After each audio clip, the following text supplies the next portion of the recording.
So schedule 2, let's discuss about 3 parts in the schedule. There are totally 3 parts. Part 1 have 10 clauses. Part 2 have 4 clauses which are applicable for all members generally and professional misconduct. And clause 3 is other misconduct. Part 3 is other misconduct. It has only 1 clause.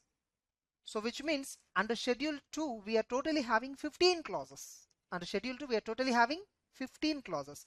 Whereas under schedule 1 we are having totally 19 clauses. Part 1 is having 12 clauses. Part 2 is having 2. Part 3 of schedule 1 is having 3. And again other misconduct is having 2. So 2 plus 3 plus 2. 7 plus 12. Totally 19 clauses under schedule 1.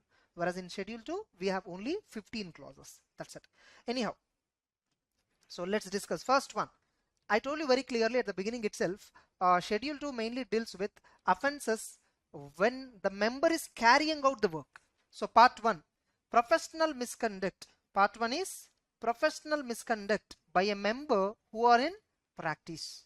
Professional misconduct by a member who is in practice, and the second schedule part 1. So for this parallelly we have in schedule 1 part 1 which also deals with chartered accountants and practice, member who is in practice. Fine.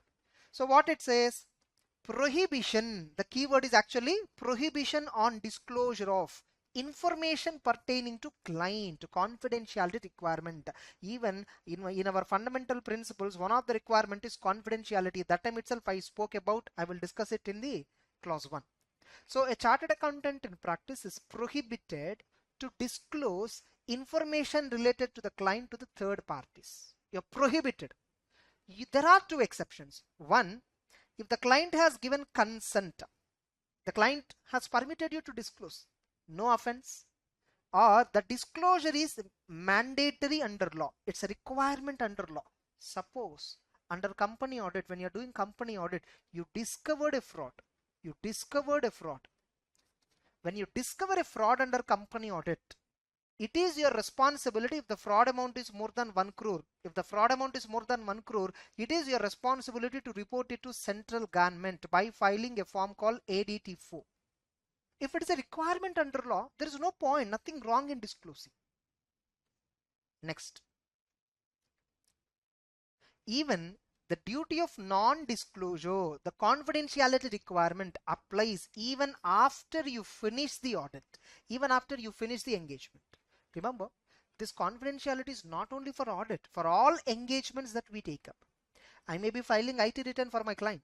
His information I should not disclose. See, confidentiality is a requirement which is there under every profession, not just for chartered accountants, even for doctors, lawyers, engineers, actuaries, architects. For everyone, confidentiality requirement is common. Next. Now, so there are some clarifications which are given. What is a chartered accountant's duty in case of unlawful acts which are made by the client? Just a minute.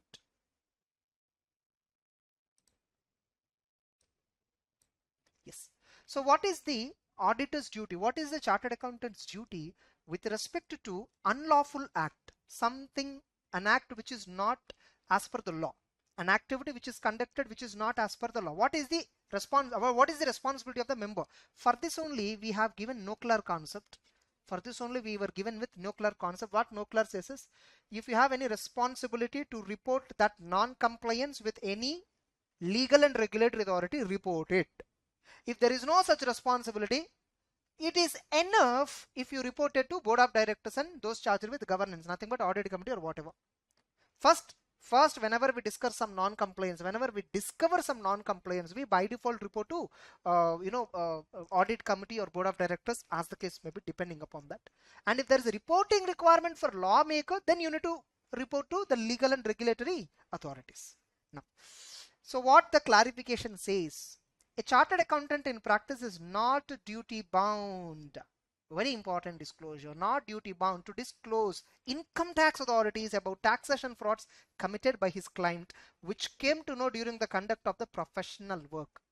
Any frauds relating to tax, especially if at all any frauds committed by the client relating to taxation matters earlier and in my audit I discovered them, I won't report to tax authorities unless in the tax audit report 3CD list of particulars, or in 3CB or 3CA, if there is a specific requirement for you to report,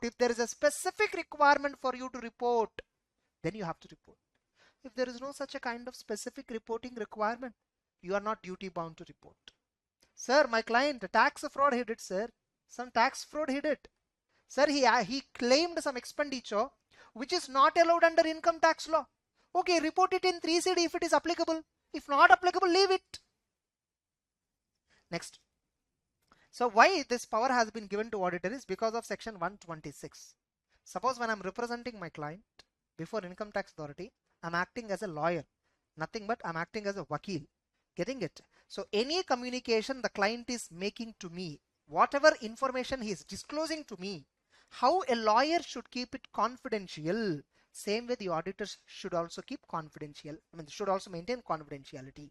So the proceedings under income tax authorities or judicial proceedings, accordingly 126 protection applies even for a chartered accountant who is in practice on behalf of the client. So if a particular client approaches me for income tax search or seizure case, a client has affected with some search or seizure case. Okay, he recruited me. The client has committed certain frauds, has committed certain mistakes, definitely, no doubt about it. But I am not bound. I am not bound to disclose with the income tax authority. I am here to protect the client who recruited me. That's it. However, if you discover any fraud or any crime which is committed newly after you started the work, the client did a new fraud, this 126 protection will not apply. You may be required to disclose if there is a responsibility on you. If there is a responsibility on you, you may be requiring to disclose. You need not go and hide under 126. If new fraud is committed without your knowledge, getting it, you need to communicate if there is a requirement. If there is no requirement about the communication of fraud, all that, ignore that aspect, simple. Next. See, actually, there is a chapter called liabilities of auditor. There is a chapter called liabilities. I always tell students to read it at last.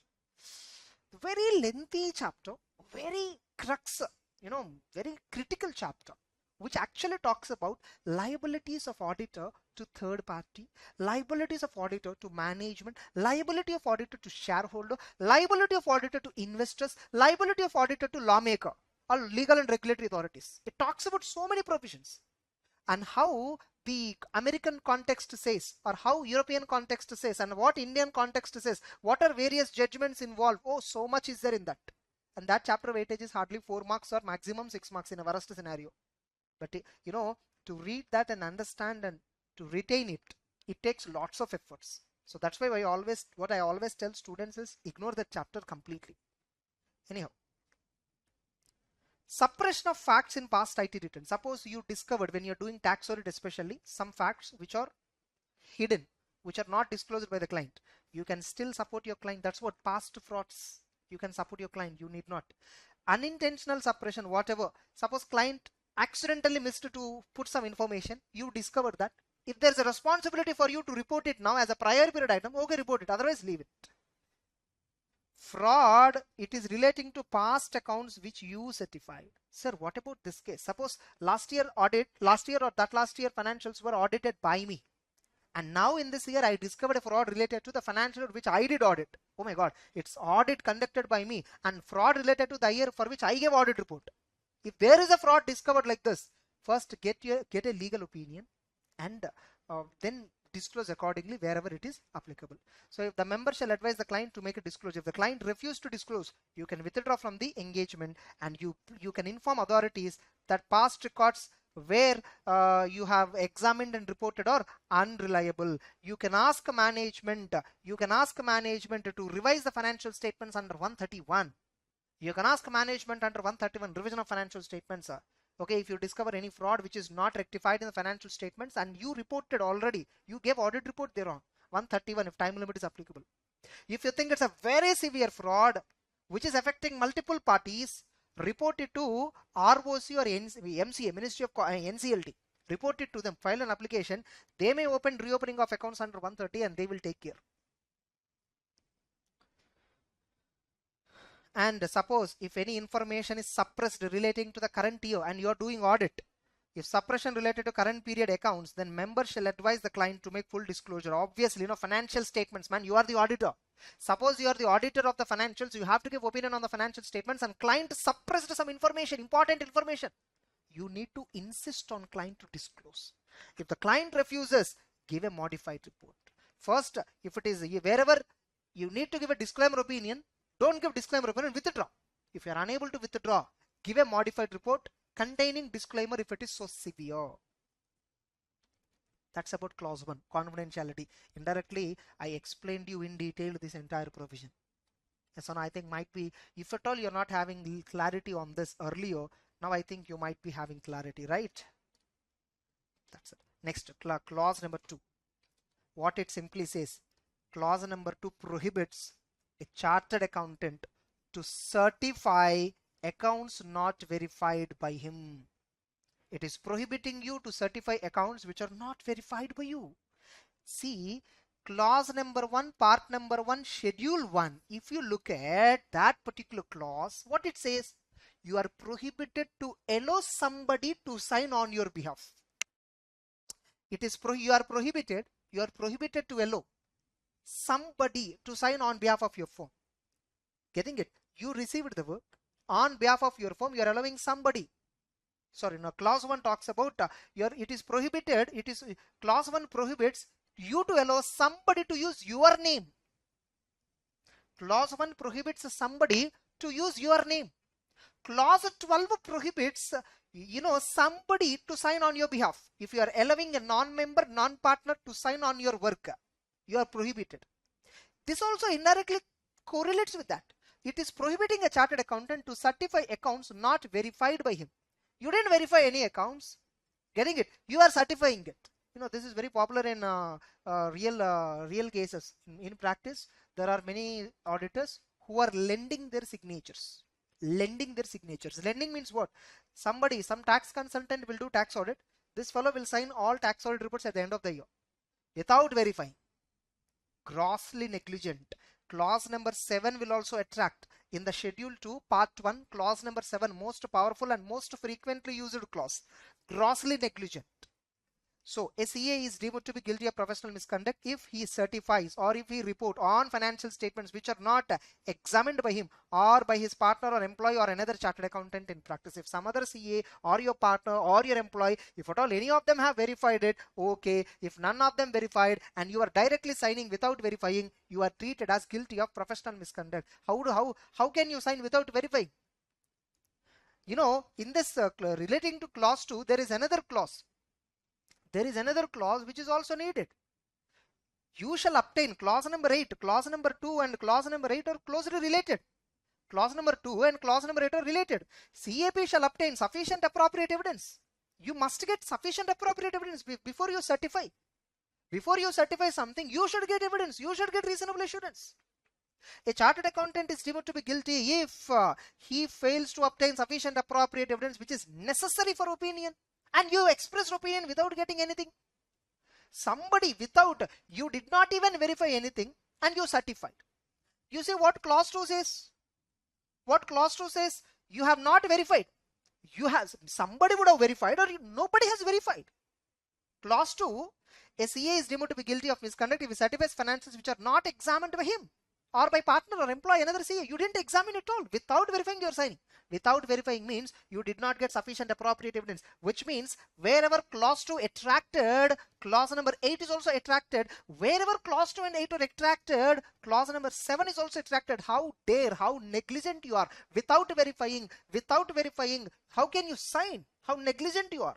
Clause number 7 also attracts. So clause 2, 7, 8 are closely related. Clause number 2 says without verifying, don't certify. Clause number 8 says it is your duty to get sufficient appropriate evidence. Without getting sufficient appropriate evidence, don't give opinion. So if at all, if it is related to financial statements, expression of opinion, you did not get sufficient appropriate evidence and you gave opinion, clause number 8 violation. Without examining, you certified indirectly. So naturally clause number 2 also applies. And clause number 7, because of this you are treated as grossly negligent. Your basic responsibility you did not fulfill. How negligent you are. Clause number 7. Suppose I gave some stock certificate. Clause number 8 may not apply. Clause number 8 talks only about financial statements specifically. Okay, look, clause number 8. Let's bring more clarity. A chartered accountant is treated as guilty of misconduct if he fails to obtain sufficient appropriate evidence which is necessary for expression of opinion. It is in relation to opinion. If he is unable to obtain evidence, deny expression of opinion. See, you could not get the evidence. You gave disclaimer of opinion. That's okay. Clause number 8 will not apply. If you gave opinion without obtaining sufficient appropriate evidence, this will apply. This clause covers both expression of opinion and certification. Okay, sorry. This is applicable for both the cases, opinion as well as certificates. Stock certificate in all the cases. Simply speaking, all sort of certifications and opinions are covered under clause number 8 and clause number 2 both. Clause number 2 says without verifying, don't sign. Clause number 8 says get sufficient appropriate evidence, only then give opinion. That's it. If a member fails with this clause, it may be further treated as grossly negligent. What do you mean by grossly negligent? That is what clause number 7. A CAP shall be deemed to be guilty of professional misconduct if you do not exercise due diligence or grossly negligent. What is due diligence? See, you need to do audit as per standards. You need to do audit as per guidance note. You did not care about them. You did not even verify. Basic minimum effort that you need to put, you did not. Physical cash verification, you did not even verify. That is one of the fundamental requirement as per guidance note on verification of assets. Your fundamental duty is to verify cash. Caro report fixed assets, you said everything positive comment without even verifying. You are grossly negligent. Most of the times, see, in minor irregularities, suppose you did not issue engagement letter, but you did overall audit, got evidence, everything fine. We may not treat it as grossly negligent. We may not call it as grossly negligent. Getting it? So, it is a duty of the auditor to perform work with skill, care, diligence, and caution.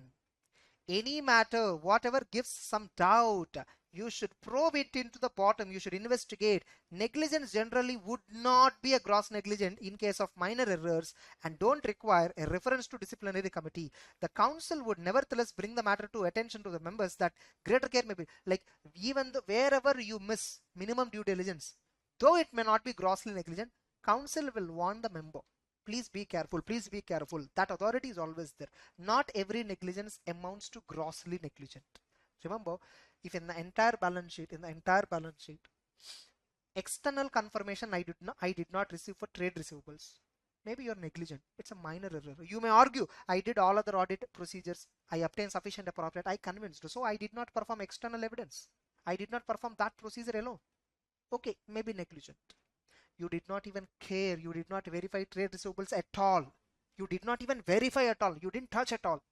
You may be called as grossly negligent. So that's how clause number 2, 7, 8 are related. Getting it? Next, sir, when I'm doing audit, I discovered a material misstatement. Have you reported? When you discover material misstatement, what you should do? Tell the management to rectify. They did not rectify. What you should do? Give a modified opinion. If you give a modified opinion, no problem. You did not modify and material misstatement is still existing, you are treated as guilty. A CA is deemed to be guilty if he fails to report a material misstatement in the financial statements known to him. That's it. Next, clause number 3. So you see clause number 2, clause number 7, 8 and 6 also. 2, 6, 7, 8. Related clauses. Please be careful. 2, 6, 7, 8. All these are related clauses. And of course 9 also related clause. I can say 9 also related clause. In part 1, schedule 2, 2, 3, 7, 8, 9. These 5 clauses you need to read 3 times. Now itself, after watching this video, these 3 clauses please refer once again. All these 5 are interrelated. Any one of these clause attracts generally remaining clauses. There is a high possibility. What this clause number 9 says, you are deemed to be guilty if he fails to comply with generally accepted audit procedures while performing. If you are unable to comply with the gap, mention the same in report, then this will not apply. What do you mean by generally accepted audit procedure? Standards, guidance note, technical guides, all these are generally accepted audit procedures. Suppose trade receivables I did not verify at all. I did not get sufficient appropriate evidence.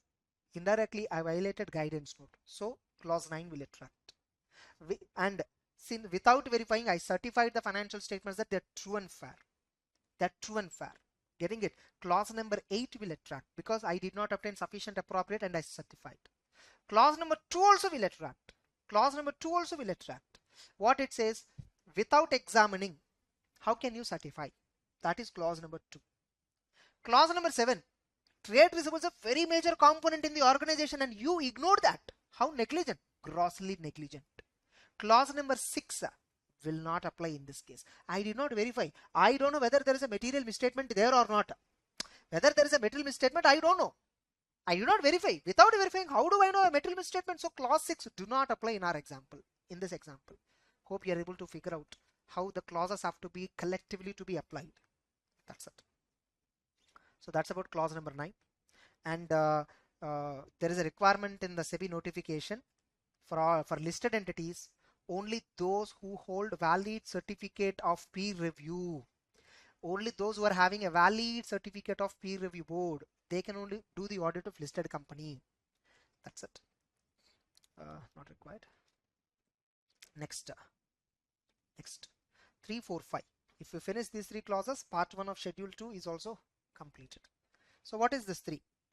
It is prohibiting a chartered accountant to use his name on reports which are related to earnings estimate, the key provision. So what is the main provision? If a chartered accountant in practice allows his name on a report or his firm name on a report which deals with earnings estimate which depends upon contingent future transaction, example, prospective financial statements, projected financial statements. Many of the CS are signing projected financial statements. Yes or no? Actually, you are prohibited to do that. When you are signing the, sir, but many of our offices, principals, where I did articles, we do sign projected financial statements. You can. When? 3 conditions. Clearly you indicated the source of information, and you also clearly mentioned what is the basis of the forecast and underlying assumptions, and you clearly, most important, see, you mentioned the fact that you did not vouch for the accuracy. How far the projected financials I put up, I did not verify how far they are accurate. If you mention these 3 conditions, if you mention these 3 points in your report, getting it, you are not guilty under clause number 3. Now, clause number 4. This is to protect independence again. What it says, a CA is deemed to be guilty if he expresses opinion on financial statements of a business or entities in which either he or his firm or his partner has a substantial interest. Sir, what about relatives, sir? What about relatives, sir? Relative is not covered here, but relative is covered in the council guidelines. Relative is covered in the below chapter council guidelines.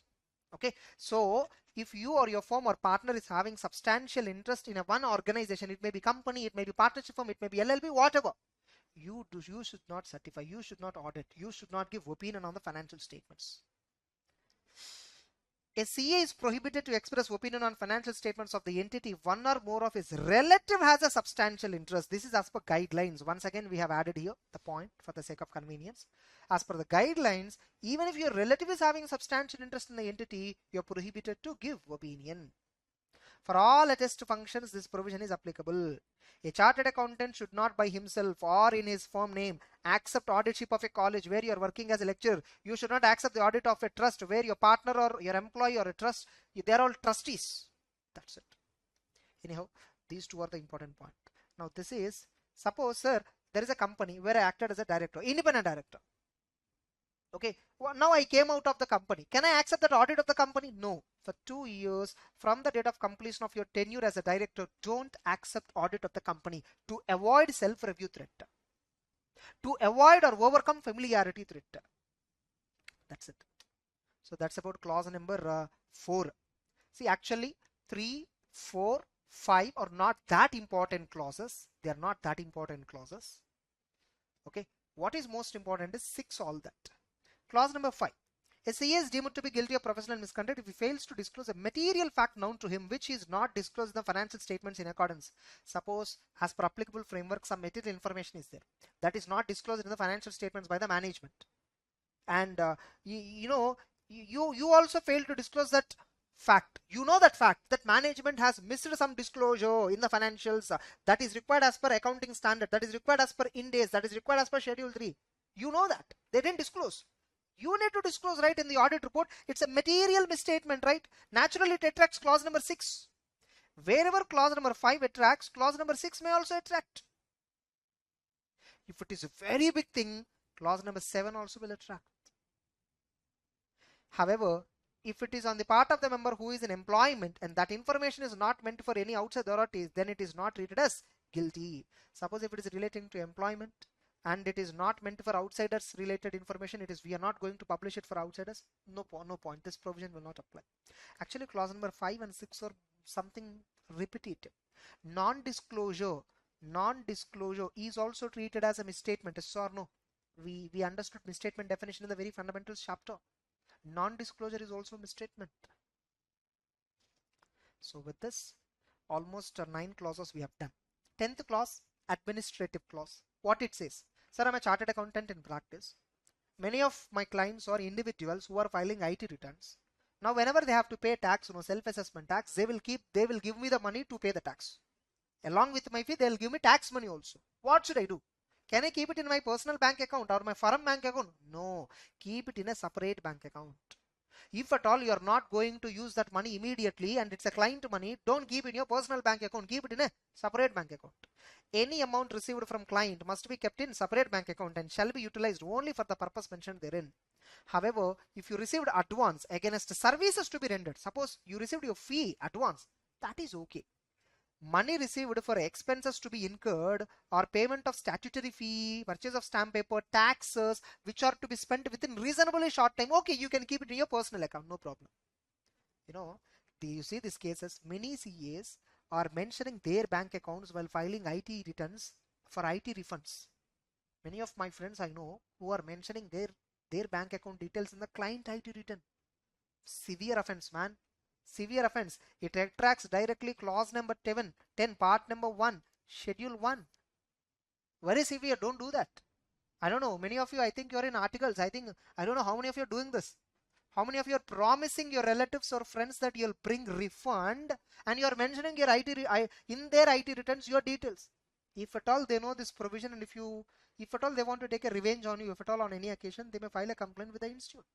Sir, I'm not a chartered accountant in practice, sir. I'm just an article. Some other provisions are there for you. Don't worry.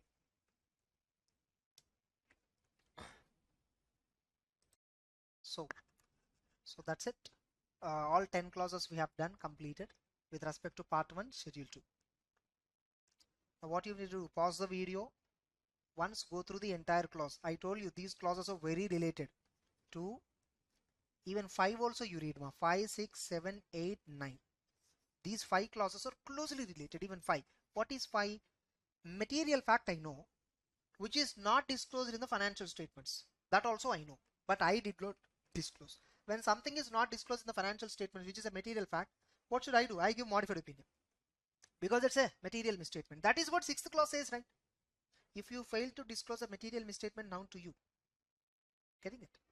And 2, without you being examining or your partner not examined, your employee not examined, or another CEO also have not examined. Without examination by any CEO or your employee, whatever, if you certify the financial statements or report, you're treated as guilty. What clause number 8 says, indirectly the same. Without obtaining sufficient appropriate evidence, if you're expressing opinion or certifying some facts, you're treated as guilty of professional misconduct.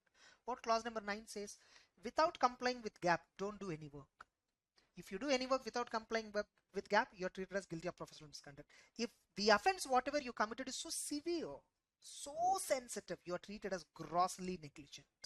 You're treated as grossly negligent. Next, part 2. This is having 4 clauses. 4 clauses. Some of them might appear again like repetitive, but I'll clarify you why they are not repetitive. Clause number 1, it indirectly says, member is deemed to be guilty if he fails to comply with the CA Act or any regulations made thereunder. A member is treated as guilty if you do not comply with Chartered Accountancy Act or any regulations made thereunder. I am running a branch office without separate in charge. I am violating that provision, separate in charge provisions. Accordingly, Schedule 2, Part 2, clause 1 will attract. I am not paying my article assistants stipend on a monthly basis, minimum stipulated stipend. I am liable for clause number 1, part number 2, schedule 2. There's so many.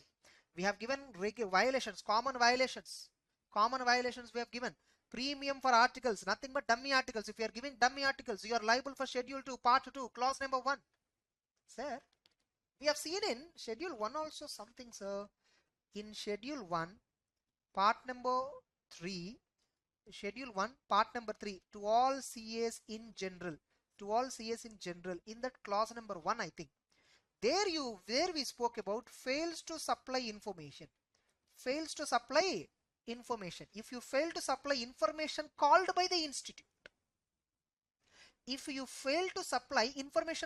institute, or clause number 3 deals with what?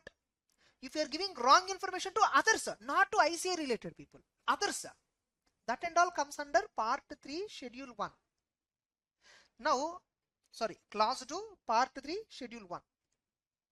If at all you are not giving information, if you fails to give information to the ICI, if you fail to supply information asked by ICI, you are liable under schedule 1. You are not giving information. Whereas here, what you are doing here, what is the offense here? Under schedule 2, clause number 1, what is the offense here? You are not complying with the CA Act. Sir, I failed to comply with some CA Act. Did I say ask any information? No, not that. I failed to comply, later discovered. Schedule 2, part 3, sorry, schedule 2, part 2, clause 1. Clause number 3, you see, providing misleading information to whom? Institute. You are providing misleading information to a future client while responding to tender, while inviting work from another CA. That will come under schedule 1, part 3. Clause number 3. It will come under clause number 3. Getting it? It will come under clause number 3. Just I will open once again. Okay.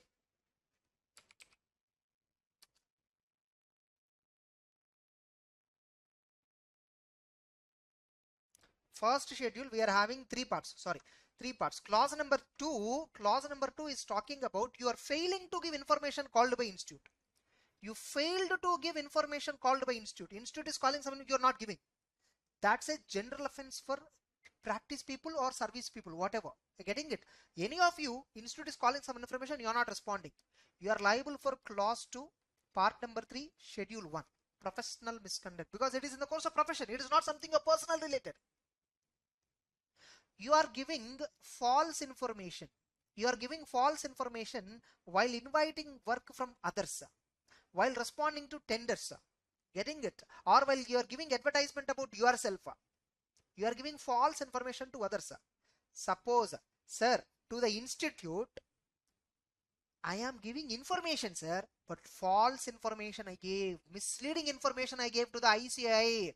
In that case, which clause apply? Not schedule 1, schedule 2 apply, part 2 will apply, clause 2 will come into picture. I mean clause 1 will come into picture. Getting it? Sir, so sir, I'm giving false information, sorry, false information to ICI, you'll come under clause 2, clause 2. Getting it? I'll once again go there and sum up here, sum up there itself.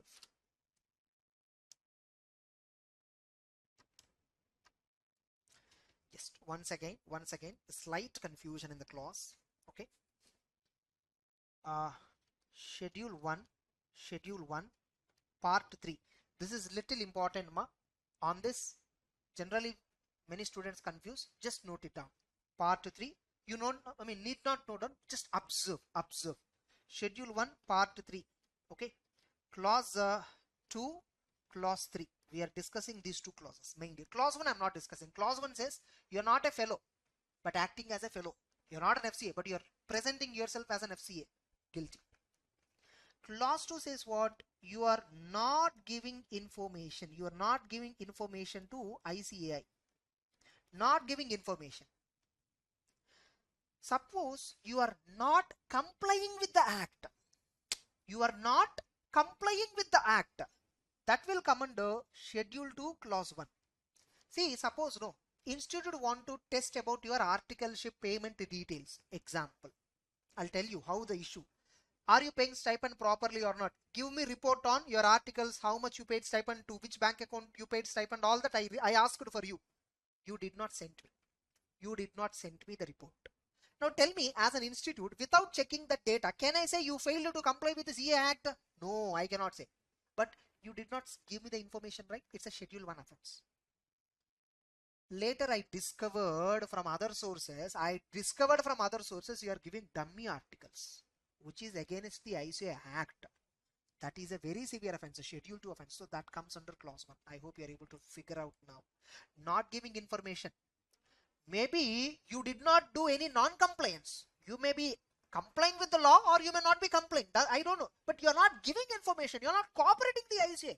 Schedule 1 offense. Clause 2, part 3. For all members it is applicable. Even here, Schedule 2, part 2 is also applicable for all members. Practice or service both. Okay, now again, Schedule 1. I'm talking about Schedule 1. I'm talking about part 3, which is applicable for all CS. Sir, you are giving wrong information to other people, sir. You are giving wrong information to other people, not ICA. Some others asked about your profile. You sent your profile mentioning, exaggerating your claims, exaggerating your audits, staff members, everything. You are giving wrong information to others while getting work. You are treated as guilty of professional misconduct under Schedule 1. ICA asked you some information. If you do not give that information, Schedule 1, clause number 2, part number 3. You gave information, but wrong information. You gave complete artificial, created data you gave. Then clause 3. Then clause 3. I hope you are able to figure out. If you do not comply with CA Act, a severe failure, Schedule 2. Schedule 2, clause number 1, part number 3. Sorry, part number 2. Part number 2.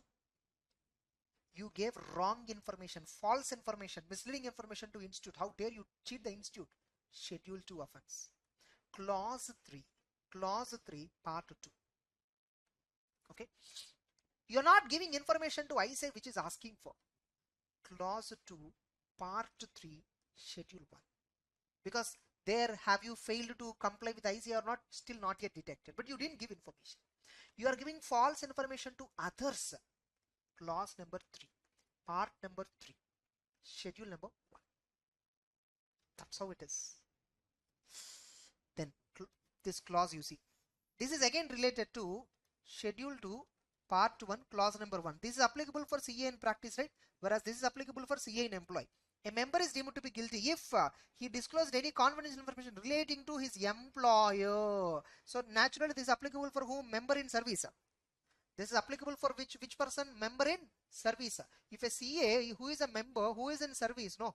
If he discloses confidential information belonging to my employer to outsider, guilty. If this does not apply, if the consent of the employer is obtained, then in this there is one more clause. Suppose you cheated money received in professional capacity from the client. You received from client some money, not your fee, for some other purpose. You defalcated. So a member shall be deemed to be guilty if he defalcates or theft, embezzles any money received in professional capacity. This act amounts to fraud. How this happens, sir? Suppose I told the client that his tax liability is 10 lakhs. But actually I paid only 8 lakhs to the income tax authorities, 2 lakhs I retained myself. I told client I paid 10 lakhs already. Later he discovered 1.5 to 2 years later that actual tax is 8 lakhs only. This CA told me that it is 10 lakhs and cheated me with the 2 lakhs. This fellow went and filed complaint with ICA. So ICA will punish you under clause 4. Generally, you know, this clause many will not remember at all. Many will not remember this clause. That's it anyhow. So if a CA defalcates money received, so that's it. And other misconduct under Schedule 2, part 3, nothing but. If at all you are having imprisonment by any court for more than 6 months, it is treated as guilty of other misconduct under part 3 of Schedule 2. There is only one clause, other misconduct. There is only, you know, one clause. So like once let me sum up. Schedule 1, Schedule 2. Schedule 1 we are having part 1, part 2, part 3, part 4. Schedule 2 we are having part 1, part 2 and part 3. This is applicable for chartered accountants in practice. This is applicable for member in service. This is applicable for all. And all these three dealing with professional misconduct. Whereas this is applicable for chartered accountant in practice. This is applicable for all members. This is also deals about professional misconduct. During it is here schedule 1 3 parts, schedule 2 2 parts. They are in relation to your profession. Schedule 1 is with respect to your business practice, your business practices. Schedule 2 is generally mainly focuses on work related, your work related offenses. Whereas Schedule 1 talks about your business related offense. Part 4 of Schedule 1, other misconduct. Part 3 of Schedule 2, other misconduct. Here you are having two clauses. Here you are having two clauses. Here you are having only one clause. Getting it? If it is more than 6 months imprisonment, other misconduct will come. Schedule 2. If it is not exceeding 6 months, up to 6 months imprisonment will come under other misconduct part 4. And I told you here in part 1, these are the clauses which are interrelated. Just 2, 5, 6, 7, 8, 9. These are the clauses which are interrelated. Whereas in part 2, schedule 2, we are having 1, 2, 3, 4 clauses. This is about cash theft, defalcation of cash, all that. This clause number 3 talks about false information to ICA, Clause number 1 talks about violation of CA Act and regulations. See, I'm only talking in the summary sheet, I'm only talking about the points where you generally confuse. Now this part which talks about, okay, this part, clause number 2 talks about fails to supply information. To whom? To ICA. You failed to give information to ICA. Part 3, Schedule 1, Clause 2. You are giving false information to ICA. Clause number 3, Part 2, Schedule 2. Have clarity. Severity. You did not give information. Is there any violation conducted by you? No, I just failed to give information. It's a lesser severe offense, Schedule 1. You gave information wrongly, you gave. It's a more severe offense, Schedule 2. Clause 3. You are giving false information. To others. If you give false information to others, outsiders, business practice mistake. So, Clause 3, Schedule 1, Part number 3. You gave false information to ICAI. Clause number 3, Part number 2 of Schedule 2. Hope you're able to figure out. And here in Schedule 2, there is one more important thing. Schedule 2, Clause number 1 is there, right? That is the confidentiality breach by CA in practice. Whereas this one is also confidentiality breach by member in service. Clause number 2 of part number 2, confidentiality breach by member in service. Clause number 1, part number 1 of Schedule 2, confidentiality breach by CA in practice. So these are the clauses generally where students confuse in exams. And what is clause number 2 here? You didn't examine the accounts and certify. Clause number 5, you know a material important disclosure not disclosed in financials and you also did not care about it even though you know. 6 is what? Material misstatement you know but you did not report. 8 is what? Without getting sufficient appropriate evidence you gave your opinion or you certified fact. Without even complying with gap you did audit. And negligence. That's it. Hope this summary sheets helps you to have a very good idea. The summary sheets will help you to have a very good idea. Most confusing. These clauses are generally most confusing. That's it. So remaining are easy clauses. They're not big deal. They're easy clauses. Okay. So with this, Schedule 1 and Schedule 2 are completely done. In our next lecture, I'll be discussing about council guidelines. With that, ethics revision will be over. Of course, I know strongly that I did not conduct this like a revision. You may felt it's not like a revision, sir, but you can feel it because you already finished regular class. My regular class, you see professional ethics 15 to 18 hours, I think so. Now I finished the entire revision, including next video, put together less than 4 hours. If at all our original class is like this, you will not understand anything, because you already have listened to my original class, later revised once, and then watching this, easy for you. Otherwise you would have felt very difficult. That's it. Okay, come to the next lecture. So we'll continue. So now we will discuss about council guidelines. So unlike this entire ethics chapter is broadly divided into 4 parts. One is act, like regarding membership, practice, branch offices, and using designations. Just a minute.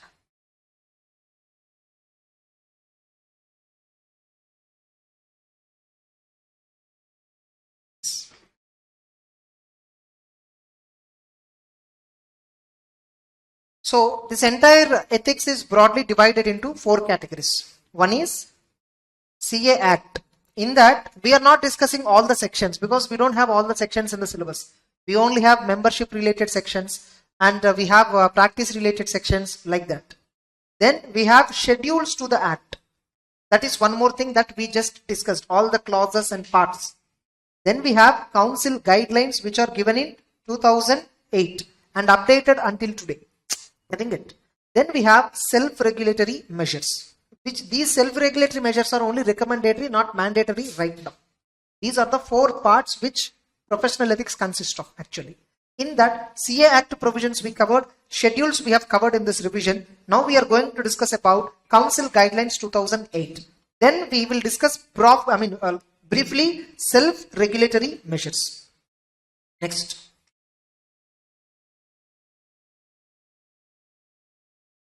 So these guidelines are applicable to all the members of the institute, whether in practice or not. So this itself can be tested as a true or false question.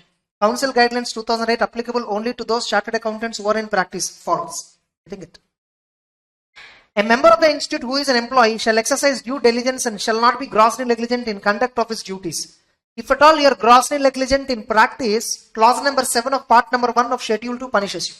If at all you are grossly negligent in employment, council guidelines will punish you. Able to understand? Then chapter number 3 and chapter number 4 of the council guidelines were omitted.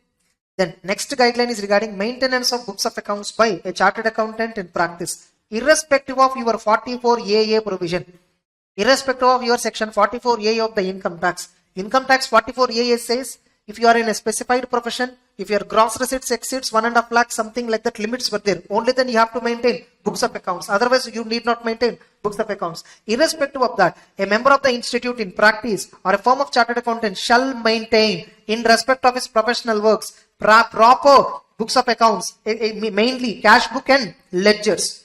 This is to be maintained irrespective of whether 44AA limit applies or not. Getting it? Next. Now, how many tax audits a chartered accountant can accept? Maximum in a financial year. In a financial year, 60 tax audits can be signed by you. Maximum, how many tax audits that you can give attestation? 60 tax audits in a financial year. 60 tax audit is not per assessment year. It is in a financial year. Suppose right now I am in which financial year? April 1st, 2022 to 31st March 2023. Within this gap, I am signing 60. Example, these 60 breakup. Assessment year 22-23, I am signing 48. Assessment year 21-22, I am signing 12. So 0 balance. So which means total is 60. See, what is the purpose of ceiling limit? To preserve quality of audit. It is not to protect independence. It is to protect the quality of audit. If at all there is no limit on number of works that you do, you can accept any number of works, especially some CS. They can accept any number of works. Every day one audit, how can you finalize? If a CA is accepting 350 tax audit files, only one CA, which one he will verify? When he will verify? So that's why the CA Institute put a ceiling limit saying a chartered accountant in practice cannot sign more than 60 tax audits. Actually, according to me, personal opinion, it should be brought to 20. It should be brought to 20. Getting it? We all know, right, how tax audits are finalized. Getting it?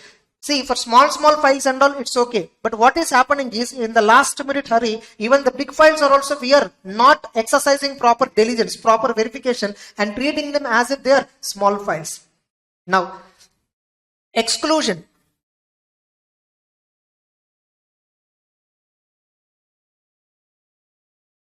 No, I'll tell you. I'll discuss. How the 60 tax audits we should distribute. The 60 tax audit is per partner. Getting it? If at all a firm is having 5 partners, 300 tax audit. Now, these 300 tax audits a firm can accept right in a year. Now, how these 300 tax audits should be signed? Any one partner can sign all the 300 files, no problem. Getting it? If a firm is having multiple partners, number of tax audits, how many number of tax audits the firm can accept? Number of partners multiplied by 60 the firm can accept. Now, which partner will sign? The firm can distribute 60 each to all the partners, or the firm can allocate entire 300 to one partner. That is also fine. But the work will be performed by multiple partners. Able to understand? No, it's compulsory. Council guidelines are compulsory. You have to obey council guidelines. Are you getting the point? Council guidelines are not recommendatory. That's what I told. Entire ethics is divided into 4 parts. CA Act, Schedule, Council guidelines. All these 3 are mandatory to be followed. Self-regulatory measures alone recommendatory. Self-regulatory measures, I'll tell you. One of the self-regulatory measures is how much fees you should charge for every work. icai has given minimum fees guidelines, minimum scale of fees. For ITR1, you should charge 5,000 rupees. You know that? But how much real CS are charging? If it is bulk ITR1, 100 rupees for ITR1. You know that? Yes. For IT companies, many CS are tendering and getting 5,000 employees IT files. Getting it? 150 rupees per file. So 5,000 employees IT return, they will only file ITR1. One firm will take the contract, they will file ITR1. They will put article assistants, and the article assistant will file all the 5,000 ITRs within the next 1.5 month. Some 5 articles. For these 5 articles, they will pay a stipend of 5 multiplied by 6,000, hardly 30,000. But this company will get 5,000 multiplied by 150, 7.5 lakh. Able to understand? So bulk services they will be taking. But ICA recommends minimum scale of fee. This minimum scale of fees is recommendatory. We'll discuss that later. Now, so in case of a partnership firm, the number of tax audit assignments is decided based on number of partners. Remember, even if you are doing tax audit in respect of one branch of one company, it is treated as one file. It is treated as one assignment. Suppose if a company is having multiple branches, still it is one only. Able to understand? Because do you think a company will have multiple PAN numbers if they have multiple branches? PAN number is only company wise. So whether you do tax audit of one of the branch or entire branches put together, it doesn't matter. It is treated as one assignment. Are you clear? The audit signatures may be distributed between all the partners as per the choice of the firm. Same way, we have audit sealing. We have sealing on number of audit assignments under Companies Act. Getting it? How many audits that a CA can do under Companies Act? Getting it? Council guideline is there. How many audits a CA can sign? Just a minute. So how many audit reports a CA can? Yes. So in company audit chapter, in disqualifications, there is a ceiling limit given. What is the ceiling limit given in the disqualification? A CA cannot accept more than 20 company audits at any point of time. At any point of time means what? As on today, if a company approached me to appoint me as an auditor, let us assume I am a proprietor. Maximum how many I can do? 20. Right now I will just open my client list where I am acting as an auditor right now, where I am holding position of the auditor, where I am holding office of the auditor. I saw the list. It is 22. Already I violated. Getting it? I should not accept this. One more company. Immediately tomorrow I resigned from 2 companies, stating the reason that I violated ceiling limit. Now it is 20. Day after tomorrow another company approached me. Again, as on day after tomorrow I checked. It is 20. I can't accept that audit. Suppose this company is offering me very good fee. I'll resign from a old company which are not paying fees from past 3 years. Getting it? So 19 clients now I have. Now I will accept this company. At any point of the time means on any day. When we check how many companies right now you are holding the position of the auditor, it should not exceed 20. Now in company audit, Companies Act, The ceiling limit do not include the following companies: one-person company, small company, dormant company, and the private limited company whose paid up capital is less than 100 crore. These companies are not counted. And what CA Act says, what CA guidelines says, CA guidelines says you can render maximum 30 audit assignments. You can render maximum how many company audits? Only 30 you can take. And the 30 do not include one-person company, dormant company. Small company, private limited company is not excluded if you observe. Able to understand? So what do you mean by that? Which act we should follow, sir? Both you should comply. Which one you should comply? Both you should comply. Suppose I'm having 15 government company audits, example. 5 small company audits I have. 5 one-person company audits I have. Then 15 private limited companies whose paid up capital is less than 100 crore I have. Then I have 10 private limited company then I have 5 private limited company whose paid up capital is more than 15 crore I have. These are my client list. Actual my client list is 15 plus 5, 20, 25, 40 plus 5, 45. Total my client list is 45. Now I will have to check. Did I violated Companies Act ceiling limit? First I will check Companies Act ceiling limit. Which are not counted? As per Companies Act, small company not counted, one-person company not counted, private limited company having less than 100 crore is not counted. So this is counted, this is counted. Total is how much? 15 plus 5, 20. Companies Act I satisfied.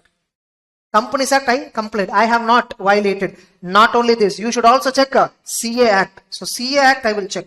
In CA Act, one-person company is only not counted. Small company is counted. CA Act, small company is counted. Government company is counted. Private limited companies, everything is counted. There is no such paid up capital criteria. Only dormant company, one-person company are excluded from ceiling limit as per CA Act. So now 15, 5 and 15 plus 5. How much it is? How much it is? 20. Total it is 40. More than 30. You violated ICA provisions. When you violated ICA provisions, Schedule 2 offense. What is it? Member have to comply with the ICA Act, guidelines, all that. It's a Schedule 2 offense. Able to understand? So you should cross verify both Companies Act and CA Act. As per Companies Act, in ceiling limit, private companies may not be counted. But in CA Act, even private companies will also be counted as part of ceiling limit because quality of audit has to be preserved. Able to understand? Next. And in case of partnership firm, 30 audit assignments will be counted per partner. Next.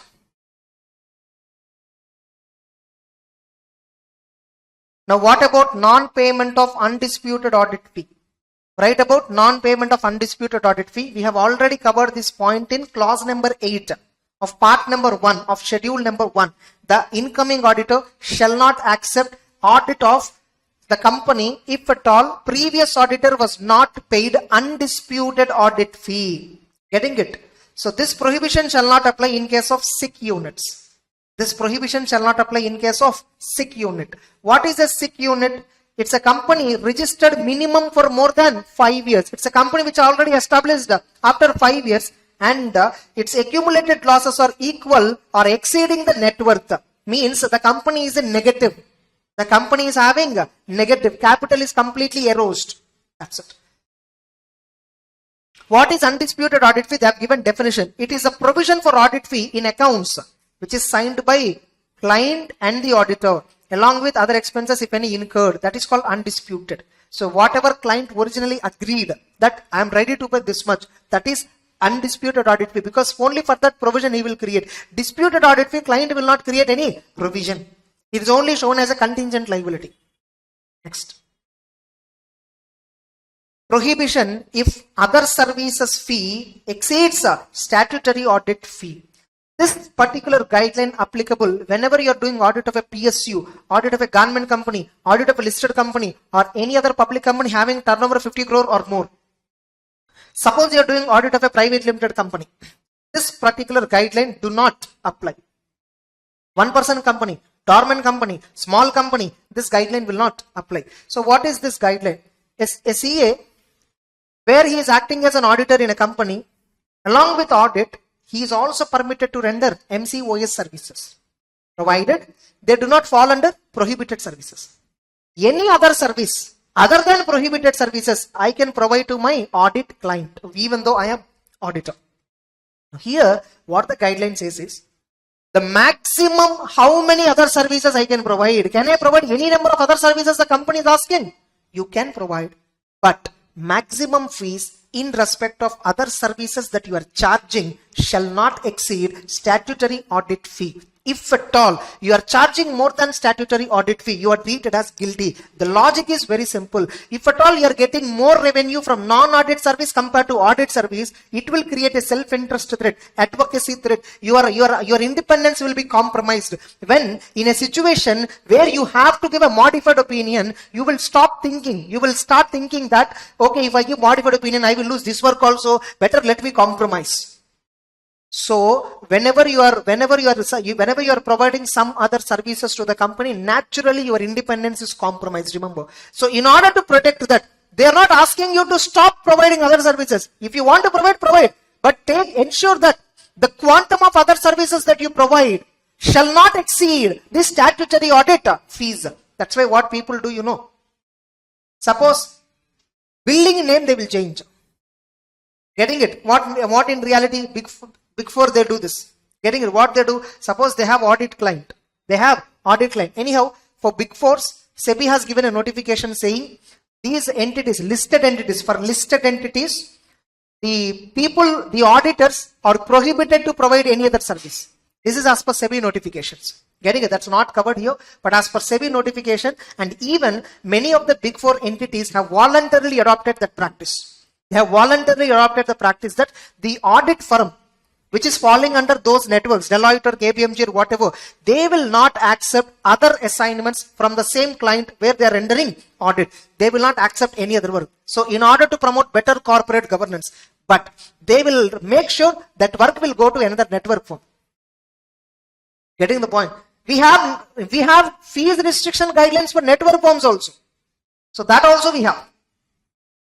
Next. By the way, other services, right? Fees for other services, right? What other services do not include audit, certification work required by stat auditor, representation before any authority. These are not treated as other services. For these, whatever the fee you are getting, that is not counted in this limit applicability. Are you clear? All of you? So, whatever the fees that I am charging, whatever fees, like the audit of these companies shall not be accepted if audit fees is less than aggregate fees received for other services rendered. Getting it? Now, the restriction shall apply in respect of fees that is payable to stat auditor and their associate concern. What is associate concern? These auditors have a company where the same partners are directors. That is called as associate concern. Are you clear? Next. See, generally, when you are indebted to a company, up to 5 lakhs that is permitted. Suppose you are doing an audit of a partnership firm. There is no indebtedness, disqualification, nothing is given. So what about disqualification criteria for indebtedness in case you are doing audit of a partnership firm? In case you are doing audit of an LLP? So there 1 lakh is the limit. So when a CA is disqualified, when he is indebted to a client, if the indebtedness is exceeding 1 lakh, you are disqualified. Or if the indebtedness is exceeding the limit fixed by the statute.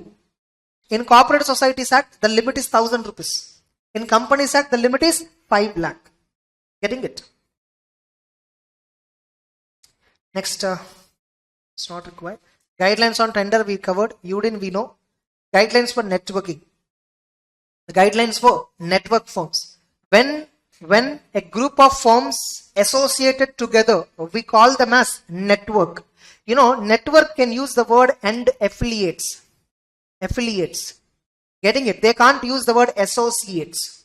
Associates is a word. And co is a word for firms. And affiliates is a word that is to be used for network identification. Now, when you want to form as a network, if group of audit firms want to create a network, they need to register that network with ICI. They need to register that network with ICI. In that network, these firms will act as members. That network may be registered as a partnership firm, or as an LLP, or as a society, or as a mutual association, whatever. Getting it? The network can have any legal constitution. Here they have given. Network can be a mutual entity, network can be a partnership firm, network can be an LLP, network can be a company. Suppose all these big fours, no, these networks are LLPs, most of them. They are LLPs. In that network, all these firms will act as partners. All these firms, BSR & Co is a partner in KPMG affiliates. Getting it? KPMG LLP. Okay, BSR and affiliates itself is network and it has a brand name of KPMG. Yeah?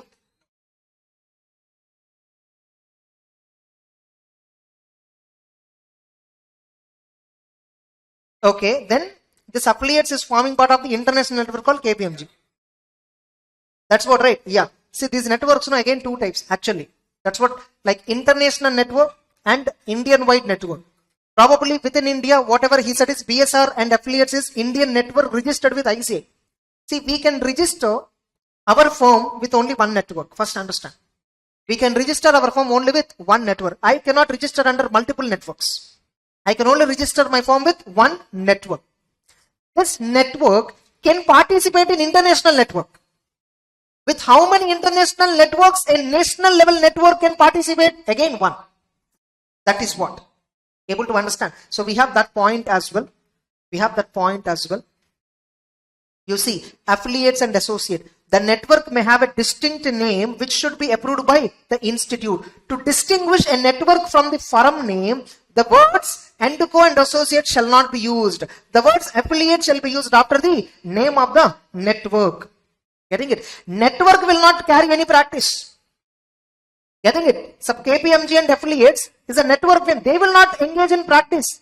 The firms, whoever is part of the network, will engage in practice. Registration of network. First, they should reserve the name. That name will be reserved by ICI for 3 months. Getting it? After the name of network is approved, the institute shall reserve the name for a period of 3 years. The network shall get itself registered with the institute by applying in so and so form within 3 months. So, after expiry of the said period, registration of network with ICI is compulsory. One more thing. If different Indian firms are networked with a common multinational accounting firm, they shall be considered as part of that network. Listing of network along with entities or firms outside India. What are they saying? A member, individual member or a partnership firm or any such entity or member, they are permitted, shall be permitted to join such network with entities outside India, provided the individual member, partnership or whatever it is, they are allowed to join only one network. And firms having common partners shall join only one network. If different firms are there having common partners, they should also join the same network. Able to understand? And the change in constitution of the network. Suppose you created network with LLP. You want to change it to another firm. Or in network, you are having 10 firms originally. Now 2 firms are removed. Or 2 firms are going to add. It is like admission or removal of partner. Something like that. That changes shall be intimated to ICI. And network will have some ethical rules. What is that? If one firm of the network is stat auditor of a particular company, then associate, including networked firms. If the word including networked firms is used, then only they will be counted. If the word including network firms is not used, associate means my firm is there. If my firm partners are partners in another firm, then only it is called as associate. Or my firm partners are directors in a company, then only that company is an associate to my firm. Able to understand? What is an associate for a CA firm is not defined anywhere. When a particular entity is treated as associate for a CA firm. For a CA firm, another entity will be treated as associate in the following 2 cases. Same partners were there in that firm. Or that is a company, our partners are directors in that company. Or our partners are having significant influence or control in that company. Then that company will be treated as associate. Now, do associate word include other network firms? Generally, no. Do associate for a partnership firm, what do you mean by associate?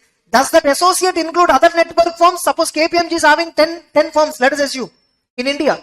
Now, for one of the firm, what do you mean by associates? Remaining 9 firms, will they come as an associate? No. Only if they use the word networked firm along with the word associate, then only it is covered. Otherwise, it is not covered. Associate for an audit firm shall not include network firms. Associate for an audit firm means only that company which is created or incorporated by these chartered accountants for providing management consultancy and other services. Only that is an associate. Or our partners have formed another firm for some other purpose. That is an associate. Clear? Now you see, if one firm of the network is stat auditor of a company, then the associate, even including networked firms or the said firm, directly, indirectly, shall not accept internal audit, bookkeeping, such other professional assignments which are prohibited for the stat auditor. If KPMG, one of the firm, is providing stat audit service to Infosys, remaining network firms shall not accept prohibited services, only prohibited services. Able to understand? Companies Act is silent about network firm concept. CA Act is saying. What about management consultancy, other services? The auditor itself can provide. The auditor himself can provide. But the maximum fees that he can collect is how much? Shall not exceed stat audit fee. What if I am also providing MCOS? My network firms are also providing MCOS too. The same company where I am acting as an auditor. So there is a ceiling. There is again a ceiling limit. Auditor firm providing other services. If auditor, whoever is conducting audit, that firm only providing other services, fees shall not exceed stat audit fee. Other network firms are providing, then the total fee shall not exceed 3 times of the stat audit fee which I am charging. Now you see, for other firms of the same network, collectively, it shall be 3 times of the fee payable for carrying out statutory audit of the same undertaking. Example, suppose there is a KPMG and they are having some 10 firms, or else 1, 2, 3, 4, 5, 6. So firm 1, firm 2, 3, 4, 5 and 6. Some Infosys is the client, firm 1 is the stat auditor. They are charging 1 crore audit fee, and this firm is also providing MCOS services. Maximum fees is how much? 1 crore. Now these other firms, these other firms are also providing MCOS services to Infosys. How much fees maximum they can charge? 3 times of the 1 crore means 3 crore. That's it. Able to understand? Which means the firm which is providing the services and other network firms collectively maximum how much? 4 times. Indirectly, nothing but. Are you clear? So for other forms of the network collectively, for all other forms of the network collectively, it shall be 3 times of the fee payable for carrying statutory audit of the same undertaking. Understood the example? Everyone. Next.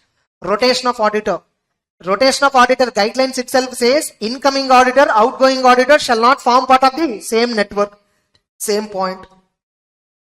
Network may advertise the network to the extent permitted by advertisement guidelines. Whatever guidelines, advertisement guidelines applicable for the firms, same guidelines applicable for the networks also. Network cannot solicit, cannot issue circular, cannot advertise. Getting it? And you need to get the consult of the client. Suppose you're an audit firm, you're doing audit for a particular client, and you want to join in one network. You should get your client consult also. You should get all your clients consult, because you are now entering into a network. Until now, your identity is different. Now onwards, your identity is going to be different. So that's why you need to get a consent of the client. So the effect of registration of network with institute will be deemed public notice of the network, and therefore consult of the client will be deemed to be obtained. Of course, we have to specifically obtain. We have to specifically obtain from the clients. Getting it? And network firms can frame internal bylaws. They can frame all the bylaws, like who will be the managing committee for the network. So what is the membership fee, so that in order to become a part of the network, suppose if you opened a practice, you want to become KPMG network, you want to be part of KPMG, there will be some membership fee that you have to pay. Only if you pay that membership fee, KPMG will come and set up your entire office in that way. It is something like franchisee model. Network is exactly like what? Franchisee model. some KFC nearby, whatever is there, some Domino's nearby, some Pizza Hut nearby. These are all franchisee models. Franchisee models means what? Need not be the same owner. Owner can be different, but the methodology, the product, the process, everything is uniform. Getting the point? Then logo guidelines, we already discussed previously. As part of clause number 6, we already covered. Yes or no? Then guidelines for corporate form of practice, which is again important.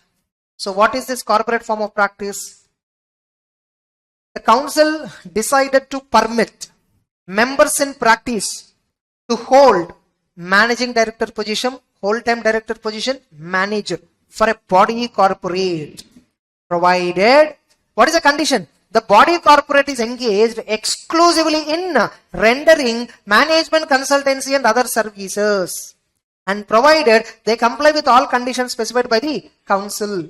So the members can still retain full-time practice. No restriction on quantum of equity holding. You can have 90% shareholding in that company, no problem. The name of the management consulting company shall be approved by the institute, and that company has to be registered with the institute. So not only with the Companies Act, you should also register that particular company with the ICAI. No audit practice can be done in corporate form. Only individual and firms will have the permission to do practice. That's it. And ethical. This is associate company, so they are not permitted to accept prohibited service. So for a partnership firm, what is associate? This company is an associate. Ceiling on non-audit fee is applicable even for the company, management consulting company. Company shall not do solicitation because the firm is prohibited. The company is incorporated by the same partners, so they should not do solicitation. They shall give a declaration that it will comply with all the clauses. The the object clause of that company should be only management consultancy, other services. Can a CEO open manufacturing company? No. Are you clear? So this itself can be asked as a question. Write about guidelines for corporate form of practice. A straight question can be asked.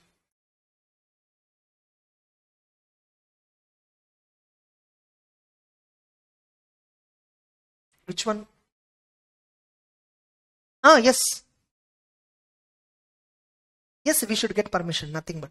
See, we have to, the company itself should get the permission. Forget about CA getting permission. The company, you want to incorporate a company exclusively engaged in management consultancy. See, nowadays what many CA firms are doing is, CA firms, they not only provide audit and attestation, they also provide IT filing service, ROC filing service, administrative service, advisory services. Most of these other services, which are non-statutory, these services, they don't want to provide from their firm name. They want to provide through another firm, another organization. That other organization is company.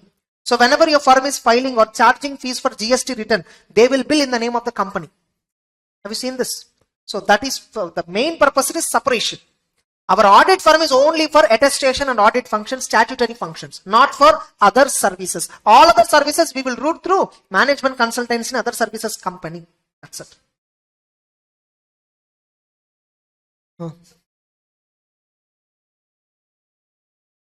They can't. The company itself cannot provide prohibited service. And remaining are a bit easy, not so complicated. Now this is something noteworthy. Application based service provider, aggregator concept. Suppose you have something called urban company, remember? Urban company. Yes or no? So it's a very popular. Like where you can book for hair cutting, grooming, or even cleaning, household works. So many works you can book. Suppose if urban company decided innovatively and started CAs also.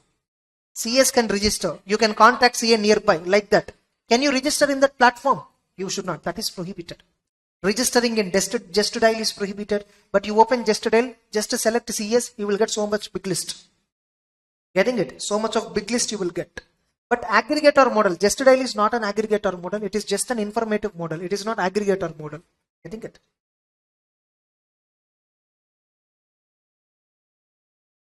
Then self-regulatory measures. These are just recommendatory measures. As much as possible, if a company is having branch accounts separately, you should recommend the company that please appoint separate branch auditor. That's a recommendation for the member. If a company is maintaining branch accounts separately, but the company have not appointed branch auditor, they appointed you for the entire company. In such a scenario, you should request the company to have a separate branch auditor. So that's a recommendation. Suppose if the accounting records of the branch are maintained at head office, this recommendation you need not follow. And in case of large companies, practice of associating a practicing firm with less than 5 members as a joint auditor should be encouraged. Like if a firm, like in case of large, what is large company? They have not defined, nothing is defined. In case of large companies, what they are saying is simply, if your firm is a small firm having less than 5 partners, please encourage the company to appoint joint auditors. Ratio between qualified and unqualified staff in your audit firm. Getting it? Like every audit firm shall have 1 qualified chartered accountant for every 5 non-qualified members of the staff. Which means if you have 5 paid assistants, 1 CA should be there as your employee. Able to understand staff. By the way, here I think the staff may be in the form of partner or maybe employee. Doesn't matter. But 1:5 ratio, they should have a CA. Now, by the way, non-qualified member means what? Who are excluded?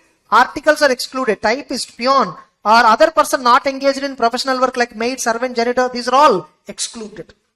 Getting it? Means normal paid assistants we will employ, right? Paid assistants, non-CAs. Non-CA paid assistants. Like if at all they're having 5, 1 CA must be there. That's a recommendatory. The self-regulatory measures are only recommendatory. These can also be tested in examination. The council has decided that it is a good and healthy practice. Auditors should make a disclosure of payments received by them for other services through a medium of different form or forms in which they may be a partner or proprietor. It is better to disclose information about another firm where you are already a common partner. And it is better to follow minimum scale of fee guidelines. ICI have given minimum fees to be charged for every service. For ITR 1, how much you have to charge? ITR 2, how much you have to charge? Tax audit, how much you have to charge? Corporate client tax audit, how much you have to charge? Non-corporate client tax audit, how much you have to charge? Trust audit, how much you have to charge? So they have given a rate card, minimum fees. But this is recommendatory to charge. Getting it? If at all every CA firm started charging like this, getting it? Most of the clients will make so much of nonsense. And for your information, one more thing I'm telling you, very soon, within down the line 3 to 4 years, private companies will lose statutory audit status. Most of the CA firms are dependent on this. Correct? I am giving, like I even spoke about this in 2019 itself. Like mostly, very soon, private companies will lose audit status. Stat audit is not compulsory for private company. See, the logic is very simple. Suppose me and my friend want to start a business. Some restaurant we want to start. We can directly start the restaurant activity, get GST registration and start paying tax and file income tax return as AOP. Correct? I can do like this, right? Without any registration. Is it compulsory that I must register under some prevailing law? No. Only thing is tax law registration is compulsory because my turnover is crossing so and so threshold limits. Why should I register under Partnership Act? That is not compulsory. LLP Act registration not compulsory. Companies Act registration is not compulsory. But somehow I met one auditor because of his fees requirement. Getting it? He compelled me to register a company. Telling me these are the advantages. After registration, he opened up and told me that audit is compulsory. After registration of the company, he told me that you have to maintain accounts. And I asked him, who will do all that? He is saying, I'm there for everything. Getting it? And because I registered my business under Companies Act, I have to maintain accounts. Because I registered my business under Companies Act, I have to go for audit. If at all I didn't register my business organization under Companies Act, I'm not liable for all this. Maybe I'm liable to prepare books of accounts as per income tax, and if I just get tax audited, that is enough. What is the use of private limited company audit? Tell me. You might have done audits of private companies, right? Who are the shareholders? One person will be there, his mother or his father. One person will be his brother and his brother's wife. Another person and his wife or his son or daughter. These are the members, no? And you have never seen any of them. Only one person only dealing with you every day. Remaining two, where are they? Hey, my son is studying in college. My grandfather retired and sleeping at home. Yes or no? And he is a shareholder. Only for namesake they are shareholders. Yes or no? In a private limited company, most of the private limited company, they are keeping just a number of shareholders. The number of shareholders is also suggested by his astrologer. Hey, 3 of you should be there. இவன் மூணு சேர்ந்து இருந்தா உங்களுக்கு நல்ல business வரும். They might have got some astrological advice, yes or no? That is the only reason why they formed 3. Otherwise, என் பாட்டி எதுக்குப்பா? Private limited company shareholder. கரெக்டா? என் பாட்டிக்கு சிக்னேச்சர் போட சொன்னா சிக்னேச்சர் வராது. ஏன்னா ஒண்ணு வராது. Getting it? So, ஆனா அவ ஏன் shareholder இருக்க கம்பெனில? Why she is a shareholder in my company? Because the astrologer told my party hand is lucky hand. You seen that? Have you seen? So now, then you ask him, you ask any private limited company shareholder, sir, who suggested you to incorporate the company? Hey, my CA suggested me. Why he suggested, you know, sir? Should I tell you? He suggested the company to incorporate the company because if you incorporate company, you require audit. Since you require audit, he will survive. That's the only reason. Tell me, apart from this, what is the advantage of company audit? Shareholders interest is protected. What? இங்க இருக்குது இவனும் இவன் அம்மா இவன் பாட்டி அவ்வளவுதான். யார் interest protect பண்ணோம்? லாஜிக்கலா இல்ல. 99% of the private limited companies that are there in India, the shareholders were close family members. Majority cases. And the only reason why they incorporated a company is because they approached CA to register their business. The client just approached me, sir, I want to start business. What should I do? Avalada. I made all the registrations for him. Getting it? No, that's how people are doing. Now see, whether they're paying tax or not, tax audit is there. Whether they're paying GST properly or not, GST special audits are going to be conducted, investigations are conducted. And whether, sir, you may say, sir, bank loans and all you'll get, no. Bank will do due diligence and all. Even you give signed audit report, signed balance sheet P&L, bank will throw that away. It's only a secondary documentation for the bank. Primary documentation for the bank is your business transaction and your GST return. Based on that only he is giving loan. Now where your audit report is helping a private limited company to succeed? Literally not. This is the problem. In most of the developed countries, private enterprises are not liable for audit. Only in India it is liable for audit. Recently, 2021, NFRA announced these guidelines, saying for private companies it is proposed to remove auditor, and all the CS made so much of nonsense. Hearing all that, hey, audit removed, company, we are backbone. Enna backbone? Ethana backbone irukum or nation ku? Getting it? See, we must also slowly, see, like now you may temporarily boycott everything and somehow you succeed now. But tomorrow, government also can't do anything. See, if today investors has to come to India, they are worried a lot about the compliances here. If investors are coming to India, they start working in India.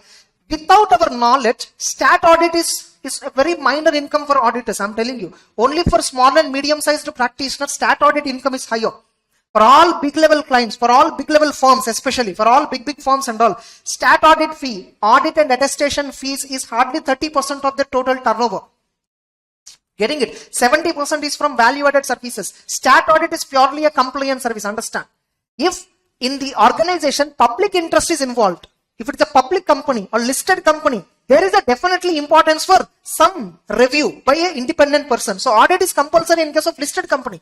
But in case of unlisted, private limited companies whose operations are not wider, for them audit is not compulsory. So if not today, maybe today, because of the pressure received from CS, the NFRA would have taken a back step.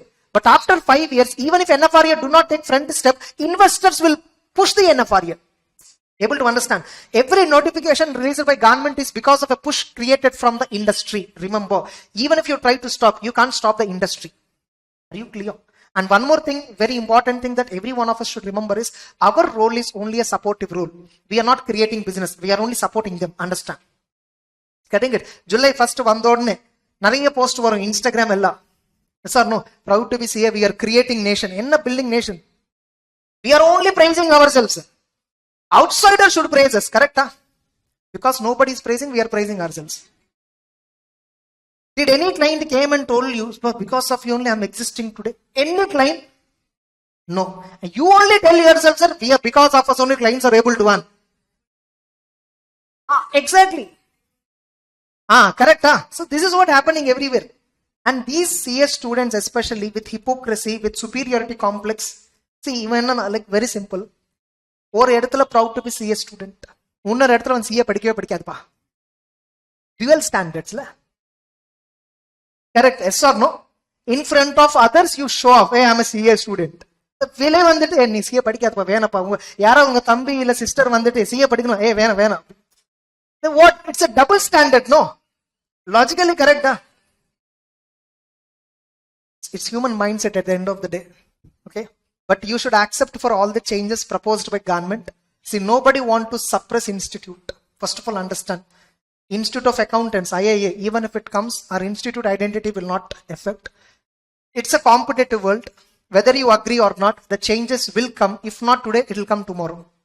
I'm telling you, if it comes today, you can prepare better for tomorrow. If it comes for tomorrow, you can't prepare, because by day after tomorrow, you will die.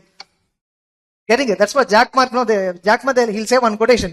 Okay, yesterday is beautiful, or yesterday is difficult. Today is even difficult.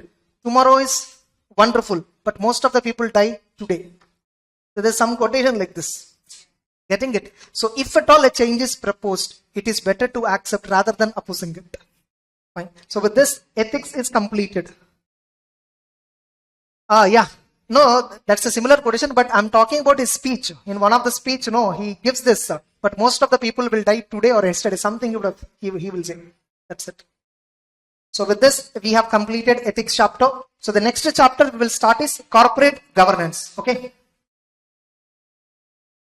So we'll start with audit committee and corporate governance.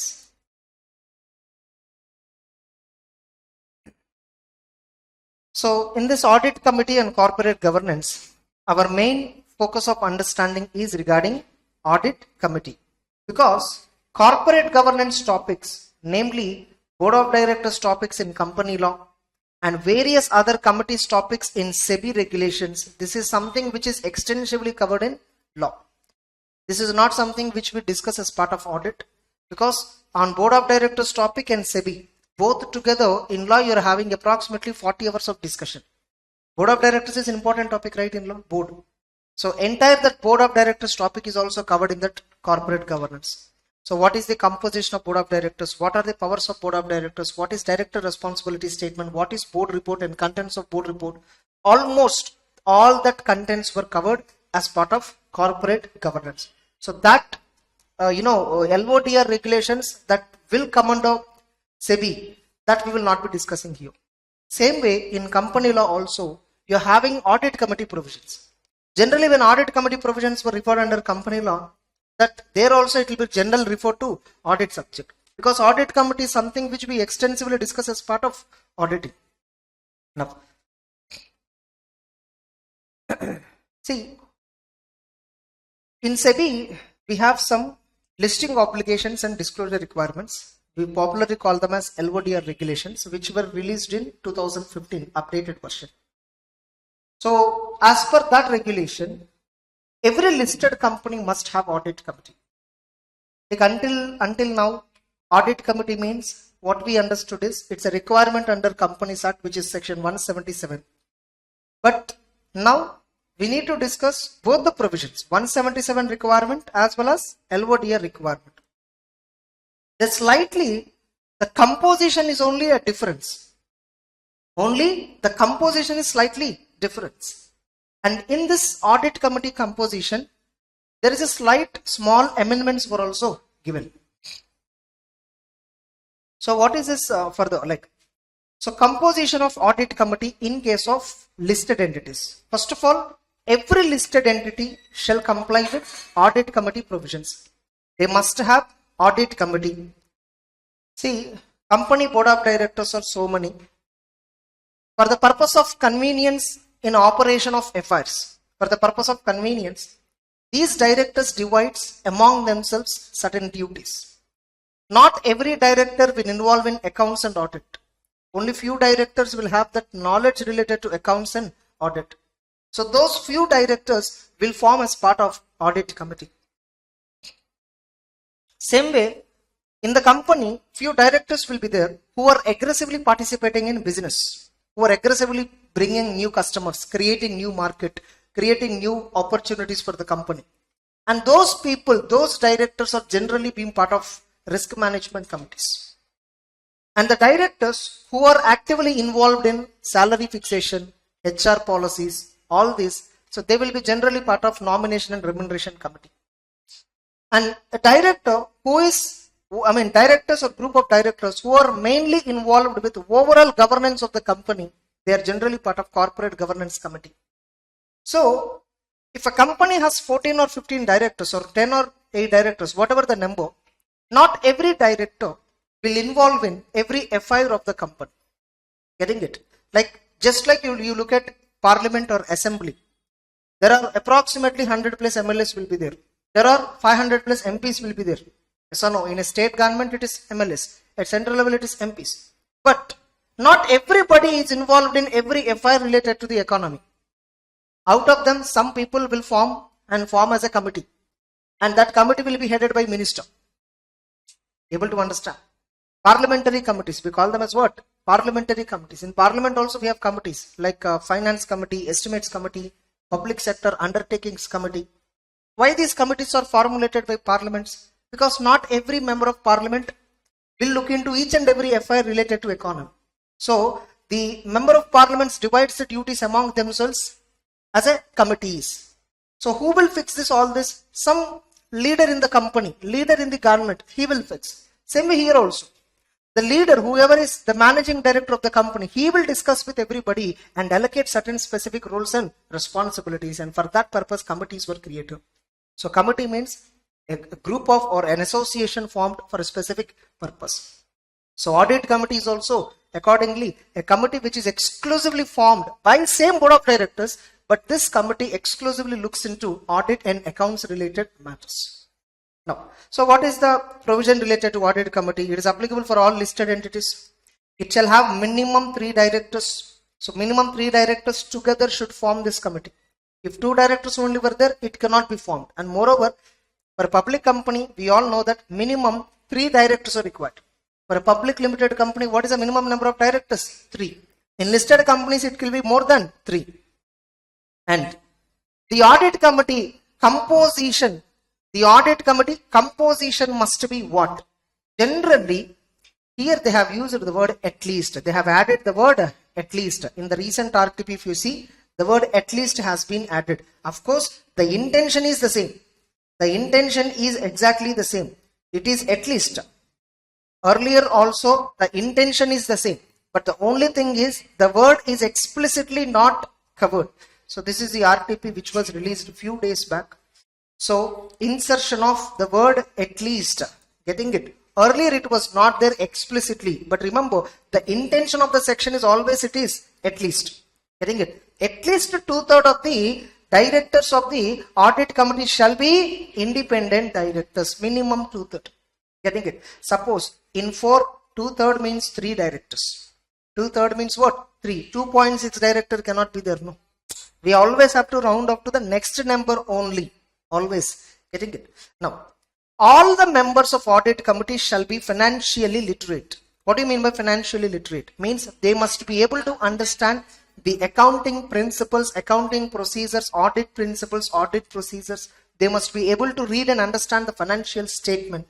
And at least one member shall have accounting or related financial management expertise.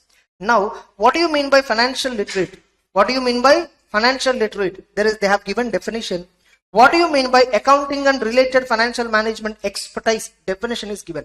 Accounting or related financial management expertise includes the people who have rendered previously as a CFO or as a finance manager, or who is a chartered accountant or company secretary, cost accountant, or management in finance.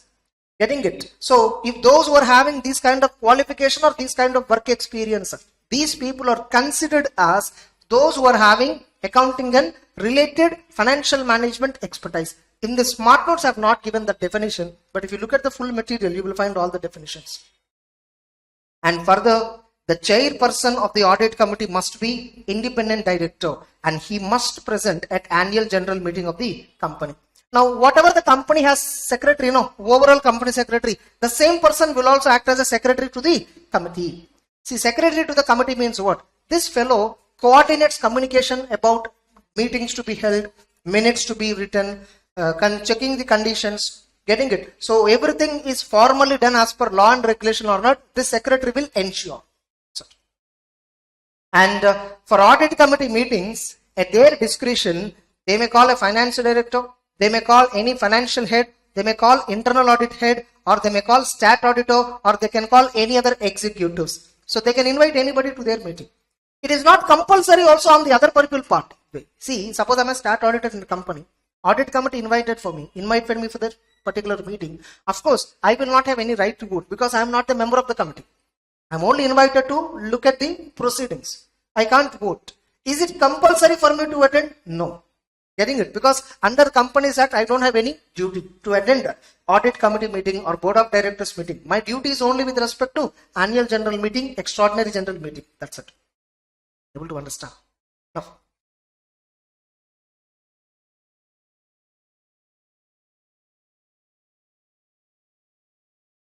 suppose you take this Reliance company. This is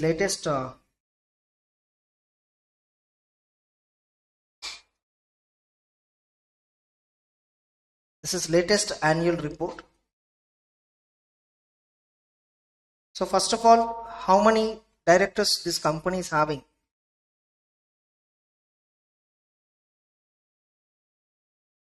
Now here they are speaking about the list of directors, all that below it will come.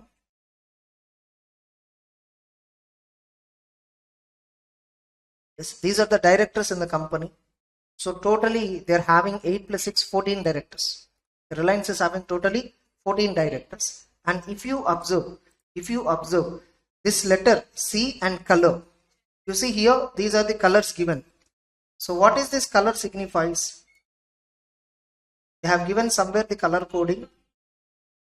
Yes, they have given. So if it is purple color, it's an audit committee. If it's orange, stakeholdership relationship committee, CSR committee and governance committee, corporate social responsibility and corporate governance committee, HR and nomination remuneration committee and finance committee, health and safety environment committee, risk management. These are the committees. And regarding all these committees, you are having in LODR regulations as part of this chapter. And I told you to refer to company law book for this. Getting it? You are having all this in SEBI regulations. Now, you see here, now audit committee means what? This purple color. So we have to identify those people where purple tag is given. So here he is a M. M refers to member. C refers to chairman. So here he is also a member. Yeah, he is also a member of audit committee. He is also a member of audit committee. You see, he is a non-executive director, non-executive director, non-executive, and most of them are independent directors. Most of them are independent directors, and he is the chairman of the audit committee, and he is also an independent director. He is an advocate in Supreme Court, practicing advocate. Most of the independent directors are taken from professions. Getting it? You see, all the independent director, he is a Supreme Court advocate, he is a scientist, or he is some chairman of some Quality Council of India regarding various aspects, and he is a finance secretary, and so approximately 1, 2, 3, 4, and Ambani was not there as part of any committee. I mean, he is only chairman of finance committee, and here he is also a member of audit committee. You see, Reliance has adopted all the members of audit committee were independent directors, non-executive directors. Getting it? Now one more point. Non-executive director not necessarily mean independent director. But here they are all independent directors. By the way, for your information, though they have not mentioned specifically, they all are independent directors. Suppose Neeta Ambani is there. She is non-executive, but she is not independent. Because she is having interest in the company. Her husband is having substantial interest in the company. Getting it? So she is not a non-independent director. Getting it? So non-executive means those who do not involve in day-to-day affairs of the company. So here they exactly met the requirement of the LODR regulations. You can cross-check with other committees also. Whenever you are reading, just cross-check with other committees. Now you see, audit committee will have terms of reference. Audit committee will have terms of reference. You might have came across this word.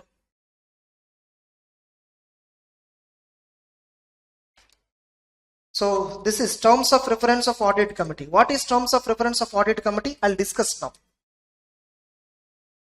So that's about audit committee. Now meeting, audit committee meeting must be held 4 times a year, and the gap between 2 meetings shall not exceed 120 days. The quorum shall be minimum 2 members, and minimum 2 independent directors also must present. Quorum is minimum 2. That too, which members? Only independent should present.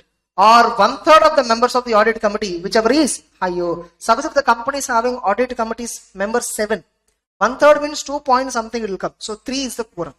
If the audit committee total members are 6, 1/3 means 2. That is fine. Now powers of the audit committee. This itself can be asked as a separate question. What are the powers of the audit committee? Write about composition and powers of the audit committee. 4 marks question.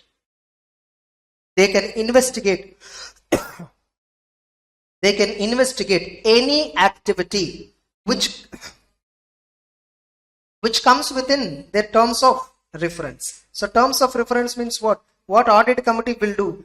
They participate in all the following areas. So in the company annual report itself, they have clearly mentioned what are the powers of the audit committee, what are all the terms of appointment, everything is clearly mentioned. Now they can seek any information from any employee. They can get outside legal and other professional advice. So if they want any legal and professional advice on accounting or taxation or any other matter, they are having power to get that advice. Getting it? Which means what? What is meant by this power? So when they want any legal expertise from outside, board of directors cannot deny them. Rest of the board of directors cannot deny them. And they can secure attendance of any outsider with relevant expertise if it is considered necessary. They can talk with experts if at all they want to. That's it. And remember, all these 4 powers must be vested in audit committee. So the auditor should check whether terms of reference have framed mentioning above powers. So in the terms of reference in the Reliance also you will find all this.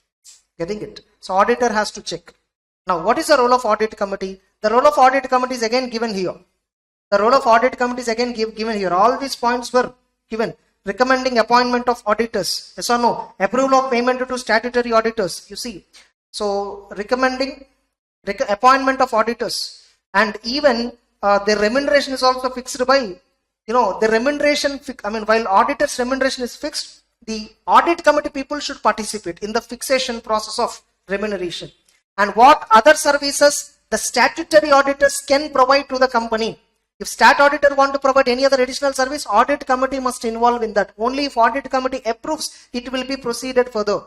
And they can discuss with statutory auditors regarding nature, scope, timing, planning of the audit, all that. And they do annual financial statements review. See, this itself can be asked as one of the function of the audit committee is, one of the function of the audit committee or role of the audit committee is they have to perform a review of annual financial statements. So what do you mean by review of annual financial statements? They may ask you a sub question clearly. Only on this they may ask you a 4 marks question.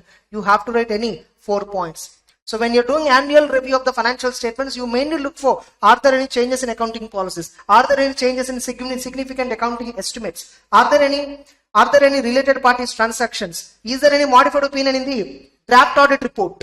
Getting it? And what are the matters which are required to be included in director responsibility statements? All these points audit committee should focus. So financial statements review means what? Only from reporting angle we will see. And they have to review quarterly financial statements. They have to review utilization of funds raised in case of IPO, NPO. They have to look at statutory auditor independence and performance, how they are performing. They will participate in approval of related party transactions. They review internal audit function. They will exercise, whistleblower policy making, whistleblower mechanism, and appointment of CFO. Audit committee approval is required, and any other function mentioned in terms of reference. So they will ask you in exam, write about applicability of audit committee as per LODR regulations and what is the role of audit committee. 6 marks question they'll ask. Means out of this, any 6 points you have to write out of main points. Able to understand? Write about role of audit committee and applicability of audit committee and composition as per SEBI LODR regulations. A straight question can come. Are you clear? All of you? Next. Resignation, I'll come to that later. And what about applicability of audit committee provision as per Companies Act? See, Companies Act talks about to which companies audit committee is applicable. See, LODR regulations is exclusively for listed entities. Whereas Companies Act provision is not exclusive for any company. Getting it? So they gave every listed company must have audit committee as per company law, and unlisted company who are satisfying any of the following three criteria. If an unlisted public company satisfies any of the following three criteria, audit committees must for them. Paid up capital 10 crore or more, turnover 100 crore or more, aggregate outstanding loans, debentures, deposits 50 crore or more. So they have to compulsory. Private companies not liable for forming audit committee, because in order to form an audit committee, minimum 3 directors are required. For a private company, minimum 2 is enough to form a company. Next.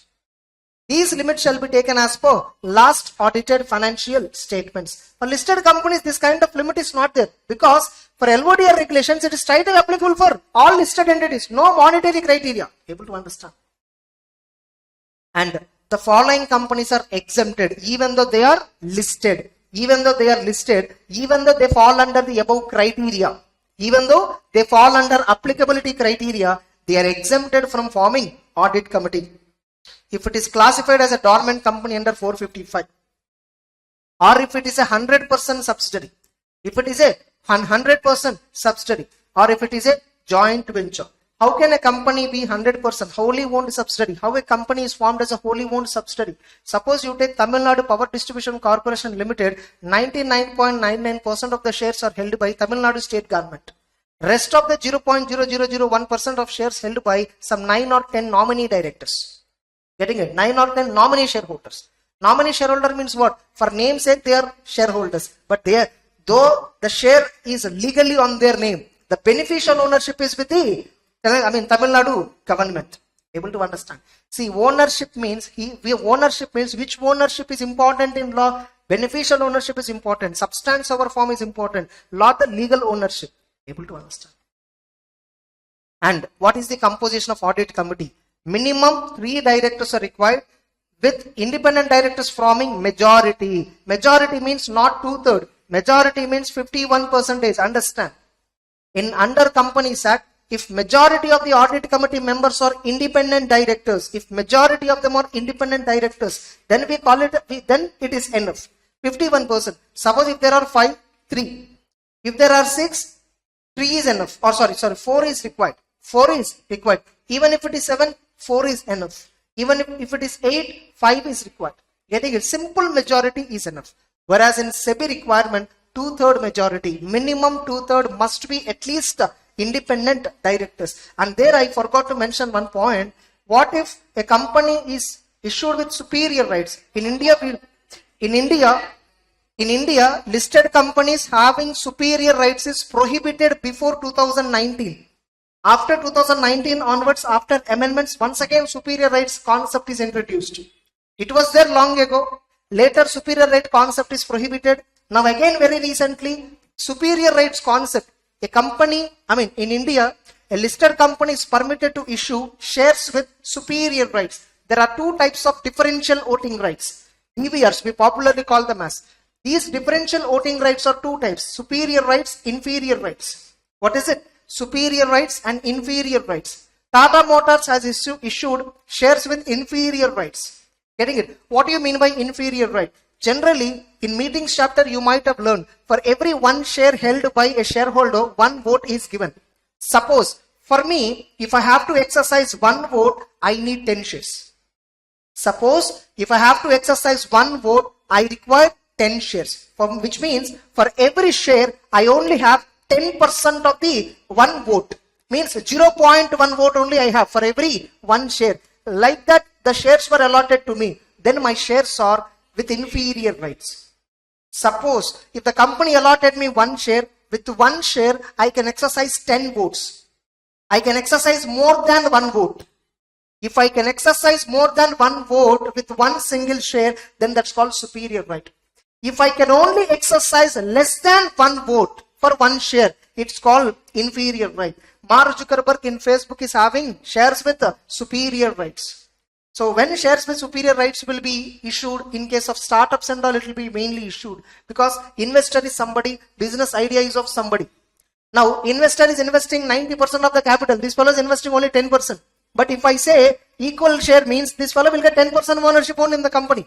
Now how he will protect? But both of them agreed 50-50%. But in company law, how voting power is calculated based on investment. So this fellow have taken 10% amount. This fellow contributed 10%. Investor has contributed 90%. For him, we will give shares with inferior rights. I will take shares with superior rights. So I will compensate it 50-50. Able to understand? Though he purchases 90 shares, he'll get 50% voting power. Though I purchase 10 shares, I will get 50% voting power. So likewise, the shares will be issued in case of startups. So in case if a company is having shares with superior rights, then the company must have only independent directors as part of audit committee. Getting it? Next. And whenever audit committee is applicable, all appointments, including filling of casual vacancy, shall be made after taking recommendations of audit committee. Incorrect question or correct or incorrect question. In case of casual vacancy, audit committee recommendation is not required. Incorrect. Even in the case of casual vacancy, audit committee recommendation is required. What are the functions of audit committee? Same. Any 6 points you can write here. They are same, more or less same points as per role of audit committee. In LODR regulations, role or function, both are same. Getting it? Whatever functions in respect of listed companies, audit committee is having similar functions only in respect of, under Companies Act, similar responsibilities only were given. Next. Next here. What are the mandatorily points? What are the mandatory points that audit committee shall review as per Schedule 2 of LODR regulations? Schedule 2 is for what? As per LODR regulations, Schedule 2.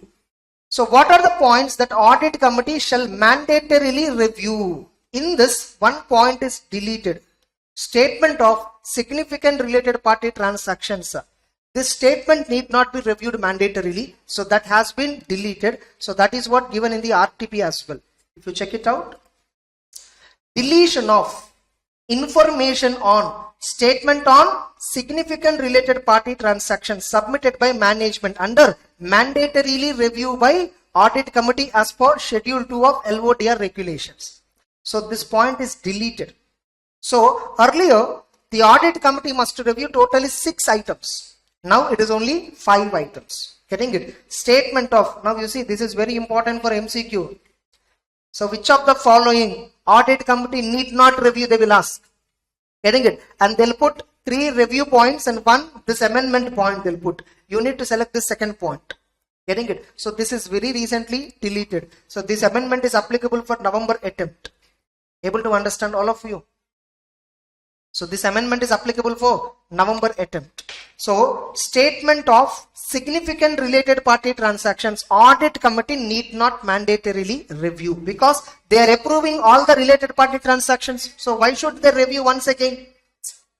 Getting the point? So they are participating in every, they see related party approval, related party transaction approval, everywhere they are involved. So they no need to review once again at the end. This review is performed by what, for what purpose? Totally in a year, what happened? So in order to check that only this review. So what are all they need to review? They need to review management discussion and analysis. They need to review management discussion and analysis regarding financial conditions and operations. They need to review compulsorily letter of weakness issued by stat auditor. They need to review internal audit report with respect to internal control weakness. And they have to compulsorily review chief internal auditor's appointment, removal, remuneration. They shall be reviewed on an annual basis. And they should review statement of deviations, even quarterly statement of deviation, annual statements of funds utilized shall be monitored. Getting it? And auditor, as a stat auditor, what you need to check? You need to check from the minutes book of the audit committee whether the above mentioned points have been reviewed by audit committee and see whether as part of director's report a management discussion and analysis forms part of the annual report. You see Reliance annual report, you will find management discussion and analysis. So we need to check whether M&A report is given or not. Getting it? And wherever deficiencies or adverse findings are noted by audit committee, please see that these have been dealt by management in the report of corporate governance.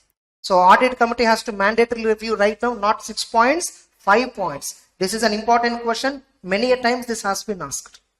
This is an important question in this. Many a times it has been asked. So the audit committee shall mandatorily review management discussion and analysis of financial conditions and operational results. They need to review letter of weakness issued by stat auditor. They need to review internal control weaknesses identified as per internal audit report. They need to look at internal auditor's appointment, removal, remuneration. They need to look at statement of deviations, quarterly statement of deviation. They need to review annual statements of funds utilized. Getting it? For any purpose other than those mentioned in the offer document. If this point will apply only if the company raised funds. In that year, if the company raised funds only, this point will apply. Otherwise, this will not apply. Clear? All of you? Next.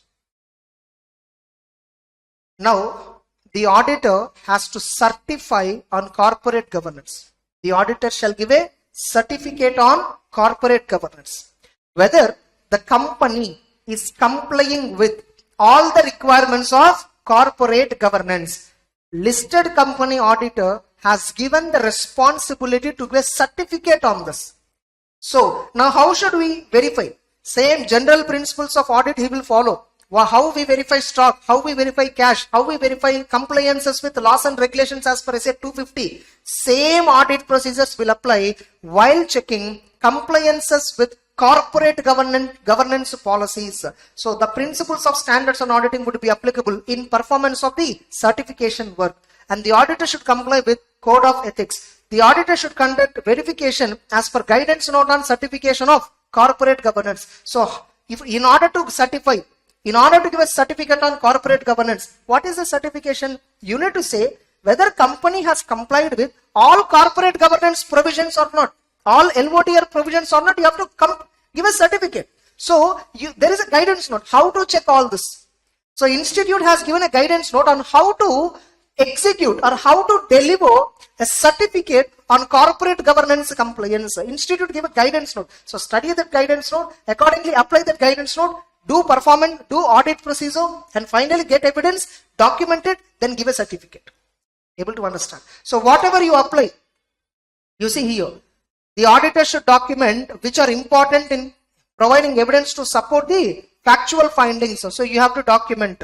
And auditor should also get a written representation from the company. Yes, the company management has actively implemented all the controls to comply with corporate governance rules and regulations. Able to understand? Have you read all this?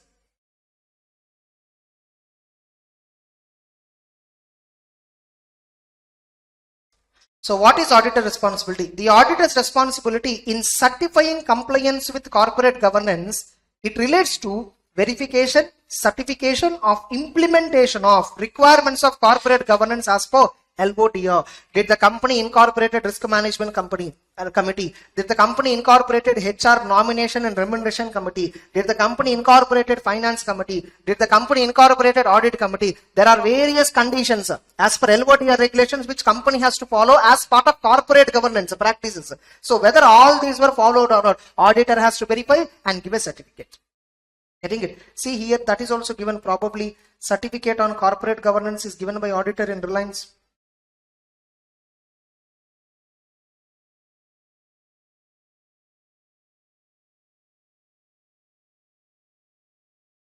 Spelling tappa.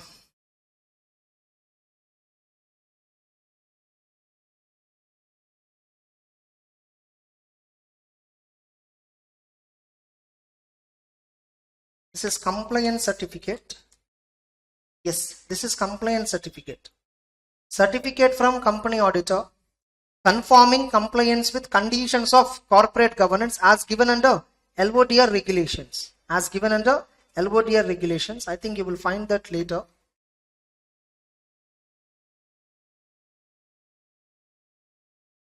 So you will find full-fledged certificate itself. You see here. This is how an auditor will give a certificate. Remember, this certificate is neither an assurance on the future viability of the company nor a guarantee about the performance of the company. Getting it? And this certificate is not on the financial statements. See, you see here, we will mention that clearly. Such a certification is neither an audit nor an opinion on financials.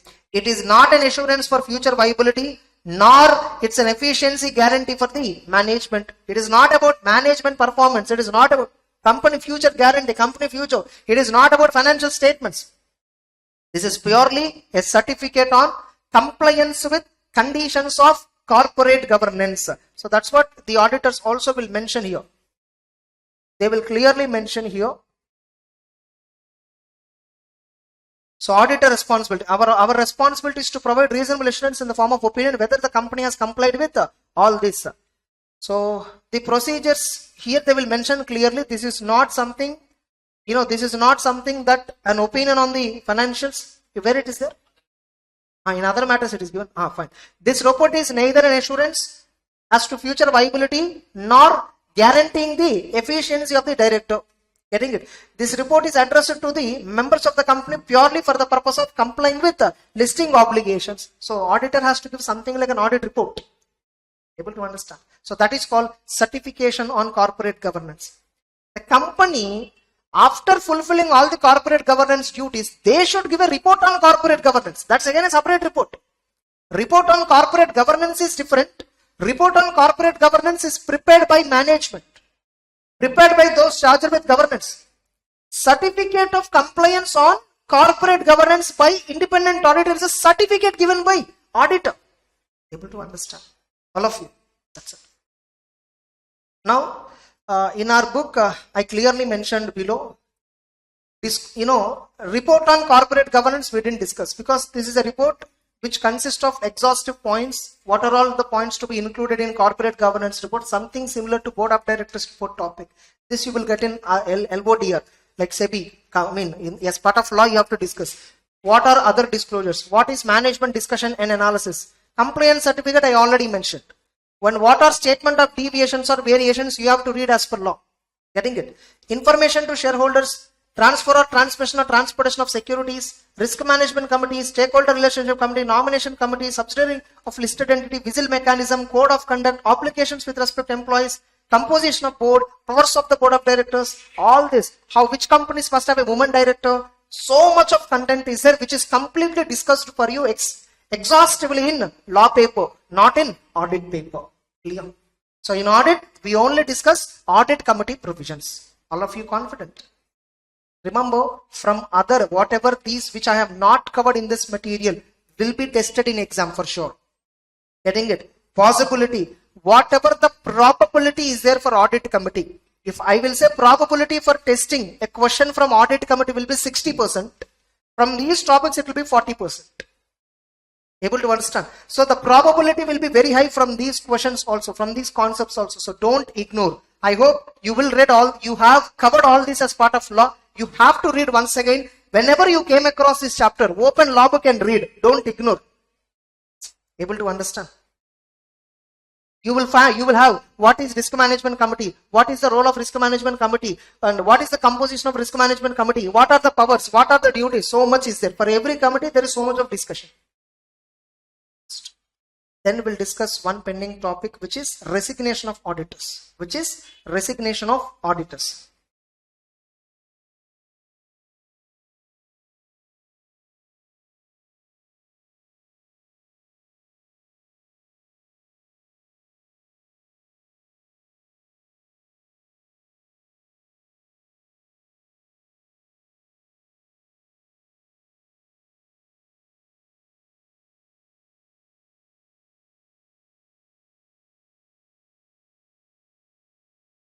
So the next one. So whenever an auditor of a listed company resigned from the company, first of all, we have a procedure. What should be the process of resignation is given under Companies Act. What should be the process?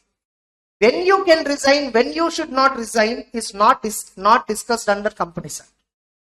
If auditor want to resign, you have to resign after checking all the legal compliances.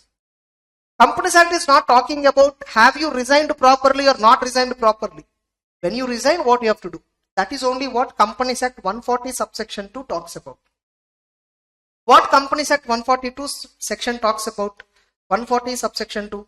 An auditor who resigned from the company shall intimate the company within 30 days. Within the same period, he shall file a form called ADT 3 with ROC. Getting it? If at all he is an auditor of government company, he shall also intimate to C&H. And this entire process must be done within 30 days. And you need to clearly mention reasons in ADT 3 or even in your resignation letter why you resigned from the company. You need to clearly mention reasons to the company. Suppose if you fail to comply with this, if you fail to comply with this provision, 140 subsection 3 attracts. So what it says, 140 subsection 3, it says there is a fixed penalty plus variable penalty. There is something called fixed penalty plus variable penalty. What is fixed penalty? Straight away, remuneration of the auditor or 50,000 rupees, whichever lower. Whichever is lower. Plus variable penalty of per day 500 rupees from 31st day onwards. From 31st day onwards. Actually, what do they say? 500 rupees per day penalty for the delay after the first failure. Getting it? 500 rupees per day penalty for the continuing failure after the first failure. After 30 days only, no, first time you failed. Up to 30 days you have time to intimate. 31st day, if you do not intimate, then failure started. So from that day, continuing failure means until you file ADT 3 form, until you intimate the company, until you intimate the C&AG, until that you have to pay 500 rupees per day additional penalty. And both maximum penalty is 2 lakhs. Earlier it was 5 lakhs, amended, now it is 2 lakhs. Able to understand? This is the process of resignation. Whereas LODR regulations, what are they saying? They are not talking about process of resignation. They are talking about LODR regulations puts a restriction on resignation. When auditor should not resign. Getting the point? If at all you want to resign, what additional formality, what additional duty you have to discharge. So that is what LODR regulation discusses. Now the regulation says the moment an auditor of a company resigned and intimated to the company without any delay within next 24 hours shall intimate to SEBI, shall intimate to the SEBI, to all the stock exchanges they need to intimate. Able to understand? A company, the moment they received the resignation information from auditor, they should intimate immediately to stock exchange. Now, in order to resign by an auditor, what is the condition? Suppose if auditor resigns within 45 days from the end of the quarter of a financial year, then before that resignation, compulsorily shall issue either a limited review report or audit report for such quarter. Like what? See, every listed company must file quarterly financial results. Every listed company must file quarterly financial results within 45 days from the end of the quarter. And every listed company shall furnish annual financial statements within 60 days from the end of the financial year. Which means by 31st May, 99% of the cases, most of the listed entities would have submitted annual financial statements, audit report thereon. That's why you take any company, listed company, popular listed company, annual reports, audit reports, financial statements, dates, they are before 31st May, before 31st May. That's a requirement under SEBI. See, like the reason why quarterly financials are important is, of course, because the stocks are listed, they are being traded. As an investor, I can't wait until next one full year to get the latest information. I want information as soon as possible. So quarter results concept has been brought. Same concept under Companies Act is added very recently, 129A. What is it? 129A.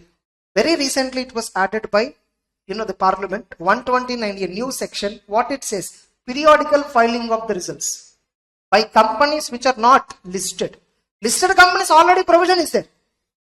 In Companies Act, is there any provision that talks about quarterly results or periodical results? No. Newly 129A section added in 2021 year. Getting it? It's a newly added section. So now some unlisted public companies also, or some other notified class of companies, right now it is not yet notified, only section was given, applicability of the section is not yet brought. Any notified companies or class of companies must file periodical results with the ROC. So that is 129A. Whereas SEBI provisions are what? Every listed company must file quarterly financial results with the SEBI as well as with the stock exchanges? Yes or no? Quarterly results within 45 days. Now, the question here is, you see the provision. Suppose if the auditor want to resign within 45 days from the end of the quarter. Suppose you want to resign. Suppose actually we are talking about financial year 22-23. Let us assume the financial year 22-23 means first quarter is 1st April to 30th June. Second quarter is 1st July to 30th September. Then it is 1st October to 31st December. Then it is 1st January to 31st March. These are the quarters. Getting it? Now, if you want to resign from the end of the quarter within 45 days. Within 45 days means what? 15th. Sorry. Yeah. So, 15th August. Correct? Within 45 days from the end of the quarter means 15th August. Here 15th November. Here 15th February. Correct? 45 days from the end of the quarter. Getting it? And here it is 15th May. So this is the 45th day from the end of the quarter roughly. Getting it? If you want to resign within 15th August. Suppose if you want to resign within 15th August. 15th August. Within 15th August means what? It will come after 30 June. But within 15th August. That period is nothing but within 45 days from the end of the first quarter. Within 45 days from the end of the first quarter. In such a case, you must give audit report for this Q1 compulsorily and then resign. And then resign by 15th August. Intimate resignation. First give limited review report or quarter audit report. Mostly auditors will give limited review report only. Mostly auditors will give limited review report. The concept of limited review assurance engagement syllabus we don't have. SEO 2000 series. Getting it? SRE. Standard on review engagements. Getting it? We don't have in our syllabus. Now, so you must give. Suppose you want to resign after 15th August. Suppose you want to resign after 15th August. What is after 15th August? Interpret. 15th August is part of second quarter. Compared to first quarter, if you want to resign after 15th August, it will be nothing but after 45 days from the end of first quarter. You should always interpret it from the previous completed quarter angle. Suppose if the auditor want to resign 20th August, before this what is the quarter? April to June. Now June 30. From June 30, what is the date? 20th August. More than 45 days. If auditor is resigning after 45 days from the end of a particular quarter, then whatever the date on which you are willing to resign, don't resign. Give limited review report for that quarter and even limited review report for previous quarter. This is the condition. Like you will see this point. You might have came across this point in fraud, SEO 240 standard earlier. When an auditor has encountered an exceptional circumstance where he cannot continue the engagement, take legal and professional opinion and withdraw from the engagement. Suppose if withdrawing from the engagement is not possible. Have you seen withdrawal from engagement not possible? Resignation is not possible. Have you seen that word? What is meant by resignation not possible? 20th August I found an unexceptional situation. But when I took a legal opinion, I was told that I am an auditor of a listed company. And since I am resigning after 45 days from the end of the quarter, I cannot resign at this moment. When withdrawal is not possible, give disclaimer of opinion. Have you seen that? Whenever you have to give disclaimer of opinion, SEA 705 says, don't give disclaimer. Withdraw from audit. If withdrawal is not possible, then only we will give disclaimer of opinion. Remember? Just a minute. Can you someone switch on that?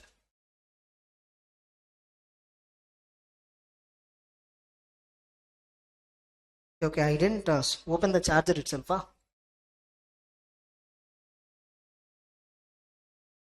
I was looking for that charger and thinking it's mine.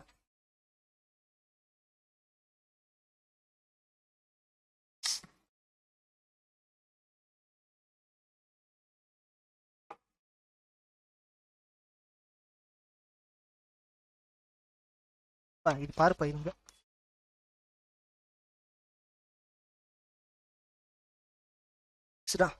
That laptop plug, you remove it and then keep this one. Hey, wait.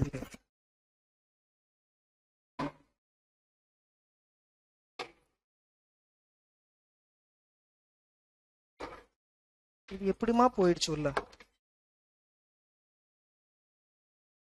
இது ஒரு தடவை remove பண்ணி கொடுப்பா எனக்கு plug. Yeah, remove it. So where this is?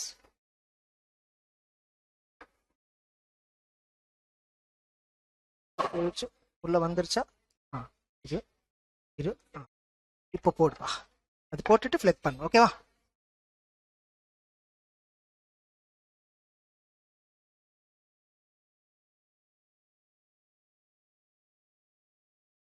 Fast. ஐயா அது போயிடுச்சே.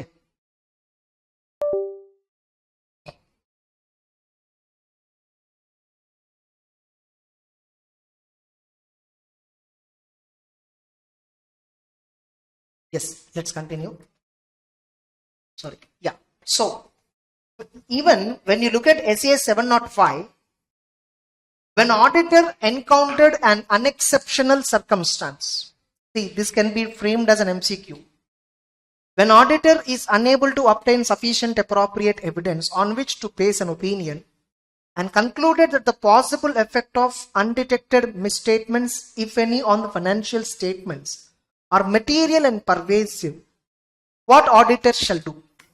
So what auditor shall do? Option 1, they'll give you withdraw from the engagement. Option 2, take legal and professional opinion and withdraw from the engagement. Option 3, give disclaimer of opinion. Option D, withdraw from the engagement if possible. If withdrawal is not possible, then express disclaimer of opinion. So like this, a meaning will come. In such a way, the options will be framed. So you need to select the last option. You cannot straight away give disclaimer of opinion. The standard itself says, when you encounter a situation where you are supposed to give disclaimer, don't give disclaimer. See whether can you withdraw. Getting it? Can you withdraw? So that another auditor will be appointed. He will at least try to do the audit. May not be possible for you. For somebody else, it may be possible for you. Let him try. You withdraw from engagement. If withdrawal is not possible, then only you give disclaimer. Withdrawal not possible means for listed entities because of this, condition. In India, for listed entities because of this condition, at certain moment, withdrawal is not possible. Are you clear? So what is that we read now? If auditor want to resign within 45 days from the end of the quarter, after the end of the quarter, within 45 days, give the review report for that quarter. If you want to resign after 45 days, from the end of a particular quarter, for previous quarter, give the review report, and the next quarter also give the review report. Able to understand? And there is another condition. If an auditor who gave review reports for 3 quarters, an auditor who gave review report for 3 quarters, for 3 quarters you gave review report, then compulsorily you cannot resign, do audit completely, give annual audit report, give quarterly review report on 4th quarter. It is compulsory. Then after only you can resign, and there is no point of resigning thereafter. Very good. Unless you don't want to continue for the next year, because you are appointed in case of non-government company for 5 years.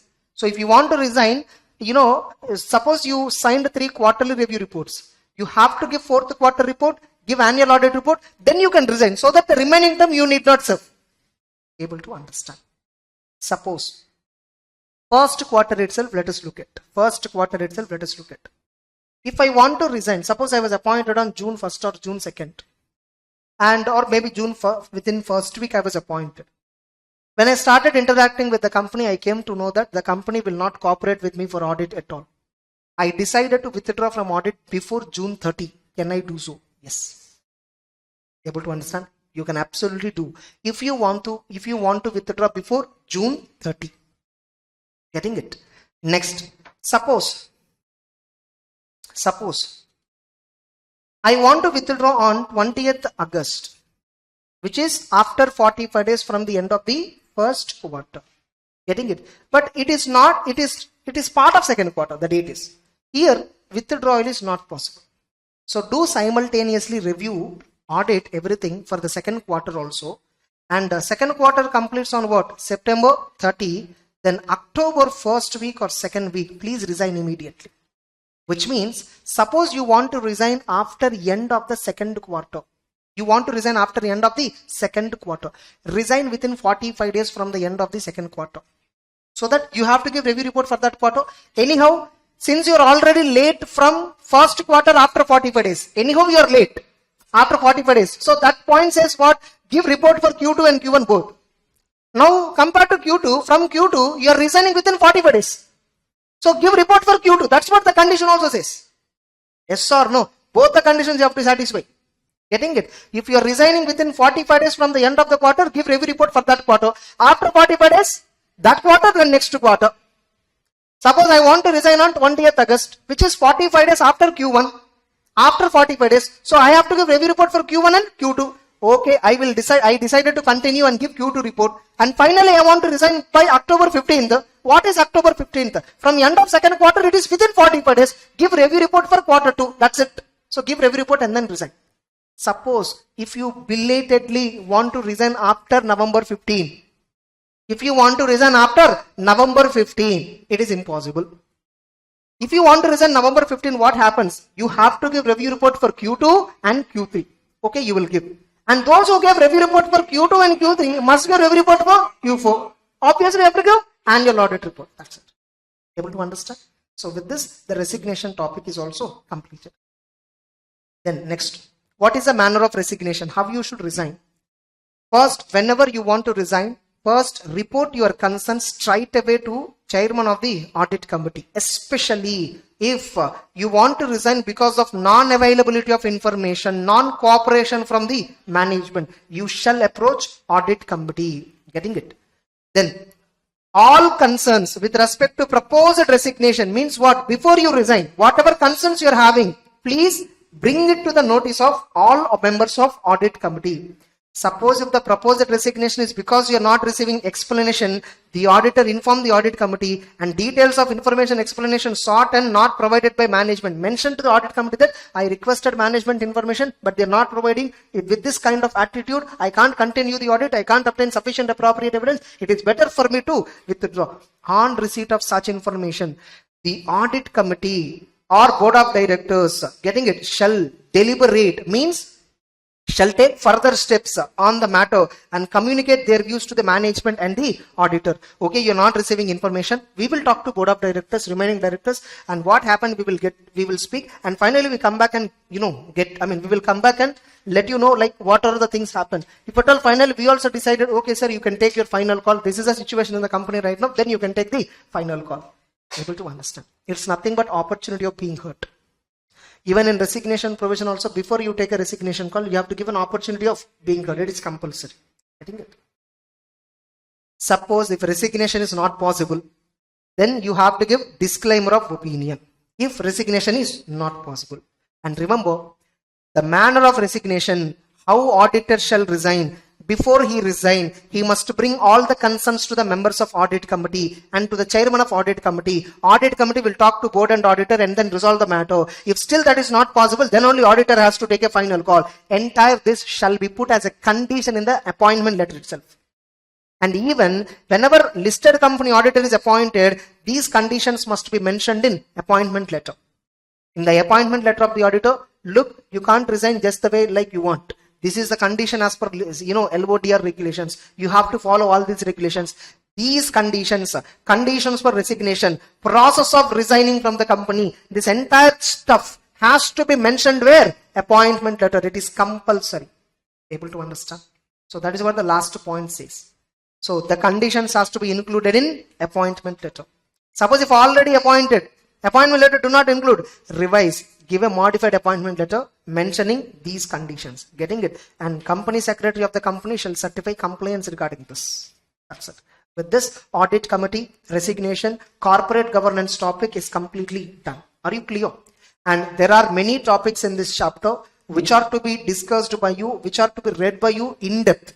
And that can only be done from law material, not audit material. Because in audit material, they have not given properly the entire illustrations also not there. Practice questions also not there. You open ICI material, audit committee questions, governance chapter you open.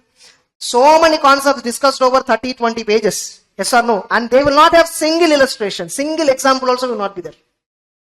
But in examination, what they are asking, MCQs and all, they are asking case studies on this. They are asking practical questions on this. So for that, what you need to refer in order to get a proper understanding? Law book. All of you clear? That's it. So with this, audit committee chapter is done. So let's begin with NBFC audit. See, in NBFC audit, where generally students lack clarity is regarding exemptions and non-applicability of registration. And further, in NBFC audit, at majority places, you get a discussion on RBI directions kind of. There, many have confusion, especially the sentences were so big, like non-banking financial company, systematically important, non-deposit, deposit taking NBFC, RBI directions 2016. That's one direction actually. Likewise, 4 to 5 different set of directions we will come across. Now, what exactly all this? Remember, in our book or ICS study material, it has not exhaustively given about the background data. See, NBFCs are nothing but non-banking finance companies. When an organization, and further, if you recollect, in CARO also I kept this point pending. That I told I'll discuss at NBFC. In CARO we have something clause like 14 or 16, some clause is there regarding not about reporting on registration of NBFC registration activity. So that point we need to discuss. So first of all, what is a non-banking financial company and how it is different from banks? Banks are the one which has both the functions, acceptance of deposits and acceptance of deposits and lending of loans. But remember, even NBFCs can do these two functions. But which kind of deposit NBFC cannot accept is demand deposit. What is a demand deposit? We all have bank accounts, right? By default, which bank accounts are there? Savings bank account. Savings account method is nothing but you can deposit whenever you want, you can use it whenever you want. This kind of deposit facility NBFC cannot give. NBFC can give a deposit facility where you can keep a deposit for a particular tenure, like fixed deposit facility they can give. Like NBFC can accept public deposits or NBFC can give loans. Getting it? And of course, loans means any type of loan, demand loan, other than demand loan, overdraft, cash credit, whatever types of loans banks are giving, all such types of loans NBFC also can give. There is no specific, variation. Only in terms of acceptance of deposits, the restriction is. Getting it? NBFCs are not permitted to accept demand deposits. That's a primary thing. Now, when do we call an enterprise is involving in a non-banking financial activity? When do we call an enterprise involving in a non-banking financial activity? So we have to check principal business criteria. We have to check something called principal business criteria. Principal business criteria consists of 2 criteria and the condition is end. And the condition between both the criteria is end. Only if these 2 conditions of principal business criteria are satisfied, then only that enterprise is treated as engaged in non-banking finance activities.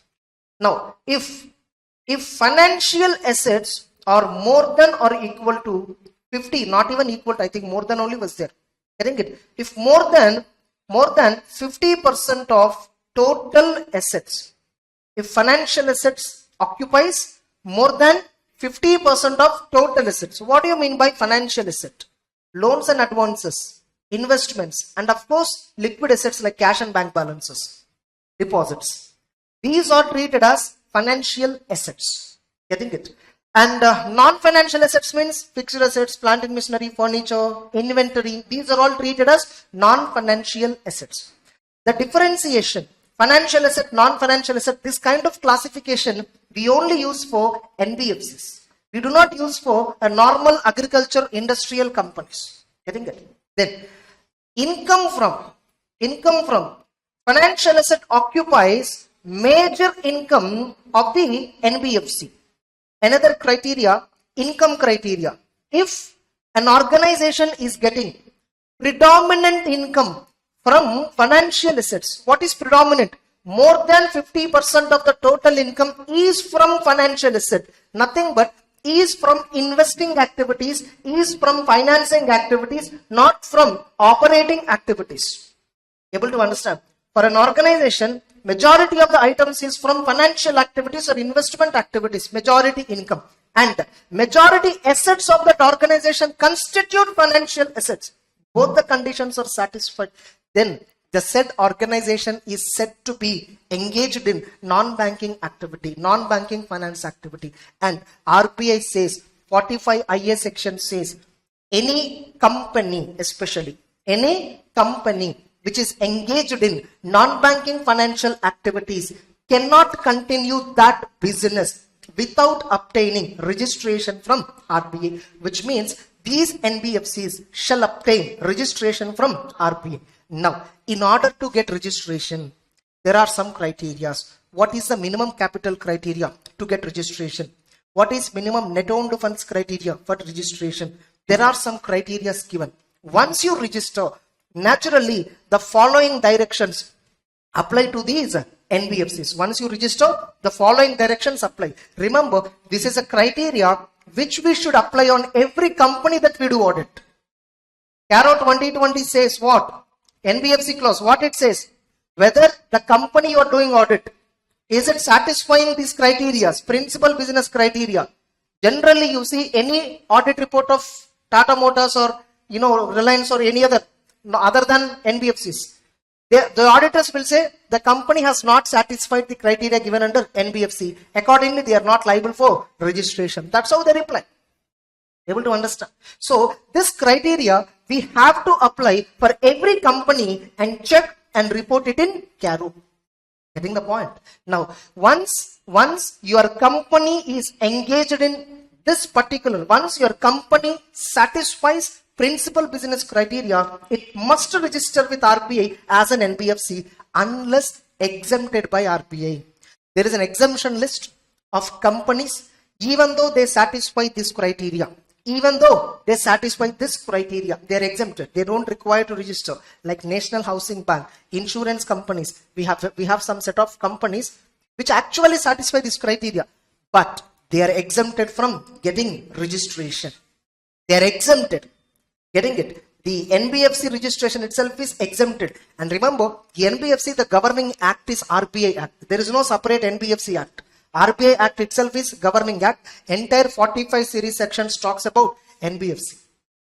Now, once your company is treated as engaged in principal business, it must get registration with RBI. It must then onwards satisfy capital requirement adequacy ratio and net owned funds ratio, all that they should maintain. Now, in addition to that, what are all the directions that applies to NBFC? Now, remember, these NBFCs are broadly classified into two types: deposit taking NBFCs, non-deposit taking NBFCs. So, it's an NBFC which involved in deposit taking.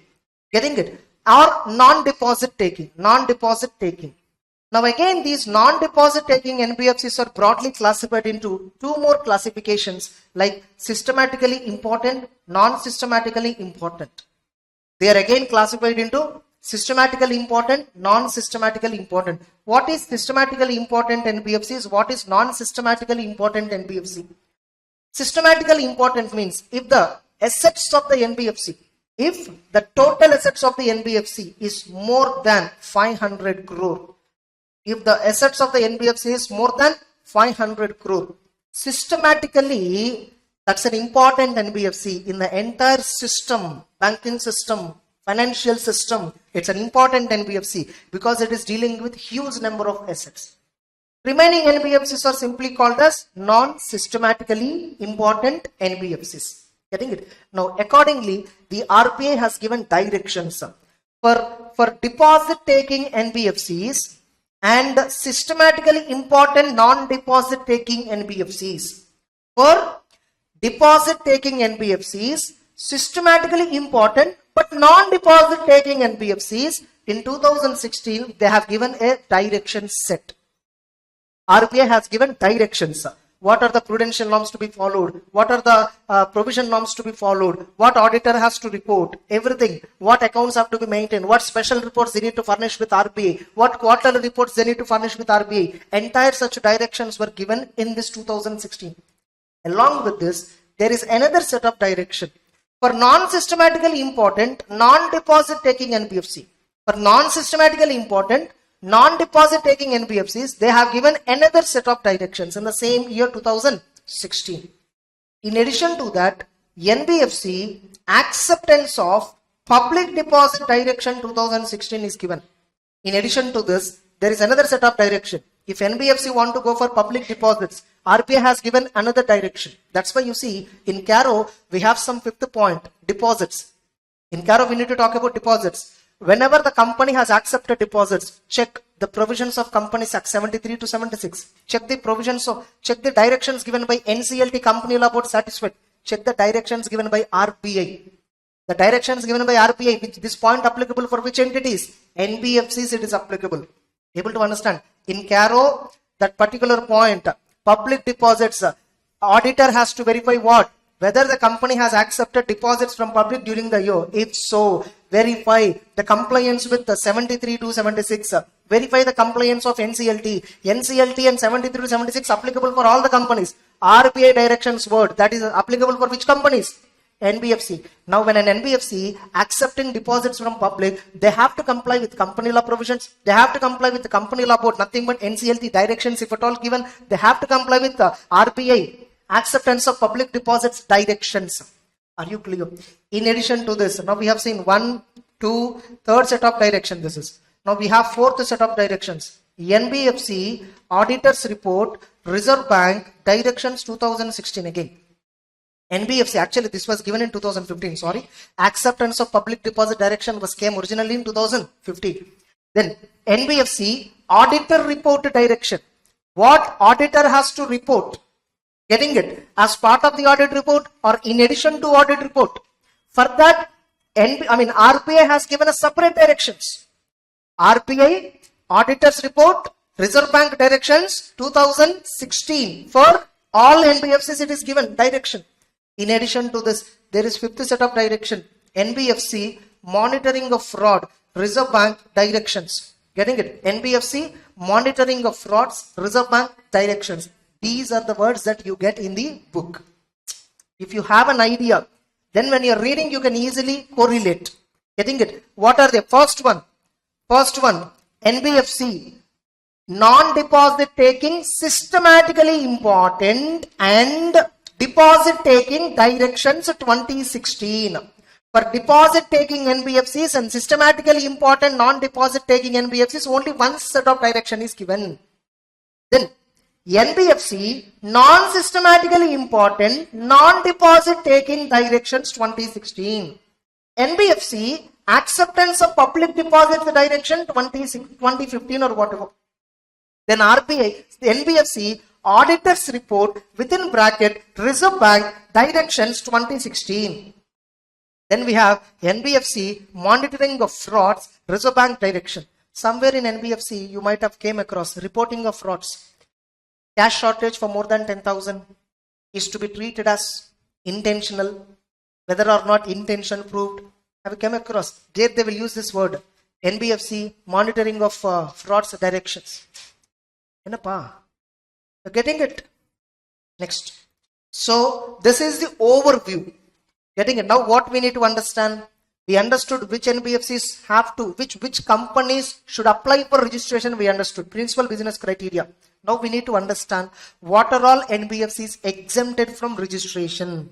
Getting it? What is not treated as NBFC activity? That we need to understand. Then we need to understand audit reporting procedures, NBFC directions. This is the entire syllabus. Then we need to understand NPA norms and provisioning norms. Able to understand? NPA norms are different, provisioning norms are different. That's it. Next. So definition as per RBI 45I, okay, defines a non-banking financial company as what? It's a financial institution which is a company, which means only a company form of organization is permitted to render NBFC activities.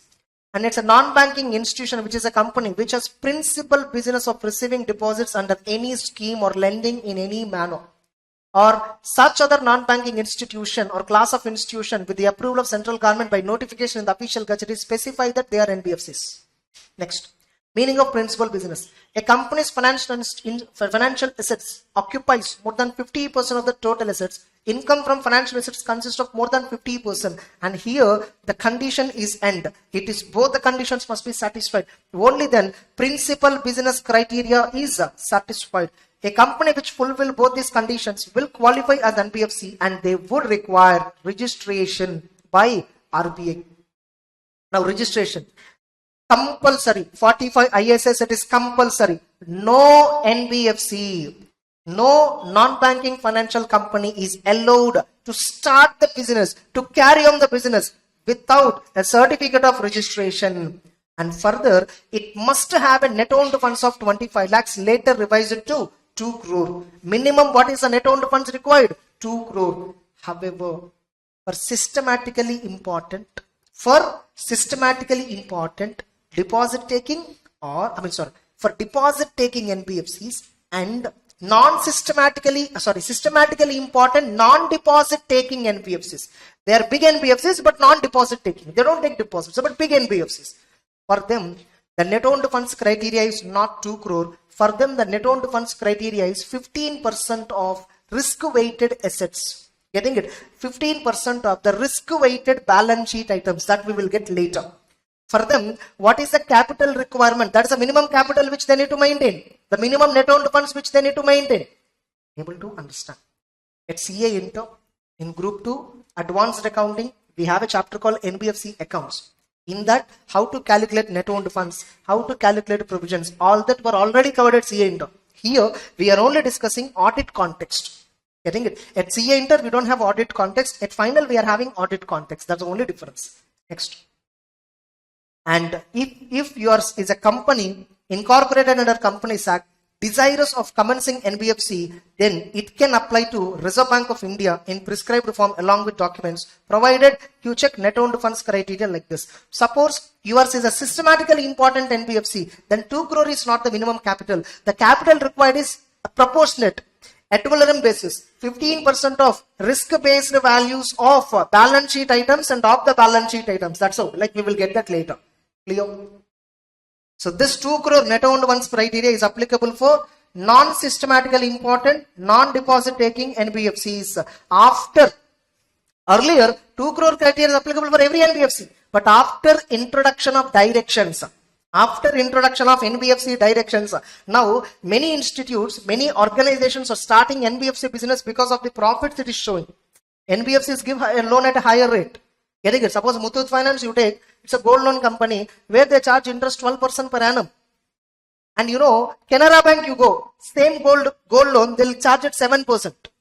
They'll charge at 7%, substantially lower. But these NBFCs, because of the capital which they get, because of the private sector participation, they spend huge on marketing. And that's why Muthoot Finance got many customers. Many customers taking loan in Muthoot Finance are not aware that the rate of gold loan interest is very, very lower in public sector banks. Getting it? Next. Now, directions to NBFCs. So, RBI has given directions to NBFCs regarding acceptance of deposits. They have given directions, prudential norm, income recognition, asset classification, provisioning, risk exposure norms, and financial solvency norms, reporting by NBFC. For all these, RBI has given directions. They may ask you a question only on this. They may ask you a question only on this. Write about various directions that RBI can give in respect of NBFCs. Not only that, RBI has given even directions to auditors. That's what I have told here. What are the directions actually? What directions actually they have given here, I have mentioned clearly. Able to understand? Next.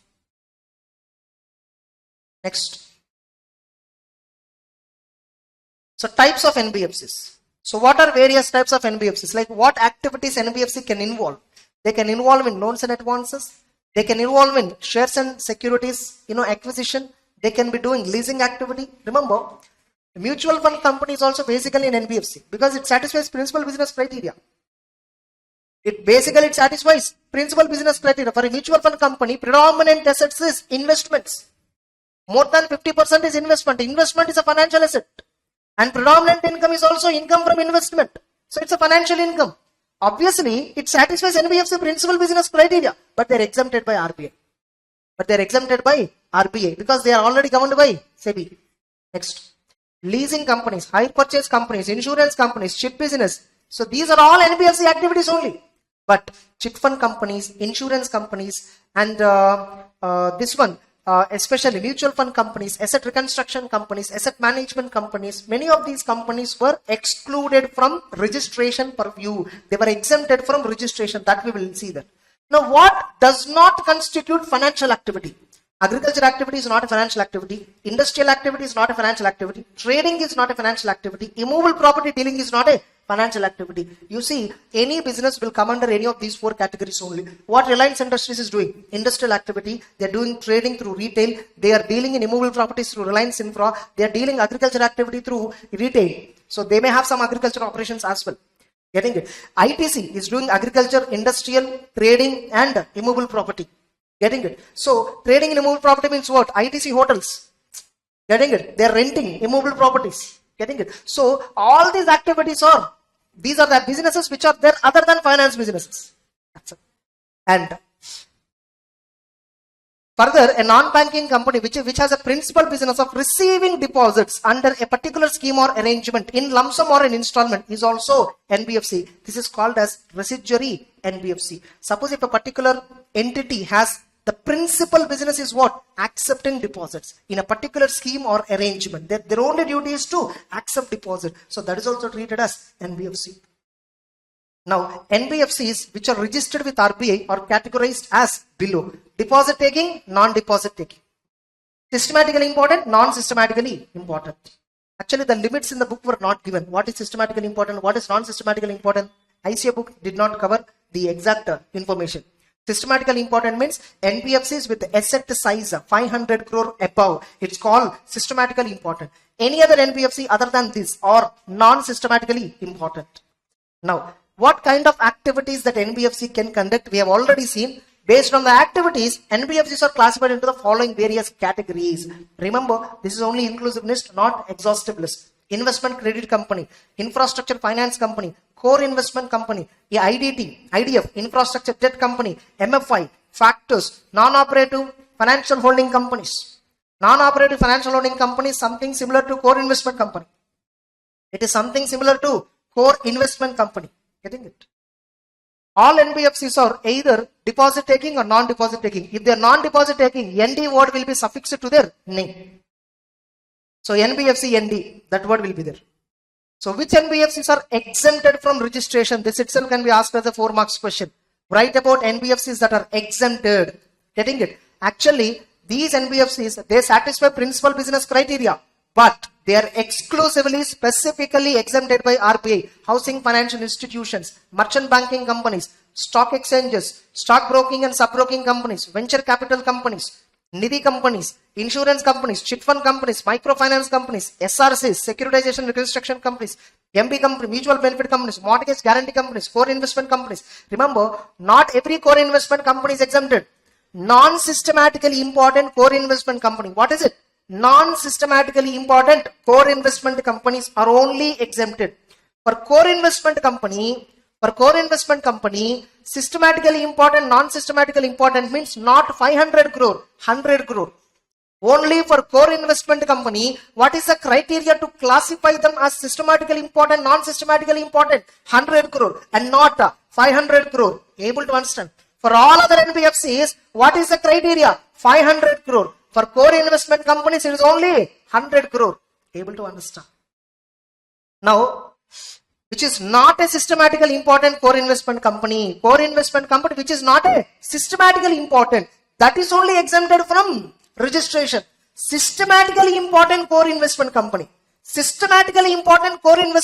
is liable for registration. Tata Sons Private Limited is a core investment company which is systematically important. In India, there are many NBFCs which are there, like a list of NBFCs. You can find them in RBI website, list of NBFCs.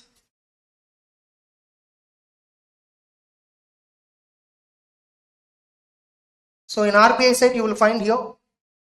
See, these are the list of NBFCs having. So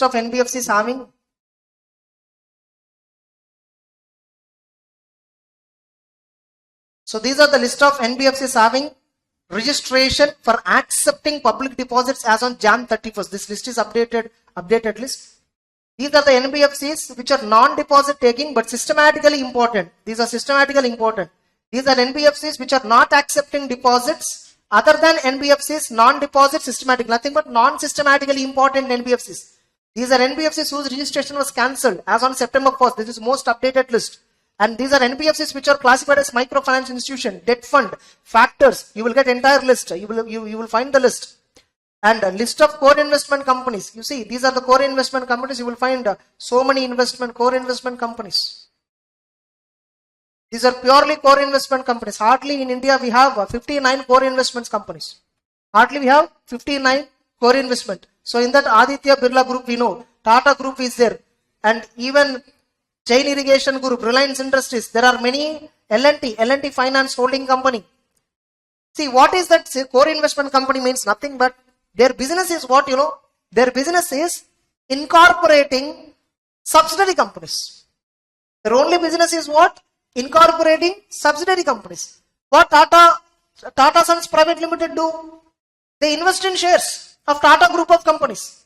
Almost every Tata company you call, for that the holding company is Tata Sons. So their only business is what? Investing in companies. 90% of the assets, not 50, 90% of the assets of a company, if it is in the form of investments, it is called as core investment company. Able to understand? If 90% of the total assets, are represented by investments in securities, not just securities, in getting holding company status in many other companies, then only we call it as what? Core investment company. And alternative investment fund. For all these meanings, we can't explain in revision. Getting it? Next. And core investment companies with asset size less than 100 crore or with assets more than 100 crore but not having public funds, nothing but not taking deposits, they are exempted from registration. So non-systematically important core investment companies and non-deposit taking core investment companies are exempted from registration from RBI for NBFC, which means deposit taking core investment companies, systematically important core investment companies, they are compulsorily have to obtain registration. So this can be a twisting point. Getting it? So only this can be twisted. Remaining points they can't twist. Straight list. No confusion. Now what is the difference between NBFC and banks in this point weights merit? NBFC, whenever you are having a deposit, you will not get deposit insurance and credit guarantee. You will not get, insurance on the deposit. There's an institute called Deposit Insurance Credit Guarantee. Up to 5 lakhs, your savings account is insured. In the event if the bank defaulted, up to 5 lakhs you will get from this insurance company. Getting it? Irrespective of your balance in the bank. Of course, if it is lesser balance, you get that lesser balance. If it is more than that, minimum 5 lakhs, your bank savings is guaranteed. Next. So this kind of deposit insurance and credit guarantee facility is not available for NBFCs. And NBFCs, there is no condition that they have to lend some percentage of deposits to priority sector. There is no such condition. You see, banks, they have to compulsorily lend out of total deposits accepted, out of total loans given by them. Some percentage must be given for agriculture. Some percentage of loan must be given for housing loans. Some percentage must be given for MSMEs. This is called priority sector in India. Getting it? So there is no such kind of compulsion on NBFCs. That is why some business organizations, see, for banks, they don't want to give loans to agriculture. They don't want to give housing loans. They don't want to give this because they don't get any rate of interest on them. But why they are giving? Because it's a compulsion by RBI. If a bank do not follow, they will be leviable with penalties and all. Next, capital requirement and prudential norms for NBFCs. Now here you see, every NBFC which is systematically important, or it may be deposit taking NBFC, shall maintain a minimum capital ratio consisting of tier 1 capital, tier 2 capital. Tier 1 plus tier 2 both together, minimum how much? Not less than 15% of its aggregate risk weighted assets on balance sheet and off risk adjusted value of off balance sheet items. Very simple. They will give risk weights. My main material contains that risk weights. In the smart notes I have not given, not relevant also from exam point of view. Getting it? So the NBFC will have some amounts. Okay. For all this, risk weights might be given. You need to arrive that value. So total this value. On this, 15% should be the capital, net owned funds of the NBFC. What should be the net owned funds of the NBFC? 15%. This is the actual asset value. This is the risk weights given by RBI. After applying that risk weight, you will get the final figure. Total it. On that you have to apply 15%. So that much capital must be maintained. Generally, 2 crores is a capital requirement, right? The 2 crore is what? It's an RBI Act related provision. It's an act. But directions says what? You have to maintain this much. Remember, these directions are applicable for which NBFCs? Systematically important NBFCs. For normal NBFCs, small NBFCs, whose assets are less than 500 crore, they don't have to maintain this. For them, 2 crore criteria is enough. Are you getting the point? So here, the NBFCs which are systematically important, deposit taking, shall maintain a minimum capital ratio of tier 1 and tier 2. Tier 1 capital is nothing but share capital, reserves and surplus, all this, which are absolutely in the control of the company. Tier 2 capital is something which is not in your control of the company, but it's your own capital. It's a capital which you got. Getting it? Subordinate debt. Subordinate debt means I will give securities, I will give loan to somebody. I will take loan from somebody. Getting it? In the event I default, they will get priority over and above preference shareholders. Something like that we have subordinate debt concept. That is something called subordinate debt. You will get it in SFM as well. What is subordinate debt? All that. That's called tier 2 capital. Getting it? You can find it in Google as well. What is tier 1, tier 2? But that much in-depth knowledge is not required because in our book is also not given tier 1 versus tier 2 capital. In fact, there is another one called tier 3 capital as well. There are 2 types of tier 1 versus tier 2 capital. So tier 1 capital consists of mainly share capital and disclosed. Tier 2 on the other hand consists of reserves and surplus such as subordinate debt, and here you will find that. It is not given in our books. It might be given in NBFC directions, which is not relevant for us. So tier 2 capital includes revaluation reserves, hybrid capital instruments, general loan loss reserves, undisclosed reserves. Undisclosed reserve means what? Secret reserve. Secret reserve will not have any sort of disclosure. Getting it? Tier 2 capital is considered as less reliable than tier 1 capital because tier 1 is what ultimately reliable for the public. Now, whether it is tier 1 or tier 2, both together how much you must have? 15% of risk weighted assets on the balance sheet and off the balance sheet items. And remember, out of this 15, minimum 10 must be tier 1. Minimum 10 must be tier 1. Out of 15, minimum how much tier should be there? Tier 1. This one. So remaining balance can be tier 2. So it is not given for your discretion. 15% of tier 1 plus tier 2 means I don't have tier 1 capital at all. I will maintain completely tier 2. No, that is not possible. Predominant portion must be tier 1 capital. Suppose if the NBFC is engaged in gold jewelry, liquidity should be extremely high. So tier 1 capital must be 12%. These are important for MCQs or true or false question. Getting it? So what is the capital that an NBFC, systematically important non-deposit taking and deposit taking NBFCs shall maintain? So these NBFCs shall have a minimum capital ratio consisting 15% of total aggregate assets on the balance sheet and off the balance sheet items, both the tier 1 and tier 2. Out of which tier 1 must have 2/3 portion minimum, 10%. If it is a gold lending NBFC, 12% must be there out of 15. Able to understand? Of course, at any point of time, it should be maintained. It is not only on the closure. It should be maintained at any point of time. But the criteria will be balance sheet date, assets and liabilities we will consider. Probably last year balance sheet will be considered and this year it might be maintained. Next. However, in case of non-systematically important, non-deposit taking, net owned funds criteria is enough. What is net owned funds criteria? 2 crore. Getting it? What is net owned funds criteria as per RBI requirement? 2 crore. Now here we have given just an explanation, not required from exam point of view. Next. Are you all clear until now? All of you? Next. Now, what are income recognition asset classification norms? These are also called as IRAC norms. Income recognition asset classification norms. Now, first let's look at NPA. Remember, non-performing asset for banks, the definition is different. Non-performing asset for NBFC, the definition is different. In respect of bank, an asset is treated as non-performing. In respect of a term loan, an installment or interest or principal is overdue for more than 90 days. Or in respect of a overdraft and cash credit facility, the account became out of order. These are the main criteria. In case of banks.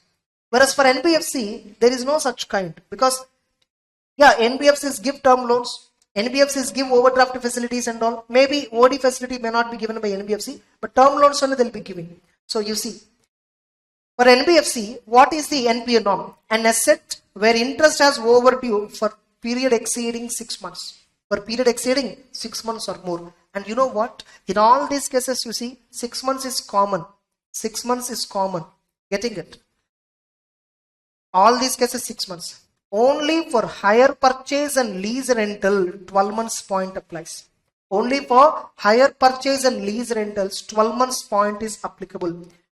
Now, it may be an asset, normal asset where interest is overdue, or it may be a term loan, it may be a demand or car loan, it may be a bill, or it may be in respect of debt or income on receivable, or it may be because of sale of asset or service rendered, which means you sold an asset, amount is not received. More than 6 months, NPA norm shall be applied even on that. Generally, we apply in a bank NPA norm only on loans and advances given, not on any other asset. Correct? Now, general criteria for all these is 6 months, 6 months. For lease rental, suppose NBFC is engaged in leasing activity, or if the NBFC is engaged in hire sale or hire purchase activity, then 12 months is the criteria. Now, for all these assets, in case if the NBFC is systematically important deposit taking, straight away 3 months. Straight away the criteria is 3 months. This is to make it in line with banks.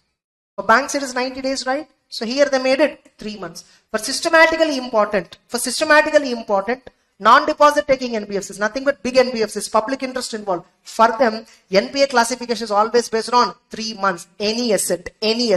If it is overdue for 3 months, it is straight away. For all other NBFCs, which are non-systematically important, 6 months. For leased assets, 12 months. Whereas, whether it is leased asset, other asset, for systematically important, it is always 3 months. Able to understand? All of you. The criteria is 3 months for systematically important deposit taking NBFCs. For non-deposit taking, non-systematically important NBFCs, it is generally 6 months. For lease assets, it is 12 months. That's it. Clear? Observation is very important. Only then you can be able to write in exam very well. Next.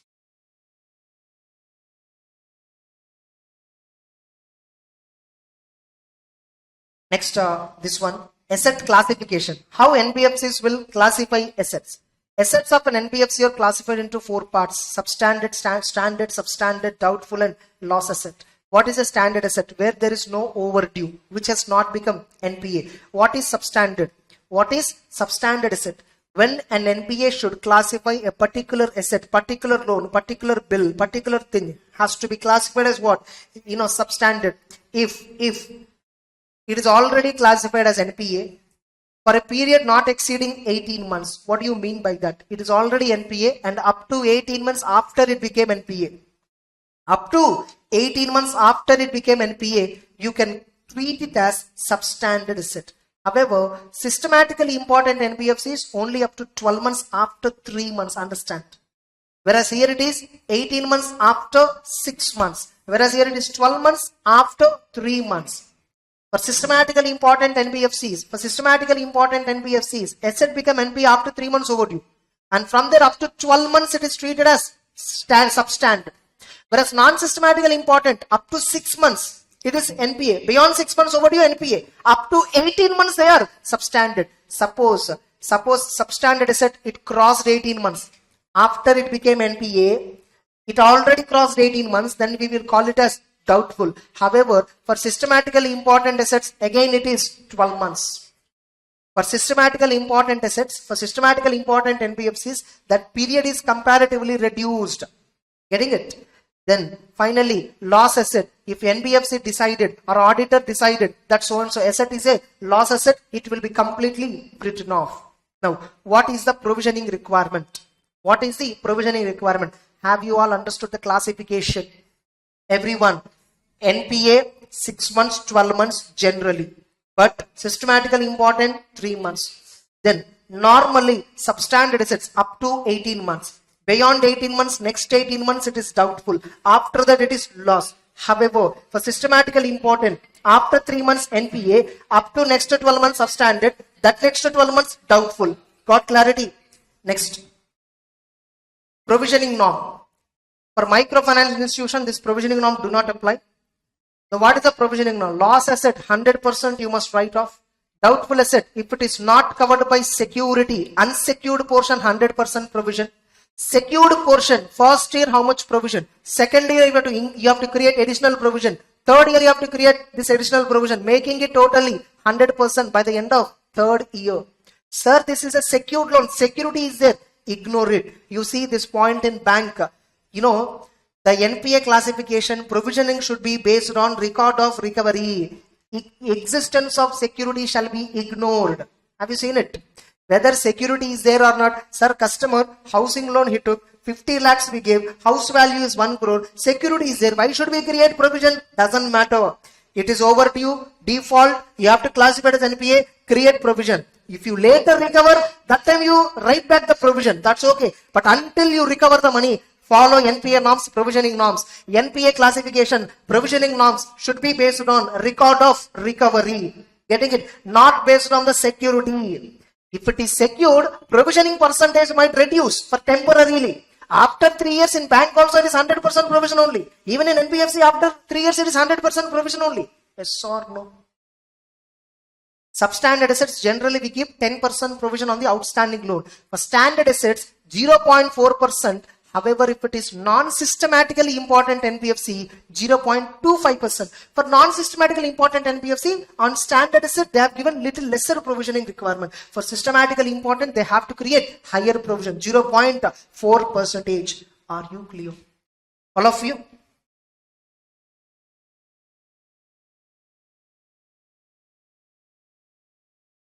Now, this point may be asked as a true or false. I don't know this much they'll observe while setting up the paper.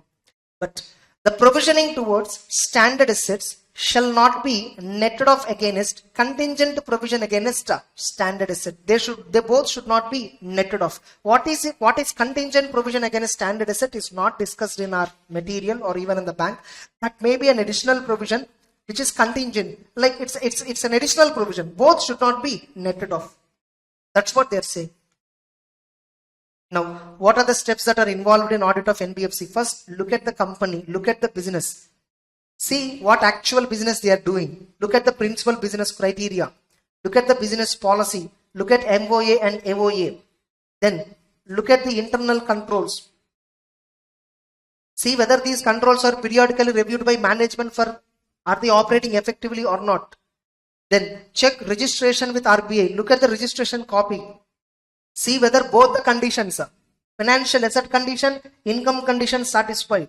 See whether NBFC is investing in liquid assets, especially this investment in liquid asset is applicable for NBFCs accepting public deposits. So if an NBFC is accepting public deposits, they have to invest a specified percentage of deposits accepted into liquid assets, and they need to file with RBI quarterly returns. Getting it? See whether these returns are filed quarterly or not. Auditor has to verify. Getting it? Now, this is regarding non-deposit NBFC. NBFC acceptance of deposit directions, nothing but NBFC acceptance of public deposit directions. That also auditor has to check. The company has to comply with credit rating given. See how much deposits an NBFC can accept from public. First, a company law give some limit.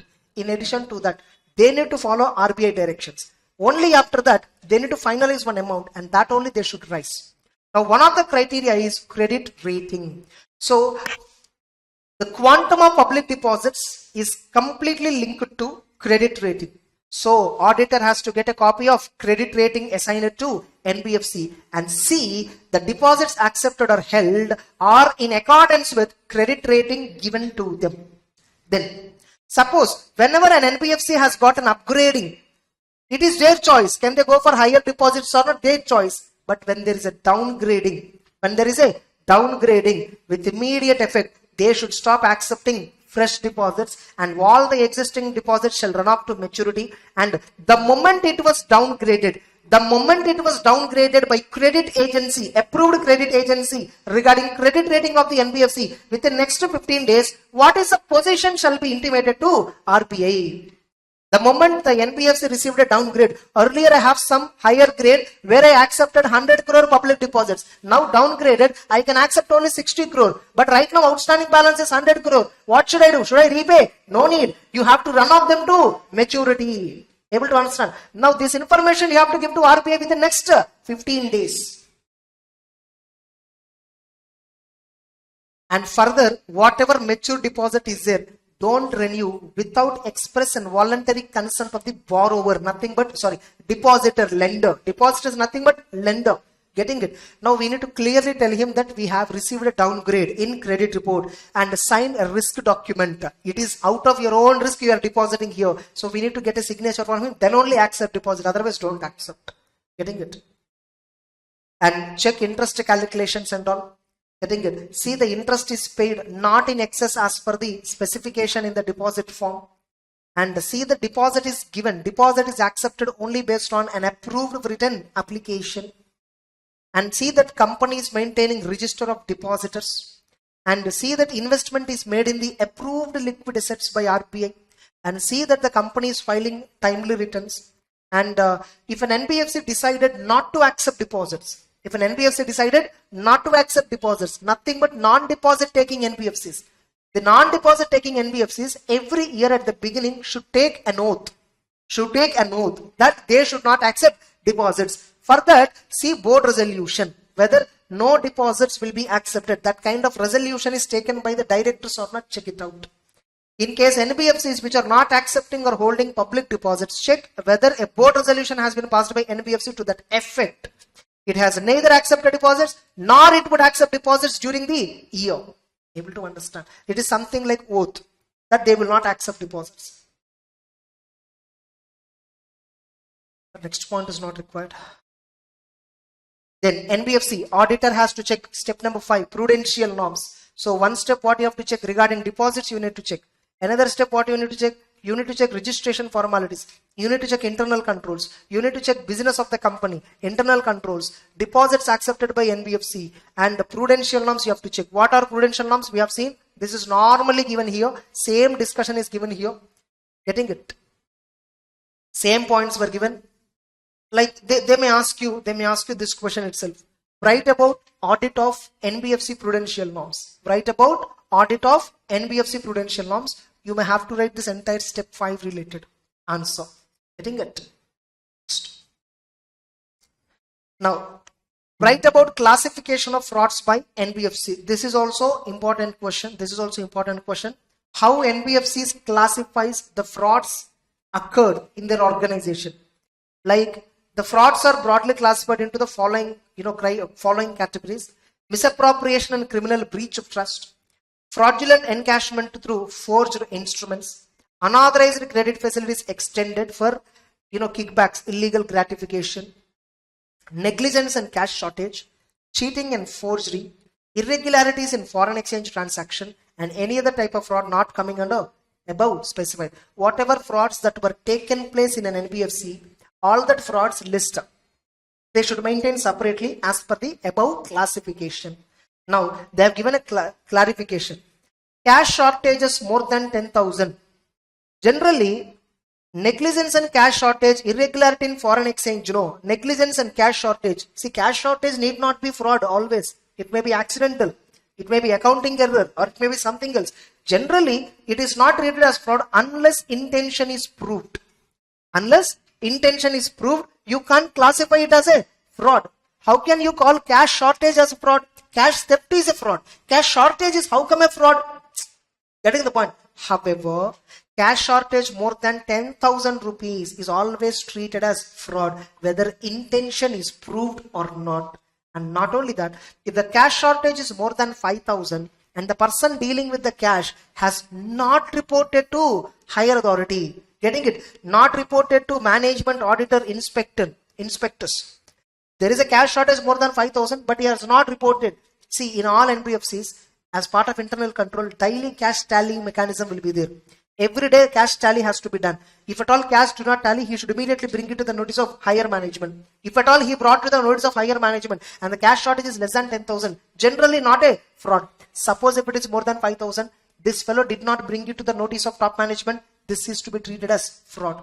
Or if it is more than 10,000, whether this fellow brought to the notice or not doesn't matter. It is to be established as fraud, whether intention is proved or not. Clear? All of you. Next.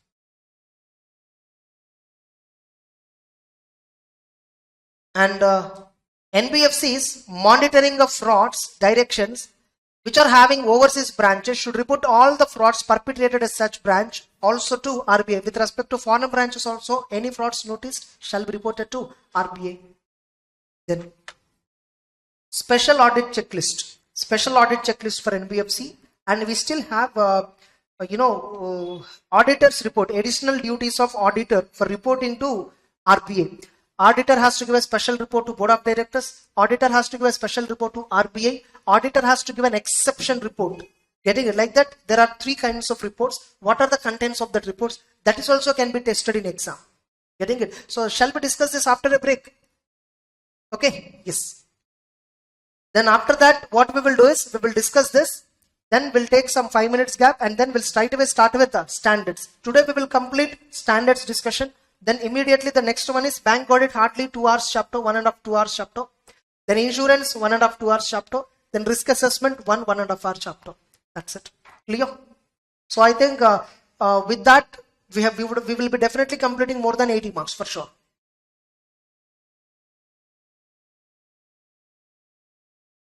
Adequacy ratio for systematically important NBFCs and deposit taking NBFCs 15%. Then we finally came to this particular auditor's report directions. That's it. This is what the syllabus is. Of course, one more concept, that is fraud. How NBFCs classify the frauds. That is also an important question. Getting the point. Next.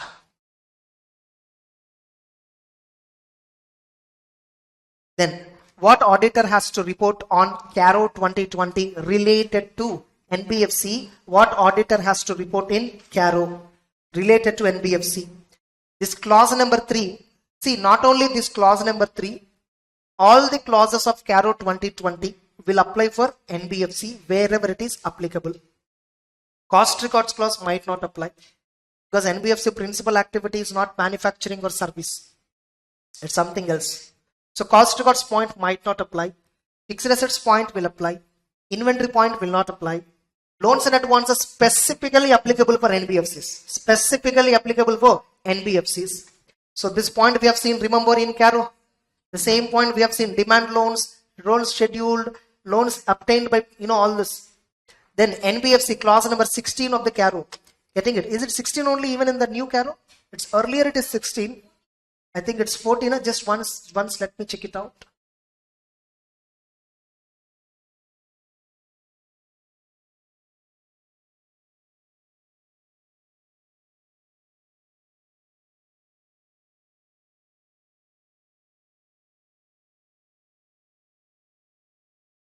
Sixteen, I think no change. 14 is internal audit. 16 only, then fine. Last time also it is 16 only. In the last Caro also. So in the last Caro, only 2 points were there. But now, third point, core investment point has been added. Getting it? Now what Caro report should convey? Remember, for every company you should check whether your company is required to be registered under 45 IA. Means for every company we should apply principal business criteria and check, is it satisfying NBFC definition? Now, if at all the company conducted NBFC, is it conducting without a certificate of registration? Check it out. Suppose if it is a core investment company, whether the company is treated as a core investment company and is it continue to fulfill the criteria as a core investment company. Suppose if it is an exempted core invest company, is it fulfilling that exemption criteria? What is an exempted core investment company? Even though it is having assets more than 100 crore but not accepting deposits, or it is having assets less than 100 crore and non-deposit taking, that is a core investment company. What is systematically important core investment company? Having asset size more than 100 crore. Whether group has more than one CIC as part of the group. If so, indicate number of core investment companies which are part of that group. So we'll see one reporting requirement. I don't know whether do I have, did I download this Muthoot Finance one or no? So we have Reliance, Volkswagen. No. We'll see Tata Motors itself in Caro, what they reported here, we will see. We'll see what they reported here. They will mention at least that they are not liable for, registration. They will at least report that. Yes.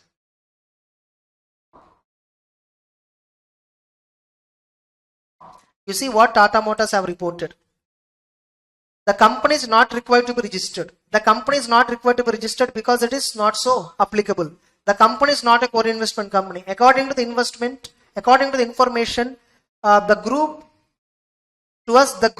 as per the provisions of, has more than one CIC as part of the group. The group has totally 6 core investment companies as part of the group. Actually, they're supposed to give the list as well. We'll look at the audit report of an NBFC. Muthoot Finance will take. Muthoot Finance annual report. So 20, 21 and 22. So these are the annual reports of Muthoot Finance. You can verify. They will mention what is the capital adequacy maintained by them. Everything they'll mention.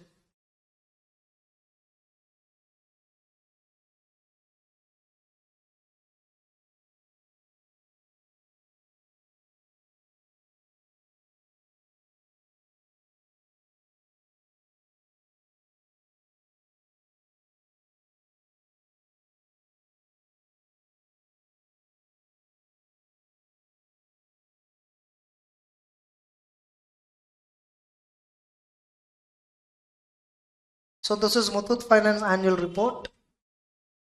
And you see here, they have given shareholding pattern and borrowings from banks how much secured. I think they might have given even compliance norms at the beginning or maybe later.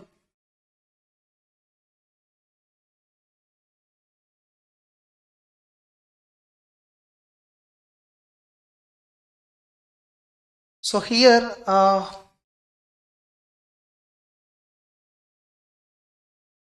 it's okay, financials we can see, but is there any Report on corporate governance. I think this might contain,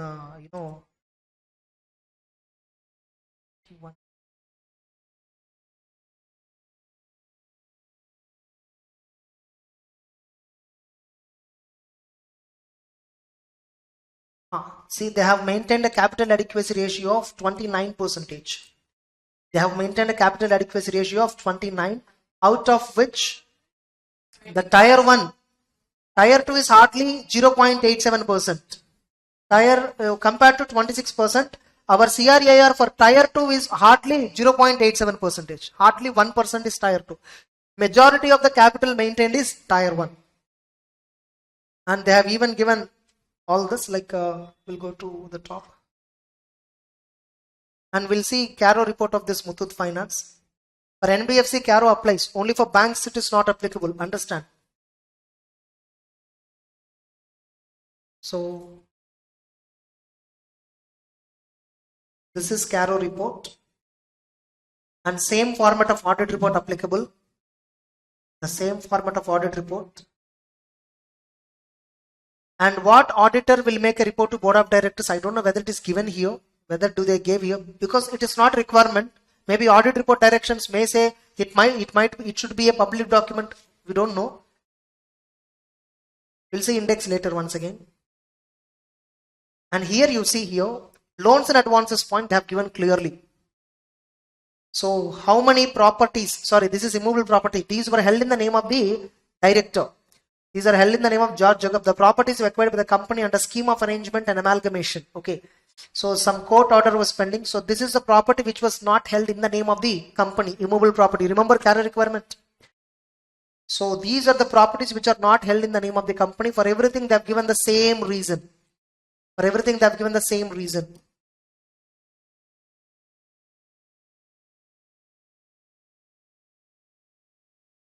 And we still have the 16th clause to be checked. So 16th clause, you see, the company is an NBFC and is required to obtain registration, and that registration has been obtained. The company has a valid registration from RBI. Both the points are more or less same. And no business has been conducted without a certificate of registration. And the company is not a core investment company. Accordingly, this clause do not apply. And core investment company, there are no core investment company in the Muthoot group. That's it. So these are the reporting requirements that are applicable. And we'll see, is there any other? I think in the financial statements, they might be giving additionally. What accounts of companies form they have given here?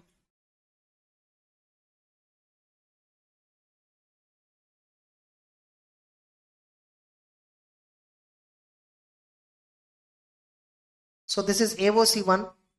Silent features of statements of subsidiaries, associate companies and joint venture. So this is probably a requirement under Companies Act. Getting it? Silent features, like it is something like abridged consolidated financials. It is something like abridged consolidated financials. A statement containing features of financial statements of subsidiaries, associates, joint venture, like important features of their group companies, basic features. This information is enough to understand about the group. That's it. So now still we have Ind AS applicability on NBFC. How far Ind AS is applicable? Schedule 3 is divided into 3 parts. Okay, Division 1, Division 2, Division 3. Division 2, Division 3 both deal with Ind AS. Getting it? Division 2 is applicable for companies which are non-NBFCs. Division 3 applicable for NBFCs. As per Division 3, see, they'll ask you a question in exam. What is the difference between Division 2 and Division 3? What is the difference between Division 2 and Division 3? And that answer also we have given here. Difference between, actually here heading was wrong. Here it is heading was wrong. Here it is Division 2, Ind AS non-NBFC. Division 3, Ind AS. Here actually it is NBFC. Getting it? Here it is actually NBFC. This heading please modify. So what is it? Like Division 3 of NBFC are mostly similar to Division 2. However, the following are the differences.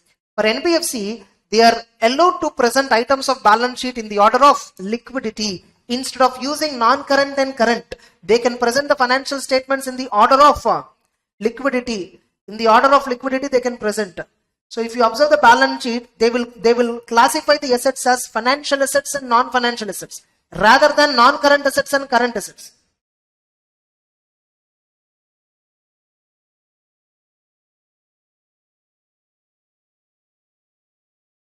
What, this much is there?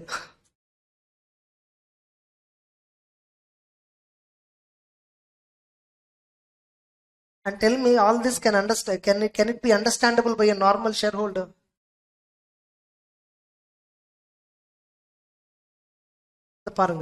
So financial assets and non-financial assets. Liabilities are also classified into financial liabilities and non-financials. So here it is not based on current, non-current. It's based on liquidity, order of liquidity. Order of liquidity means financial assets are highly liquid, non-financial assets are generally less liquid. That's it. So NBFCs are permitted to have based on liquidity. And NBFC shall disclose by way of a note any other income or other expenditure which exceeds 1% of the total income. Whereas for other companies, it is 1% of the revenue or 10 lakhs, whichever is higher. That is as per division 2. Then NBFCs have to specifically disclose under the receivables. General receivable means what? Loans given to customers. Or normal company receivable means what? Goods sold on credit. Getting it? Here, if any amount is due from LLP in which director or partner or director is a partner. Suppose if the NBFC director is a partner in one LLP, from them this NBFC has to get a loan. They have to recover. That should also be classified under receivable. Generally, in normal division 2, schedule 3, we don't classify them as receivable. We will classify them as loan due from directors or related parties. Next. NBFCs are required to disclose items comprising revenue from operation, other comprehensive income on the face of P&L. Generally, division 2, other comprehensive income, we will show it as a separate statement. Have you seen division 2? Separate disclosure of trade receivable which have significant increase in credit risk and credit impaired. All credit impaired trade receivables shall be shown separately. This kind of breakup is not there for division 2. And the conditions or restrictions for distribution of statutory reserve has to be disclosed separately in the notes. With respect to statutory reserves, what are the conditions of utilization? All that must be disclosed in notes. This is a division 3 requirement. So this is how division 3 is different from division 2. This itself can be asked as a question and has asked previously in one of the attempts. Getting it? Almost in NBFC, I covered what are all various possibilities the questions can be asked. With this, NBFC chapter is closed. Clear all of you? Confident? And even I have given question banks,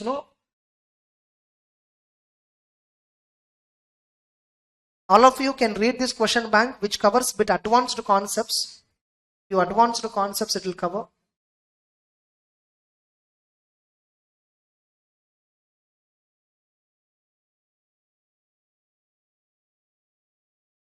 So, question November 2019, the same question has been asked. How division 2 is different from division 3? November 2019 it was asked.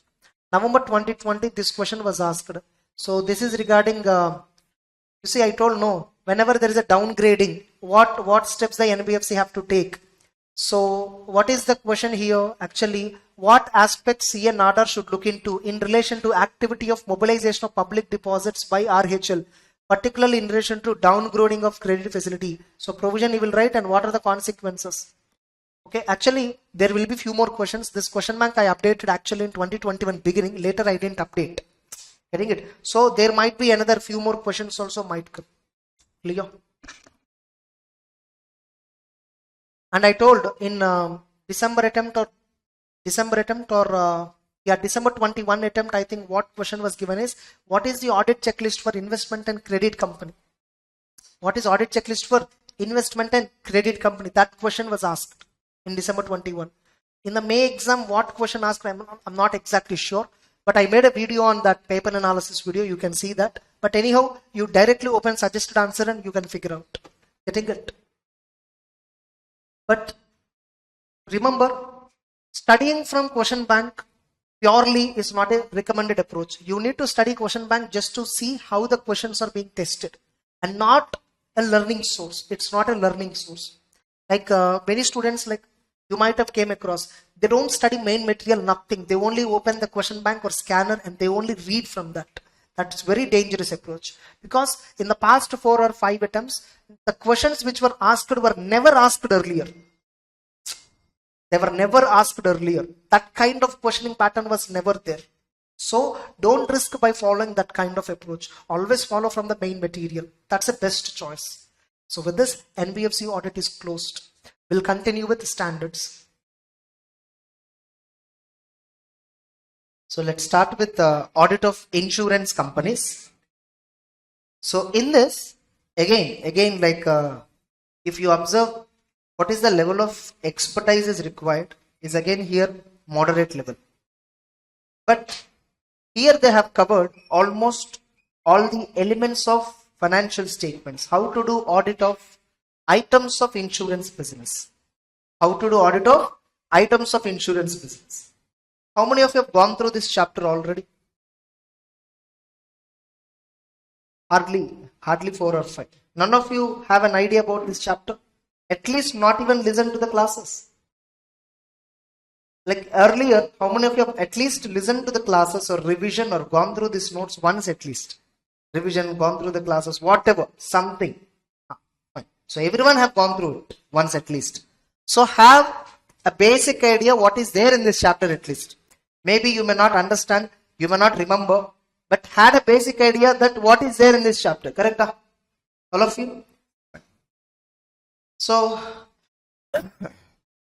now you see, for audit of insurance companies, we have, you see, first of all, what is the regulatory framework for insurance companies is, Insurance Act is the first one, which has given power for the government to constitute an authority, and IRDA Act was formed and IRDA authority was constituted. IRDA Act was formed somewhere in 1998-2009. Until then, insurance was not such highly regulated business. In India, before 2000, we have more than 300-400 insurance companies. Hundreds of insurance companies were there. But after IRDA has came into picture, after they regularized everything, hardly you find some 30-40 insurance companies now. And even getting audit of insurance company is not an easy task, because it requires the firm experience, the partner's experience. The eligibility criteria for getting audit of insurance company is very tough. Same like similar eligibility criteria for stat audits. Similar eligibility criteria for bank audits, principal audits. Like central stat auditor, appointment, becoming an eligible, satisfying the eligibility criteria for statutory central auditor of banking company. Whatever the criteria severity is there, a similar criteria is only fixed for insurance companies. Getting it? You take IRDA site, there are hardly 30 or 40 insurance companies you will find in India. Not beyond that. Like you can get entire the data in IRDA site. So this is the IRDA site, and here I think you will find insurance companies here, like about us, insurers. Yes, here you will find who are all the list of insurers, reinsurers, list of reinsurers, list of general insurers, list of life insurers. This is list of life insurers, and you find some 24 life insurance companies as on today. Getting it? This is an updated list as on 22nd August. So as on 22nd August, hardly there are only 24 life insurance companies that were there, which is including Life Insurance Corporation of India. And same way, you can find general insurance companies also. You hardly find 32 general insurance companies. Something ICICI Lombard and Bharti AXA, they both have merged on 3rd September 2021. Thereafter, these are the insurance business companies which are there in the general insurance. And there is another insurance category called reinsurance. So there is only one reinsurance company that is in India, which is General Insurance Corporation of India, which is only reinsurer. See, like you might have came across this word. What is an insurance company definition? Insurance company means an Indian insurance company. You might have seen the word an Indian insurance company or Indian Insurance Cooperative Society or a foreign insurance company engaged in the business of reinsurance. This is the definition of insurance company under this one, this Insurance Act. So what is the definition indirectly conveys? Foreign companies are only permitted to act as reinsurer in India. They can only do reinsurance business.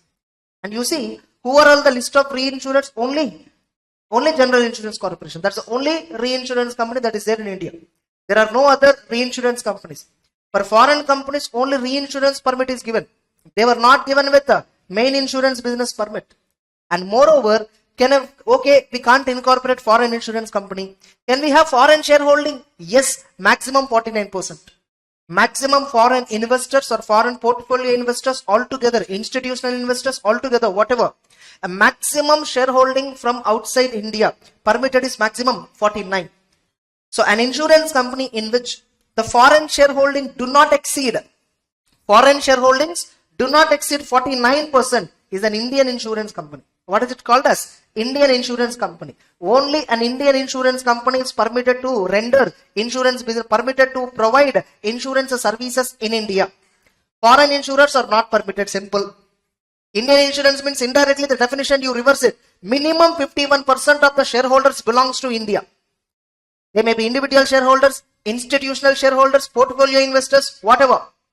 51% minimum must be Indians. Only then it is called as Indian insurance company. And only an Indian insurance company is permitted to operate insurance business in India, whether it is life insurance or general insurance. Now, the insurance is of two types again. As we know, insurance is of two kinds. Life insurance, general insurance. Under general insurance, we have these categories. Fire, marine, miscellaneous insurance. Now tell me, which business is huge? In general insurance, which business is very huge business? Fire or marine or miscellaneous? Miscellaneous. Just because the word miscellaneous is there, don't think it is miscellaneous. Miscellaneous covers various types of insurance, safety insurance, medical insurance, all accidental insurance policies. Everything is covered under miscellaneous. Miscellaneous insurance occupies 70% of the business income, whereas remaining to occupies hardly 30% of the general insurance company business. Able to understand? So what is miscellaneous insurance? It has so many subcategories. Miscellaneous insurance has so many subcategories. Health insurance comes under miscellaneous insurance. Accident insurance policy comes under miscellaneous insurance. Able to understand? Now again, these insurance contracts are technically classified into two categories. They are benefit contract, indemnity contract. Insurance contracts are broadly classified into two types. Benefit contract, indemnity contract. General insurance is generally indemnity contract. Example, I took a car insurance. Getting it? In the event of damage to the car, the insurance company compensates the repair cost. They will not give me any lump sum. If at all I lost my car in theft, getting it? Insurance company will replace me the car at max. Able to understand? They will not give me any guaranteed sum assured, price. Cash outflow, cash inflow for the policy holder will not be there in the general insurance. It is not cash outflow, correct word. Cash inflow for the policy holder will not be there in the general insurance. Whereas benefit contract is mostly for life insurance policies. Life insurance policies means death benefit. Life insurance policies means generally which benefit? Death benefit. Again, health insurance is indemnity contract. If you pay every year medical premium, if at all the person is admitted in hospital, the hospital expenditure will be borne by the insurance company. You will not be given any cash. Able to understand? So whereas in life insurance only we get something called death benefit, and which is also called as maturity benefit, which is also called as maturity amount. And the amount you get is maximum generally sum assured plus any bonus promised by the insurance company. Able to understand? Now, not only that benefit, you will also get maturity benefit. So the maturity benefit will be there, death benefit will be there. Death benefit means, suppose if the policy is not yet matured, policy tenure is still going on, and suddenly the policy holder expired, he'll get death benefit, irrespective of the maturity date. The policy will stop then, there itself. Suppose if the policy holder do not die, depending upon the type of the policy, he will have maturity benefit. There are various types of life insurance policies. One example where we will not get maturity amount is term insurance. What is that insurance? Term insurance. Term insurance is something like 1 crore term insurance or 2 crore term insurance. There is a movie, Tegadi. Have you seen that? There is a movie, Tegadi. You are a pizza to hero. Tegedi movie. Tegedi movie is based on the term insurance concept. They find some orphans and they take, death accident insurance policy, term insurance policy on them 1 crore, 2 crore, and they will only make accident. And the nominee will be their name. And they will go and take the money. Getting it? That is a movie. So term insurance means if a person, whoever is taking term insurance, if at all unexpectedly he expired, and he will get, his nominee will get that entire guaranteed money, sum assured. So that is called term insurance. The premium will be hardly in a year 25-30,000. If at all you are aged below 30. If at all you are aged above 30, it will be some 35-40,000 rupees. Every one of you, your parents, whoever is there, advise them to take term insurance. If at all your parents do not have, now they may not give them because of the age factor, all that. You must get it. Getting it? It's a very good thing. It will be support for your parents or anybody. Nobody can predict what happens tomorrow, yes or no. So it is always better. And also take medical insurance. Don't ignore. Take medical insurance as well. Health insurance. The hospital expenditure completely will be borne by the insurance company. Almost all the hospitals are covered. Entire bed cost, everything, ICU charges, everything will be covered. It is something very good. Getting it? Next. So, there are various other insurance policies. Now maturity benefit, death benefit, rider benefit, like that there are some terms. Rider benefit means, like when we are buying a policy, for that we can do add-ons. It is something like add-on. Getting it? Add-on benefit. They are called as rider benefits. So if a policy holder is having rider benefits, the insurance company has to pay the rider benefit as well. No. This is the basic idea about the contracts which insurance companies, generally take up. Now, remember, in all the insurance policies, generally sum assured will be there. In all the insurance policies, there will be sum assured. Now, what is sum assured? Is it minimum guaranteed amount or maximum guaranteed amount? It's a minimum guarantee. It's a minimum guaranteed amount in the event of meeting with uncertainty. It is not maximum. It is minimum. Assured means what? Assurance means what? Minimum. Simple logic. That's a minimum amount which insurance company will pay you in the event of meeting with uncertainty. So that's it. Next. Now, with regard to, so what is our context of learning? Our context of learning is nothing but IRDA, preparation of financial statements and auditors report, guidelines or rules 2002. So these guidelines is what covered in our syllabus. And if you see the guidelines, they were exactly copy pasted. In the ICI book, they didn't even change full stop, comma, nothing. They exactly copy pasted from IRDA guidelines. Nothing, they exactly copy pasted. You can see your ICI study material, you will wonder. You will wonder how ICI can, how the, people who are behind ICI can copy all this. This is the IRDA financial statements regulations which is downloaded from IRDA site. This is the notification regarding preparation of financial statements and audit report guidelines, nothing but. So you see what is a form. Now you see Schedule A. Now IRDA financial statements guidelines, they consist of 3 schedules. Schedule A, Schedule B, Schedule C. Schedule A contains guidelines for preparation of financial statements by life insurance companies. Schedule A contains guidelines for preparation of financial statements for life insurance companies. Whereas Schedule B contains guidelines for general insurance companies. Schedule C contains guidelines for auditors report. What auditor report should cover?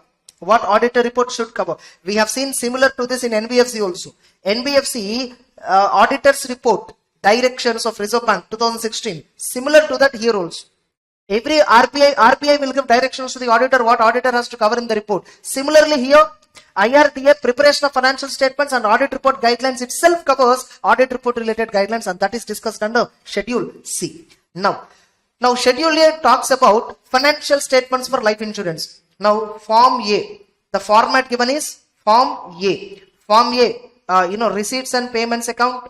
Form A, profit and loss account. Form A, balance sheet. So these are the 3 accounts, these are the 3 statements which a life insurance company shall prepare in format A given in schedule number A. Same way, a general insurance company shall prepare in Form B, receipts and payments account, Form B, profit and loss account, Form B, balance sheet.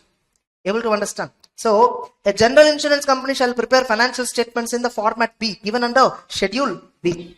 Are you getting the point? Now, what is the receipts and payments accounts? What is the profit and loss account? Receipts and payments account is nothing but called as shareholders account. It is nothing but called as, policy holders account. What is it called as? Policy holders account. It's also called as direct account. Getting it? Whereas profit and loss account is called as shareholders account. Receipts and payment account is called as policy holders account. Whereas profit and loss account is called as shareholders account. Able to understand? Now, what is the difference between receipts and payments account and profit and loss account in case of, actually it's not receipts and payments account, it's actually revenue account. It's actually what? Revenue account. What is it actually called as? Revenue account. Now this is also revenue account. What is this also called as? Revenue account. So revenue account, profit and loss account, balance sheet. More accurate word is revenue account. Revenue account, profit and loss account, balance sheet. Life insurance companies have to prepare. Same way, general insurance companies also have to prepare revenue account, profit and loss account and balance sheet. Now what is the difference between revenue account, profit and loss account? Look, whenever insurance company is collecting premiums. See, for an insurance company, what is the inflow? One inflow is investment. Investment in this company is one inflow. Another inflow is what? Income received from policy holders. Now, how do insurance company insure the risk? How do the insurance company meet the liabilities? Whatever they collect, suppose if you look at a trading manufacturing company, suppose you look at a bank or trading manufacturing company, they are taking money from somebody, they are investing somebody, and they are doing some business and sharing the profits to everyone. Correct? In a bank, what happens? I take money from depositors, I give loans, get money, and reissue them. In a normal manufacturing trading company, I get money from shareholders, invest in the business, run manufacturing activity, produce the goods, sell the goods, and share the result. So in banks, insurance, I'm taking from somebody, investing in somebody. Able to understand? Same thing happens in insurance also. Business principles will not change anywhere. What insurance companies? Okay, insurance companies' income is this. Now what they do with this inflow? What they do with this inflow? They are getting inflow from investors, shareholders. They are getting inflow from policy holders. Now with this inflow, what they do? They should invest somewhere, right? They invest in securities. They invest in securities. They do investment in the pattern given by IRDA guidelines. IRDA investment guidelines were given. Getting it? IRDA investment guidelines were there. So insurance companies, whatever money they are getting, they invest as per IRDA investment guidelines and get return from that and meet policyholder contingencies. Are you getting the point? All of you. Insurance business runs on this principle. Not everyone will die on the same day. Getting it? It is based on this principle, insurance business survives in India, which is one of the most profitable business if at all executed properly. So that's why many companies, whenever IRDA opens for new licenses, many companies participate on getting that license. That's it. So that is a brief overview about, now you see, whatever investments I am making, by taking money from policy holders, that income on the investment will be transferred to revenue account. Income on the investment made out of policyholder premium receipts. From all the policyholders, what will I get? Premium. This is nothing but whose money? Policyholder money, not my money. This money I will invest as per IRDA investment guidelines. Whatever return I am getting on that, I will transfer to revenue account. I will transfer to revenue account. Whatever expenditure, people I am employing, investment manager I am employing, actual cost I am incurring, all expenses that I am incurring in relation to policyholder activities, I will charge to revenue account.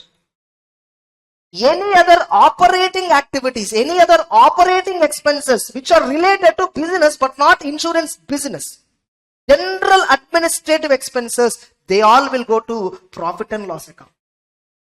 Same way, I will also make some investment from shareholders' fund money.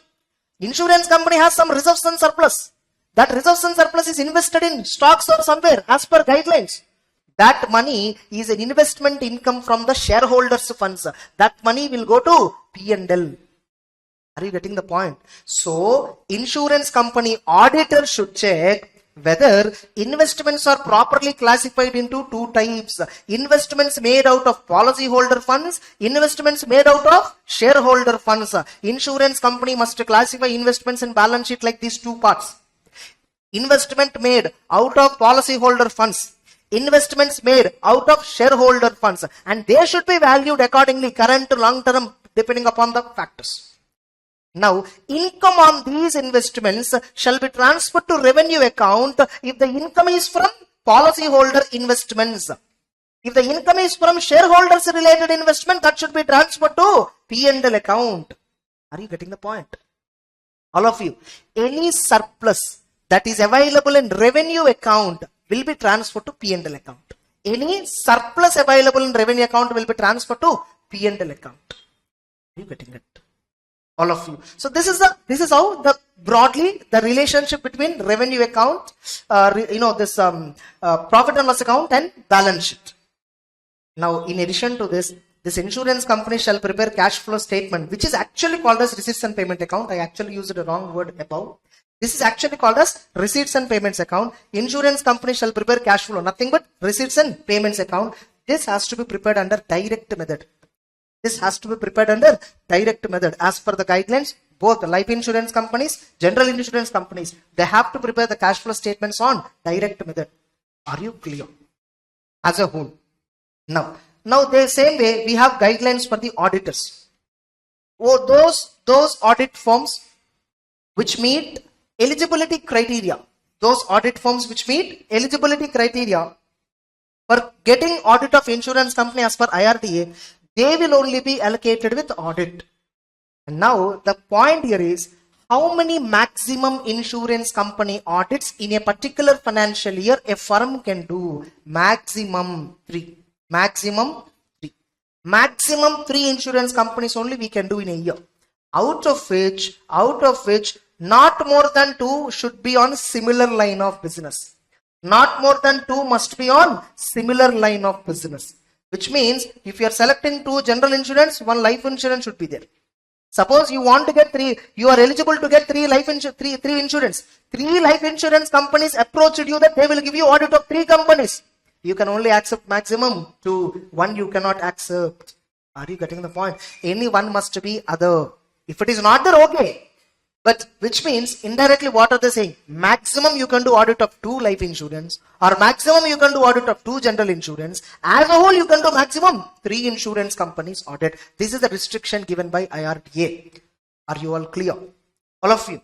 Then now just we discussed almost various topics. Now what is the income for the insurance company? Is a premium collected. Nothing but when the policy is issued, premium is collected. Now in order to issue this policy, insurance will incur some cost.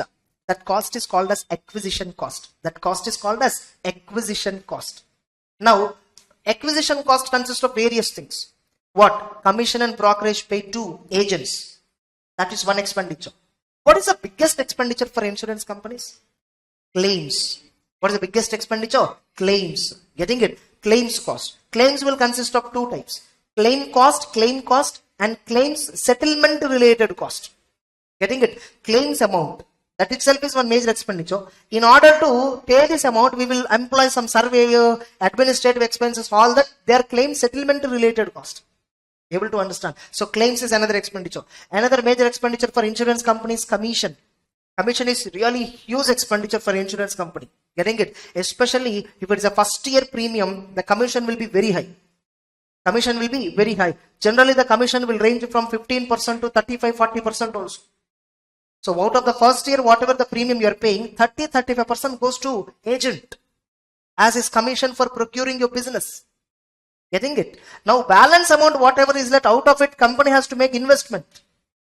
You see, literally the appropriations are so many. And remember, the risk involved in insurance business is extremely high.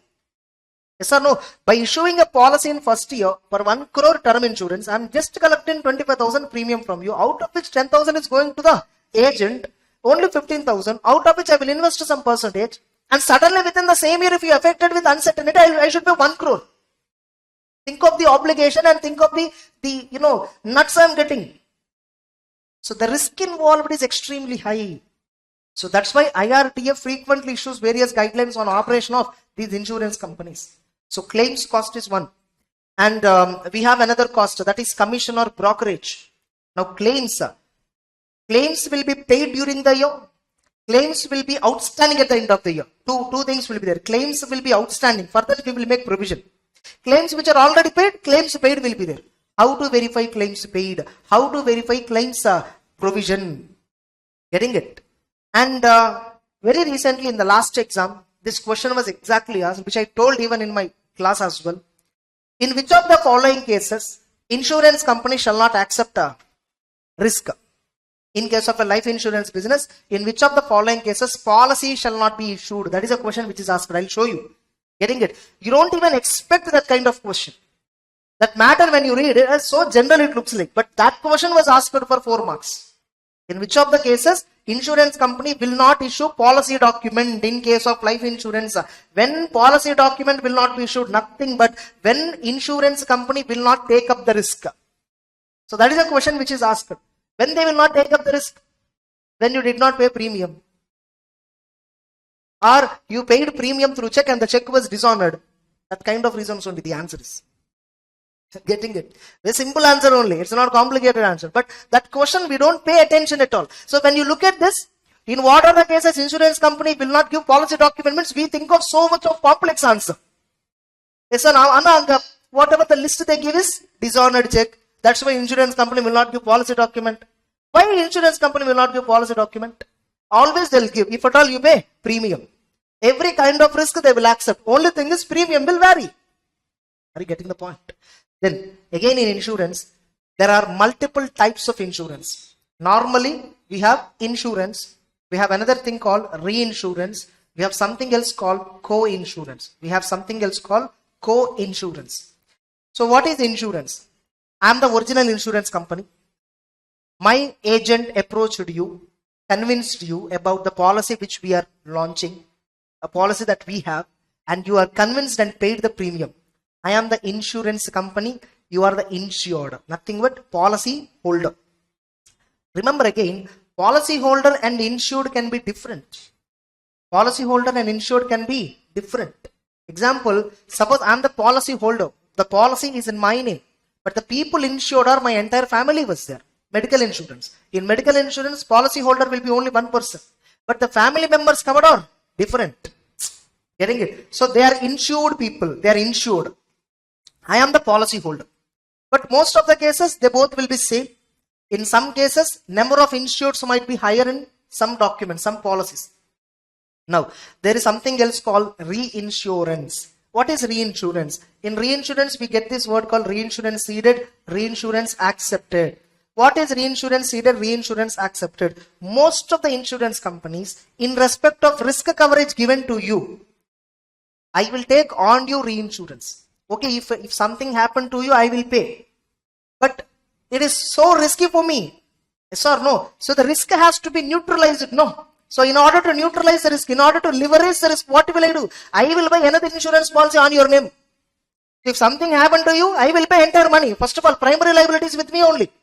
And on your name, I buy another insurance policy from another company. I will transfer some percentage of risk to another company. That's called reinsurance ceded. The other company is accepting the risk. Remember, you are not their customer. You don't have any link with the reinsurance company. If tomorrow some uncertainty happened, you cannot go and ask reinsurance company. Reinsurance contract is a contract between the original insurance company and another insurance company. Getting it? Your name might be there in that, but that doesn't mean you are liable to claim from reinsurance company. You don't have any interaction with the reinsurance company. Able to understand? Now, what is co-insurance? This is something related to something similar to consortium loans. This is something similar to consortium loans. Like if one insurance company cannot give you full protect. Suppose you want to, take an insurance of stock and your stock value is approximately 50,000 crore.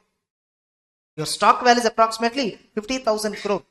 Entire risk I cannot accept because I have to maintain solvency margin. I have to maintain solvency margin. Every insurance company shall maintain 150% solvency margin. Means the total of assets should be higher than liabilities by extent of what? 50%. If liability is 100 rupee, asset must be 150 rupee. That is called 150% solvency margin. Now, because I have to maintain all this margin, I can't accept risk like that, just like that. If 50,000 cover is there, 50,000 crore worth of cover is there, I need to create some unexpired risk reserve and all. There is so much that I need to create. If I create unexpired risk reserve liability, my solvency margin will affect. So I cannot accept whatever the level of business I want to. So in some big insurance contracts, one insurance company will not give insurance. One insurance company collaborates with a few more insurance companies and give co-insurance. They will give co-insurance. Out of these insurance companies, one insurance will act as a lead insurer. We call them as what? Lead insurer. Remaining are called as other insurers, or we can also call them as member insurance companies. This is called co-insurance. Here 100% of the risk is shared by all the insurance companies. Whereas in reinsurance company and insurance company are not entering into contract with the customer directly. In co-insurance, all the insurance companies contract directly with the customer. Customer can claim against any of the company. Whereas in reinsurance, customer will contact original insurance company. Original insurance company has actually taken another contract from reinsurance company. That's a between them. But reinsurance company will never interact with the customer. Customer should not interact with reinsurance. Whereas in co-insurance, all of them will have liability, accountability to customer directly. That's a co-insurance. Able to understand. Now, in reinsurance, you have many types of facultative reinsurance, treaty reinsurance. There are two types: facultative reinsurance, treaty reinsurance. Treaty reinsurance is of two types: proportional treaty, non-proportional treaty. In non-proportional treaty, we have many other types. Getting it? What is facultative insurance? What is facultative insurance? Like I took a contract on you. Now I will go to the insurance company by taking your contract. And that company will sit and evaluate and tell me how much percentage they will take. 30% risk they are ready to take, 50% risk they will take, 10% risk they will take, or they may not take. They may not accept. On a case-to-case basis, if a reinsurance company is evaluating your cases, that is called facultative. Treaty. Treaty means what? It's an agreement. Me and another insurance company have entered into an agreement. It depends upon the nature of the policy, geographical location. Getting it? Various factors, based on various factors, we enter into a treaty agreement. What treaty agreement? Every life insurance policy that I buy, 30% reinsurance this company will accept. That's a kind of agreement we have. Like one customer you accept, another customer you reject, one customer you accept 50% reinsurance, another customer you accept only 10%. No, nothing such. Let's enter into contract. Getting it? Proportional treaty, we call it as. What is it called as? Proportional treaty. Non-proportional treaty. Non-proportional treaty, percentage of risk may not be identified at the beginning. But whatever the loss they will be distributing, the loss they will distribute. Like once a claim has been lodged, what is the total loss? That loss will be distributed among the insurance companies upon as per the agreement. And that is called non-proportional treaty. Able to understand? So proportional treaty, non-proportional treaty. Proportional treaty means some percentage of it always you will take. Or whatever insurance companies, whatever insurance contracts I am selling in Chennai, for all the contracts that I am selling in Chennai, I will enter into proportional treaty arrangement with a reinsurance company situated in Chennai. Able to understand? So that is geography based proportional treaty arrangement. So this is types of reinsurance: facultative and proportional treaty reinsurances. That's it. Non-proportional treaty, they will not fix at the beginning how much percentage of risk they will share. It depends upon the loss. Depending upon the loss, they will once again negotiate. But they will have a range bound. They will have a range bound. They'll have a range bound. Or they may give ad hoc payment. This much you take, risk, this much premium you take, and this much risk you cover. Ad hoc settlement, there's so many types in that. Different. Facultative, the other company need not accept the policy if at all they want. Whereas in treaty, they have to accept, but loss is uncertain. In non-proportional treaty, for every policy I execute, they will definitely take reinsurance. But how much loss they will take up is the question. Whereas in facultative insurance, I took 100 contracts. All the 100 contracts, this company should take, no guarantee. On a case-to-case basis, they will take up insurance. That is called facultative reinsurance. Able to. Proportionate treaty means I issued 100 policies. All the 100 policies reinsurance this company will take for sure. And percentage is also fixed at the beginning itself. Non-proportional treaty, they will take. But how much is not determined. They may determine based on the loss. They may determine based on the claim amount. They may determine based on summation, whatever is as per the treaty agreement. Now, co-insurance, we will actually call them as council. Insurance council. We call them as what? Insurance council. In banks, we have consortium, right?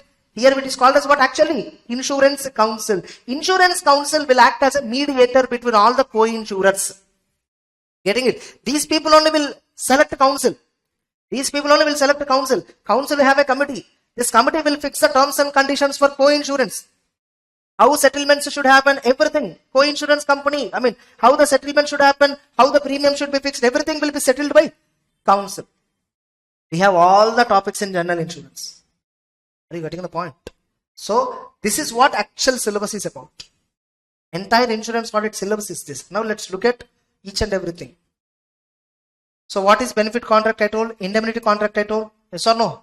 Now, what is the difference between life insurance, general insurance? To best of my knowledge, they will not ask this kind of question. Legal framework, regulatory IRDA. There are two legislations. One is Insurance Act and IRDA Act. There are many directions issued. The key provisions. Who is an insurer or what is an insurance company? Nothing but insurer means an Indian insurance company. Insurer means an Indian insurance company. And a statutory body established by Act of Parliament like LIC, GIC, yes or no? Insurance cooperative society or a foreign company which is engaged only in reinsurance. Getting it? Now, who is a policy holder? A person to whom the whole of the interest of the policy is assigned once. So, that person is called as policy holder, but does not include assignee thereof. What do you mean by assignee? Suppose some insurance contracts, I can keep it as encumbrance with the bank and take loan. Now, I am assigning the policy to banker for the security creation. Now, is the banker policy holder? He is only assigning. Next. Prohibition of insurance business by certain person. Nothing but only Indian insurance company is permitted. Any other person other than Indian insurance company cannot do insurance business in India. And no insurance, no consideration. Insurance policy cannot be given at free of cost. It should not be given at free of cost. There must be some consideration. You will get some marketing calls. உங்களுக்கு insurance policy ஃப்ரீயா கிடைச்சது வாங்க வந்து எடுத்துக்கோங்க 1 lakh insurance submission அந்த மாதிரி. Once upon a time they used to do big marketing in order to sell insurance products. These insurance agents, they set up an office like this, one room like this, and they'll keep all the tables, they decorate everything, they'll have a telecalling department. What they do is they call each and every person, whoever number is there. That numbers they'll get earlier. Once upon a time, nowadays we are recharging phones and all through Paytm and all. Earlier, we used to go to some vendor. He will have a demo phone. And you will write in his notebook your phone number, 30 rupees, 40 rupees, 50 rupees, 100 rupees recharge. And that fellow will say, after 1 hour, I'll put recharge. You will go home. That entire number, he will sell each number at 1 rupee to these marketing companies. Getting it? And these companies will call you and then ask you that you want 1 lakh insurance free. Getting it? You want a trip to Goa. You want a trip to like so and so, all that. And some people know, they believe it, and of course initially everyone believes it. As later everybody is sharing this information that it is fake, then only they come to know. So once you visit there, so they'll call you, they'll give you one small gift, and they'll make you sit and explain about the policies they have. Getting it? And they'll explain all types of grabber. Okay, you get this money, you get that money, you get this back tomorrow, you pay today, tomorrow itself you will get this much money, all that. And people, of course, because of not having that much exposure, they buy the policies. That's why IRDA gives advertisement. In all the movie theaters and all, you see, PVR, first 15 minutes advertisement, you will find one advertisement of government. Getting it? Like consumer awareness programs, consumer awareness advertisements, all that. Getting it? Insurance policy terms are subject to market, some, disclaimer will come. Have you seen? So mutual fund, don't attend for OTPs. So every day you will be getting message from some bank that don't share your OTP. Bank will not call you. Bank will not ask you. Yes or no? That's it. Next.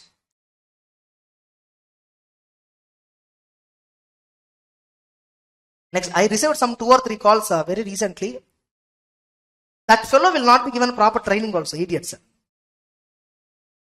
Amma, they will not be given proper training, so dumb. Okay. He called me, sir, your account is going to be blocked, sir. There is one OTP, please share it. Then I replied him, you share me one OTP which you received now, immediately. Tell me, I mean, he's speaking in Hindi, I don't know Hindi. Okay, suddenly by the time I'm thinking to scold him about a word and he put the call, like he kept the call. Getting it? Like Hindi varadile, basically for South. We only have Hindi as a subject, not as a language. Getting it? In Tamil you don't have Hindi, no? You have Hindi second language? In schools, in Kerala you have In Kerala I think people can speak at least little Hindi because they have a language. Ana engalku adu language kaadu, engalku adu subject da. Next. Then registration. Every insurer shall obtain certificate of registration before commencement. Without certificate of registration, you cannot commence insurance business. And what is an Indian insurance company? Where maximum foreign shareholding not exceeds 49% of the paid up equity capital. And foreign company can only involve in reinsurance. Now, what is the minimum paid up capital in order to start? This is nothing but something like capital requirement ratio. Minimum 100 crores should be there, excluding preliminary expenditure, all license acquisition cost, getting it, legal compliances for acquisition of insurance license, all excluding all that preliminary expenditure, you must have 100 crore. Later, you can increase that capital, you can enhance it as per Companies Act later. And every insurance company shall maintain a minimum solvency ratio of 150%. On this, they'll ask you a 4 marks question. What to write for 4 marks? Below we have another paragraph on that. So write about solvency ratio. What happens if insurance company do not maintain solvency? First, they should give a plan to IRDA. What is the financial plan? If IRDA convinces, okay. If IRDA do not convince, you have to liquidate. Getting it? You have to liquidate. Next. What is the form and content? Every insurance company shall prepare balance sheet, P&L, receipts and payments account, and revenue account. Receipts and payment is nothing but cash flow statement, revenue account. Now they have given Schedule A is applicable for life insurance business, Schedule B, general insurance business, Schedule C. It is applicable for auditor's report. How audit reports shall be prepared? Whether it is life insurance company auditor or general insurance auditor, whatever it is, Schedule C.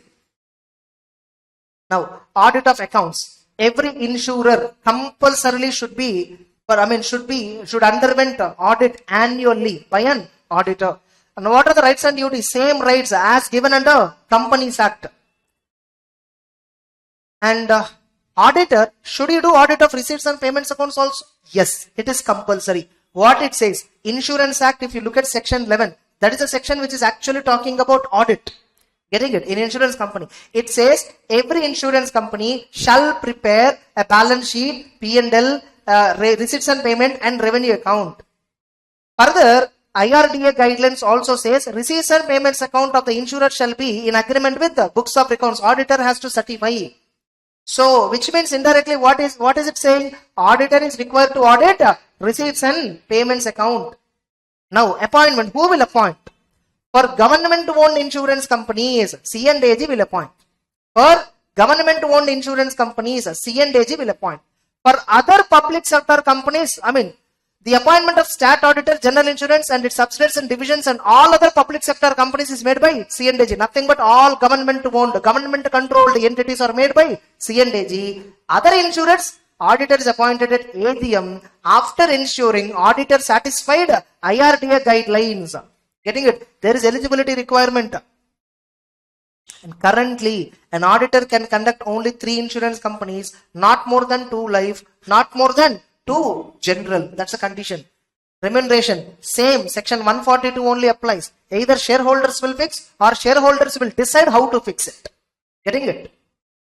Now, insurance companies, do they have branch audit concept? Yes. LIC, you see, they have divisions. Divisions are nothing but what? Branches. So divisional audit in insurance company is nothing but branch audit. When the divisional auditors are appointed separately, whatever SA 600 requirements were there, everything is applicable.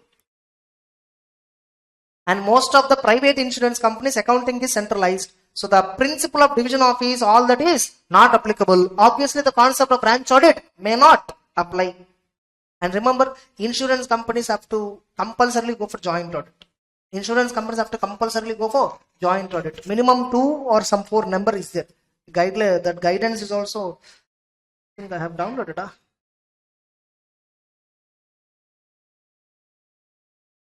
I think there is compulsory joint audit requirement. This is, I think in this it will contain.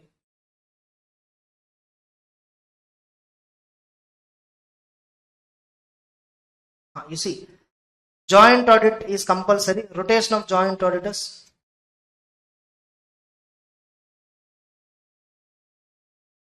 Here it is given. Here it is given. What is the audit required? The eligibility. The auditor of insurer shall be a firm, including LLP. The firm should have been established for at least 15 years. The auditor should have minimum 5 full-time partners, of whom 2 must be full-time practicing partners and continuously associated with the same firm for 10 years. At least 2 must be continuously associated for 5 years. 1 full-time practicing partner, minimum 1 year. Out of total partners, at least 2 must be FCA and must be in a period of 5 years. Or alternatively, there is another criteria. At least 1 partner or employee of the firm should possess DSAP qualification, compulsory. The audit firm should have minimum experience of 5 years in audit assignments in financial sector. At least one of the joint statutory auditors of an insurer must have an experience. So it is saying compulsory joint audit. Somewhere below they would have mentioned. Insurer should verify their satisfaction. Any change, the authority must be informed. Insurers are advised to file return. You will find it here, okay? You will find somewhere below. Here you see. An insurance company shall be entitled to carry out statutory audit not more than, okay, that is 3. That's what I told you, 2 life insurance, 2 general insurance. Sorry, minimum 2 joint auditors, correct. Every insurer shall have a minimum of 2 joint auditors. And the 2 joint auditors should not come under same network, by the way. And rotation guidelines also given here. And what about the statutory auditors taking up other works? If code of ethics is there, that you need to check. If additional guidelines given, this also you need to check. You see here, the aggregate of fees for additional work shall not exceed stat audit fees. The same council guideline is given here. Getting it? Of course, this much is not there in our book. Next. Now, there is another audit which insurance companies must do. Investment risk management system. Many people confuse this word with information systems and management system. Information risk management system, something like that. Don't confuse. It is about investment risk management system. What is it? Investment risk management system. Every insurance company must have an investment risk management system in its place, and that must be audited. That must be audited by whom? Not the statutory auditor, but a separate chartered accountant. Another chartered accountant, which is not internal stat concurrent auditor, shall certify about investment risk management system and processes that are in place of an insurance company. They need to give a separate audit report. And they should follow directions of CNDG and CARO do not apply. As usual, tax audit is applicable for insurance companies. For that, you need to look at guidance note. Next. Now, to what extent Companies Act is applicable? Simple line. To the extent it is not contradicting with the Insurance Act. Wherever Insurance Act is silent, Companies Act will apply. If at all Companies Act and Insurance Act both are talking about the provision, Insurance Act will apply. Suppose Companies Act says appointment will be for 5 years. In Insurance Act that may not be there. Insurance guidelines that may not be there. Getting it? This question is important. This question itself can be asked as a straight question. Write about applicability of Companies Act to insurance companies. It's a very simple question. You can read and understand on your own. And how to do audit of insurance companies in automated environment. So your auditor has to familiarize himself with IT environment. You may select a few samples and check the system and understand flow of transaction. And based on this, you will understand the result, whether the processing is correctly happening or not. See the design and operation of IT system. And if at all IT systems are effective, you may limit extent of checking. Sample size can be reduced. Get a written representation that all changes in IT systems have taken place during the year. Whatever changes were there, informed to the auditor. And auditor should separately examine efficacy of each such system. And first of all, 143 subsection 3 IFC report you must give anyhow. Operating effectiveness of internal financial controls. And today, all the controls are implemented through the computers. So we have to check operating effectiveness of the computers. Getting it? That's it. Then we have the actual provisions. How to do audit of life insurance business. How to do audit of general insurance business. What are the aspects to be covered. Getting it? We'll take a break and cover this. Cover them after the break. Getting it? Have got clarity?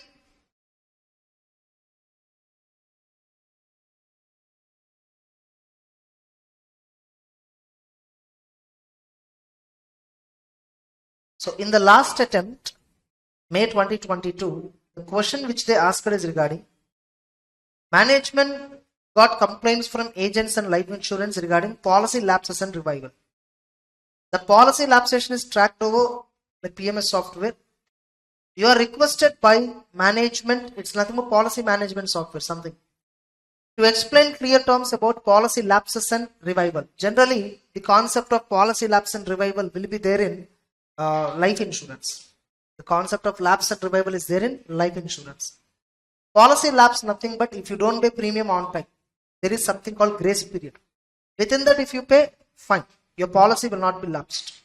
Even after grace period, if you do not pay, the policy will lapse. Later, revival, there will be some process given by the terms of the insurance.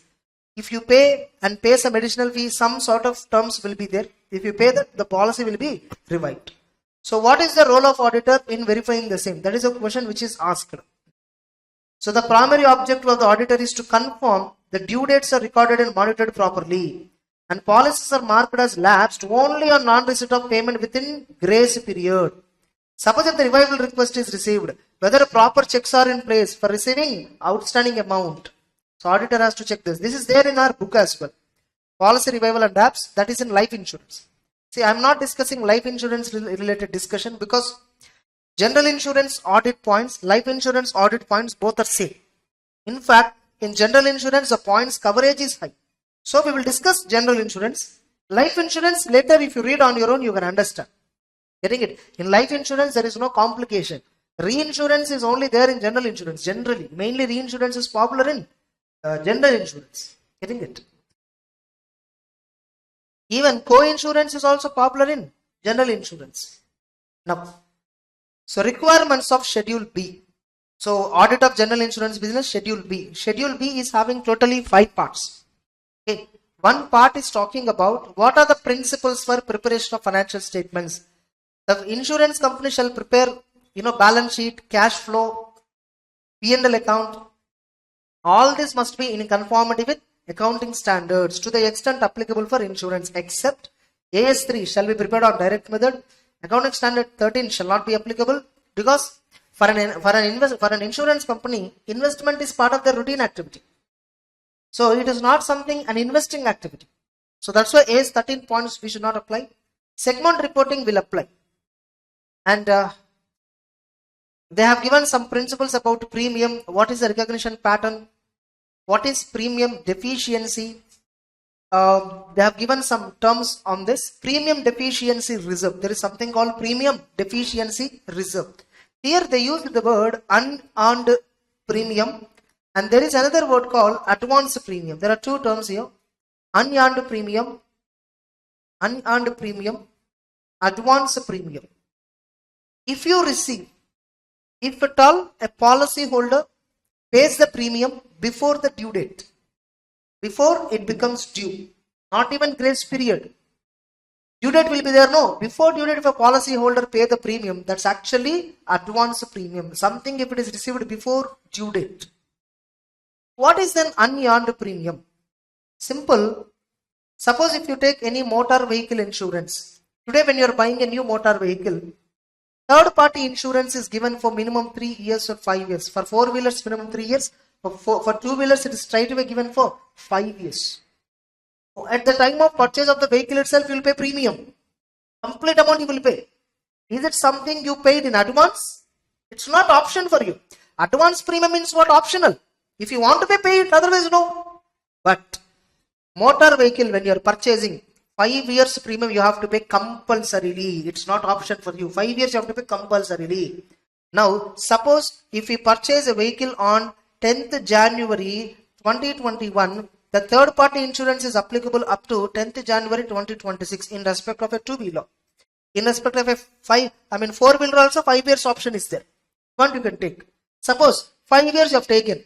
In 2021, only 2 months 20 days premium is accrued. How many months premium is accrued? 2 months 20 days. For 2021 financial year, 2 months 20 days premium divided by 60 months. Getting it divided by 60 months. This is earned premium. Now remaining premium is already collected by company, no? That is called as unearned premium. That is called as what? Unearned premium. Are you getting it? Now, what is premium deficiency? It shall be recognized if sum of claim cost exceeds unearned premium. Suppose if the policyholder is lodging a claim and insurance company released funds. Now the funds released because of the claim in general insurance exceeds unearned premium. Means unearned premium sometimes can be zero also. Who knows? Sometimes can be zero. Now, when I incur cost on a particular customer more than the premium he paid, then that is called deficiency. This much amount I did collect from policyholder. This much amount insurance company has to bear. That is called premium deficiency. And for premium deficiency, for insurance contract exceeding 4 years, the liability shall be estimated based on actuarial valuation. Premium deficiency reserve shall be maintained by insurance companies. Whenever insurance company expected claim cost, other expenses are going to be exceeding the premium collected and unearned premium, that is actually a loss for the insurance company because of taking up the contract. Getting it? For that contract, insurance company shall maintain a provision at the beginning itself, not until waiting for the loss.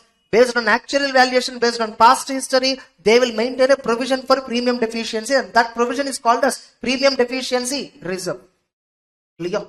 So this itself can be asked as a question. Next, acquisition cost is nothing but, they are nothing but amount incurred for bringing insurance business. Getting it? Which includes underwriting cost. Underwriting means what, in insurance? Underwriting means, suppose I approached an insurance company that I want health insurance. Now they will check my health condition, all that. Getting it? Do I have smoking habit, alcohol habit, what? Do I affected with COVID? So they'll check all parameters. And finally give me insurance policy and premium they will fix. This assessment process will be done by one person. That person is called as underwriter.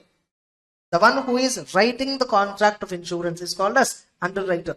That expenditure will also be part of acquisition cost. And claims.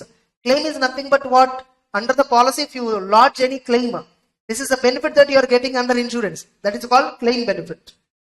Next, insurance company must create provisions for claims incurred but not reported. IBNR. IBNR claims, we call it as claims incurred but not reported. There is another word, IBNER. Claims incurred but not enough reported. Claims incurred but not reported. Claims incurred but not enough reported. So what is that? Suppose mine is an insurance company. I gave a car insurance to one fellow. This fellow made an accident on 30th March. 30th March.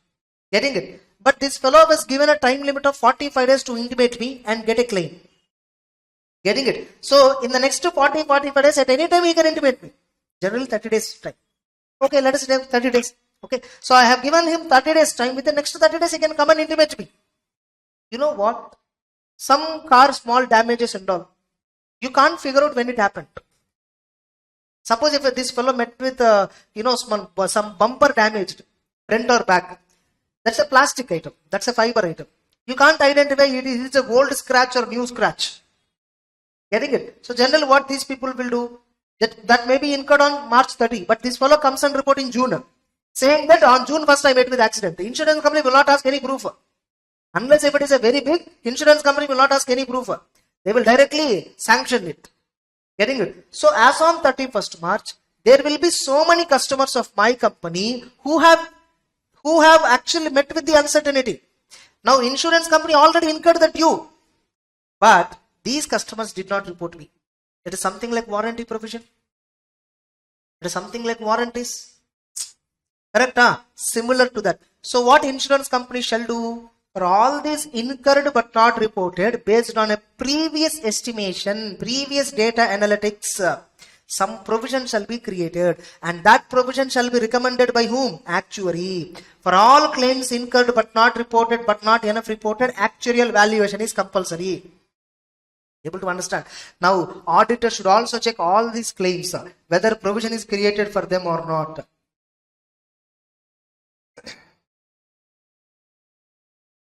Now, all these are normal. I mean, all these are guidelines given in the Schedule B.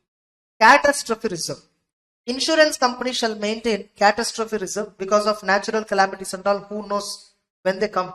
If at all they are affected, maybe the policyholders will suffer with loss. Suddenly, insurance company will flood up with so many claims. So, in order to meet the contingency claims suddenly that are coming due to a catastrophe, insurance companies generally maintain catastrophe reserve. Now, what are the disclosures that you have to make in the financial statements? Contingent liabilities. These are the classifications you have to disclose. Encumbrances to the assets. Claims less reinsurance, paid to claimants how much? And actual assumptions for claim liabilities exceeding, for policy period exceeding 4 years. Aging of claims. Distinguish between claims which are outstanding for more than 6 months and other claims.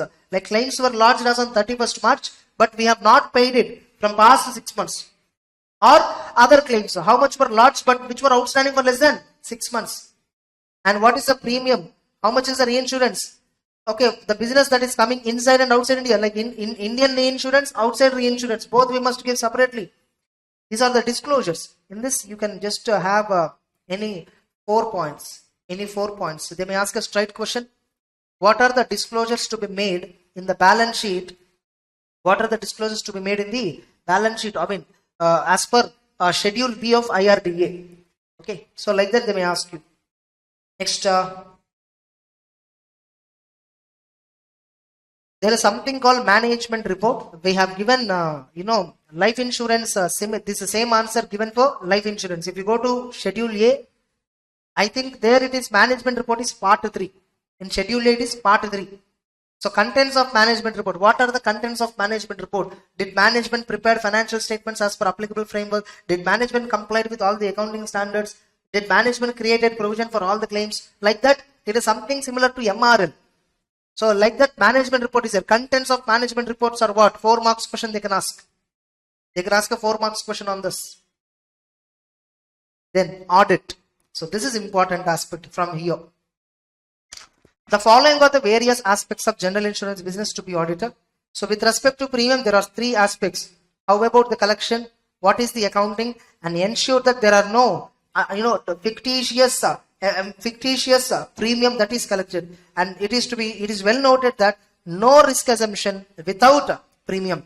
Without receiving premium, insurance companies shall not give the policy. The risk will not, this risk coverage will start only from the actual date of the premium paid. Getting it? So here I have given reference that please take life insurance answer. Now what is the premium revenue recognition pattern? It is based on the pattern of risk to which insurer is expert. Generally we recognize based on time period. We generally recognize it based on time period. Suppose if the insurance policy is valid for 1 year.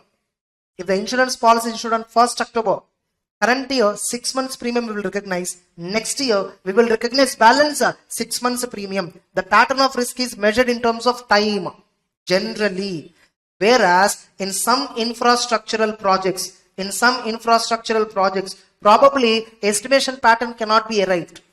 Getting it? In infrastructural projects and all, they will take risk coverage step by step. They will take risk coverage step by step. Suppose right now in Chennai this L&D metro work is going on. Getting it? At the starting stage, they may take insurance coverage only for 5,000 crore of the project.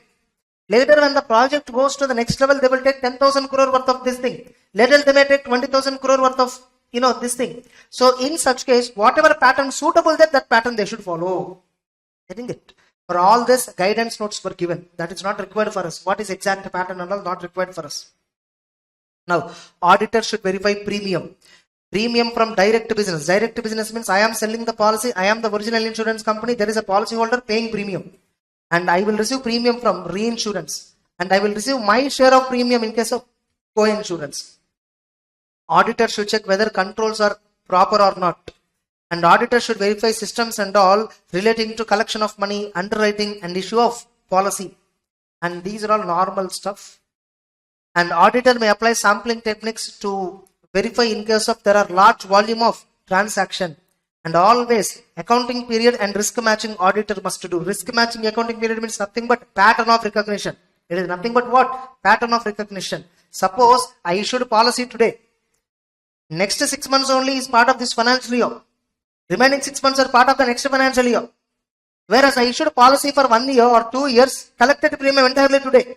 Entire premium is not current year income. It is belonging to next 2 years. So I need to pass an entry for advance premium or unearned premium. And further remember, advance premium, unearned premium in the balance sheet must be shown separately under liability, current liability. Further, unearned premium, advance premium, both should be disclosed separately. Able to understand? Earned premium, EARNED, earned premium will not come in balance sheet. It will come in the revenue account. Able to understand? Premium, whatever the insurance company is earning, that will come directly in the revenue account. Now you see, the auditor should verify that policy documents have not been issued when premium is not collected, or premium is collected but checks were dishonored, or premium have not been collected due to a bank guarantee and the bank invoked the guarantee, or like what? They have waived, they did not comply with the guarantee, or premium had not been collected due to risk cover is increased, or where stipulated time has been exhausted, but premium is collected but policy not issued for long periods of time. Like various reasons. These are the cases where policy documents have not been issued. Auditor should verify this. I think this was asked in December attempt, not in May. It was asked in December attempt. I think it. This question was asked in December attempt. Next. And further, the reinsurance company will not be under risk in the following cases. If the insurance amount is, the premium amount is kept in deposit account, or a premium is received in advance, or inspector's deposit account if it is kept in, if it is in the agent's premium account. These all cases were nothing but these are not still remitted to the company directly. They were either in the deposit account or in the agent account. So in respect of them, risk will not be covered. We will not start the risk. Just because premium is received in advance, next year risk I will not take today. Simple logic. This can be asked as a separate question. Don't think questions will only come in this way. Any para he will ask. Look at, for the paper setter, the resources that he will use is institute material. Understand? He will not use any outside other books and all. He will not use my book at all. Getting it? He will use institute material. He will look at the institute material, open that chapter. He will read some content. If at all he feels that content can be tested, he will look at the sentence, how the question should be framed, and he will frame the question. Getting the point? All of you? Now questions are framed not just from past 4-5 attempts. How they are framing is, they take one paragraph in the book. In a particular concept, one paragraph they will take. And that question, that paragraph will be asked as a question and ask you to comment. In CA Inter Audit, most of the questions are like this. In CA Inter Audit, most of the questions are like this. There is a question. Sample size is not a valid criterion to distinguish between statistical sampling and non-statistical sampling. Comment. This is one sentence in the entire difference between statistical and non-statistical sampling. Entire discussion is in that this is one sentence. That one sentence is asked as comment and suggest answer content that entire para answer. So that way they'll ask it. They're asking nowadays. Even in law is also, even in law paper also at CA Inter it is similar. Co-insurance.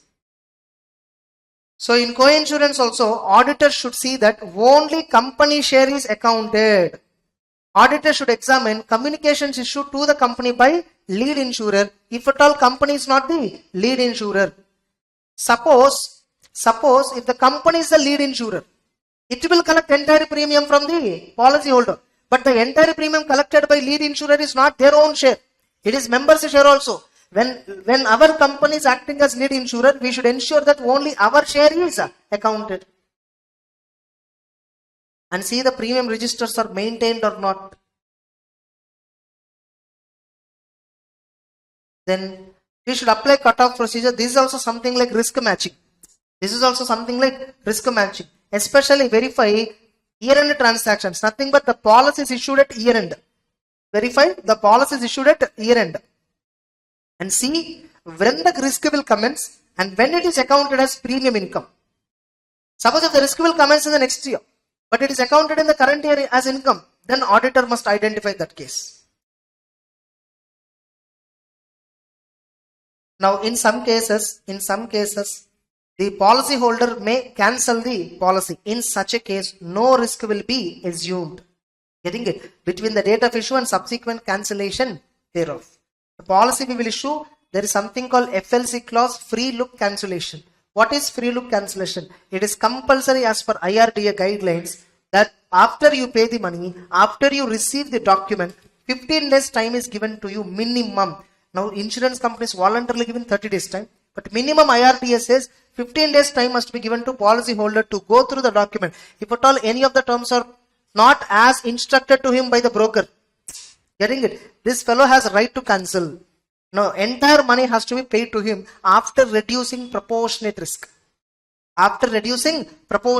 Example, I gave you on 1st April the policy, you are cancelling on 25th April. For these 25 days, I am giving you risk indirectly. If at all you don't cancel, 20th day if you are affected with uncertainty, I should pay no.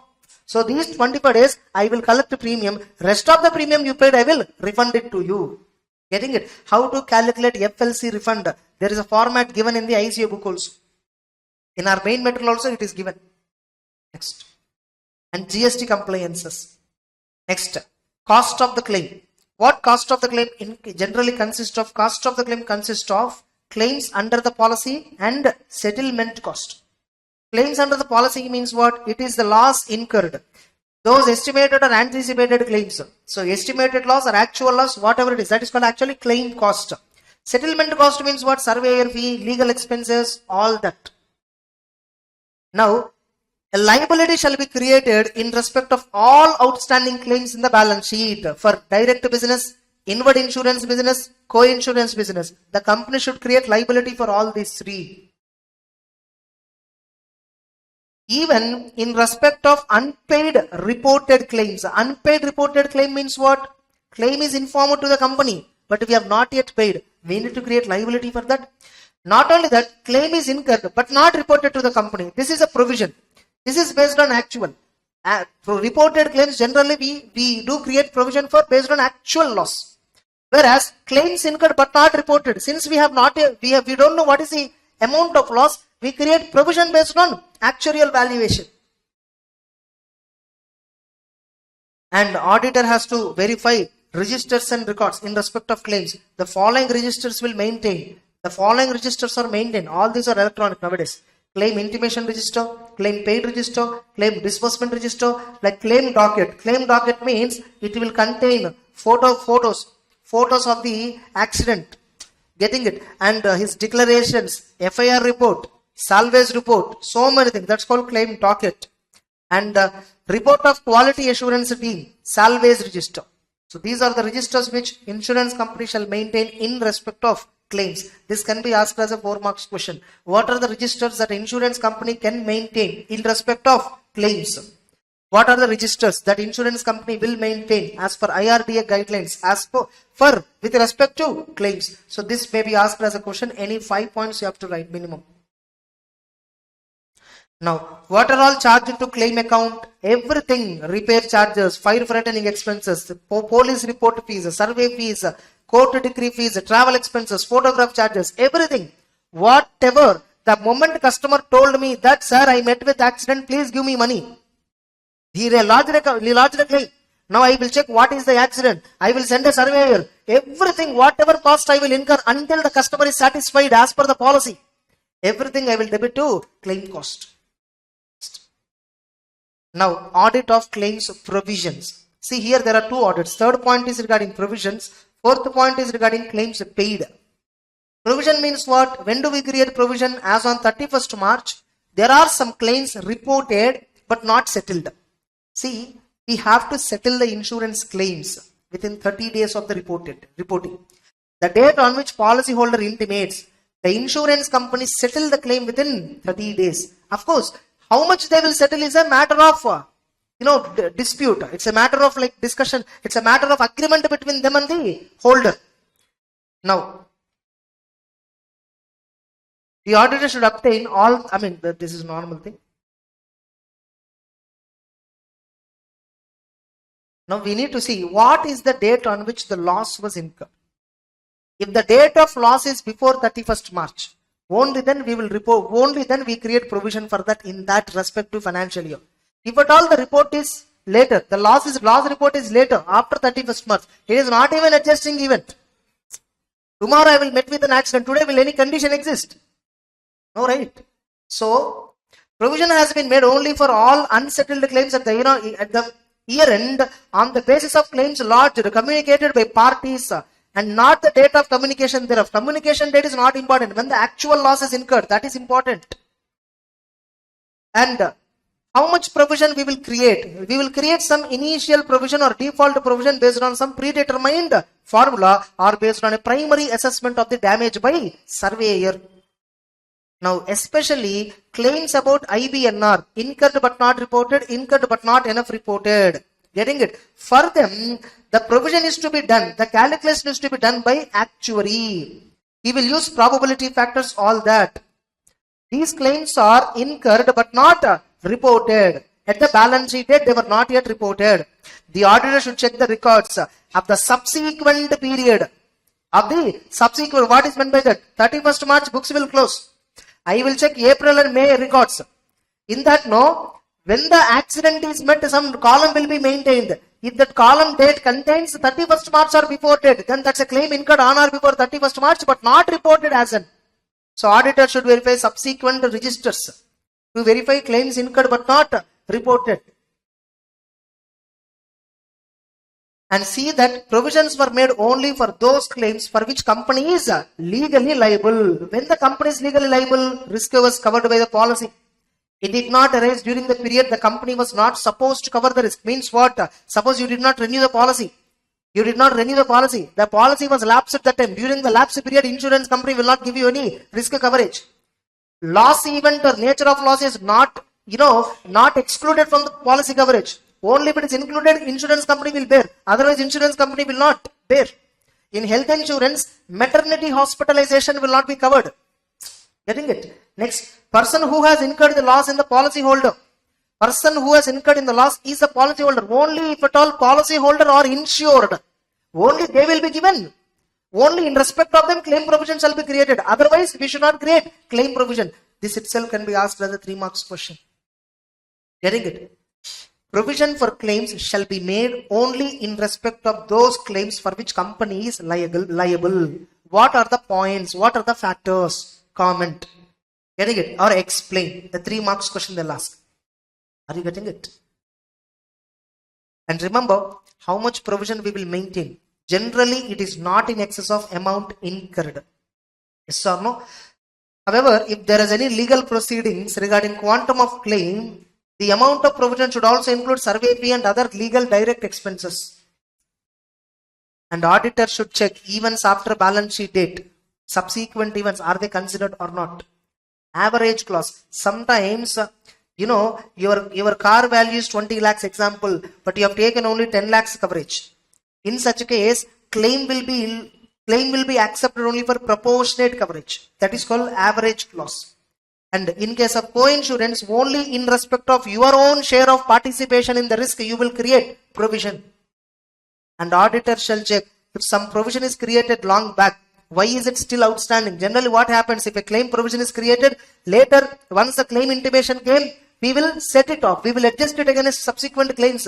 But if some provision is created long ago, it is still continued. Why the provision is created? In respect of which claim it is created? Auditor should inquire. And remember, whenever a claim is intimated, You must create provision. You cannot show it as a contingent liability. Correct or incorrect question? Whenever a claim is incurred, reported for the company, only option is provision. You cannot show it under contingent liability. For all insurance policies given by insurance company, there is a contingent liability always.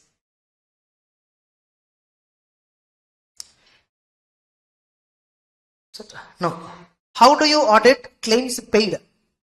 With respect to claims paid, whatever above points were there, no, all that we will check.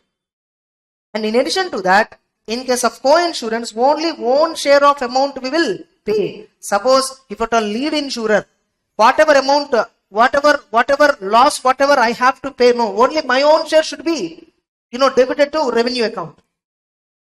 Non-lead insurance, what is my share of loss? I should receive an advice from other insurance company.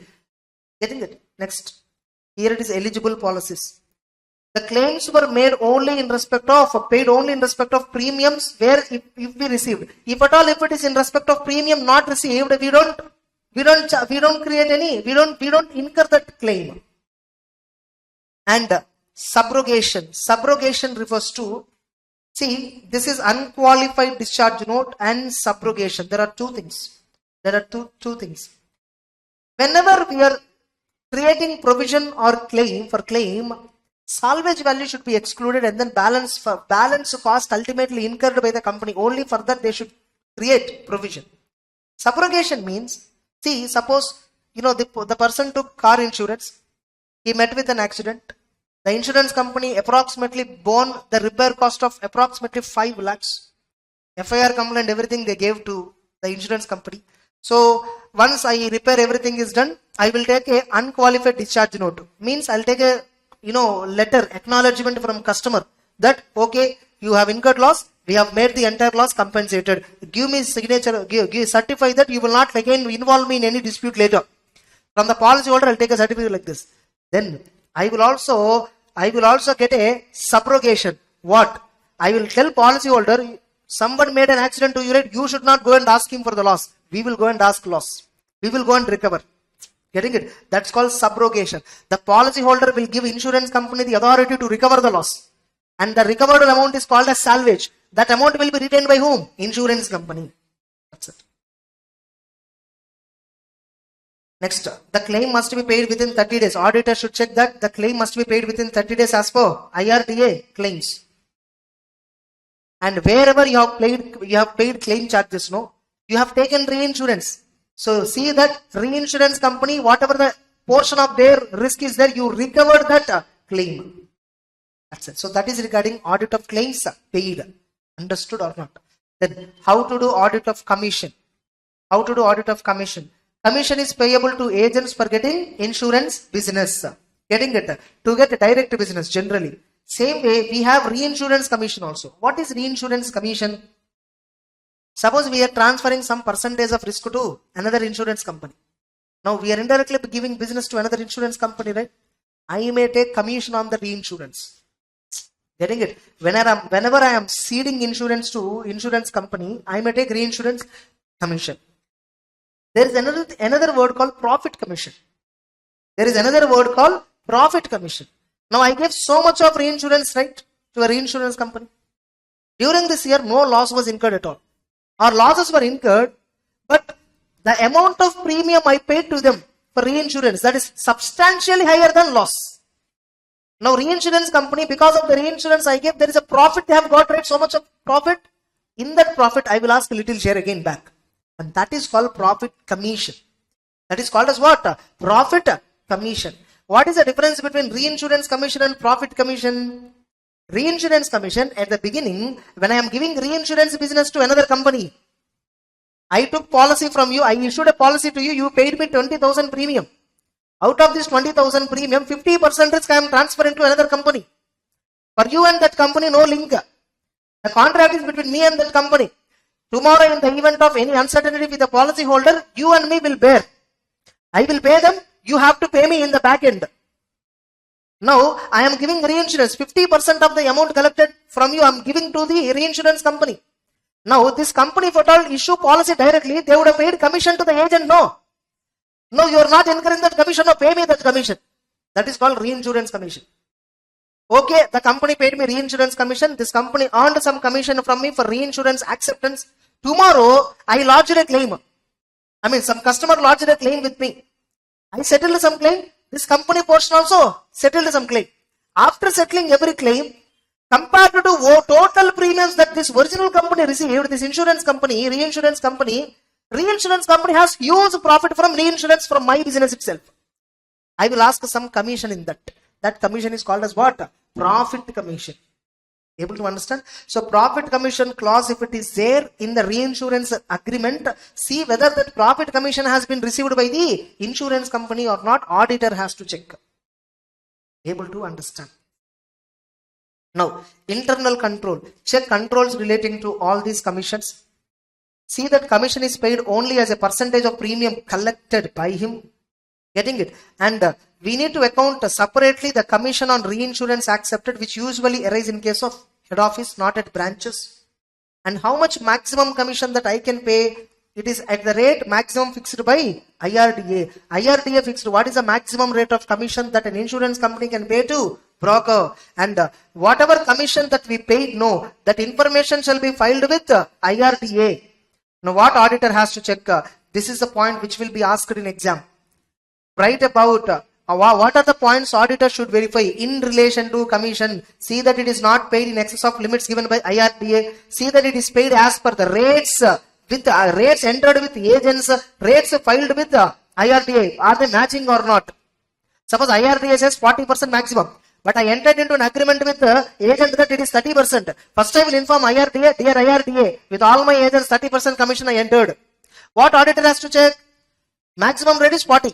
But agreed rate is 30. See whether it is agreed rate is matching with the actual commission payment. Able to understand? Next.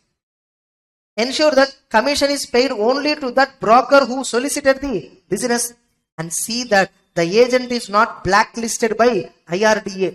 See that the agent was not blacklisted by IRDA. And look at the copies of commission bills, commission statements, all that, and see that the payment vouchers are authorized by proper officer in charge. That's it. Balance, they're not enough. Almost some 4 or 5 points easily you can write based on this. Then operating expenses of insurance business. Operating expenses of insurance business are same like any other company. Getting it? And here, any major expenditure, 5 lakhs or 1% of net premium shall be shown separately. You cannot call it as others. You cannot call it as others. Next.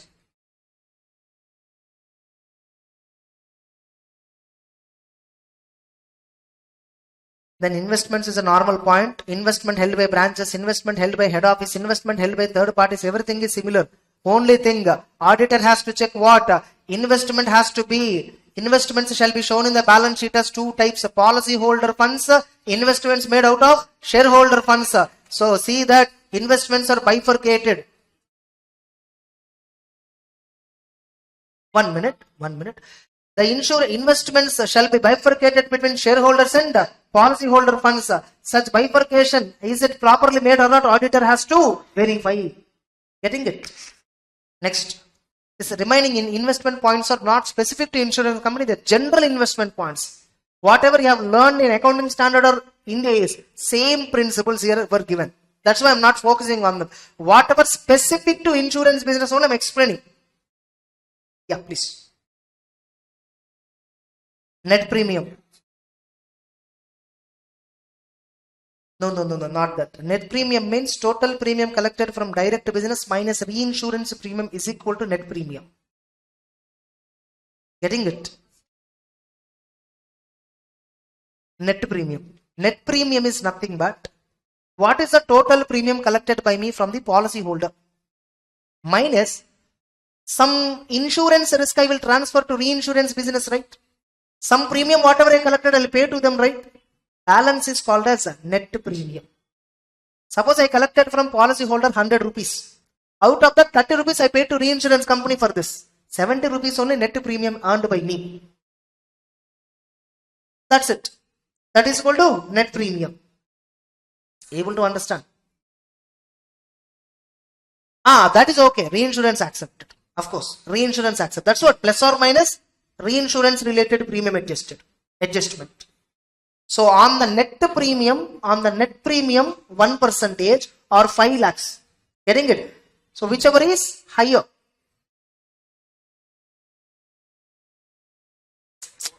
Totally we will see.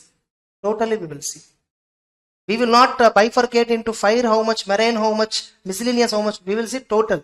Out of the total thing, what is the 1% value? That item shall be shown as a material item separately. In schedule 3, we have no any item which is 1% of the turnover or something. Same only. Similar only. Next, cash and bank balances, same general audit procedure, no specific thing. Outstanding premium and agents balances. Outstanding premium means what, you know? First of all, what is outstanding premium? For insurance company, why outstanding premium will be there? Outstanding premium is in the agent account. Agent collected premium but not paid to the insurance company. Getting it? Why there is what is the reason for long outstanding credit balance in premium account? And reasons auditor has to check why policies were not issued. Examine inoperative balances and treatment given for old balances. What is the reason why old balances are still retained? This is generally a rare issue, may not be asked. Generally a rare thing. Then unexpired risk reserve. Unexpired risk reserve means, see, whatever policy I am issuing, it not necessarily ends on the same 31st March. Unexpired risk reserve means the risk is not only completing on 31st March, the risk continued even thereafter. As long as the policy is in live, the risk will continue. But I need to close books of accounts on a particular date, 31st March. Which means, just because of as on 31st March, I did not incur any loss. Customer did not report any loss. But the policy is in existence, right? The policy is in continuation, right? Yes or no? What if next year suddenly the customer lodged a claim? So, some amount of reserve we need to create. There is a difference between unearned premium and unexpired risk reserve. Risk reserve is something related to claims. Unearned premium is related to revenue recognition. Whereas this is related to risk recognition. Able to understand? Like, see, as on 31st March, the policy is still in existence. In this year, claim may not be lodged. Next year, claim may be lodged. Who knows? So, as long as the policy is in existence, the risk is accepted by the company. So, what the IRDA says is, there are two methods of creating reserves. That is, one is based on proportionate number of days. And another method is directly take 50% of the premium amount.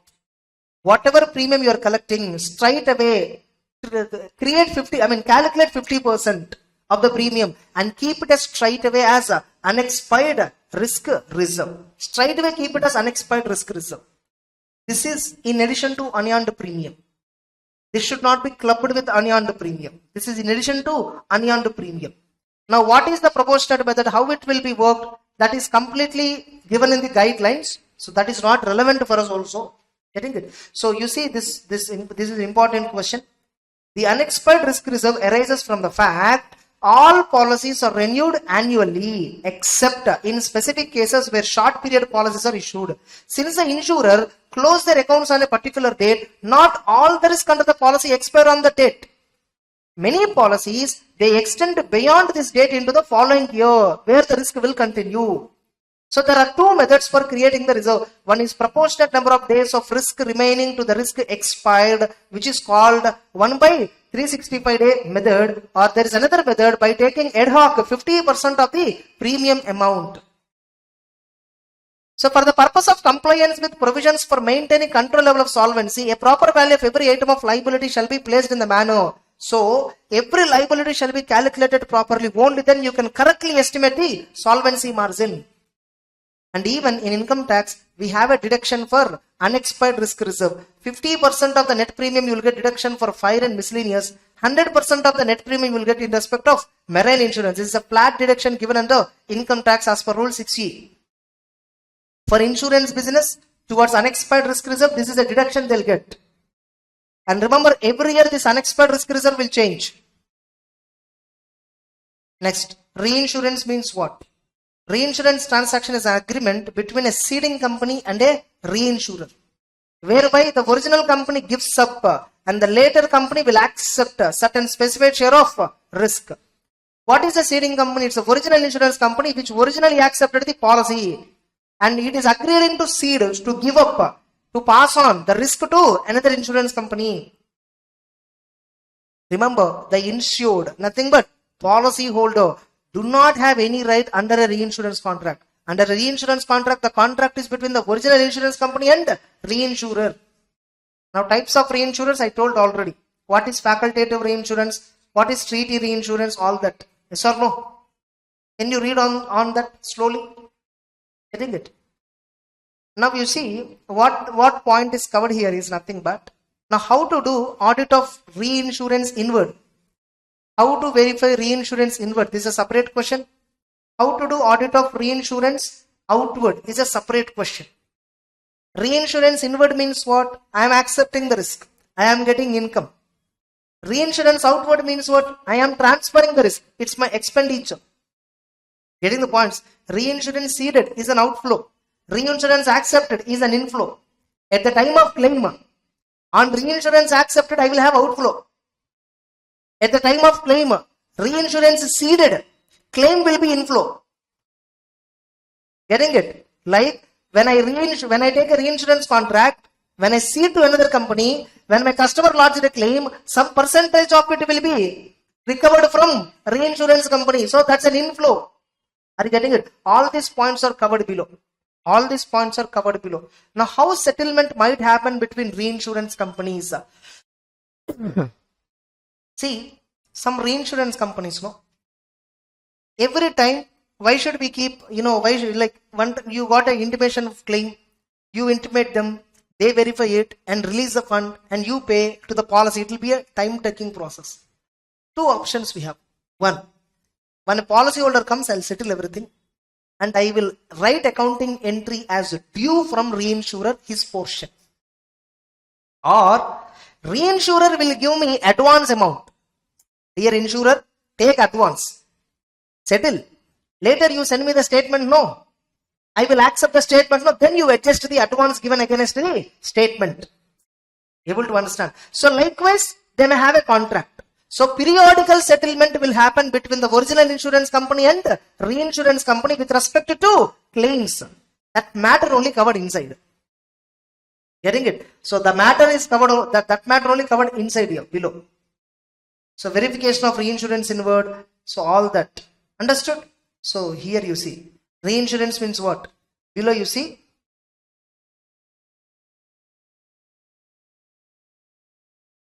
You see, in case of treaty reinsurance, the insurer prepare a statement of treaty reinsurance account on a quarterly basis or on a half-yearly basis and send to the reinsurer for the purpose of reconciliation of claims. Sometimes reinsurer make payment even before the claim is settled. In that case, it is regarded as, it is accounted as advance against claim. Later it is squared up as and when the claim is ultimately settled. So advances and all might be there between reinsurance company and the original insurance company. Hey, have you all gone through all this? Don't take this as a platform for learning freshly. So that's about reinsurance outward, reinsurance inward. All these two are important questions again. Then co-insurance. If the insured chooses to have more than one insurer for the same risk, it is called as co-insurance. Generally, factory insurance they will take. Factory, full-fledged factory reinsurance. So factory fully cannot be insured by only one single person. They'll take multiple. They'll take from multiple people. So in this case, no. Leader of the business receives premium and he will issue the policy with a co-insurance clause. And he is referred as leader and he will settle the claims also. And balances pertaining to other companies will be recorded as amount due to the other companies or due from the other companies. And they are settled in periodical meetings by exchanging statements. And the settlement will be industry specific or insured specific. Depends upon the terms and conditions how they will settle. The auditor should get information from agreement arrived at the insurance council, where insurance companies may choose to be members. They will form councils. They will form as a council. Nothing but committee, nothing but syndicate. Means group. So members of the insurance council arrive the mutually agreeable terms and norms for entering into co-insurance and how to settle. The insurance council may recommend the following while entering into co-insurance: settlement of commission collected, practices for settlement of dues, settlement of claims, reinsurance arrangement, all that the council will decide. Council means what? The entire co-joint syndicate. The syndicate will decide, not any one company. Now, councils actually, they have not given clear identification on this, but what I feel is, it's a union. Union is separate from members. Union means what? Nothing but, see, this is a classroom. Classroom consists of every one of us. But again, classroom is separate from members. Similar to that. Getting it? Like, I think insurance council means it's a council created by them. It's a council created. Audit committee. Something like that. Like board of directors. Their own representation only. See, like, suppose I'm an insurer. 4 of you were there, co-insurers. Neither I can decide nor you can decide about the terms. All of us will form as a union. Every one of us will send one representative. All of them sit together, discuss everything and finalize. And on the finalized terms and conditions, every one of us are bound by. Getting it? Next, insurance company shall maintain solvency margin. This is a very important question. Every insurer and reinsurer shall maintain minimum 50% of the excess assets over liability. This is also called as control level of solvency. And non-maintenance, what happens? If an insurer or reinsurer does not maintain the required control solvency, he has to submit a financial plan. What is the alternate financial plan? You are unable to maintain solvency ratio. So what is your further future plan of action? If IRDA finds this financial plan is not adequate, insurer has to modify the plan. Suppose, if at all they are failing to comply with all these requirements the solvency margin is ultimately, it is not possible for them. They are deemed to be insolvent and may be wound up. Getting it? And Insurance Act says every insurer shall furnish a statement of assets and liabilities as assessed in the manner laid down by the Act. Every year, every quarter, what are the assets and liabilities they need to file, and auditor should certify. 3 documents. Every insurer shall require to prepare a statement of value of assets, a statement of amount of liabilities in case of general insurance business, a statement of solvency margin. All these 3 statements shall be certified by auditor and filed by the insurance company with the IRDA. Getting it? Next, there is another insurance type that is called trade credit insurance. What is trade credit insurance? It's an insurance against a supplier default. It is insurance against the importer, buyer. So trade credit insurance means what? It is an insurance of suppliers against risk of non-payment of goods and services by their buyers. So what is the risk here? I am exporting goods to some buyer outside India. Getting it? Now after I export, whether he will pay me or not, that's a problem. For this, one option is a letter of credit. On behalf of buyer, LOC is given. In that case, I will not take this. What if the buyer is, what if a bank is not giving LOC? The buyer may take insurance, trade credit insurance, or the supplier may take trade credit insurance. Trade credit insurance is not so highly popular. LOC is only popular. LOC is what? It's a guarantee. Insurance is also kind of guarantee, no? Logically speaking, though the name is different, both are same only, no? In the event of the other party failure, this fellow will pay. Trade credit insurance also what? If the buyer do not pay, insurance company will pay. It is something but contract of guarantee. Correct? So, basic requirements of a trade credit insurance product. This question can be asked. Policyholder loss is what? Non-receipt of trade receivable. I sold goods to customer may not pay me. Policyholder is supplier of goods. Policyholder, trade receivable does not arise out of factoring or reverse factoring arrangement. Here, factor is not covered in trade credit insurance. Trade credit means what? Supply of goods and services only. Factoring is a financial arrangement. Reverse factoring is a financial arrangement. Reverse factoring means, suppose I'm having so many liabilities as on balance sheet date, which I have to pay to 150 suppliers. These suppliers have given me so much of due date. Whether I pay on due date or before due date, suppose I want to pay before due date, will I get any benefit from any of them? Any of my suppliers will give me any discount? No. My suppliers are very strict. Pay me on due dates are enough. If you pay me earlier also, I will not give any discount. What I did, I went to one reverse factor. Okay, reverse factoring person. Sir, I have 150 crore rupees outstanding liabilities as on balance sheet date, which will fall due on so and so dates. I will give you 145 crore. 5 crore, give me discount. You pay 150 crore to all my suppliers on respective due dates. Now, why this reverse factor agree to take 145 crore? After he take 145, he will invest that 145 in stocks, investments, where and all. Whenever it will come, he will pay. Now, that is a profit for him. Able to understand? Factoring means what? Selling debtors. Reverse factoring means what? Selling creditors. Nothing but. Able to understand? In factor, what happens in factoring? I will have to receive from my all customers in so and so due dates. I want today money. So I will get discounted money. Reverse factoring means what? I have to pay to suppliers on so and so due dates. I can't wait up to that. I will pay today discounted money. You pay full money to them. Exactly simple logic. Clear or not? Isn't all SFM la irukku? Ana nam padikave maatom. Other theory we have. Looking at me newly. Have you studied all this in SFM?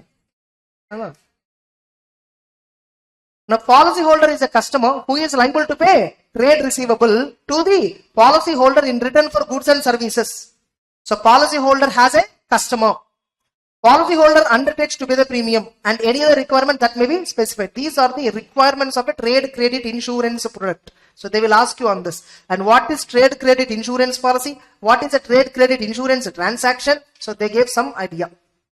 On this trade credit insurance, they may create a case study question easily. Because it is easy to create also on this case study. So, they may create. Possibility is there. That's it. With this, insurance audit is mostly done. Then, what are the contents of audit report in case of insurance company? Auditor should give affirmations. What affirmations in his audit report? Whether he has obtained all the information explanation which is necessary for the purpose of audit. 143 subsection 3 clause A. Similar to that. Whether proper books of accounts have been maintained by the insurer. 143 subsection 3 clause B. Whether proper returns audited, unaudited from the branches were received and whether they were adequate for the purpose of audit. 143 subsection 3 clause B only. This also. Next, whether balance sheet revenue account, their agreement with books of accounts, clause D. In our Companies Act, that is clause D. Whether actuarial valuation of liabilities is duly by an appointed actuary and assumptions are they in accordance with the guidelines and norms, auditor has to check. And opinion should cover 5 parts. Generally, first part is something common in every organization. 2, 3, 4 parts are different.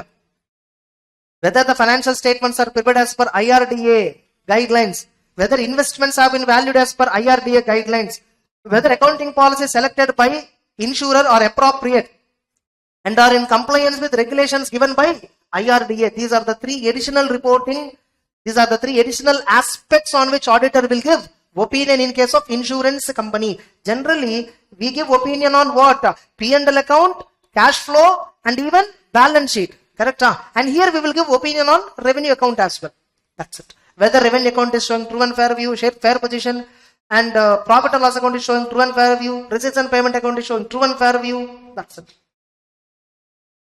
And the auditor shall further certify that they reviewed management report. So it is your responsibility to review the management report, and there are no apparent mistakes or material inconsistency. Here it is only limited review. You need not obtain reasonable assurance. You just have to obtain limited assurance. And see that insurer has complied with registration norms. Nothing but capital requirement ratio, solvency margin. These are the insurance registration norms.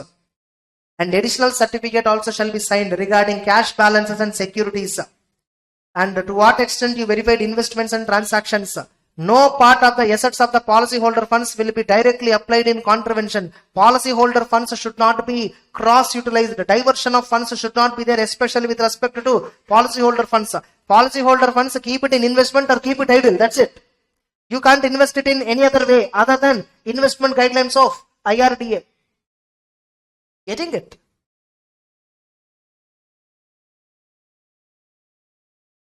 Then auditor also shall state in the report that reliance has been placed on certificate obtained from actuary in respect of all these. Getting it? And other reserves. This is like premium deficiency reserve. IBNR means incurred but not reported, incurred but not enough reported, premium deficiency reserve, other reserves. All these reserves are certified by whom? Appointed actuary. You should mention in the statement that these reserves are verified by us based on the actuarial valuation. And the auditor should issue a separate certificate on verification of cash, check in hand and other securities. You should give a separate certificate. You will find all these certificates in Royal Sundaram Finance, that particular annual report. And who should sign the accounts? By the chairman of the company, if at all available, should sign. Minimum 2 directors and principal officer, nothing but CEO, managing director, whoever is there. And they should contain a statement containing names, description, occupation of directorships held by the person in charge of the management of the business, whoever is the main, CEO or MD, where and all he is holding directorship, all that list should be given.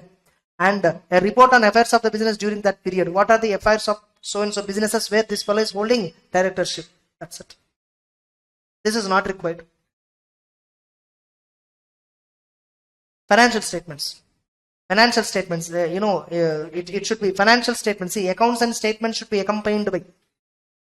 In financial statements, we will send next to it. It is not part of that. It is next, a separate document to it.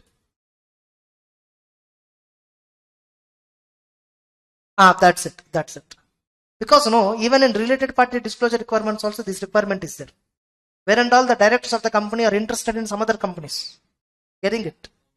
Common. Like, they may be a related party for the company or not, but they will show that list. In Companies Act also this requirement is there. Accounting standards also this requirement is there. So this insurance audit is completed. Now regarding life insurance, I have not spoken anything. You need to read on your own life insurance. In life insurance, additional topics, what and all there is like, what is policy revival? What is policy lapse? Like that, there's some additional terminology was there. Just give a single reading, you will understand. Getting it? All of you. Schedule B I covered, Schedule C I covered, Schedule A I did not cover. And IRDA overall guidelines I covered. Regarding financial statements, how many audits we can do, what is general insurance, what is life insurance, what are various types of general insurance, what is indemnity, what is benefit contract, all that I have covered. Getting it? That's it. So with this, insurance audit is done.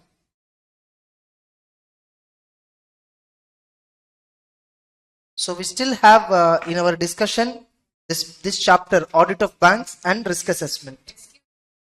Okay, SQC and SA 220.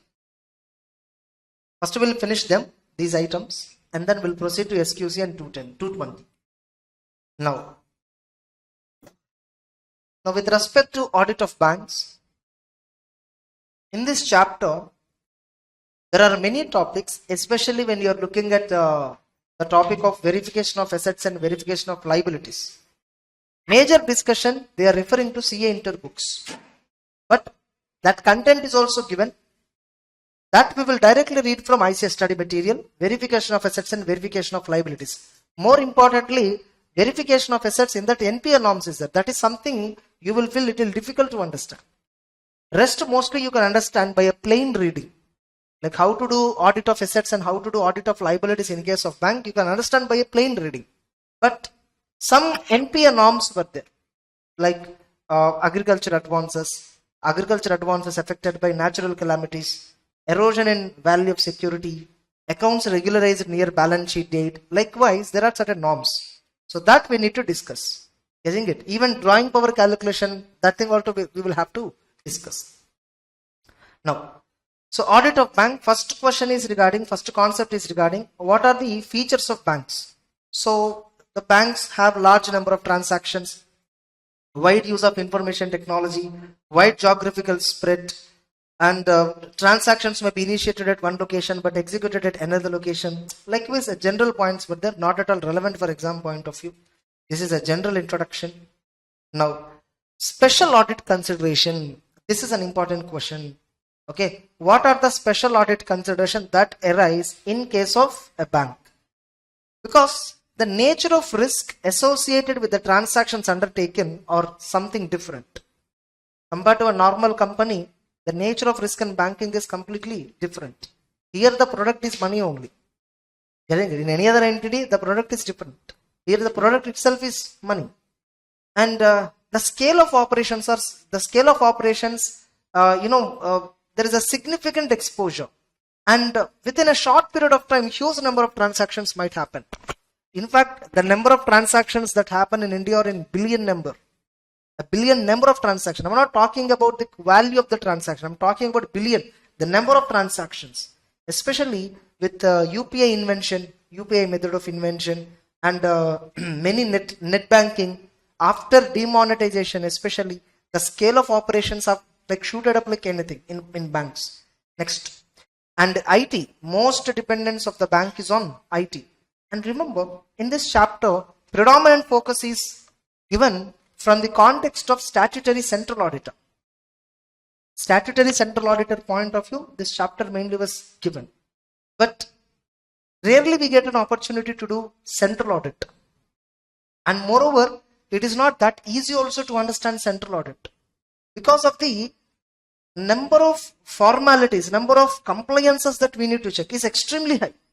It is not something that I read LFAR report and do. It's not as simple as we discuss. And statutory and regulatory requirements are too many. So these are all the special consideration which auditor has to focus on. And banks continuously will have some new products and services. Getting it? And moreover, simultaneously accounting principles might not be developed related to the new products. Getting it? Every day. See, reverse factoring is something that nobody is aware of 10 years before. Getting it? Every day, a sort of new financial instrument is evolving. A new type of financial instrument, a new form of business itself is evolving. Getting it? Next. And that's it. And what is the form and content of financial statement? So Banking Regulation Act is there. As per that, third schedule discusses about the format of balance sheet and P&L. And they need to comply with disclosure requirements as per accounting standards. But in the AS do not apply because RBI has deferred for all the banks applicability of Ind AS. So Ind AS right now do not apply for banks. So preparation of banks, involves both preparation of standalone and consolidated financials. Now, standalone financial involve what? Consolidation of branch accounts and incorporation of various departments of the banks in case of especially nationalized banks. And in private banks, accounts are centralized. So there is no concept of branch audit in private banks. Generally in private banks, branch audit concept will not be there. Only in nationalized banks, the branch audit concept is there. Joint audit concept is there in every bank.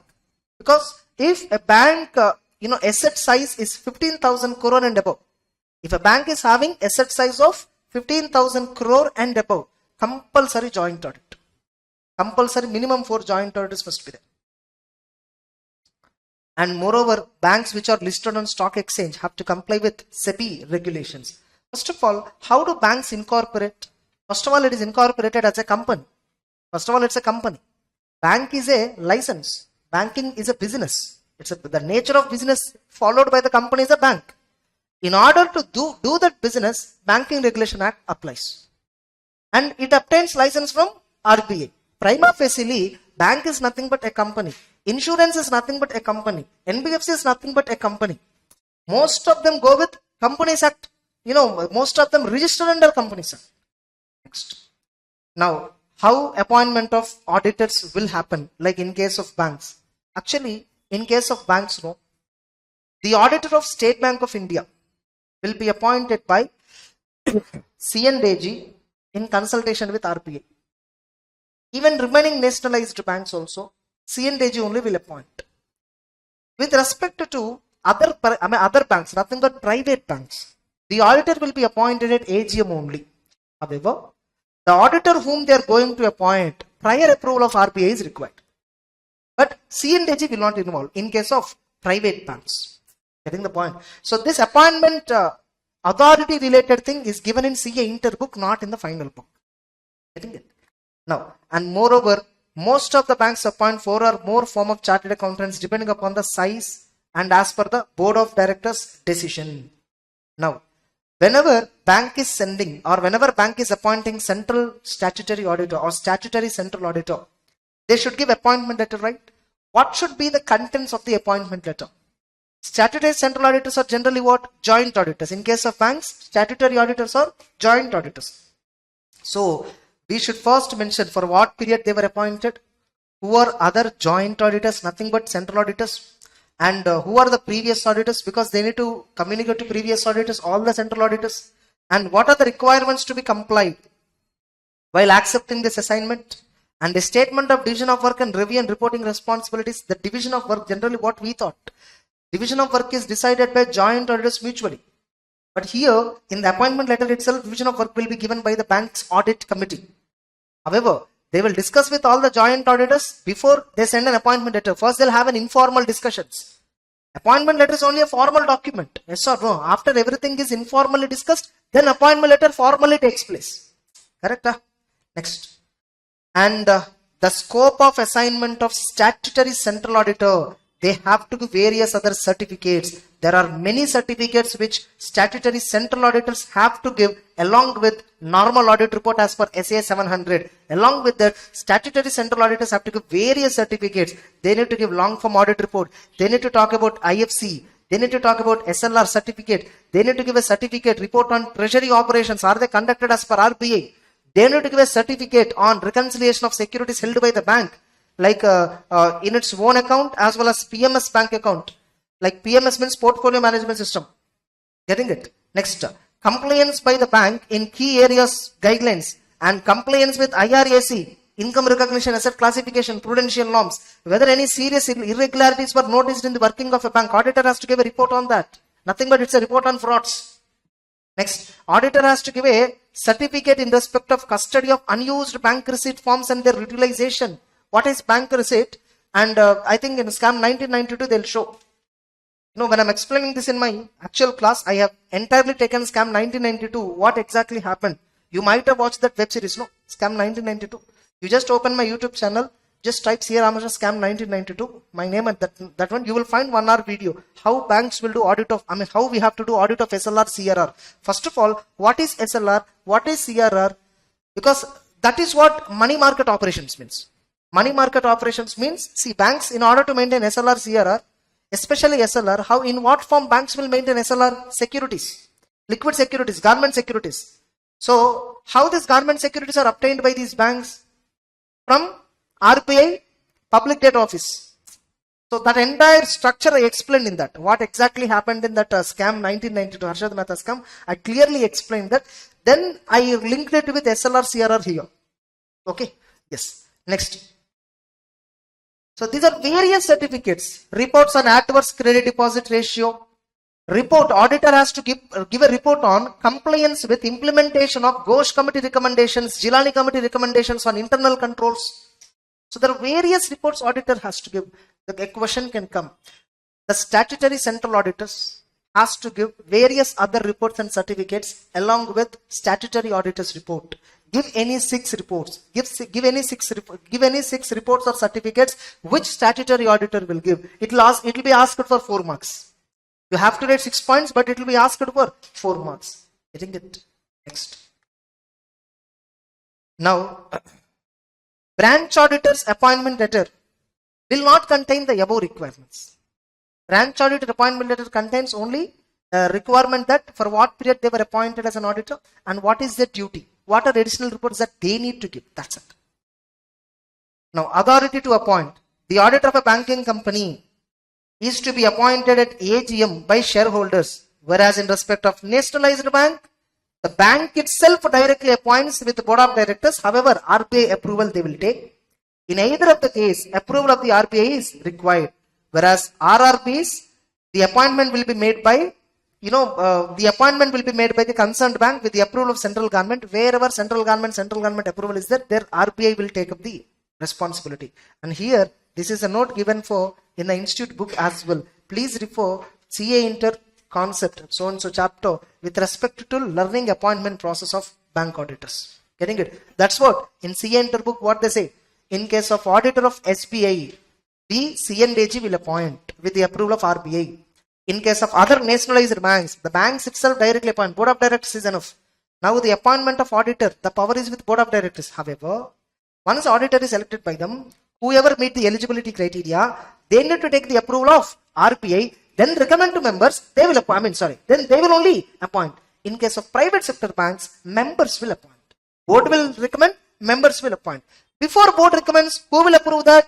RPI will approve. In every appointment of bank, RPI approval is required. Prior approval of RPI is required. Getting it?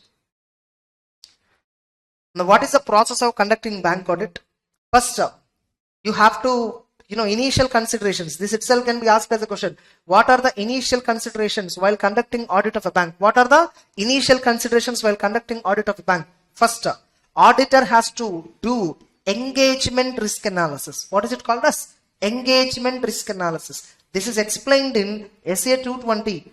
In SA 220, while acceptance, like this is, there is a paragraph in SA 220. Acceptance or continuation of new client. Acceptance or continuation of an engagement. Regarding that, acceptance of a new engagement from new client, continuation of existing engagement from existing client, acceptance of new engagement from existing client. 220. It is discussed under 220. Getting it? So, what points that you should check when you're accepting a new client, when you're accepting a new work, or when you deciding about continuing an existing work, what points you should consider? You should consider relevant ethical requirements. You should consider integrity of the management. You should consider prior experience in case of existing engagement. Getting it? And you should consider your competency, availability of resources. After checking all that, you need to give your consent for the conducting of audit. So auditor has to do that kind of engagement risk analysis.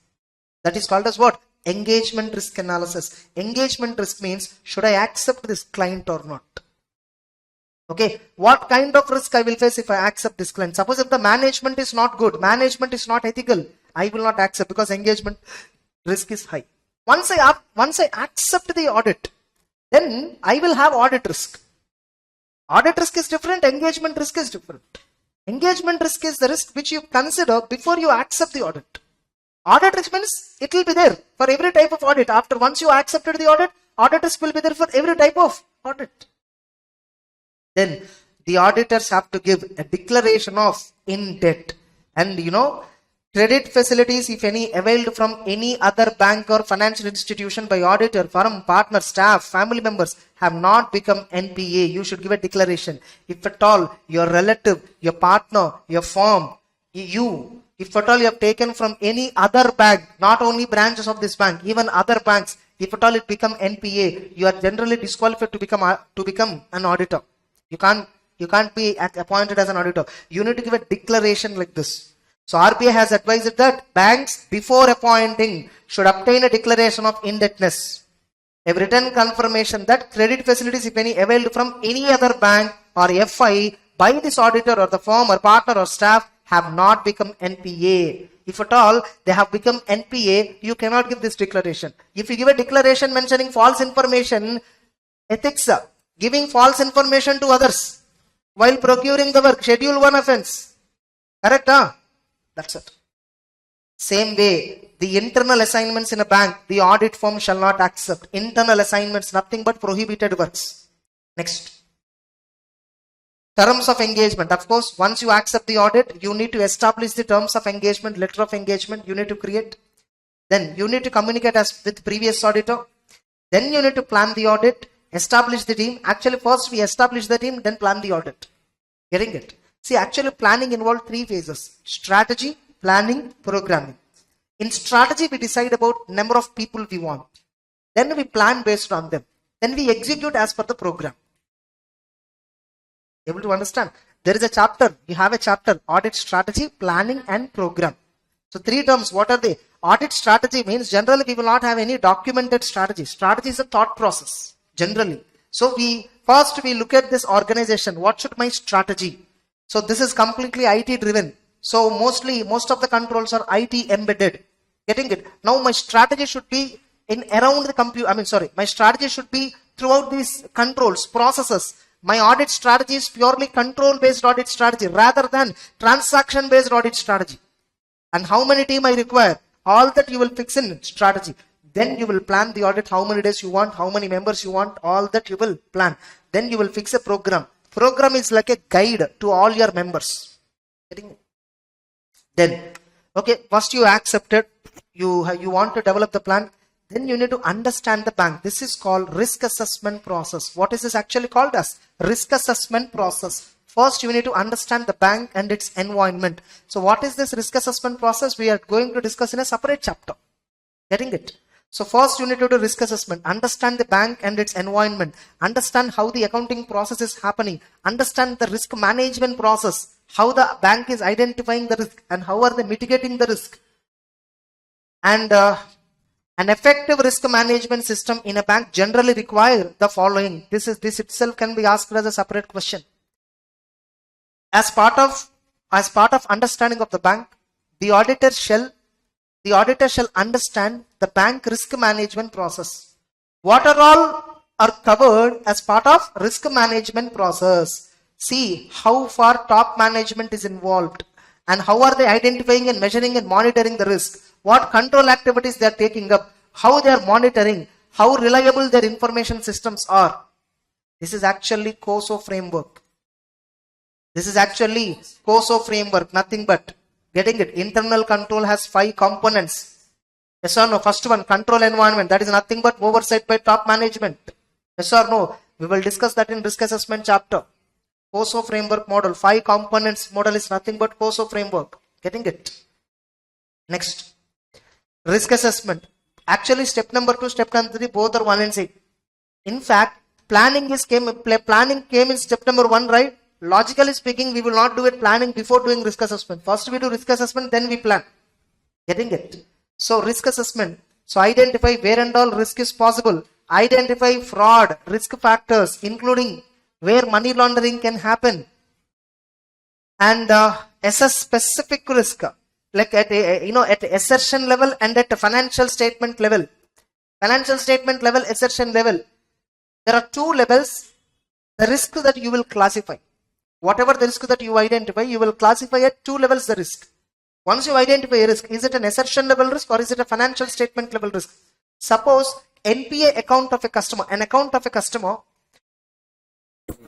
the account of a customer, even though crossed due date for a particular type of loan, though 90 days was crossed, logically it should be classified by the system as NPA, but system failed to classify.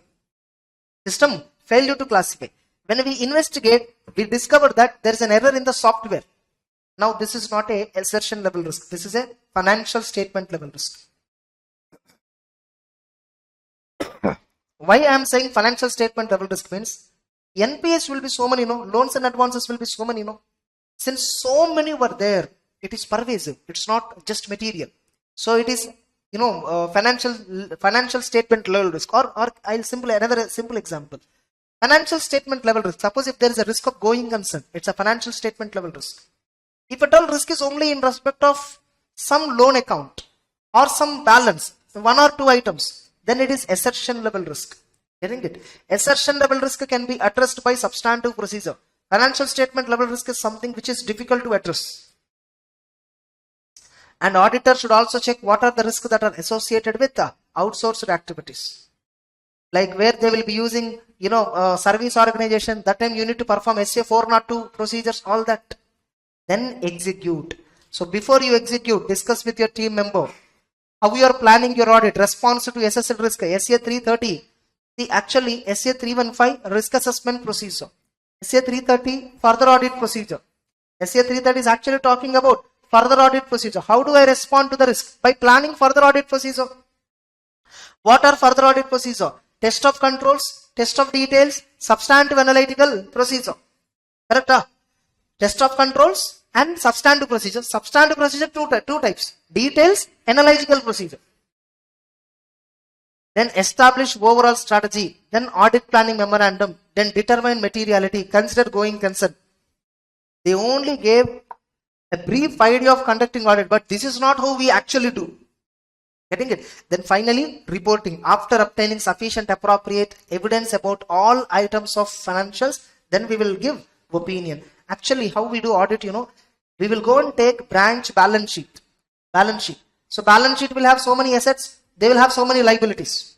Yes or no? Now, I will take one asset, I will open the breakup, and I will get evidence for sample items of this. Likewise, I will cover all the assets. Likewise, I will cover all the liabilities. That's how we will do audit. That is best way. Getting the point. Suppose loans and advances were there in a bank. What are various loans and advances? Secured, unsecured.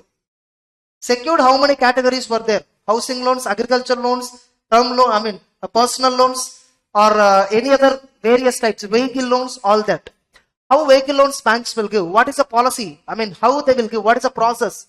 Like once a customer application is received, the credit team will look into all the details, documents presented by the customer. The bank is having certain predefined norms to whom we can give approval of the loan. So, and how much loan can be given, how much margin should be kept, how much customer should pay as a down payment minimum, and how much maximum bank will pay. All these points you should check. See whether that kind of norms were established or not. Getting it? So like that we will check. Then we will see how controls are. Then we will see how these controls are working. Look at documentation. Then take some loan applications actually processed and see whether entire these controls are followed or not. That is called substantive procedure. Likewise, we do for all types of loans and advances, all types of investments, all liabilities. Able to understand? So, special consideration in IT environment. So the banks know before you start the audit, you must obtain complete information about the IT environment, like what is the information technology policy, what is the structure and environment of the bank IT system. So how they are doing data processing, data interface, how are they ensuring data integrity, data security, what BCPs they have, accounting manual and critical accounting entries, what important entries that bank's management has passed during the audit period. What are the controls over key aspects like creation of account heads, creation of ledgers, expense booking, all that, and recording of various e-banking, internet banking products and channels. How far bank is ensuring through internet banking errors, frauds and all will not happen. So all these points you have to check. And auditor shall be given important MIS reports. These are all auditors should obtain.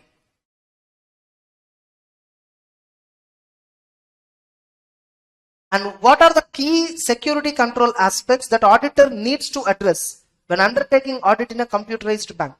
What are the important computer controls that you need to address? See that all the transactions are authorized by an authorized personnel and they are processed accurately. Complete data is made available for processing. And interruption due to power, mechanical failure, system will restart without distorting the completion of entries and records. If at all in between, if any power failure was there, it will restart entire transaction rather than passing that. Getting it? Next. System prevents unauthorized amendments. See, for all these, controls will be there. Like, have you worked in any SAP environment? If you worked in SAP environment, see, you can't modify the amount. Even the company head also cannot modify the amount. They can only pass rectification entry if there is an error. They can't modify the amount.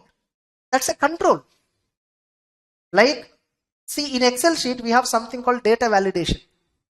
We have something called data validation feature. Getting it? Where you can enter in that particular cell. If you create a data validation, only the characteristics of that data cell.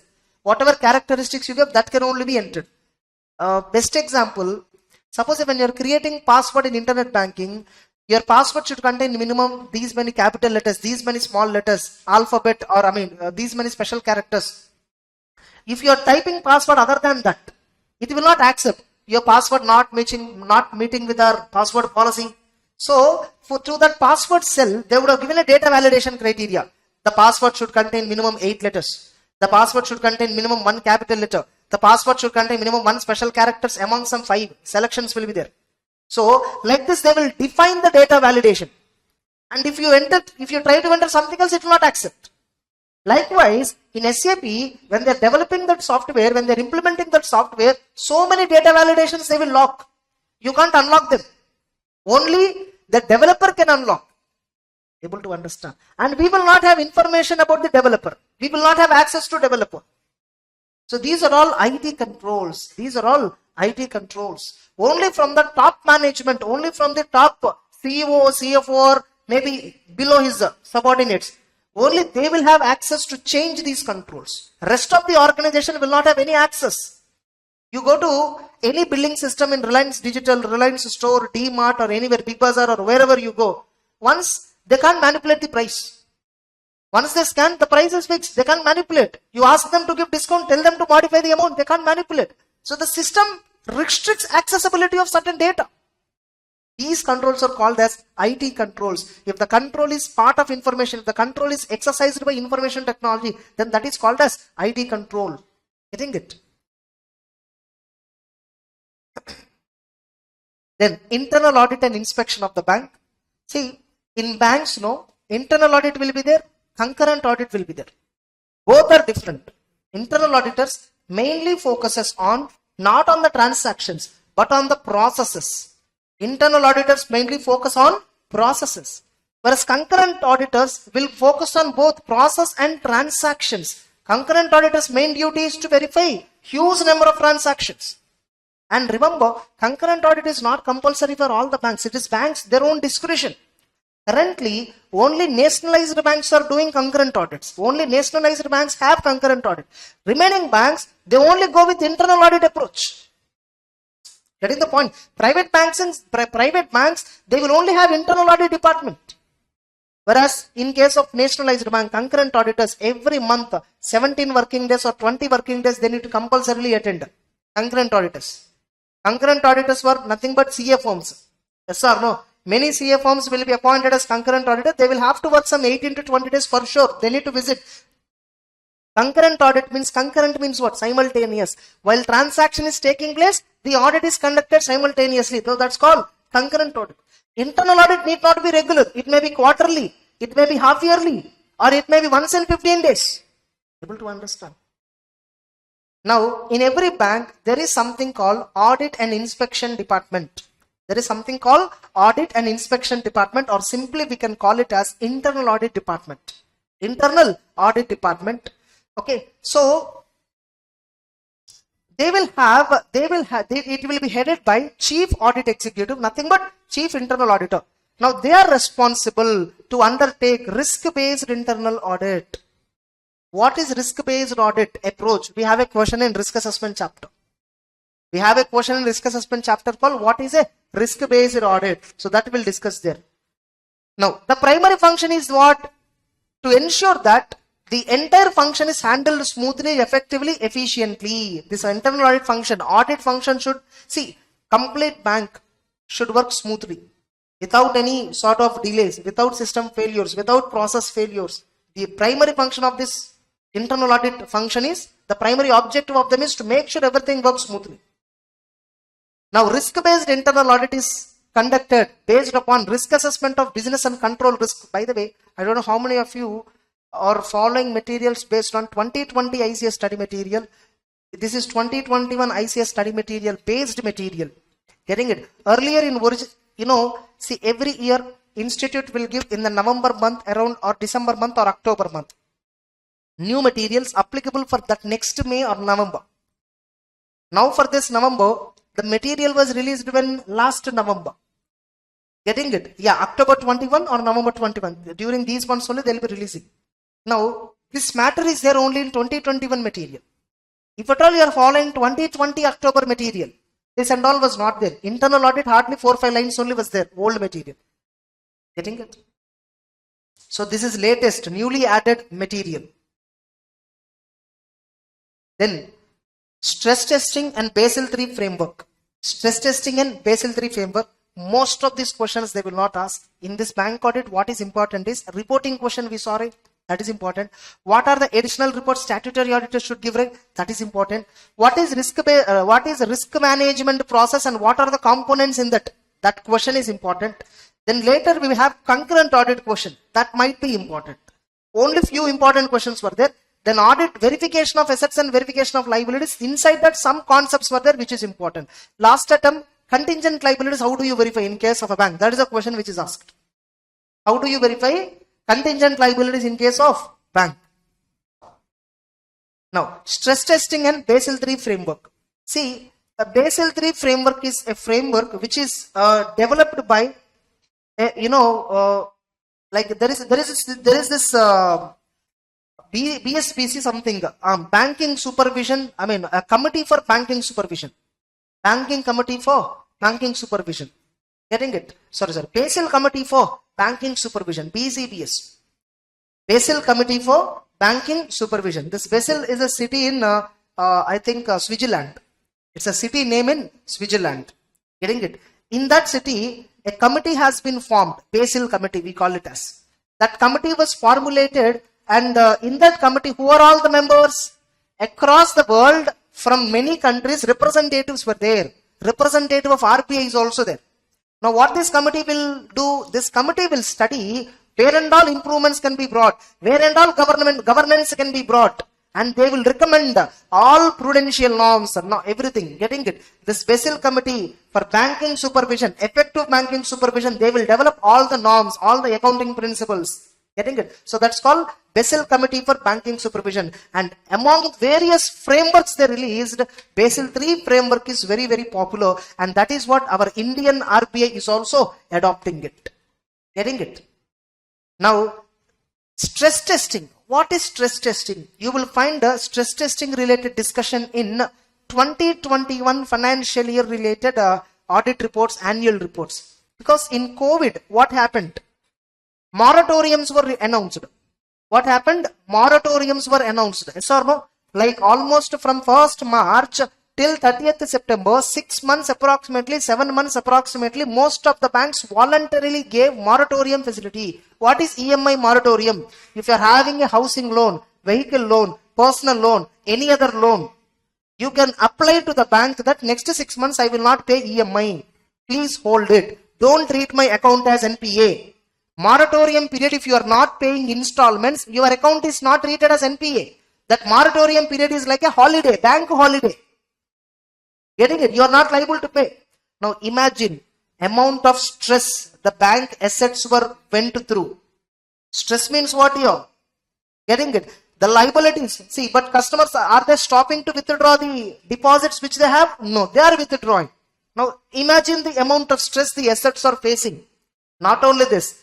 Now these loans and advances, many businesses underwent massive failures in COVID, after COVID. Now imagine how many stressed assets would have been there.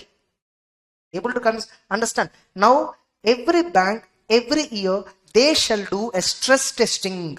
For that, every bank must have their own stress testing frameworks. Getting it? It is something like disaster recovery planning. It is something like a disaster recovery planning. In IT companies, suddenly a natural calamity or catastrophe comes. They do this business continuity, BCP testing, disaster recovery planning. They do this testing. Similarly, banks should have their own internal stress testing frameworks. So that is called stress testing. And what RBI has required, all commercial banks, excluding RRBs and local area banks, shall put a broad, it's actually a broad. Sorry, board approved, no, actually it's a broad or something it will come. Approved stress testing framework to see their individual requirement, which is part of the risk management system. What is risk management? Every time we are coming across the word risk management. Business is continuously a risky task. Every day, every minute, every month, every fortnight, you will be facing new types of risk. Cash shortage risk. Yes or no? So, risk management committee, their objective is what? Continuously, they need to find, is our business going well? Is our business going well? Why there is a decline in customers? Why there is a decline in sales this month? Why there is a decline in sales on particular day? Why there is a decline on a particular week? They need to continuously assess the reasons. They need to continuously assess the risk. And they need to mitigate the plans. That is what risk management committee do. Able to understand? Stress testing is designed to understand whether a bank has enough capital to survive plausible adverse economic conditions and maintain enough buffer to stay afloat under extreme scenarios. That's why banks cannot give. See, that's why they need to maintain deposit credit ratio.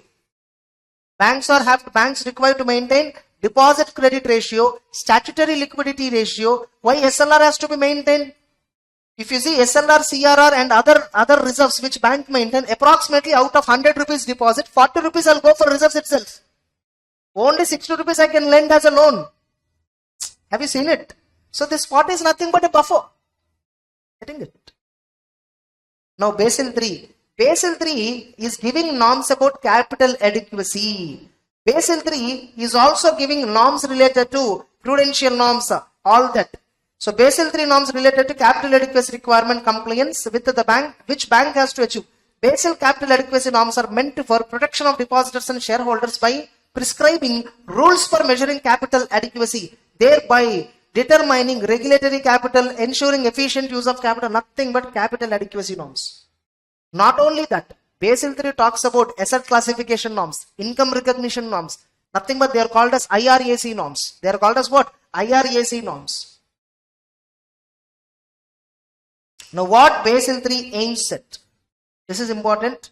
Improving banking sector ability to absorb stock arising from financial and economic risk. This is called market risk. Improving risk management and governance practices. This is governance risk. Transparency and disclosure. This is reporting related risk. Getting it? So Basel aims at marketing risk, governance risk and reporting related risk. All these were covered in Basel frameworks. Next. This is a very clerical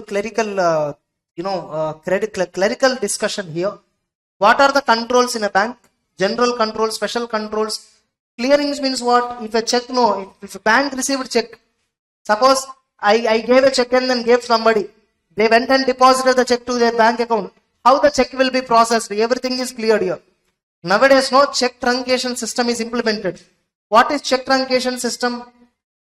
Whatever check I am giving, that will be scanned, image processing, we call it as, and that will be displayed on the other bank, where I am actually the account holder.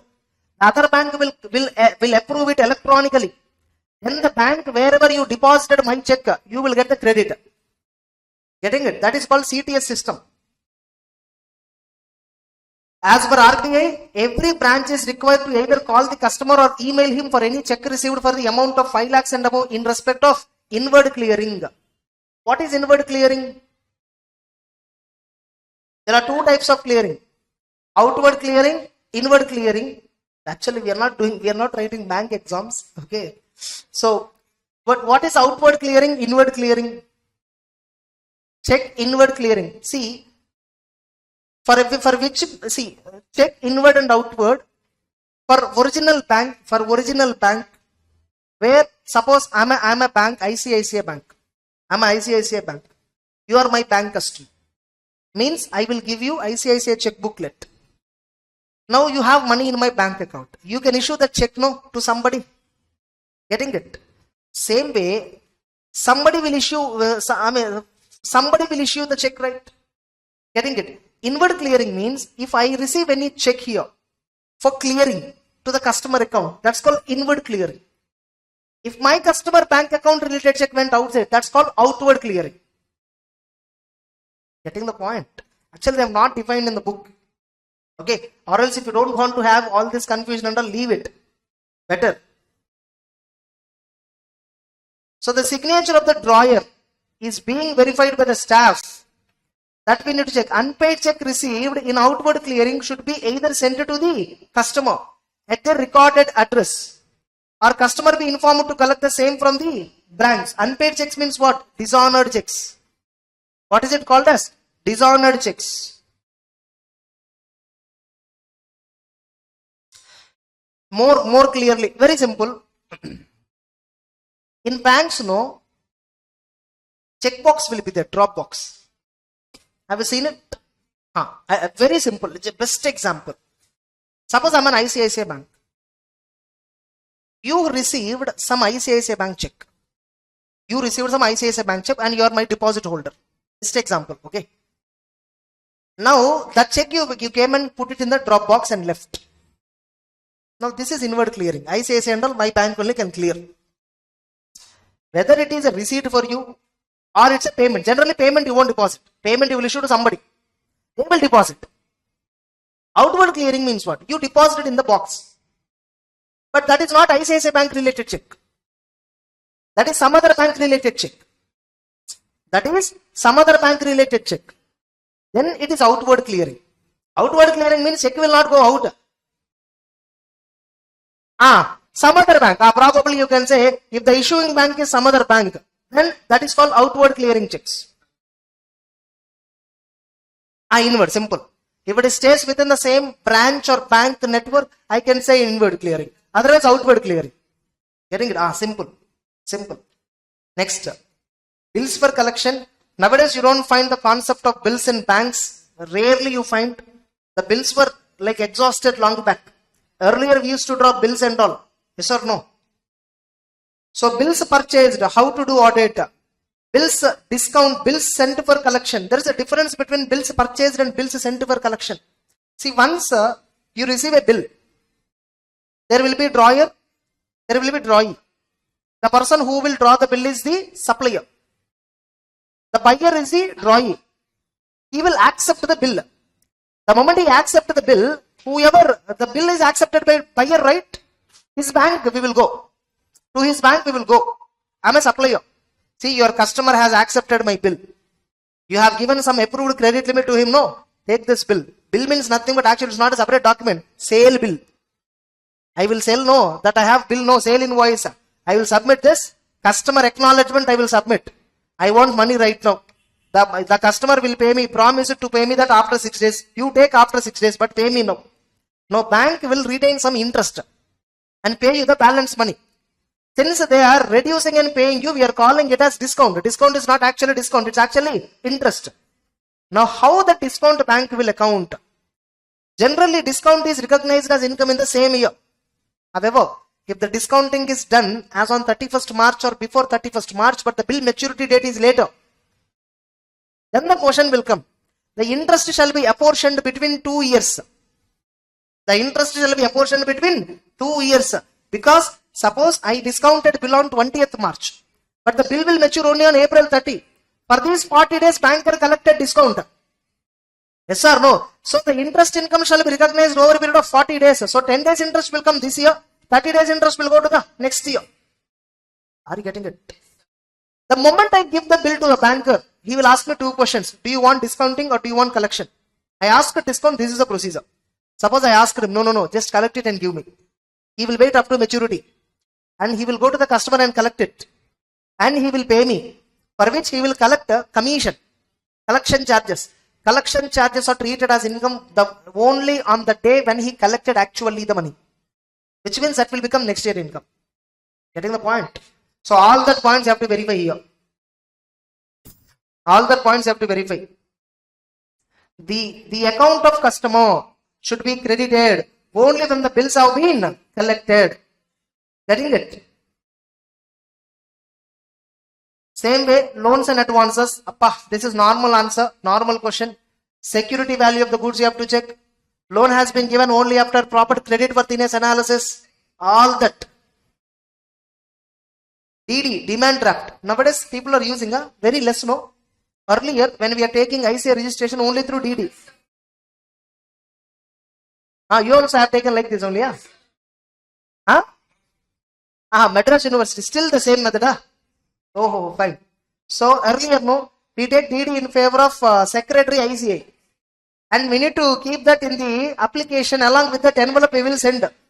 If the DD is lost, that's it.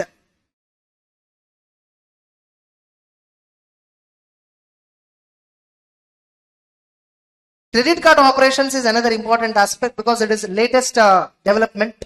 Getting it? Credit card operations is another important. See, like any paper setter, whatever he feels important, he will ask.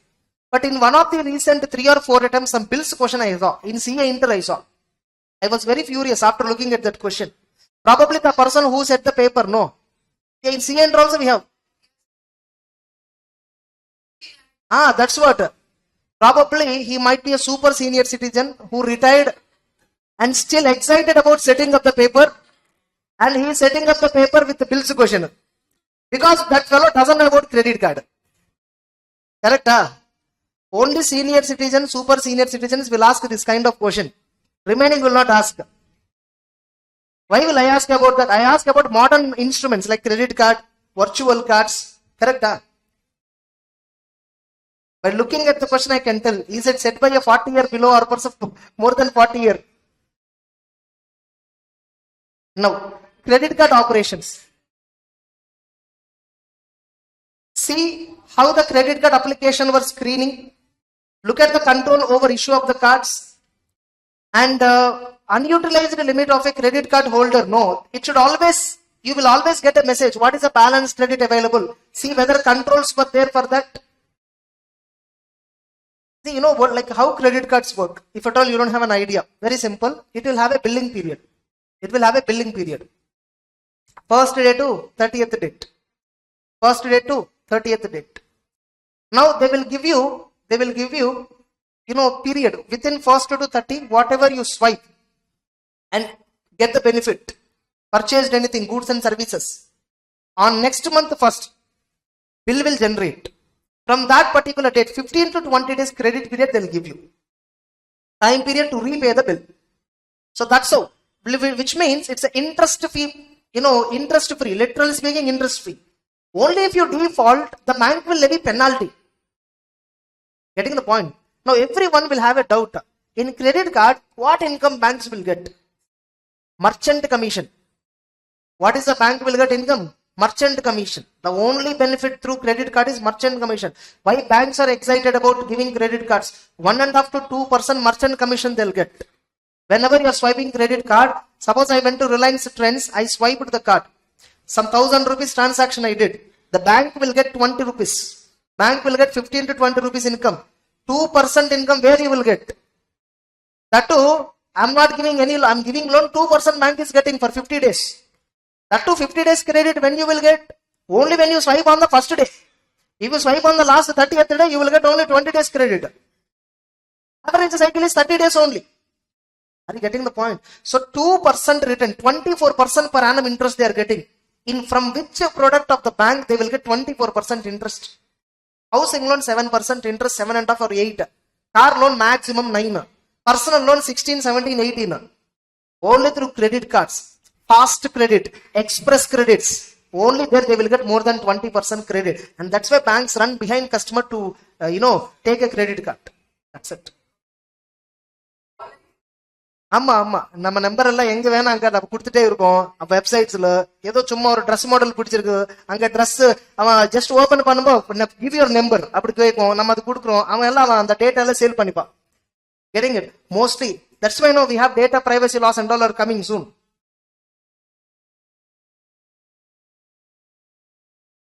And reimbursement to merchants should be made only after verification of validity of the merchant acceptance of the card. Idella ipo every merchant mission, whatever mission, it is accepting every card.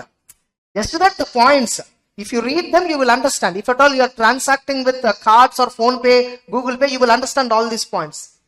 Okay, can I proceed further? Next.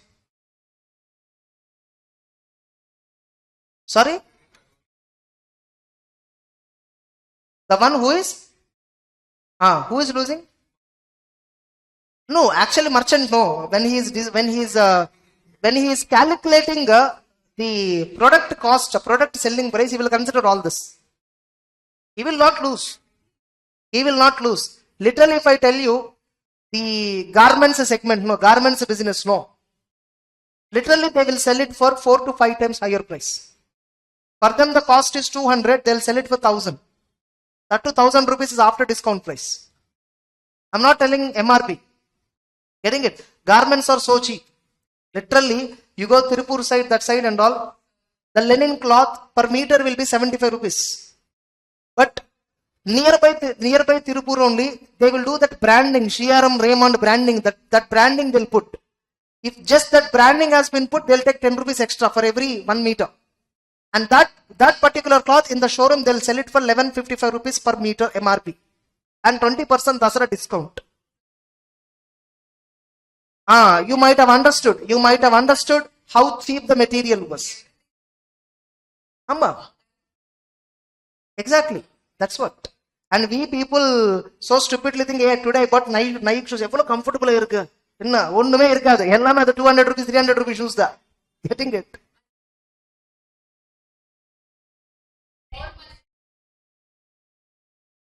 Amma, correct. That's nothing but rejected piece. Amma, teri. Rejected piece. Amma, not even half, beyond less than that. Yeah. Next. Then coming to compliance with CRR and SLR requirements. Compliance with CRR and SLR. Regarding this, I made a full detailed video in YouTube also. If you want, you can watch that. Otherwise, simply, here you can see. What auditor has to verify? First, this one. This is the audit approach which they will ask. First, understand the circulars or instructions issued by RBI regarding CRR SLR calculation. CRR SLR, the percentages will be maintained as a percentage of demand and time liabilities. How it is maintained? Demand and time liabilities. Time liability means what? Time deposit, nothing but. Means it's maybe recurring deposit or fixed deposit. So, the CRR, cash reserve ratio is a percentage which the company has to, which the bank has to maintain directly with RBI. SLR is something which the bank has to maintain internally in the form of securities or cash. Getting it? Now, auditors know, we need to request branch auditors to send their weekly trial balance as on Friday. Decide detailed position for every reporting Friday. The statutory auditor should request the branch auditor to verify correctness of the trial balances as on specified date samples selected by him. And the branch auditor should specifically request to examine cash balance at the branch on these selected dates. Actually, physically you can't verify because there is past data you are examining. But, physical cash verification documents will be there. Detailed documents will be there. That documents we will see. And examine on test basis consolidations regarding detailed positions prepared by bank. Consolidation means here what? All branch details we will total it. Getting it? So we will have to sample. On a sample basis we will verify. And while examining the computation of demand and tax liabilities, or demand and time liabilities, there are so many things that you will exclude. In that, few examples are given. Some of these, you see the word, some of the exclusions. While calculating demand and time liabilities, there are some exclusions. See, actually, this point was not there in 2020 book, but was there in 2021 book. People think it's an amendment. It's not. Getting it? You look RBI, detailed computation, that one, it will be some 5 to 7 pages. But we are looking at how many? 5 points here, 5 points, 4 points below. Only few examples of what are all excluded in detailed computation, what are all included in detailed computation. Able to understand? So what are excluded? Capital, reserves, these are all not treated as demand and time liability. That is not a savings deposit balance. That is not a customer money. Yes or no? The bank have to maintain reserve in respect of whose money? Shareholders' money. Yeah? In whose money the banks have to maintain liquidity? For customers' money. Understand the simple logic. Bank is maintaining CRR SLR in order to maintain liquidity. Why liquidity has to be maintained? Tomorrow suddenly a customer came and want his money back. I have to pay? No. I have to honor him. Correct? That's why. Say this paid up capital, share capital, whose money it is? Shareholders' money. Obviously common sense. It will not be considered in DTL liability. Part amount recoveries from borrowers in respect of debt considered as bad and doubtful debts.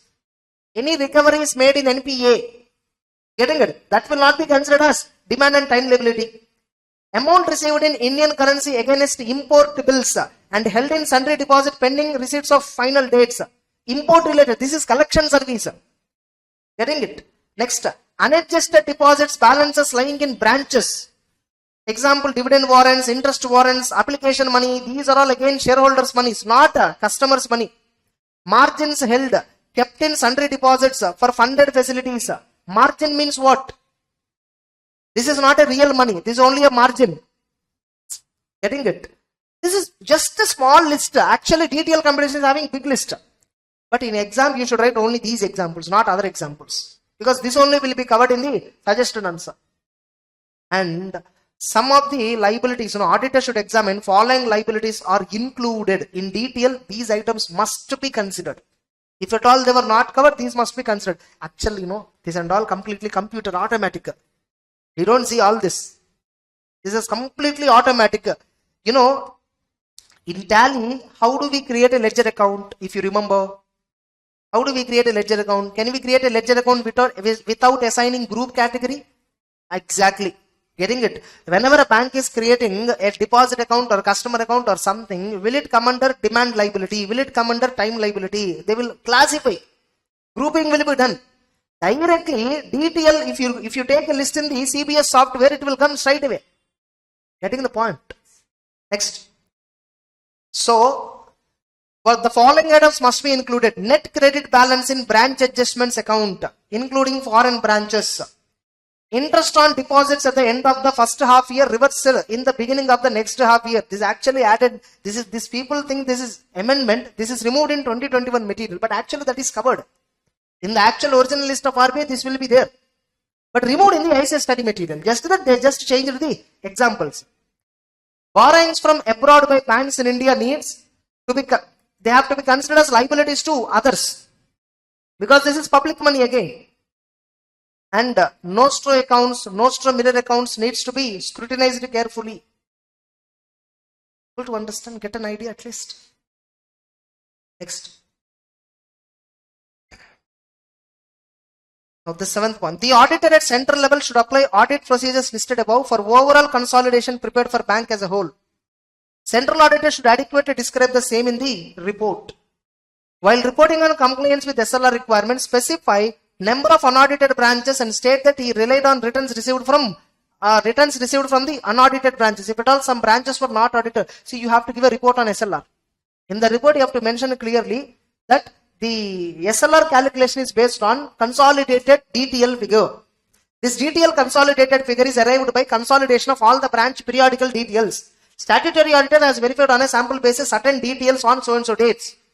And while calculating the consolidated DTL, this consolidated DTL amount includes some amount which is not audited. However, we have received returns from them, and based on that, we have computed all this. They were not, see, some branches are not audited. In State Bank of India, 16,000 branches were not audited at all. They were not liable for audit. As per RBI norms, those branches are not liable for audit because individually, each branch do not have significant business. To reduce the expenditure, compliance cost, audit was not mandatory for them. Getting it? So you need to talk about how much of the SLR percentage based on DTL calculation is not audited. You need to mention in SLR audit report. Getting it? Now you see, last they gave an add point. Recently, introduction of automated data flow for CRR SLR. The auditor should develop necessary audit procedure around this. We just have to check whether the software which is computing detail, does it keyed in entire what are all to be considered, what are all to be excluded. Is it covering or not? You have to check. Then directly rely on the amounts. That's enough. Next. Now finally, issuance of audit report by central statutory auditors and branch auditors. In case of a nationalized bank, the auditor is required to make a report to the central government in which he will mention whether balance sheet is containing true and fair and necessary all particulars and giving true and fair or not, whether whatever information explanation called was given to the auditor and is it satisfactory, whether or not the transactions that you verified in the bank are they within the powers of the bank, check it out, whether returns received from the offices and branches of the bank found adequate, are they enough, the returns whatever you received from branches not visited by you or not audited, and any other matter which auditor considers necessary. So these are the points. So this can be asked as a 4 marks question. For nationalized bank, auditor shall give audit report which will consist of where auditor has to comment on certain points. What are they? They'll ask you this 4 marks question. This is something similar to 143.3 checklist. Suppose no. If at all you didn't remember what auditor has to report, if at all that kind of questions came, you write 143.3 checklist without mentioning 143.3. Mostly any 4 points will commonly meet here. Getting it? Format of audit report, same SES 700 format, whether central auditor or state auditor. Disclosure about unaudited branches. We have to give a disclosure about unaudited branches, not only disclosure about unaudited, but quantification of advances, quantification of deposit, quantification of interest expenditure. You have seen, no? In State Bank of India, other matter paragraph, we mentioned 16,000 branches were not audited, 25% of advances, 23% of deposits, 18% of incomes, 17% of expenses of the total bank were not audited. Getting it? So, it is not just 16,000 branches not audited. If you just mention 16,000 branches not audited, people may not understand. What do you mean by 16,000 branches? In total deposits, how much percentage of deposits were owned by 16,000 branches? In total loans and advances, how much percentage belongs to these 16,000 branches? In total income of the bank, how much percentage belongs to them? In total interest expenditure, how much percentage belongs to them? Percentage you have to quantify. Have you seen it in the audit report that I showed this? In SBI, I have showed this clearly. And auditor shall also give additional reports on 143 matters, and CARO do not apply to a bank. This question is asked in December attempt, I think. So, no, CA Inter. CA Inter, there is a question asked. They gave about a bank. What auditor has to report as per CARO on the following items they asked. You should say CARO not applicable. Next. Now, rule number 11, 143.3, impact of pending litigations. Remember this Hawala transactions. This is actually Hawala transactions. Money laundering transactions. We discussed, intermediary, funding party, ultimate beneficiary. That point is applicable for banks as well. In Companies Act, we use it as company. Here we use it as bank. That's the only difference. The point is completely same. Then, in addition to the normal audit report, the central auditor as well as branch auditor is required to furnish a long form audit report. The contents of long form audit report are prescribed by RBA. The contents of long form audit report are prescribed by RBA. And branch auditor shall submit the LFAR to central auditors. The consolidation is done at head office level. LFAR for the bank is submitted by statutory central auditor to the management ultimately. Now, after everything is done, it should be placed before ACB of the bank. ACB means Audit Committee and Board of Directors, not Anti-Corruption Bureau. Okay, next.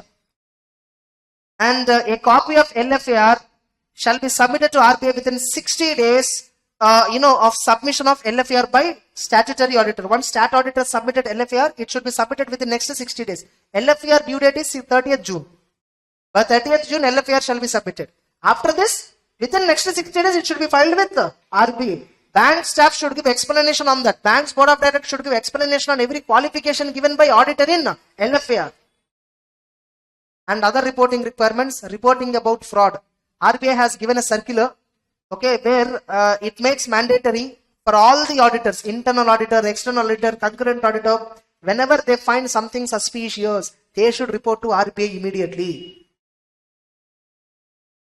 Even 143 subsection 12, fraud identified by auditor more than 1 crore shall be filed, informed to central government. ADT 4 form shall be filed. And the same matter shall be reported to RBI also, in addition to top management of the bank. Then concurrent audit of bank. So concurrent audit means what? It's audit or verification of transactions concurrently as and when transaction takes place. The main objective of concurrent audit is to verify authenticity of the transaction or activity within the shortest possible time. This is similar to internal audit but not internal audit. So, what is the need? There must be a system of someone other than the person involved in the operation that verifying the authenticity. Who can do concurrent audit in banks? Not necessarily CS. Bank can do inter-branch concurrent operations. Like what? One branch staff I will send to another branch at another zone. They will do concurrent audit. And some other branch will come and do concurrent audit of this branch. Concurrent auditors need not be chartered accountants. In some banks, this task is given to internal inspection staff who are not actually engaged in operational activity. Operational activity means what? Cashier, manager, deputy manager, like that. In other banks, the work is allotted to outside form of chartered accountants. So RBI has issued certain guidelines for conducting concurrent audit. What is the scope of concurrent audit? They will verify everything. Just because they mentioned here, few things, but everything is covered except financial statements. Financial statements are not covered by concurrent auditors. First of all, who will fix the concurrent audit? It is fixed by bank's audit committee and board of directors. Bank's audit committee and board of directors of each bank shall fix what shall be covered as part of concurrent audit. Now, while determining scope, the importance will be given for high risk transaction having large financial impact. So mainly what are all the high risk transactions that will be taken. The detailed scope of concurrent audit may be approved by ACV. Nothing but audit committee or board of directors. RBI guidelines covers all key areas. Broadly, the following are the areas covered by concurrent: cash, deposits, advance, investment. What else is there in bank? Everything is covered, no? Concurrent audit system in commercial banks. It is something called as early warning system for timely detection. It is something like whistleblower mechanism. Concurrent audit is something like whistleblower mechanism. Remember, banks will have separate whistle mechanism. That is different. Getting it? The bank should once in a year review the effectiveness of systems and take necessary measures. This is done by internal auditors. This is done by whom? Internal auditors. Next, coverage of branches. Which branches are liable for concurrent audit? Which branches of the bank are not liable for concurrent audit? That is also decided by audit committee and board of directors. So it is a discretion of the head of the internal audit of the bank. However, prior approval of audit committee and board of directors is required. All risk sensitive areas are covered under concurrent audit. The broad areas of coverage under concurrent audit shall be based on risk and must include random transactions, testing sufficiently large sample. All same points, no? Direct speech, indirect speech. Next. These all points, no? Institute, will not sit and develop all this. I don't know who is there in the BOS material preparation department. They just take a copy and paste it here. IRDA, I will show you. I showed in class also, insurance. IRDA regulations, financial statements, auditor report regulation, exact copy paste. 2002 regulation is there, no? Exact, even ABC department, anga ABC irundha, inga ABC irukku. Exact copy paste. Just right now I will show you. See, you will understand how far institute is serious on students. This is insurance auditing. This is insurance audit CA final booklet. I will show IRDA statement here. Exactly.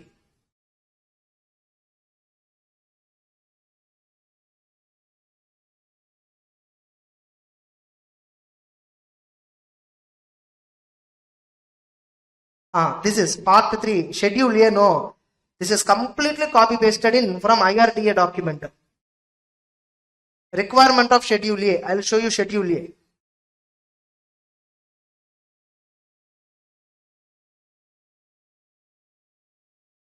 This is IRDA financial statements regulations. In this some 40 page onwards it is there.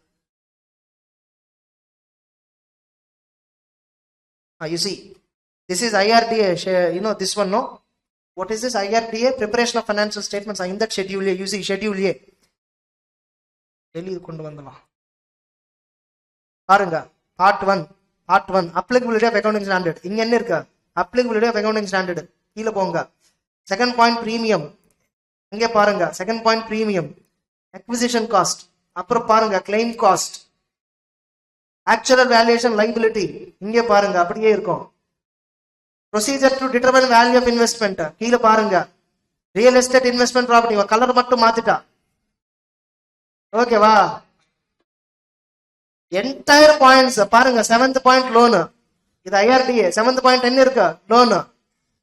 Sorry, disclosure forming part of financials 1. A to G points. A to G. Just colors mattu maathiyaachama. இதுக்கா அவன் material prepare பண்ணணும். இதெல்லாம் நம்ம தலை மேல வெட்டி இதெல்லாம் படிங்க இது படிங்க, இது மேல case study based question develop பண்றான். Entire schedule B is exact copy paste. And audit procedures are there, no? They were copy pasted from guidance note on insurance audit. அதான் வரணும். ஓபன் புக் வந்தாதான் நல்லா இருக்கும் சில இடத்துல. Next. Now, appointment of concurrent audit. This is important question, ma. Appointment of concurrent audit. This is important question. Now, who will bank discretion? Whether concurrent audit should be done by bank own staff or external auditors is left to individual banks. Banks can engage its own officials, provided they are experienced, well-trained and sufficiently senior. Logically, compared to chartered accountants, banks' own staff is better choice for doing concurrent audit. What do we know? Honestly tell, how many of us have properly studied bank audit chapter? Do you know bill discounted, bill, the bill mechanism தெரியுமா? அதுல ஏதோ இருக்கு, இது term இருக்கும். C த start ஆகும்ப்பா.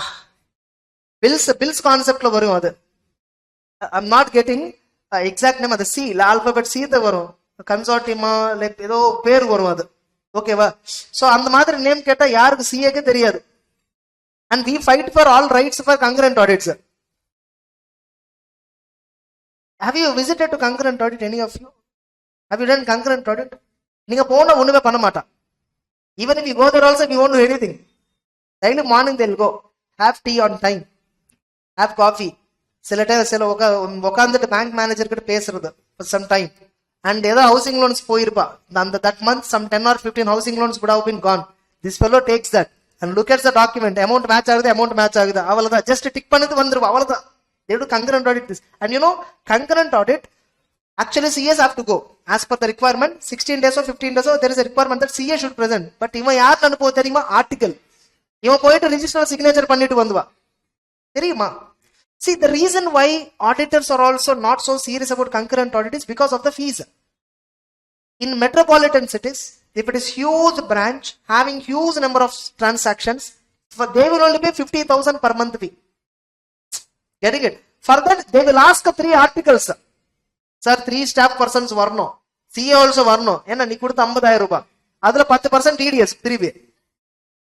Next. And maximum tenure of external concurrent. If a bank is appointing outside concurrent auditor, the maximum tenure is maximum 5 years on continuous basis. With a particular branch, they should not be carried for more than 3 years. If external firms are appointed and any serious acts of omissions commission noticed in their working, their appointment will be cancelled. Remuneration of concurrent auditor. It is also fixed by audit committee and board of directors. Reporting system. There should be a proper reporting system should be established by bank for concurrent auditors to report all the incidents. And there should be zone-wise reporting of findings of the concurrent auditor to audit committee and banks. And annual appraisal of report of audit systems should be placed before ACV. Before submission of the report of the auditor, he should discuss with the respective branch manager and concerned officers. Obviously, no. Whenever I find some loophole, first I should discuss with the respective branch manager. Serious irregularity should be reported to control officers or head office for immediate action. Whenever frauds are detected, it must be immediately reported to inspection and audit department. Wherever RPA reporting requirement is there also you have to report. And follow-up action on concurrent audit report should be given high priority by all the controlling officers, inspection department, audit department, even branch managers. They should immediately follow up. Now, what is audit committee in the context of branch? Sorry, in the context of bank? Same LODR regulations will apply. Audit committee means same.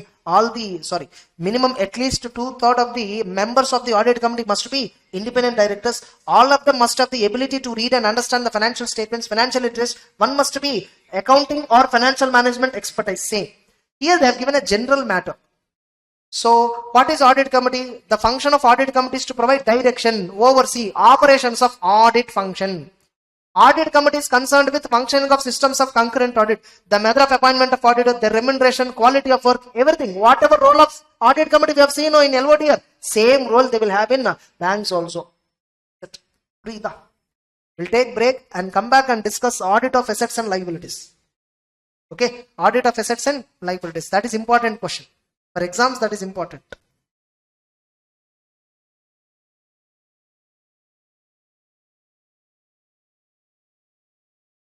In audit of assets and audit of liabilities, in audit of assets, we have totally some 3 or 4 categories. One is cash and bank balances. how to verify cash at bank, how to verify money at call and short notice, how to verify money held with RBI. Those are easy points you can understand. Getting it? Then how to verify investments made by the bank, again easy points. Advances is something very important, bit technical. The next one is how to verify fixed assets. It is same like for any other company. For bank also fixed asset, how to verify, they will maintain register, same pattern. Now you see here in banks, first of all, advances is something which is the major item of the asset in the banks. Yes or no? In advances, what is the most important thing? Provisions. Getting it? Asset classification of the advance and provision is the major thing. How the loans and advances given by the bank are classified: standard, substandard, doubtful, provision. And here the norms are again different from NBFC norms. For NBFC it is expressed in months, different months. For banks it is 90 days. And remember, for overdraft and cash credit it is not 90 days. If it is out of order, it is treated as NPA.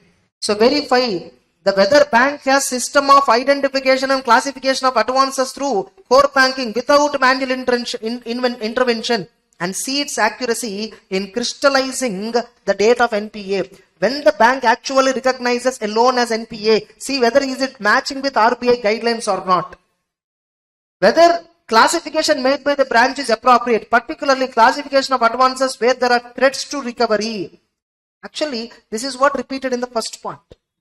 But this is newly added. This was old point. The old point, instead of deleting, they continued. Purida. In 2020, this first point is not there. This first point is added in 2021 material of ICI. In old material, this is first point, old material. This they should delete and then put the first one. But they didn't delete. Understood?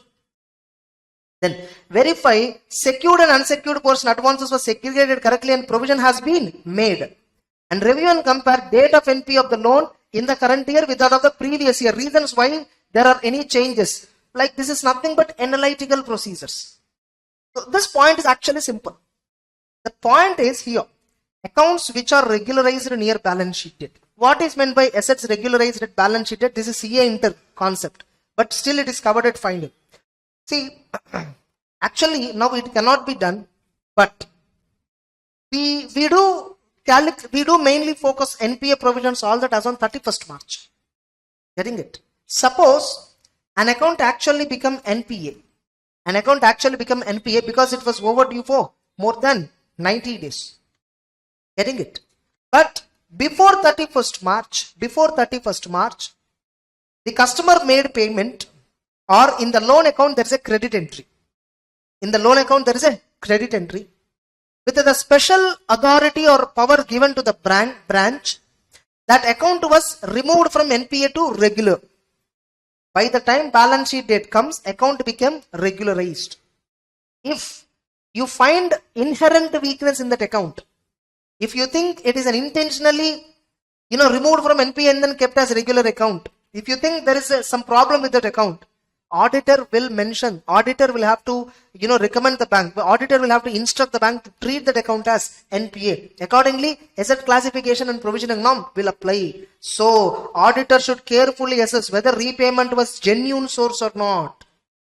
Whenever there is a customer account credit is there, actually it is NPA. But suddenly repayment was there and become from NPA to regular account. Where account indicate inherent weakness, the account should be treated as NPA. Suppose it is genuine case, bank must give satisfactory evidence to the auditor about manner of regularization. How they regularized.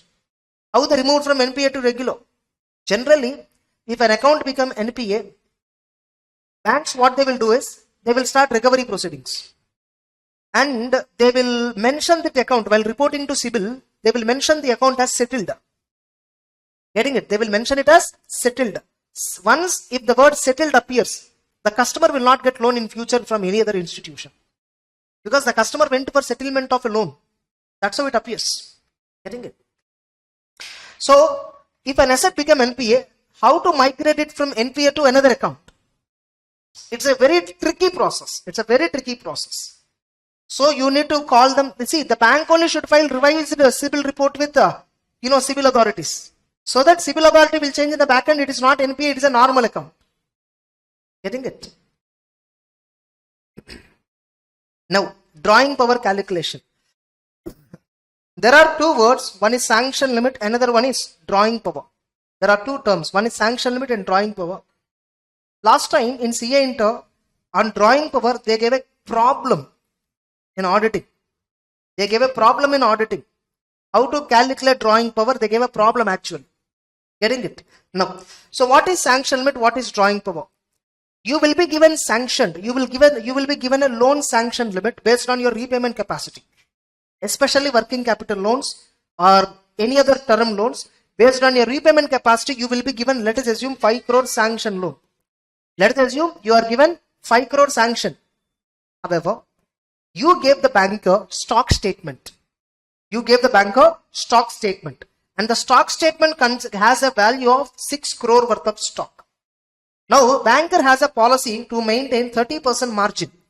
The banker has a policy of maintaining 30% margin. Banker decided to give you only 4 crore drawing power. What is drawing power? How much you can withdraw? Drawing power means what? How much you can withdraw from the loan sanctioned to you. That is called drawing power. How drawing power will be calculated? Drawing power will be banker will give you drawing power only based on not stock available in your godown. Out of that stock, how much is your own stock? Able to understand? Suppose in my godown I have 10 crore stock. But related to this, I have 4 crores credit or outstanding amount. I will remove this. Then paid stock value is how much? 6 crore. Now what is the margin as per bank policy? Since you have 6 crore worth of stock, I will not release 6 crore fund. I have some margin to be kept because of fluctuations in the price of the stock. So bank is having some 30%, 40% margin. So 3.8 or 4.2 crore, something is only bank can draw, allow you to draw. Auditor should check whether the drawing power limit is calculated as per bank norms and see that the outstanding balance of a loan account in a customer account is always less than drawing power, always less than sanction limit. If at all you find any amount, any outstanding loan is more than drawing power, any outstanding amount is more than sanction limit, the account is to be treated as out of order. Out of order means NPA. If a overdraft account or cash credit account, nothing but working capital loan accounts these are. If at all they exceeded drawing power, exceeded sanction limit, it is to be treated as out of order. And when an overdraft account and cash credit account is treated as out of order, it is to be treated as NPA. Overdraft means in the same account, beyond your available balance, you can draw more. That is called over and above your balance, you can withdraw. That's called overdraft. What is cash credit? It's a separate credit facility to meet your temporary working capital needs. And that's called cash credit. So the bank should ensure, the bank software should have controls that the customer cannot withdraw more than drawing power, more than sanction limit. Auditor should verify all that. Getting it? Special consideration will be given for creditors, stocks covered under LC. They should be considered while calculating drawing power. It is to be ensured that the stock shall not cover liability outstanding from creditors and all. It should be reduced. Getting it? The drawing power needs to be calculated carefully in case of working capital advances. The valuation of work in progress should be ensured consistent and proper. Especially where funded exposure is more than stipulated limit is 5 crore. See again, no, loans and advances are two types. Funded loans, non-funded loans. Funded means where there is an outflow from the bank. Where there is outflow. I gave you loan to you, cash outflow. Non-funded means I gave guarantee on behalf of you. Is there any outflow? That's a non-funded loan and advance. Now in respect of non-funded loan and advance also, if customer went to default, I should pay the amount. Provision has to be created for that. But the further provisioning norms are different. Getting it? Funded loan. Suppose if funded advance, funded loan is more than 5 crore. Funded loan means what? Where there is an outflow. If at all bank has given more than 5 crore funded loan to any customer, that too which is based on stock, stock audit must be conducted. The statutory auditor has to check whether stock audit is conducted by the branch or by the bank in respect of loans where funded exposure is more than 5 crore. So that is what drawing power. Now you read this answer, you understand better. Getting it? Next. Accounts with temporary deficiencies. This is newly added point. Bank should not classify a loan merely due to existence of some deficiency which are temporary in nature, such as non-availability of drawing power based on latest available stock statement, balance outstanding exceeding limit temporarily, non-renewal of limit on due date. However, the stock statement should not be older than 3 months. Getting it? The outstanding in the account based on drawing power calculated from stock statement should not be older than 3 months, if at all. The stock statement based on which you give drawing power allocation to customer, if it is based on old stock statement, again it is treated as irregular account, NPA. Getting it? Same way, banks know, whenever they gave you sanction limit and drawing power, they should be regularly reviewed. What is regularly reviewed? Stock statement should be seen regularly. If at all they were not reviewed within 180 days, it is considered as NPA. This can be asked as an MCQ or true or false question or case-based MCQ. These points can be tested in case-based MCQ. Getting it? They'll give you a story. So-and-so customer has got a loan on so-and-so date. Stock statement is submitted on so-and-so date. Bank has not reviewed the customer account on on this date, till that date bank has not reviewed. Immediately you should remember, if the gap is more than 180 days, it should be treated as NPA. Below they will frame questions accordingly. Getting it? And remember, once an account of a customer, a loan account of a customer is treated as NPA, all other his loan accounts that are there in the same bank shall also be treated as NPA. NPA classification is not advance or loan wise. NPA classification is customer wise. Very simple. Suppose you have taken from my bank housing loan, car loan, personal loan. You are repaying personal loan, housing loan correctly. Car loan you defaulted. Car loan I treated as NPA. Remaining 2 loans also shall be treated as NPA. You are having some other loan in some other bank. That is their choice. If you are repaying them properly, they will not treat it as NPA. Bank, whenever a bank is giving multiple loans and advances to a same customer, if one of the loan become NPA, all other loans will also be treated as NPA within the same bank. Getting it? So that is what asset classification will be borrower wise, not facility wise. Now, government guaranteed advances. Government guaranteed advances are 2 types. Central government guaranteed advances, state government guaranteed advances. Central government guaranteed advances, state government guaranteed advances. Now, suppose state government guaranteed advance, NPA classification and all is same like any other loan. No change. However, if the loan taken by me from State Bank of India, for which central government gave a guarantee, then what is the NPA norm? I repaid to the bank regularly, but in the past 3 months I did not pay EMI. 90 days crossed. Now my account generally treated as NPA, but because central government gave guarantee, my account by State Bank of India will not be treated as NPA, even though 90 days overdue period crossed. Able to understand? Even though the overdue amount crossed for 90 days, because central government guarantee is there, my account is not treated as NPA. Now, my account not treated as NPA means, will my account be classified under substandard doubtful category? No. Will provision be created on my account? No. Standard asset provision 0.4% or 0.25, that is only will be applicable. Understood or not? All of you. Now tell me, you might have learned this point in bank accounts chapter.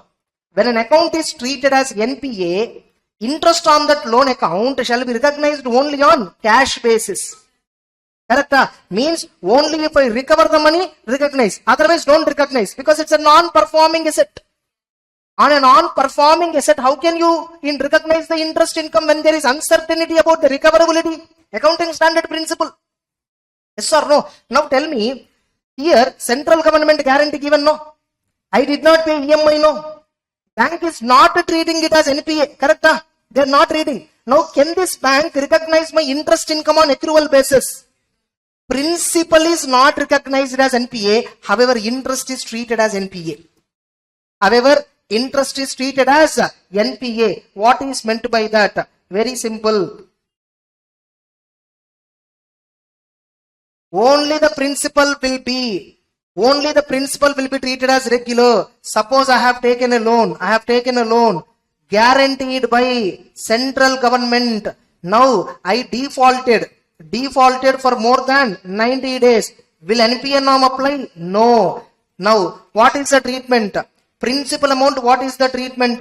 No provision, NPA. What about interest? However, interest recognition point of view, we will apply NPA classification principle. We will not recognize. Interest on loan given with a central government guarantee, actually it's NPA, but we are not reading it as NPA because government guarantee is there.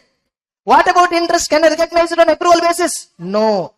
Recognize it only on cash basis. Interest point of view alone, apply NPA norms only. Getting it? Because government gave guarantee for principal, not for the interest. Now, sometimes I will get loan from bank. I will give security. What security I gave?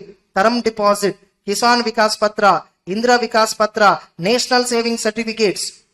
These items which are highly liquid, equal to cash, easily convertible to cash. These assets I gave as a security to bank and I got a loan. I gave as a security to the bank and I got a loan and I defaulted.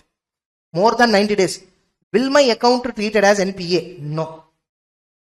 Will my account is treated as NPA? No. If at all I am obtaining loan by keeping these items as a security, my loan account will not be treated as NPA.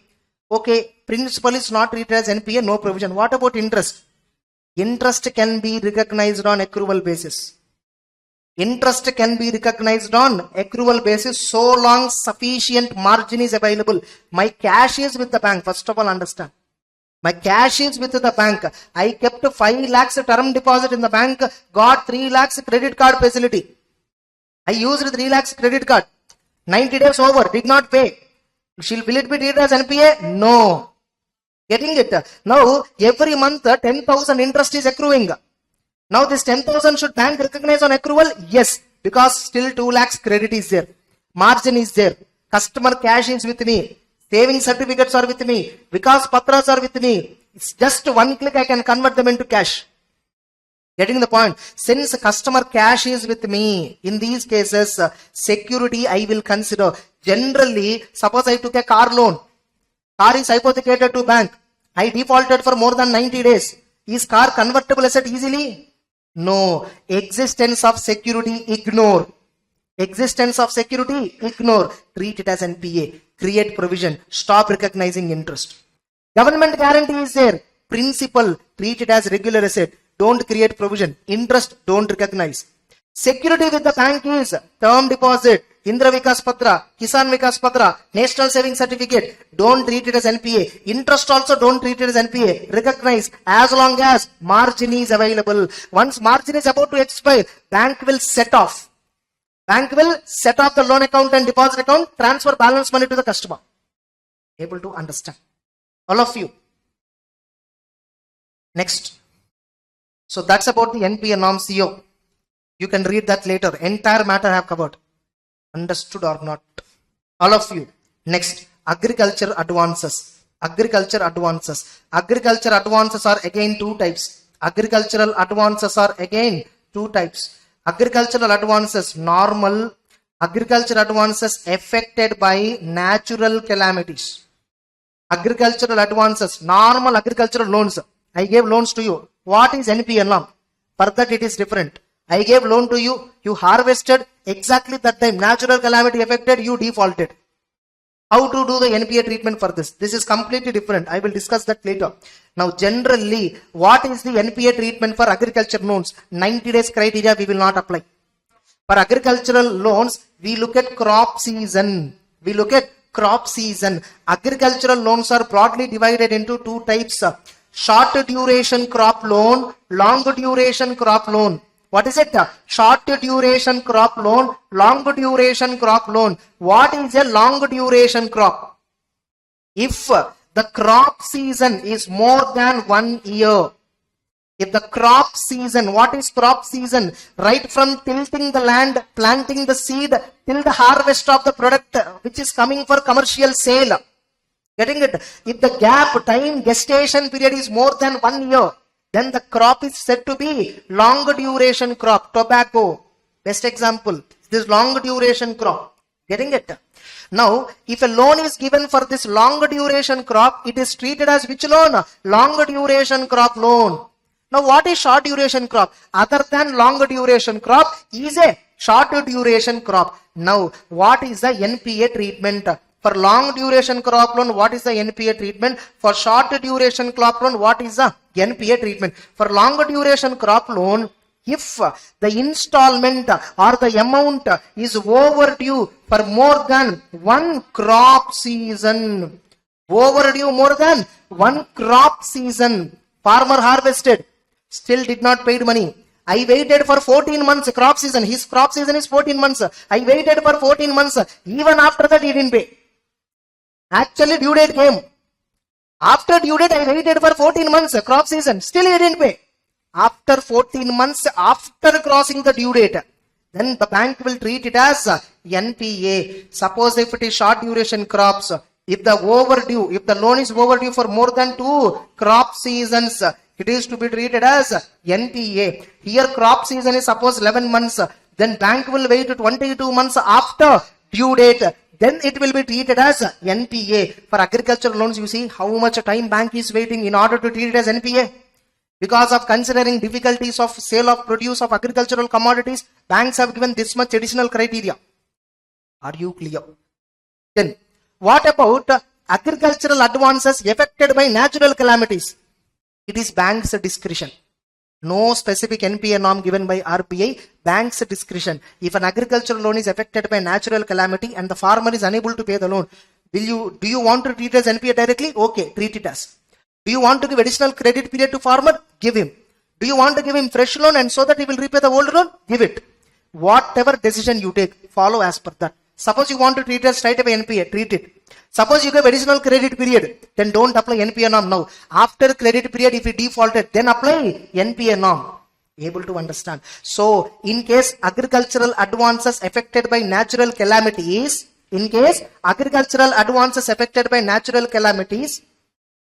the bank shall follow the rescheduled terms. Able to understand? You see, that is what given in the next page, reschedulement. Provisioning, that is restructured advances. What is a restructure? In which a lender, for economic or legal reasons relating to borrower difficulty, grant concession to the borrower. Like how he will grant concession? Terms of advances, including amount of installment, repayment period, rate of interest, sanction. All these will be modified, helping him to cure the default. Banks may restructure the account classified under standard, substandard. Bank cannot restructure account with retrospective effect, only with the prospective effect. On restructuring, account will be downgraded from standard to substandard. NPA will remain in the same category. But agricultural advances, it is different. Getting it? Now, upgradation. What is upgradation? Doubtful to substandard, substandard to standard. That is called upgradation. There can be possibility of incorrect upgradation of account on the basis of partial recovery made in account, and overdue portion might not have wiped out completely. Customer did not pay fully. Without paying fully, how can you upgrade the account? So, auditor there is a possibility of recovering being made in account after cutoff date, account being upgraded as on the date of balance sheet. Actual recovery was done after 31st March, but as on 31st March itself upgraded, because now bank managers will have huge pressure. As on 31st March, they want to minimize as much as possible NPA flow. Next, sale or purchase of NPA. This is called bad bank concept, asset reconstruction company concept. Banks can sell NPAs to recovery companies, asset reconstruction companies. They will revolve around the customer. Getting a bank will get some lump sum amount settlement. So regarding that. So the entire risk associated with NPA should be transferred to the purchasing bank. The purchasing bank is actually technically called as bad bank. The bank which is paying bad debts. The bank which is paying bad debts.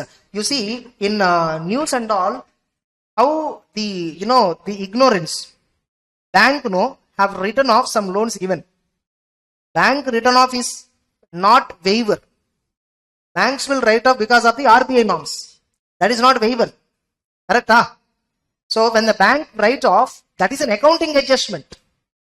That particular write-off, if at all if a newspaper knows, so and so big headline, RBI, State Bank of India write-offs 70,000 crore loan, and that post is circulated on Instagram saying banks are waiving. Waiving is different, write-off is different. Banks will never waive. The recovery agents, bad banks and all will be revolving around them. Even still today, bank is trying to recover money from Vijay Mallya. Because of the legal issues only, we are unable to bring him to India. Able to understand? Under no circumstances, NPA can be sold to another bank at a contingent price. No, you should not sell at contingent price. Important for MCQ or correct or incorrect question. The entire sale consideration has to be received on upfront basis. In my customer, book value is 10 crore. I need to recover from customer. I will sell this for 5 crores to that bank. They will recover whatever they want. Are you getting the point? Upfront, I should receive immediately. In case of sale of NPA, if the sale price is below book value, the shortfall should be debited to P&L in the same year. If the sale value is higher than net book value, excess provision shall not be reversed but will be utilized to meet the shortfall on account of other NPA financial assets. If at all in one of the customer NPA sale, I got profit, I will not transfer to P&L. I will use it for some other NPS. Next, same way, purchase of NPS also, there is a provision. This is the special point, tricky point which people can't understand.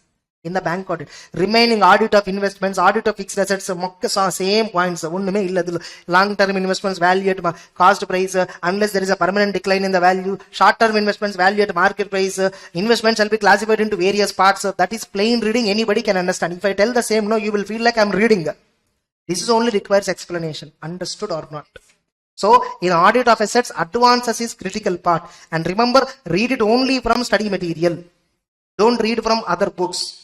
Remaining audit of advances is very simple. Remaining audit of assets, fixed assets, you see how to do audit of fixed assets, how to do audit of first general controls. Premises means buildings. Other fixed assets, how to verify. Sale of fixed assets, how to verify. Lease assets, how to verify. Impairment, how to verify. In simple points. Then other assets. Inter-office adjustments, how to verify. Interest accrued, how to verify. Tax paid in advance of TDS, how to verify. Stationery stamps, how to verify. Understood all of you? These are all simple points. Next. Others. Non-interest bearing staff advances means employee loans. Loans and advances to officials and relatives. For all these, banks will have internal powers. These are not customer loans. Remember, when a bank employee is getting the loan from the bank, how he is getting the loan? Is he getting it in the capacity of employee or is he getting in the capacity of a customer? If at all the bank is giving loan to employee as a banker, not as an employer, then NPA norm we will apply. Suppose NPA norm we will apply. Because I am giving as a bank, he is taking housing loan as a customer. We saw credit worthiness, everything we saw, documentation, we gave. Same employee took 2 months salary advance. Next to 2 months salary, give me now itself, they asked. I gave. That is as part of employment relationship I have that I gave. Now whenever I am giving any loan to employee, because of the employer-employee relationship, that's another asset, not loans and advances. When I give to same employee a housing loan, car loan, treating him as a customer, that's a loans and advances. Understood or not? Security deposits, how to verify. Prepaid expenses, how to verify. Miscellaneous balances, how to verify. Ellame simple da. Okay. Next. Capital adequacy means what? They have given some like G10 nations, Basel committee. In Basel committee, 10 countries will participate. 10 country representatives. Stress testing means what? Basel 3 means what? This and all we have just done in our book. Now, they may ask you a question on this. Write about capital adequacy measures in India. Write about capital adequacy measures in India. There is a possibility because that is tempting to ask. What is tier 1 capital, tier 2 capital? Exactly, internet. The moment you test Google, it will support starting 2 lines, it will show definition. That definition is copy pasted here. Next. How to do audit of reserves and surplus. General reserves and surplus, how to do audit, same points were covered. Now, how to do audit of deposits. This is little, not complicated. This is something specific to banking industry. Now, deposits are what? How many types? Current account deposits, savings account deposits. Now, verify on a sample basis current account and savings account which are opened during the year. Are they complying with all the KYC norms? And verify savings accounts are opened in the name of individual HUF and some approved institution like Trust Education Institute. Remember, savings accounts are not opened for business or professional concern. See, like generally, when a customer is opening savings account, he will say that non-business or non-profession. But he will use it for commercial purpose. But tea kadai irukku veliya, own pay. Actually the savings account, it's not current account. They don't open. Small tea businesses and all, they don't open. Though they have good number of transactions, they don't open. And inoperative accounts called dormant accounts. They are high risky area of frauds in the banks. Inoperative accounts are used for money laundering transactions. Like what? Um, if at all, some political parties, how do they convert their black money, How do they convert their black money? They create a dummy company. They create a dummy company. And they create a dummy contract to that company. And the entire money will be collected in the form of cash by the company. That entire money will be distributed as salaries to various employees. Those employees, Aadhaar cards will be there, PAN cards will be there, bank accounts will be there. One time 100 crore transaction they will do. And the account will become inoperative. That 100 crores become white to all the employees. Now some 1,000 employees they will create. 1,000 bank accounts they will create. From all these banks, cash withdrawal will happen. That entire cash will go and sit in somewhere. This is how it happens. Getting it? So these are all was done at the time of demonetization. Of course, this is a popular method. So inoperative accounts is a high risky area, possibility of fraud. A savings or current account should be treated as inoperative if there are no transactions over a period of 2 years. Earlier it is 6 months. Later it was revised to 2 years. Verify on a sample basis some inoperative accounts which are revived or closed during the year. Ensure that inoperative accounts are revived only with proper authority. The moment 2 years over, it should be stopped functioning. Bank can revive only with again proper KYC. What is KYC norm? You must clearly identify who has opened this bank. Only a proper person having proper identification who is alive. Only for him bank account should be given. That's why KYC norms. In this regard, here there is a significant reduction in balances of such account as compared to previous year. Examine authorization for withdrawals. Suppose in these inoperative accounts, last year there is a huge balance. Now suddenly balances have came down and the account stopped functioning. Auditor has to investigate. See, these and all, bank system have exception reports feature. Bank's system will give exception reports. That exception reports is enough to study all this. Term deposit. Verify in case of bulk deposit, where and all 2 crore and above. See whether correct rate of interest has been offered as per the bank policy at that particular time. In case of closure, test check whether required foreclosure penalty has been deducted from applicable rate of interest. Foreclosures. Verify on sample basis some recurring deposit accounts which are opened. Correctness of rate of interest. How to verify term deposits? Very simple. Check with term deposit certificates. And what is the rate of interest given? What is the approved rate as per the bank internal committee? Banks, what is approved rate by management of the bank? Some deposits may be designated in foreign currencies. Verify some FCNR accounts opened during the year on sample basis. Ensure these conform to RBI. Like FCNR probably might be foreign currency notes to accounts something. Or maybe these might be like in foreign accounts. In foreign we have two types. NRO or NRE. Some accounts. These accounts. Getting it? Non-resident accounts. That's it. And here also they have given NRE, NRO accounts. Verify on a sample basis credits and debits as per RBI guidelines and see the repatriability feature. In NRO we can't repatriate except for current income subject to generation. NRO is operated in Indian currency. NRE is operated in foreign currency. Actually, this is another big subject that is relevant for bank exams, IBPS, not for CA exams. Getting it? Next. See that deposits are not inflated for balance sheet purpose. Some customers might be given overdraft near balance sheet date and the resultant overdrawn amount may be placed as deposit with banks. Some ODs and all will be shown as deposits. Actually, nowadays these frauds cannot be done because it is completely system and the bank management or staff cannot change that information. That's it. And borrowings. Borrowings all are general points. Auditor should get external confirmation from the borrower and see that borrowings, that's a general point. No specific point is covered. And balances, bills payable, inter-office adjustments, interest accrued and other provision. In the last exam, what is the audit approach for contingent liability they asked? Last exam. May 22, the question asked is, write about audit approach for contingent. The auditor is primarily concerned with getting reasonable assurance that all contingent liabilities are properly valued. Of the balance sheet transactions have been accounted in books of accounts, letter of credits and all. All of the balance sheet items have been entered into after following the procedures. Swift software will be there. Getting it? All international financial transactions, everything will be entered in Swift software. PNB scam happened because the transactions were not entered in Swift software. Getting it? And all the off the balance sheet transactions are supported by underline. See, off balance sheet items means those transactions which will not come in the balance sheet. They are called as off balance sheet. Those transactions where and all we have to disclose it in the notes to accounts. They are called as off the balance sheet transactions. See that off the balance sheet transactions are accounted in books of accounts in Swift software or something, some other. See that off the balance sheet transactions are entered after following the laid down the procedure, and see that they were supported by documents. All year-end liabilities are disclosed. All the disclosed liabilities do not include any crystallized liability. Crystallized means what? Actual liability. When I show something as contingent, it should be contingent. It should not be something materialized one. And what is the effect of contingent liability? Financial effect. It should be estimated as per AS 29.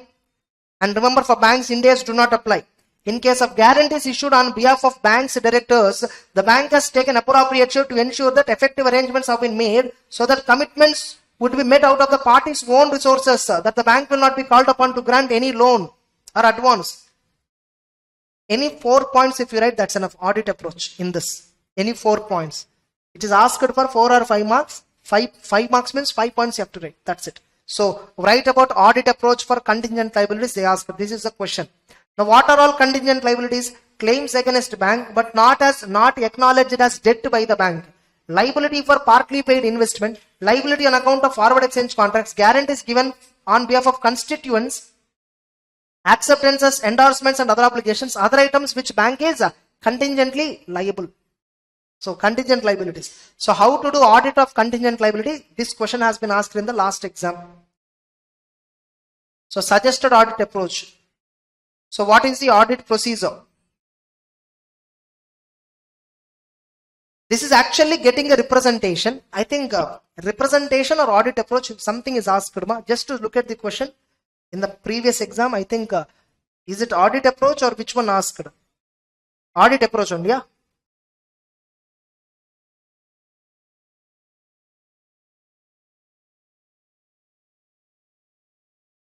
Nationalized bank. So here you see which question was asked. And audit firm intends to obtain representation from the management. Highlight points or checklists that are to be covered in representation, not audit approach. Representation only asked. So the auditor has to get a representation that all the off the balance sheet transactions are accounted. All the off the balance sheet items are entered with proper procedure. All the off the balance sheet transactions were having supporting documents. All contingent liabilities are disclosed. They do not include crystallized liabilities. These are all representations management should give. So the question clearly asked. See, I'm telling you, you should observe what is what. Getting it? Here they are asking representations from management you should get, right? What points are covered in the representation? That is a question. What is the audit approach for contingent liability? They didn't ask. Audit approach means what? Auditor should verify letter of credit. Auditor should verify, ensure that there exists a system whereby non-fund based facilities or ad hoc facilities extended only to regular customers. Constituents means customers, nothing but. Now verify letter of credits. The payment to overseas supplier is made based on shipping documents. Whether accounting system of the bank provides for maintenance of records in respect of obligations, internal controls, are they properly recording all the contingent liabilities? See the completeness of the recorded obligations. So like this is audit approach. There are some claims against the banks which are not acknowledged as debt. Like somebody has lodged a claim, but bank has not yet decided as a debt that bank has to pay or not. Until then it will be showing it as a contingent liability. Liability on account of forward exchange contract, what is the audit approach? Guarantees given on behalf of the constituent, what is the audit approach? Acceptances and endorsements and obligations, what is the audit approach? Any of this can be asked. How to do audit of bills for collection, they may ask. Getting it? All of you, observe. When you are observing, what you are reading. So what is that? How a question can be framed on that? If you have to check. You have to check at a particular concept how a question can be framed. Getting it? So if you observe that, you can recognize later and you will not confuse. You will not write a wrong answer. Getting it? If you plainly read without processing the information, if at all a question was slightly twisted, you will make a wrong answer. Getting it? So with this, bank audit is completed.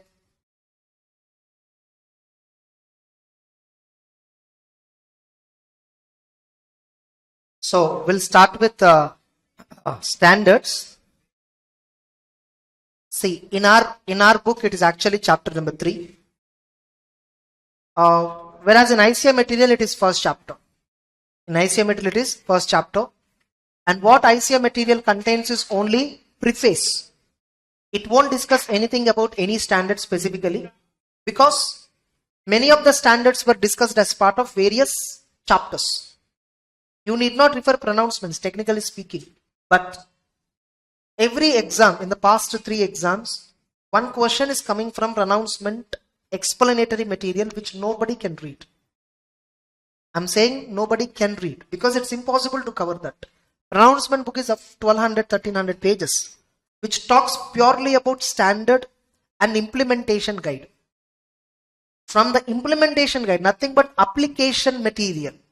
They are asking question. Last time also they asked a question on SCI 230 from the application material. You will not find that question or that related matter anywhere in the ICS main study material, anywhere in the CA inter material on 230. Because in ICI final material, SCA 230 topic, they are asking you to refer CA inter material. But when you go to CA inter material, you don't find anywhere that. You will find that only in the pronouncement. That too in the application material you will find, not in the normal material. Getting it? So for that, like you may find some simple answers outside, but that is not the answer you have to write in exam. You have seen the valuation pattern now. Only if suggested answer terminology is presented, then only you'll get marks. Otherwise you don't get the marks. And that kind of risk is always there. From pronouncement, definitely a question will come. From where it will come, you and me cannot predict. And so does it mean should we read entire pronouncement? See, it's like many will read that, but for namesake they read, but they don't literally understand anything. They don't literally learn anything out of it. It will take a lot of time. That's why in the proposed scheme 2023, which is going to be launched, proposed scheme for November exams onwards, it might be launched. With respect to standards portion in audit, they are keeping it open book exam. With respect to standards topic, it's a restricted open book exam. Restricted open book exam means in audit, some part of the paper is normal, as usual, present approach. Some part of the paper will be open book. So in that case, remember I'm telling you, open book exam will not be that simple. If a question is framed so conceptually and practically, those who really understand the standards intention, the application guidance, only they can write that answer well. Otherwise they can't write. It's impossible. It is not like economics for finance, economic class paper. In fact, last time I heard economic class paper, or that before last time, was a bit tricky. I heard. I don't know. I just heard. Okay, but that is only a beginning. That is only a beginning. In order to protect the reputation of the profession, in order to produce more qualified chartered accountants, more qualitative chartered accountants, obviously these measures are required. So open book exams, don't expect a simple. Maybe in the initial level it might be simple, but later it will be difficult. And first of all, so what are the standards that we are having? So first we'll have a look at. The chapter. Actually, this chapter is called as the Institute will not release standards on auditing. Institute will release engagement and quality control standards. For all the standards that Institute has issued, the name is engagement and quality control standards. We have only one quality control standard, SQC1. We have various engagement standards.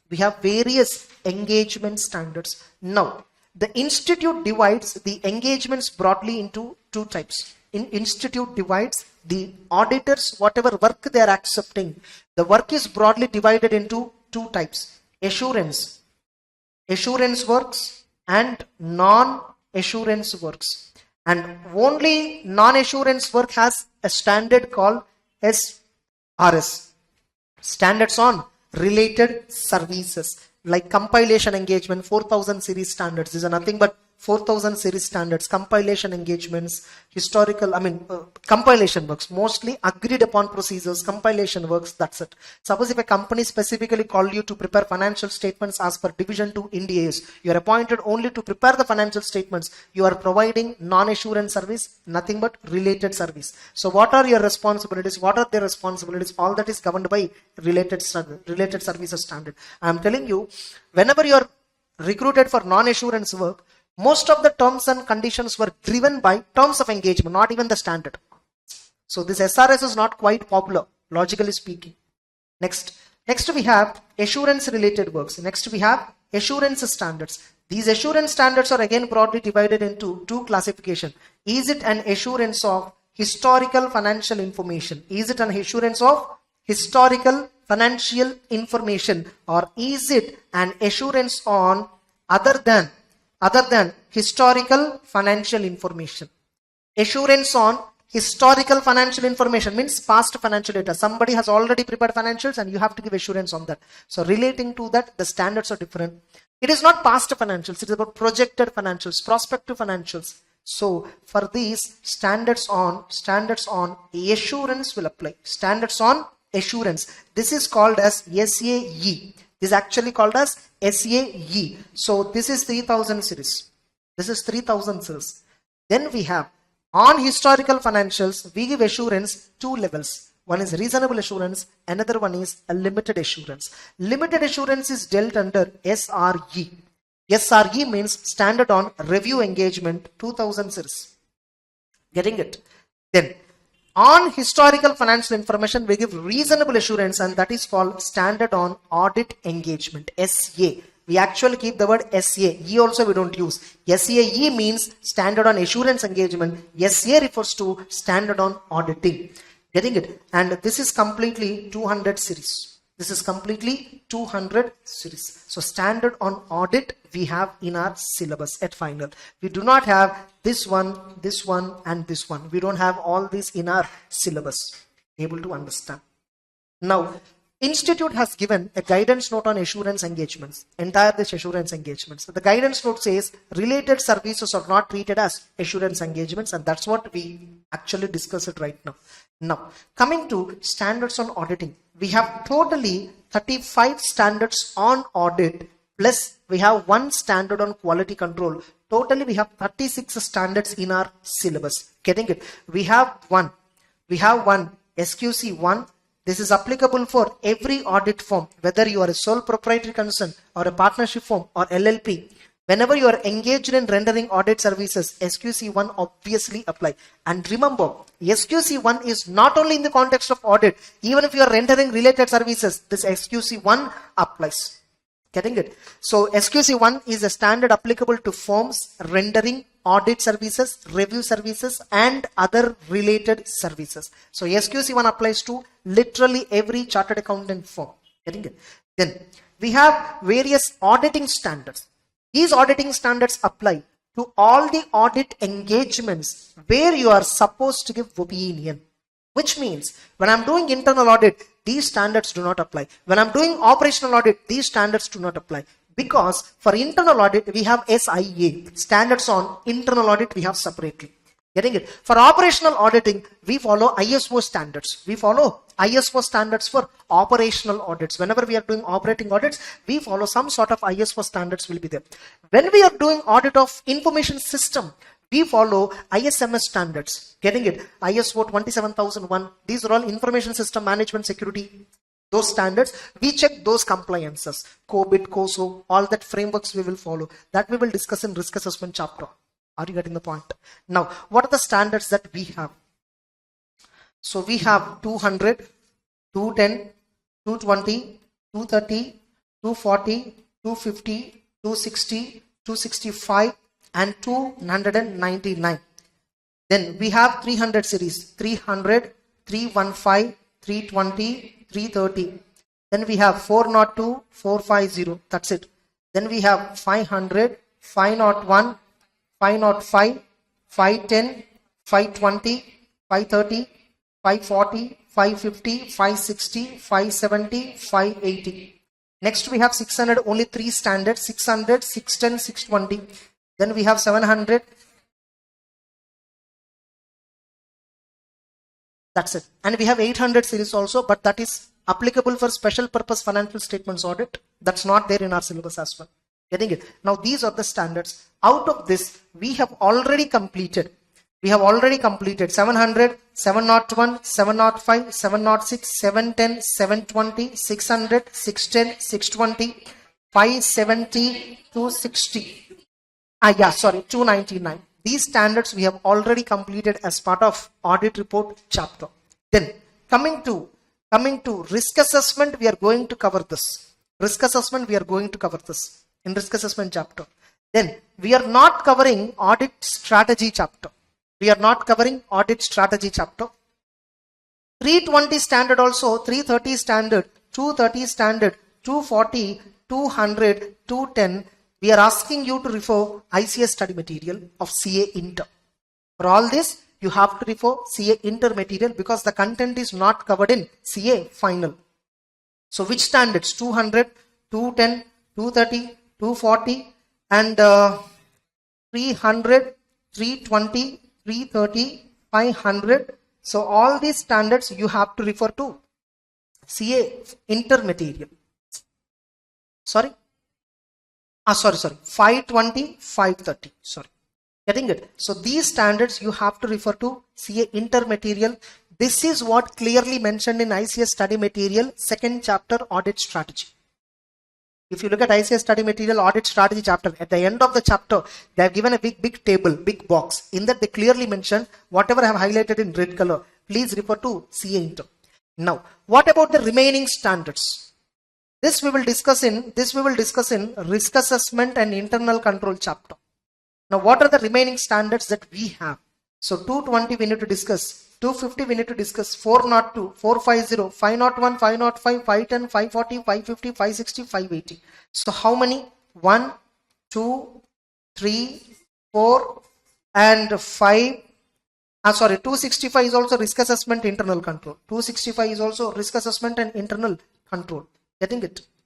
Then we have 5, 6, 5, 6, 7, 8, 9, 10, 11. Approximately 11 standards that we need to discuss.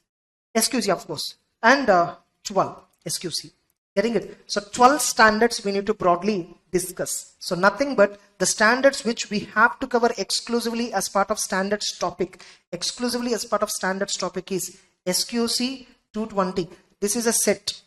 This is actually a set. See, they both are not completely related, but this has to be read in a set so that you can understand better. Then 250 you need to understand. Then we have to understand 402, 450. Then 501, 505, 510, 540, 550, 560, 580. That's it broadly. So 1, 2, 3, 4, 5, 6, 7, 8, 9, 10, 11, 12. These standards is what important as part of standards topic. Getting the point? All of you. Now, you may have this query. So what about 520, 530, 230, 330, all this? You can watch my CA Inter Marathon. Getting it? You can watch my CA Inter Marathon for having an idea. So what is that? 300 is nothing but audit strategy chapter. 500 is nothing but audit evidence chapter in CA Inter. 330 is nothing but audit evidence and documentation chapter. 230, 330 together. 230, 330, 500. All these three together is a documentation and evidence chapter in CA Inter. 520 is analytical procedure chapter in CA Inter. 530 is audit sampling chapter in CA Inter.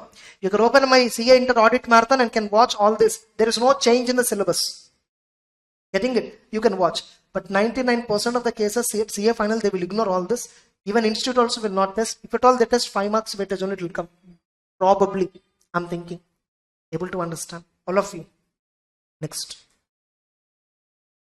So that's about the breakup of the standards. So we'll start with so the order we will go is, the order what we will choose is 250 we will discuss, 501, 505, 510, 550, 560, 580, then 402, then 450 is nothing but evaluation of response.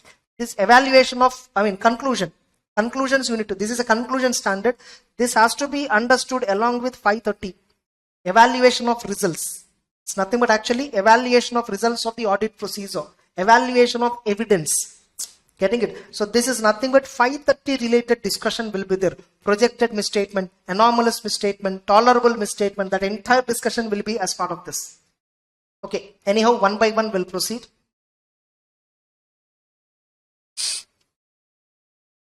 First one. So in internationally, we have an institute called International Federation of Accountants, which established International Auditing and Assurance Standard Board. Before this IAASB, it has a name called International Auditing Practices Committee. In India, it is called as Auditing Practices Committee. Later, it is renamed as Auditing and Assurance Standard Board, which is a non-standing committee of ICI. And in India, ICI is the supreme authority for releasing all the standards. So under the authority of the council, the Auditing and Assurance Standard Board issues engagement and quality control standards, statements, guidance notes. Right now, you don't find any statements. Statement or standard, both are one and same, literally speaking. Right now, there are no such thing called statement. Getting it? Next. So authority, statements are mandatory, standards are mandatory, and even guidance notes are recommendatory. However, the following guidance notes are mandatory. Guidance note on IFC, guidance note on tax audit is mandatory to be followed. You have to compulsorily follow all these guidance notes. And that's why, because of guidance note on tax audit, we give 3CD form. Getting it? These are the two guidance notes which is compulsory. Now, can you deviate from standards on auditing? You shall not deviate. If at all you are deviating, you shall disclose that in the audit report. And remember, just because you are disclosing, you are not exempted from the standard. Just because you are disclosing that I have not followed so and so standard doesn't mean you are relieved from the responsibility to comply with the requirement of the standard. Then, what about accounting standards? Accounting standards are applicable for all business, commercial, industrial establishments. If not followed by an organization, you have to give a qualified opinion or adverse opinion. And suppose if the company has clearly gave a disclosure, you just have to give a disclosure without any modification. You may use emphasis of matter paragraph to highlight that. So once accounting standard is not followed, please refer notes to accounts of the company because it is disclosed by the company. Suppose if it is not applicable, if for a particular organization where you are doing audit, accounting standards do not apply, then you have to give a disclosure in audit report without making a modification. So this is actually preface of the standard. Preface of the standard. Able to understand. SA 501, at least I'll cover two parts of this, then balance will cover after lunch.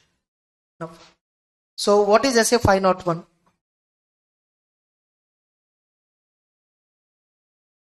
So specific considerations for selected items. Okay, yeah. Specific considerations for selected items. So you should get audit evidence, specific considerations for selected items. See, this is actually an additional extension to 500.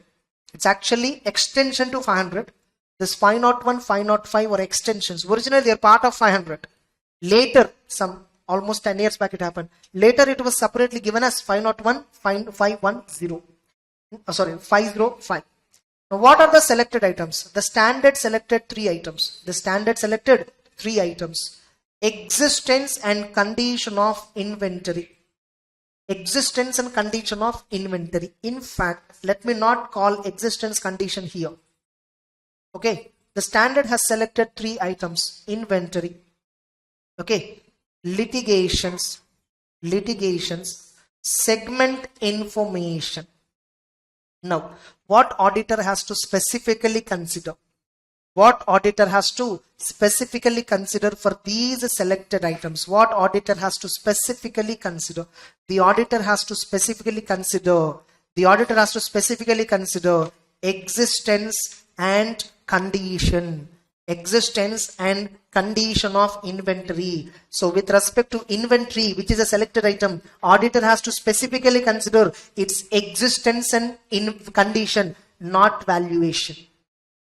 Remember, regarding valuation, the standard is not dealing with. MCQ, a question has been asked on this. Getting it? So SA 501, audit evidence specific considerations with selected items, deals which of the following? Option A, existence and valuation of inventory, existence and condition of inventory, condition and valuation of inventory, existence, condition and valuation of inventory. Most of the people selected the last option. Valuation valuation also we will check. But standard will not check about. Standard is not talking about valuation. Standard is talking about existence and condition of the inventory. Only the physical attributes it is being tested. Able to understand. Next, litigation. It is talking about completeness of disclosures. Completeness of disclosure. It is only talking about completeness assertion. It is only talking about completeness assertion. This is talking about existence assertion. Now, segment, disclosure as per applicable framework.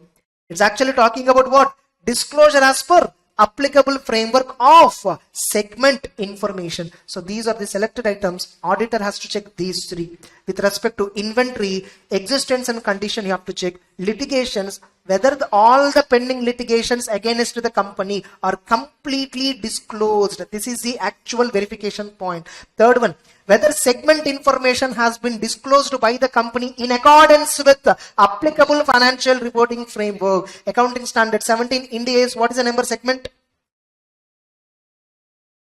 108. So if it is 108 which is applicable, 108 you have to check. So schedule 3, division 2 and 108 requirement you should check.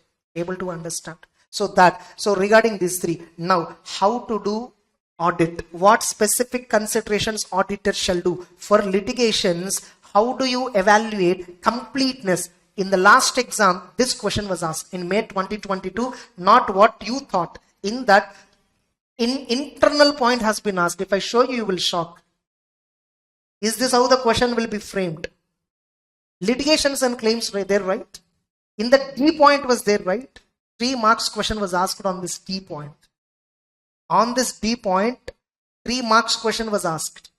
How the question was asked is, in what are the circumstances? In what are the circumstances the external auditor communicates with entity's legal counsel in respect of obtaining audit evidence regarding completeness of litigations? 3 circumstances.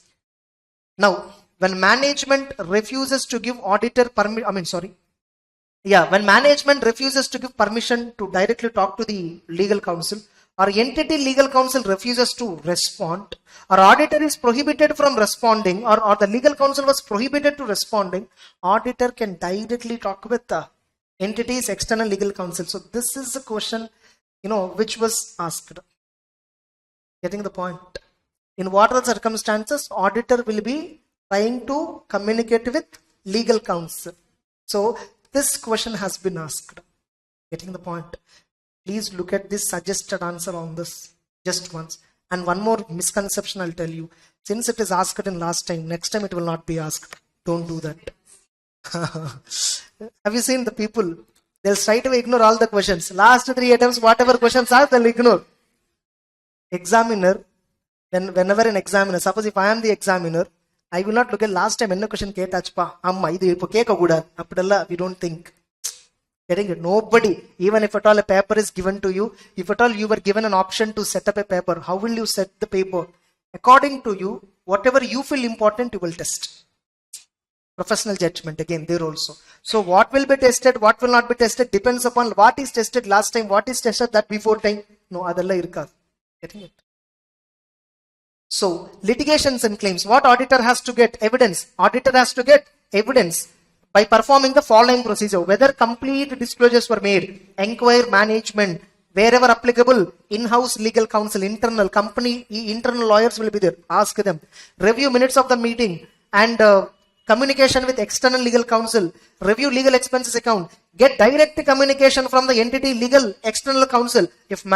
If management denies permission or meeting with external legal counsel, if denies permission, the entity legal counsel refuses to respond to the letter of inquiry, the auditor has to perform alternative procedures, and if that alternative procedure also after performing you are unable to get evidence, you should modify opinion. And finally, get a written representation from the company that all the pending litigations and their impact on the financial statements were completely disclosed in the financial statements. Nothing is omitted. Get a disclosure.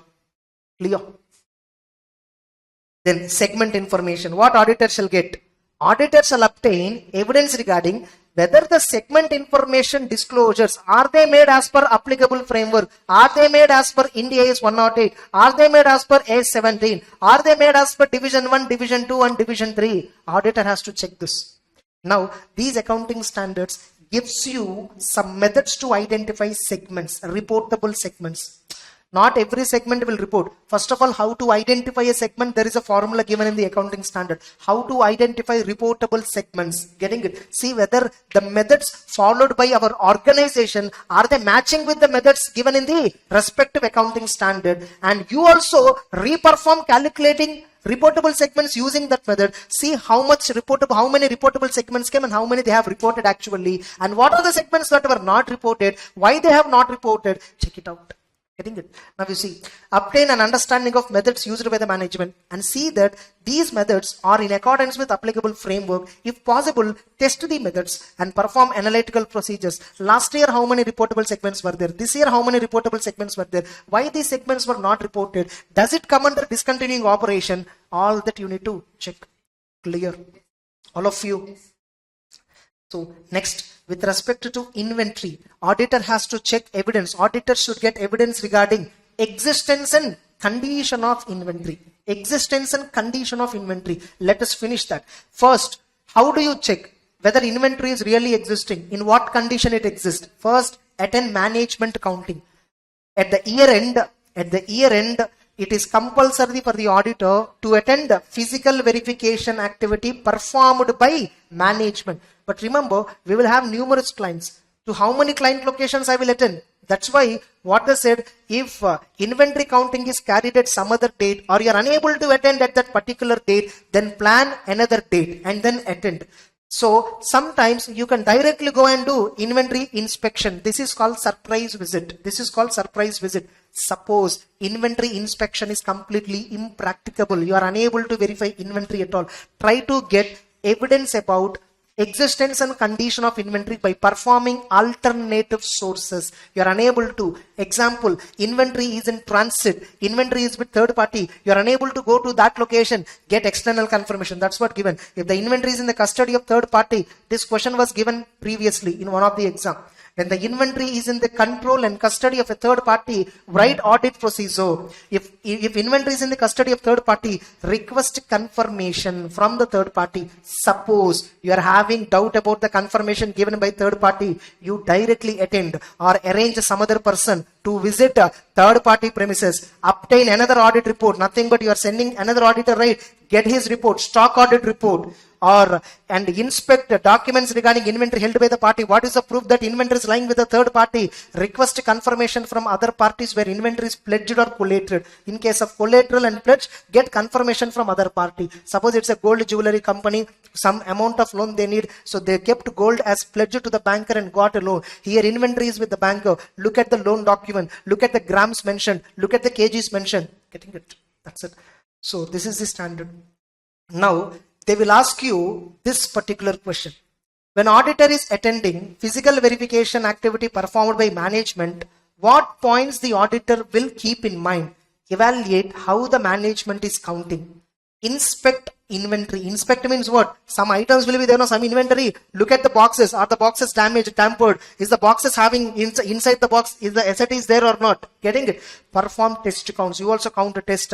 Suppose when you're observing, some management person is counting and counting. This fellow is writing the number. Whatever the count he said, whatever this fellow write, is it correct or not? You also go and do test count. And reconcile physical inventory, whatever is there as per the records. In the same store, records will be there, reconcile. If any discrepancy is there, how they were resolving it. Is it excess or is it shortage or is the inventory kept at some other location? Identify.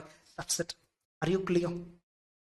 This point can be tested as a true or false again, or can be tested as an MCQ or case-based MCQ. Anything can be framed on this. You have to read and understand its impact as a whole.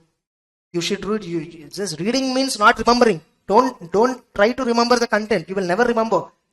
Try to understand the content. Naturally you remember. Remembrance is a byproduct of understanding. If you are not remembering means actually you didn't understand. Simple. Getting it? That's about this SA 501. Understood the exact standard completely. So what is selected item? What is specific consideration? You need to understand at that level in a holistic way. Clear? That's it. Now simple, if at all I was not given access to check existence and condition of inventory, I'm unable to get evidence. What will I do? Modified opinion. Which opinion? Qualified or adverse? Question should be qualified or disclaimer. Getting the point? Then, suppose completeness of disclosures, information was not given. Qualified or disclaimer depends upon pervasiveness. Suppose some pending litigations were not disclosed at all. Then qualified or adverse. Segment information not made as per applicable framework. Qualified or adverse. Management is not permitting me to check segment information. Qualified or disclaimer. Understood?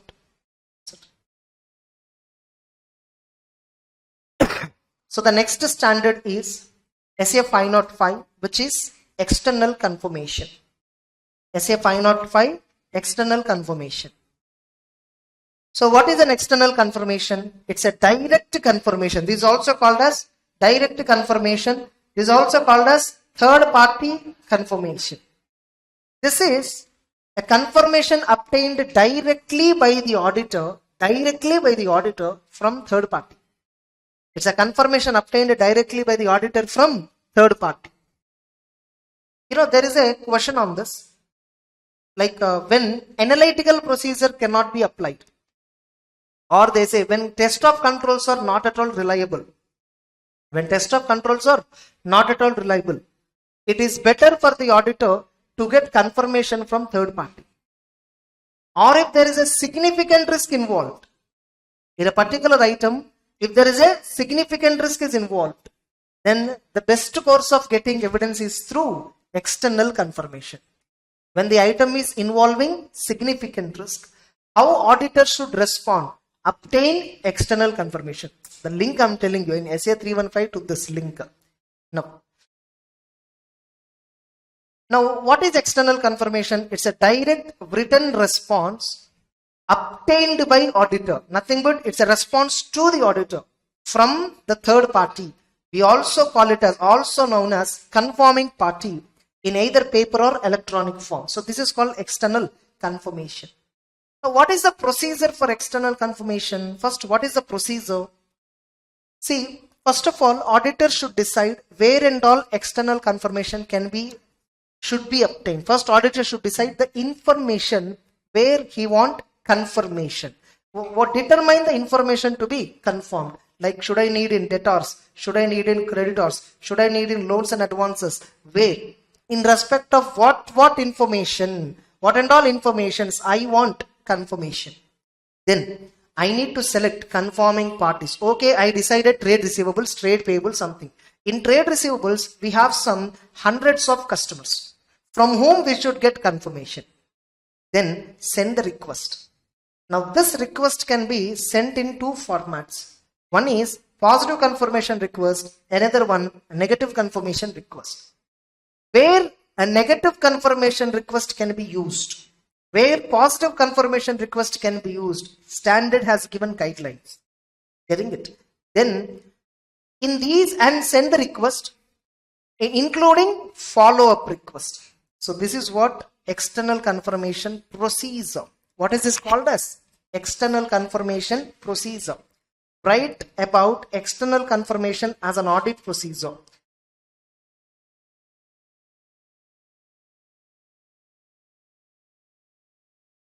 Just a minute.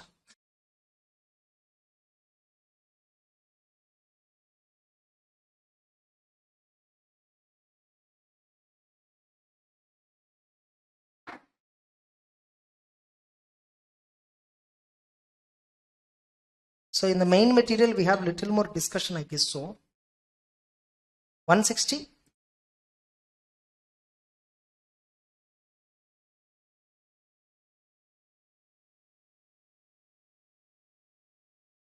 Yes, 160.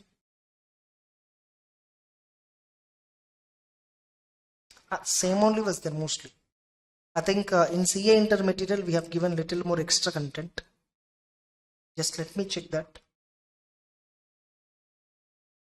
See, the problem with ICA book is they don't have this entire matter. Only from pronouncement you have to copy this. Or from CA intermaterial we have to copy this. Which one standards? We can't prepare directly from pronouncement because it will become again excessive.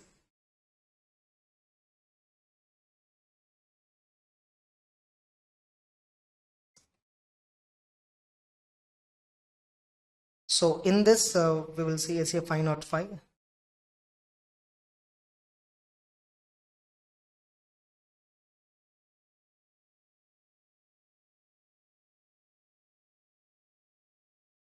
And you see here we have given little more in-depth information was given at CA intermaterial because it was there in the CA inter-study material. Getting it?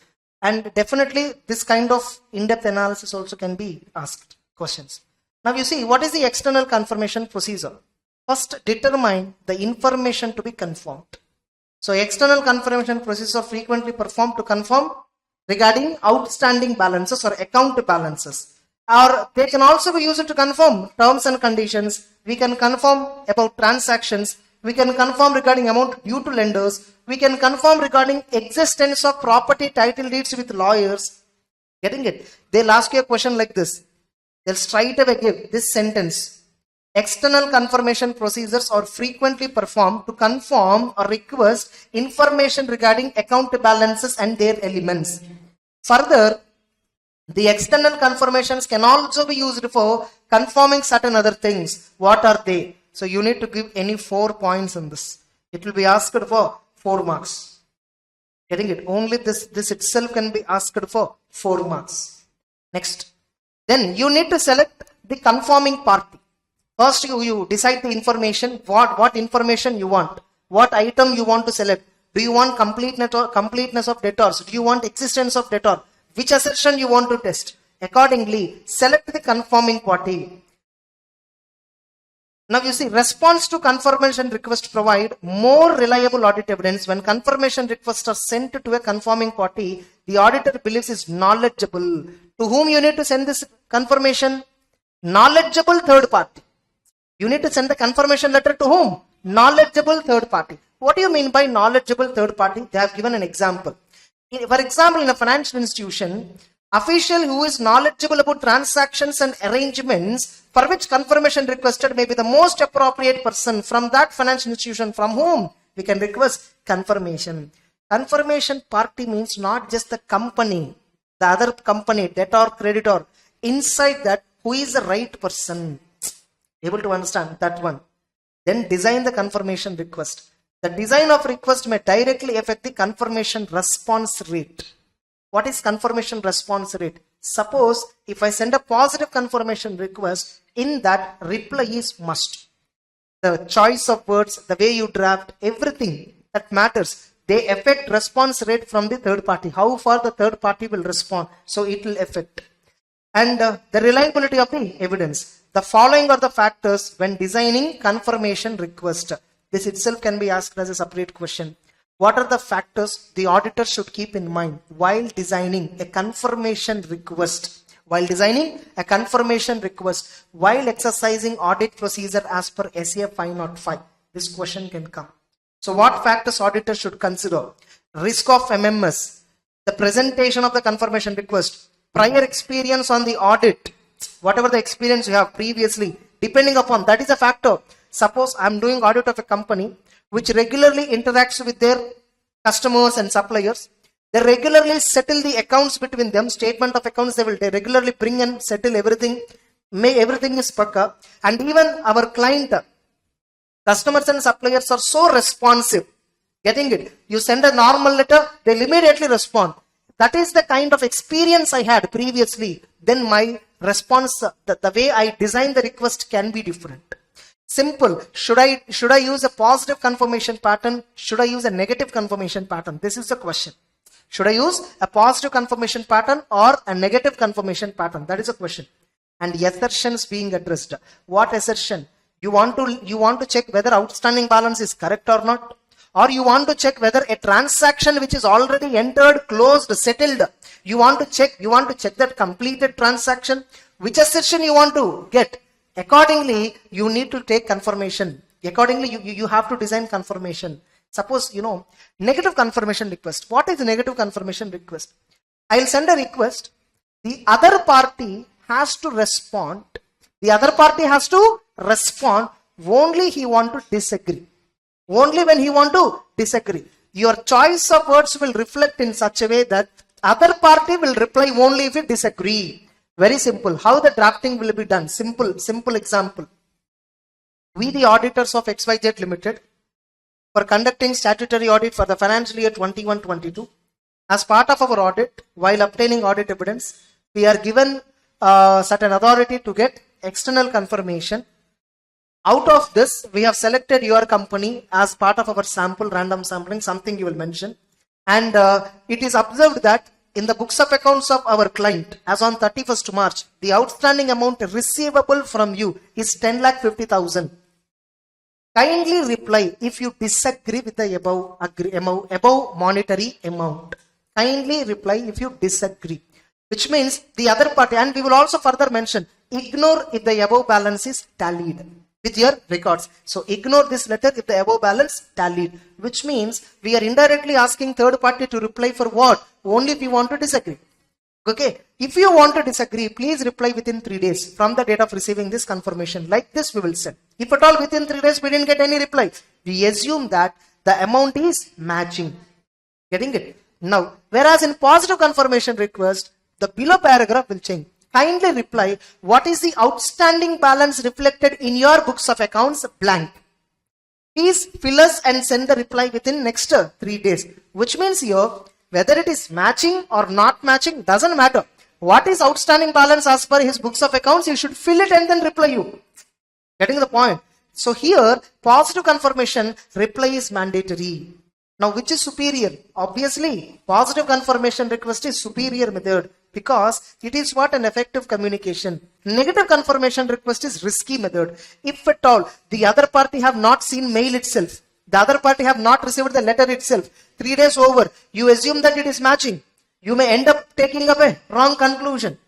So, however, the standard says negative confirmation request is risky. Though it is risky, you can use negative confirmation request in certain cases. When the risk of MMS is low, getting it, and you obtain the operating effectiveness of controls. You already controls are working effectively, and moreover the risk involved is very low in that particular party. You can use negative format. Or there are large number of small homogeneous account balances, small accounts, immaterial balances not required.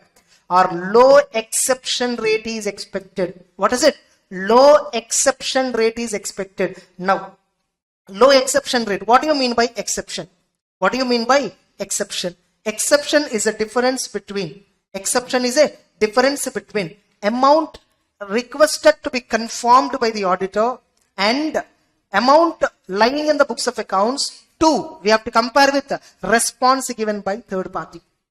Getting it? Amount requested to be confirmed by auditor or prevailing in the books of accounts and amount confirmed by third party. Suppose in our books of accounts 10,50,000 outstanding balance is there and that is what I requested in the confirmation letter. And whereas third party replied saying it is 9 lakhs.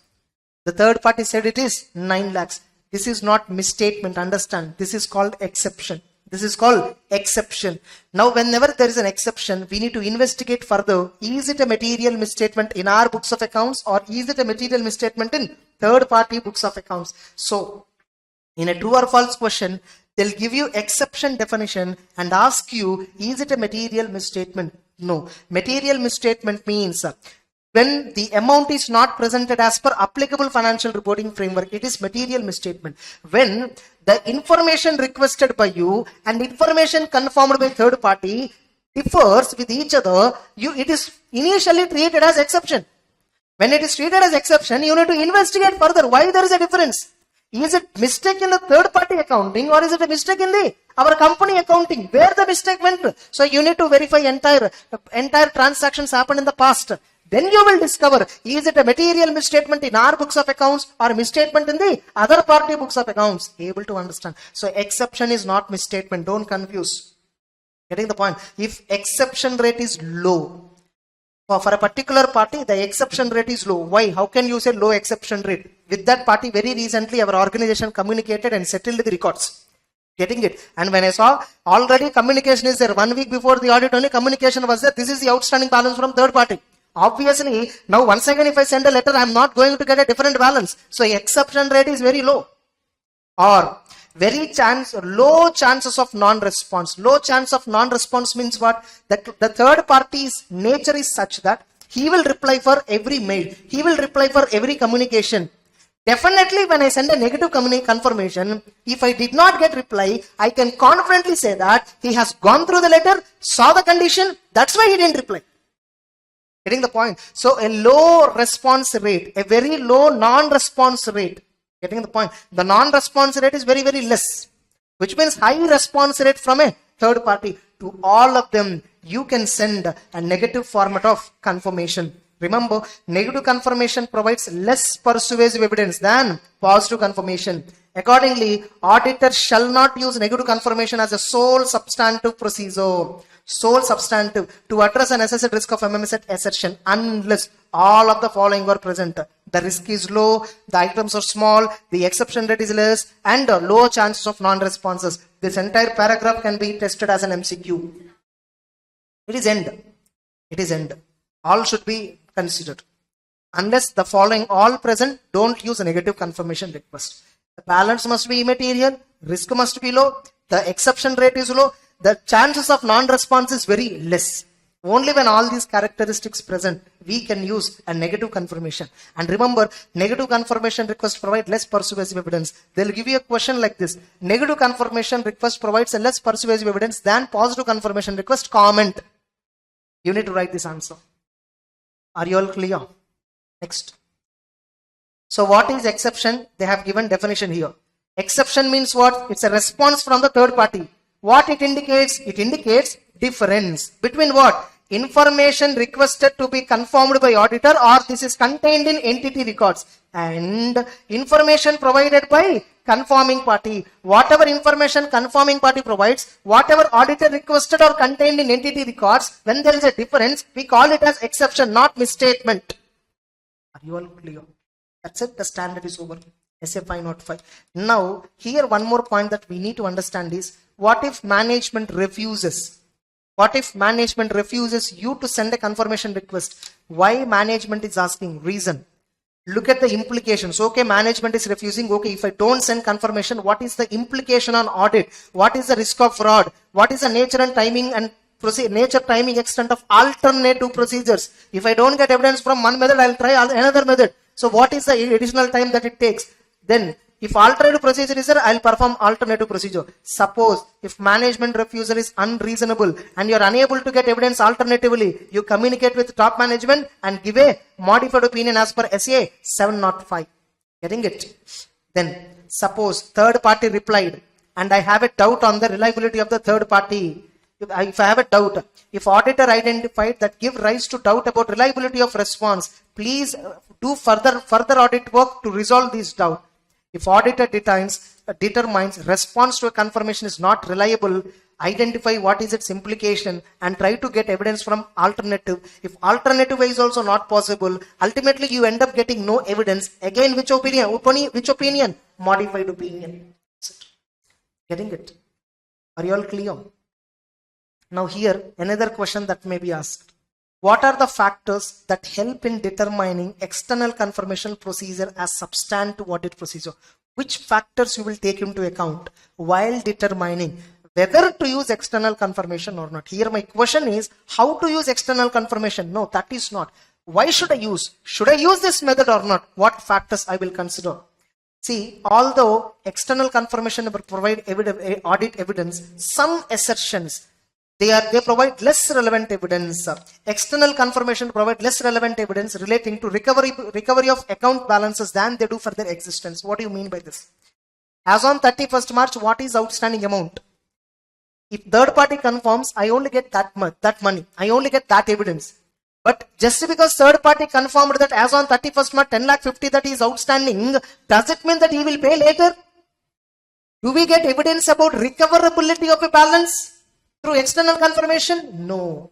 We only get about existence. We only get evidence about the existence of transaction. External confirmation generally we get only for proving existence or occurrence of a transaction rather than valuation aspect. Able to understand? Then another example, confirmation request for bank balance often include request for information related to other financial statement decision. Like the auditor may determine external confirmation procedures for one purpose performed for one purpose, provide an opportunity to obtain evidence about the other matter. Like this is like through external confirmation, based on the information given by third party, sometimes at very rare cases, we may get some additional information as well from the third party. We may very rare cases get additional information. Example, when we are communicating with one of the vendors like suppliers staff, the supplier staff may give us some additional inputs like that so-and-so employees involving in collusion, some sort of thing. Getting it? So if at all this kind of benefit is high, auditor may decide to use external confirmation.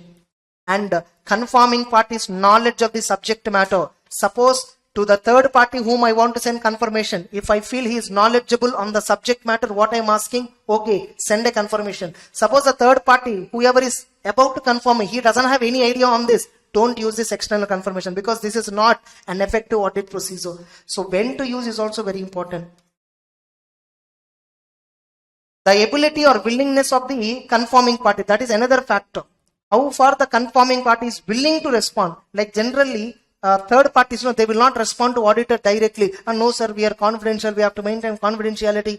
You might have faced this situation. No sir, we are auditors of this company, we don't leak this data. No, he's still not be willing. So because he don't want to accept responsibility, or he may consider too much of time to respond. And because of the potential legal liability resulting from confidentiality breach, all these doubts, getting it? And may account for transaction in different currencies. Maybe the transactions are in different currencies. In that case also, external confirmation will be little difficult to resolve. Getting it? The other party, if at all he doesn't have any idea about foreign currency transaction, and my client's third party is somewhere in foreign country. So these kind of issues will come. Then may operate in an environment where responding to confirmation is not significant aspect of day-to-day operations, or his environment do not support responding. Or confirming party may not respond, or may respond in a casual manner, or may attempt to restrict reliance placed on the response. So like you can't believe the response because they don't want to respond. The objectivity of the intending confirming party. How far the intending confirming party is independent in replying the information which I am asking for. All these factors plays an important role. Whether should I use external confirmation or not. 1. Reliability, independence of the confirming party. Willingness of the confirming party. Confirming party's knowledge of the subject matter. And how far external confirmation provide an opportunity to obtain evidence about other matters. Not only account balances. What about other matters? And how far external confirmation provide relevant evidence. Getting it? Only if I am asking about external confirmation regarding existence of account balance, then that is fine. I want to know recoverability. External confirmation may not be a suitable option. Getting it? So this is also a question that can be asked, and this is important topic also. Which is not given in CA final material. This is there in the application material, but since it is not given, see, for all this, institute book of CA final is asking you to refer CA inter book. Getting it? In CA inter book only all this was discussed in depth. It's not discussed in final book also. Even if you look at pronouncement main standard, this is not there. Only in the application material this content is there. Are you getting the point? If possible, what I'll give an advice is for everyone, better for these standards go follow CA inter book, because for final book do not have all this. Final book do not have entire this discussion. If possible, give a single reading at least, so that you will not feel something new when the question paper when you look at the question paper. These standards 501, 505, 510 and 560 also, 580. For these, please follow my CA Inter book. Getting it? For these 5 standards, obviously these 5 are important. If possible, 250 also look at CA Inter book once. So CA Inter book, I told right where to download the material. There itself you will find November, applicable for November attempt book is there. So you will find the book in 3 parts. Part 1, Part 2, Part 3. Part 3 book will contain standards. Getting it? So there the standard is comprehensively given. At CA final, main standard if you see, you will not find anything. Pronouncement inside that, some contents were there important which are covered in CA Inter. And there is a high chance that will be tested. Are you all clear? That's it. So with this, external confirmation is done. Next.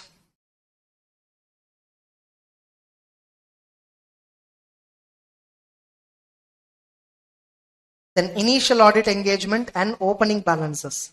The next one is initial audit engagement and opening balances. Initial audit engagement and opening balance. I'll directly open this.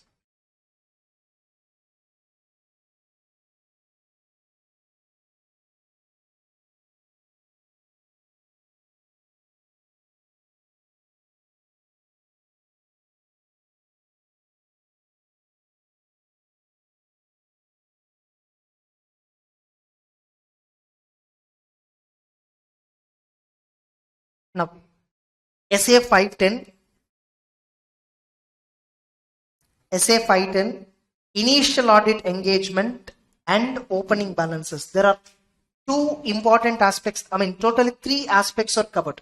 In this standard, 3 aspects are covered. 1, it is talking about predecessor audit report. One aspect is it is talking about predecessor audit report. Another aspect it is talking about is accounting policies.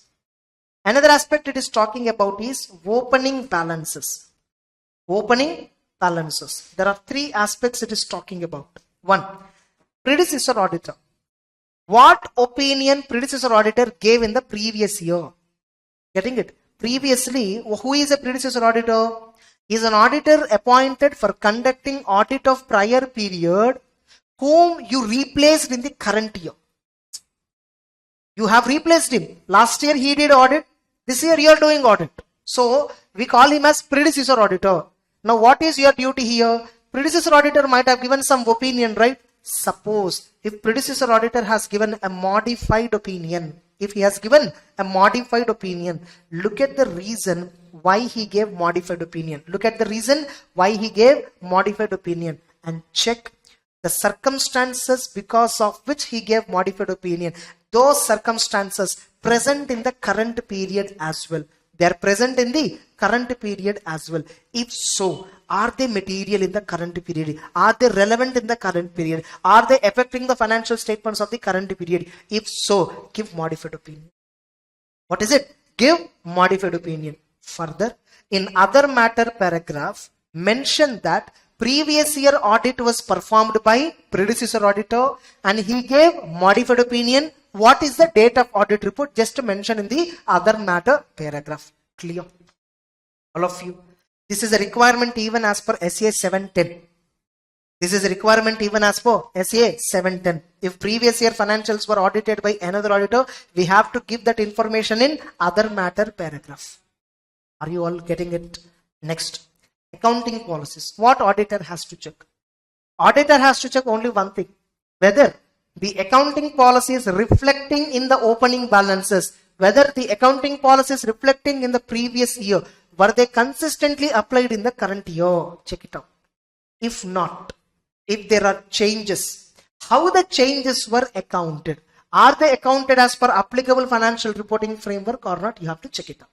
Suppose if the accounting policies are not consistently applied and the changes were not appropriately accounted and disclosed, auditors shall give modified opinion. Then, opening balances. Auditors shall obtain sufficient appropriate evidence that the opening balances are free from material misstatements. And you need to perform audit procedures in the current year, right? On the same ledgers, where there is opening balance is there, you will do some audit procedure. Did you got an evidence which contradict with the opening balance. Did you got any evidence that contradicts with the opening balance? Means you got some evidence in the current year that reflects, that mentions, that indirectly gives you an idea that opening balance was materially misstated. Suppose opening balance of debtor, a particular customer account shows 10 lakh. But in the current year, we only received 8 lakh. In the April month, our subsequent payment was only 8 lakhs. When we inquired management why 2 lakhs was not received, when we inquired the third party customer, he only said 8 lakhs is correct, he said not 10 lakhs. When we upon investigated, we discovered a material misstatement in our books of accounts in the last year, which was not identified by either us or maybe previous auditor. Now opening balance contains a material misstatement. What should we do? We should account it as a prior period item in the current year and rectify that. If at all the prior period item rectification and all was not performed by the company, we will give modified opinion. Getting the point? So we'll look at the theory. So first of all, what is an initial audit engagement? It is an audit engagement where prior period financials were not audited at all, or where the prior period financials were audited by previous auditor. Then it is called as initial audit engagement. In initial audit engagement, you are even more concerned about opening balances. Why? Because you are taking charge of the audit for that company now only. So in that case, opening balances is extremely important. At least last time you are the one who is doing audit. Current year you are also doing audit. You need not worry much about opening balances. Able to understand? So what is the opening balance? There is a definition for opening balance. Understand? Opening balance consists of, opening balances are nothing but the account balances which exist at the opening date, beginning. Opening balances are nothing but closing balances of prior period. They reflect transactions and events of prior period and accounting policies applied in prior period. Opening balances also include matters that require disclosure, nothing but whatever we disclosed as contingent liabilities in the balance sheet of profit and loss account or notes in the last year, they will also be treated as opening balances. Not only balance sheet item, even notes to accounts, whatever disclosures we are giving, that will also form part of definition of opening balance. Getting it? Now what is the audit procedure for opening balance? First, obtain whether opening balances contain material misstatements. How do you check this? Prior period closing balances will be there. No. Whether are they correctly brought forward or not, you have to check. And wherever adjustments were made, if at all, see whether they were shown as prior period item. And also see whether opening balance reflect application of accounting policies in the last year. Nothing but same accounting policies followed in the current year or not, check it out. And perform one or more of the following. This is sub point 1, this is sub point 2. After see, this is sub point. See whether audit procedures you are performing in current period. Are they giving any evidence relating to opening balance? What is meant by audit procedure performed during the year? That's what. Trade receivable, 10 lakhs balance is there in our books of accounts. Current year, we are verifying some sales purchases. We are also obtaining confirmation for trade receivables at the closing. Opening 10, closing 10 only there. What is why? What happened? You need to inquire. You may find it's a fictitious sale. Getting the point? Next, perform specific audit procedure to get an evidence on this. Like opening trial balance will compare with previous year balance sheet. Many of you would have done opening balance verification. You would have taken audited balance sheet and cross verified like this. Yes or no? That's what. And auditors should check consistency of accounting policies. See whether they are consistently applied. Now what is the conclusion? If you conclude opening balance contain materially misstated and effect of the misstatement is not properly accounted or presented or disclosed, give a qualified or adverse opinion depending upon the severity. Or if you are unable to get evidence for opening balance, give disclaimer of opinion. Generally, when prior period financial statements were not audited, getting it, and it is creating highest, utmost difficulty on the part of the auditor to conduct audit, the auditor can withdraw from the engagement. If withdrawal is not possible, auditor will give disclaimer of opinion. And regarding consistency of accounting policies, suppose if the accounting policies are not consistently applied, no problem. However, changes in the accounting policies are not adequately presented, then give qualified or adverse opinion. What if predecessor auditor report contains a modified opinion? What is the reason? Just check it out. If the reason is relevant and material for current period, you also give modified opinion as per SA 705. That's it, SA 510. Clear? All of you. Next. Related, 1 minute. Related part, I'll come to that later. Yeah, please.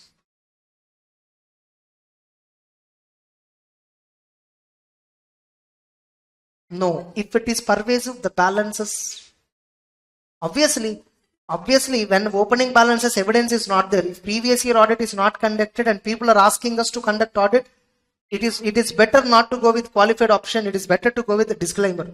Or we should insist on the management that we will conduct audit from last year.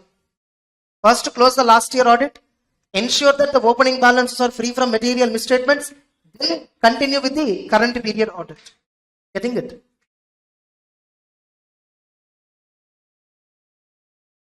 We clearly mention. Sorry?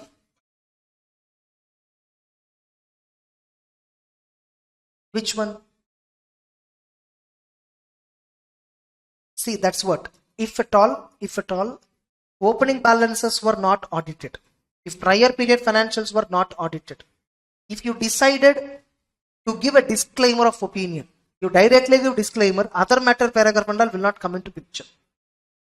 When auditor is giving disclaimer, he will not be using emphasis of matter para, other matter para, nothing. When you are not giving opinion, what is the use of any other para? What happened? Getting it? When we decided to give disclaimer of opinion, there is no point at all. Other matter para, emphasis of matter para, nothing we use. E-audit matter also we don't use. That's it. Only when you decided to give qualified opinion, then other matter para might come.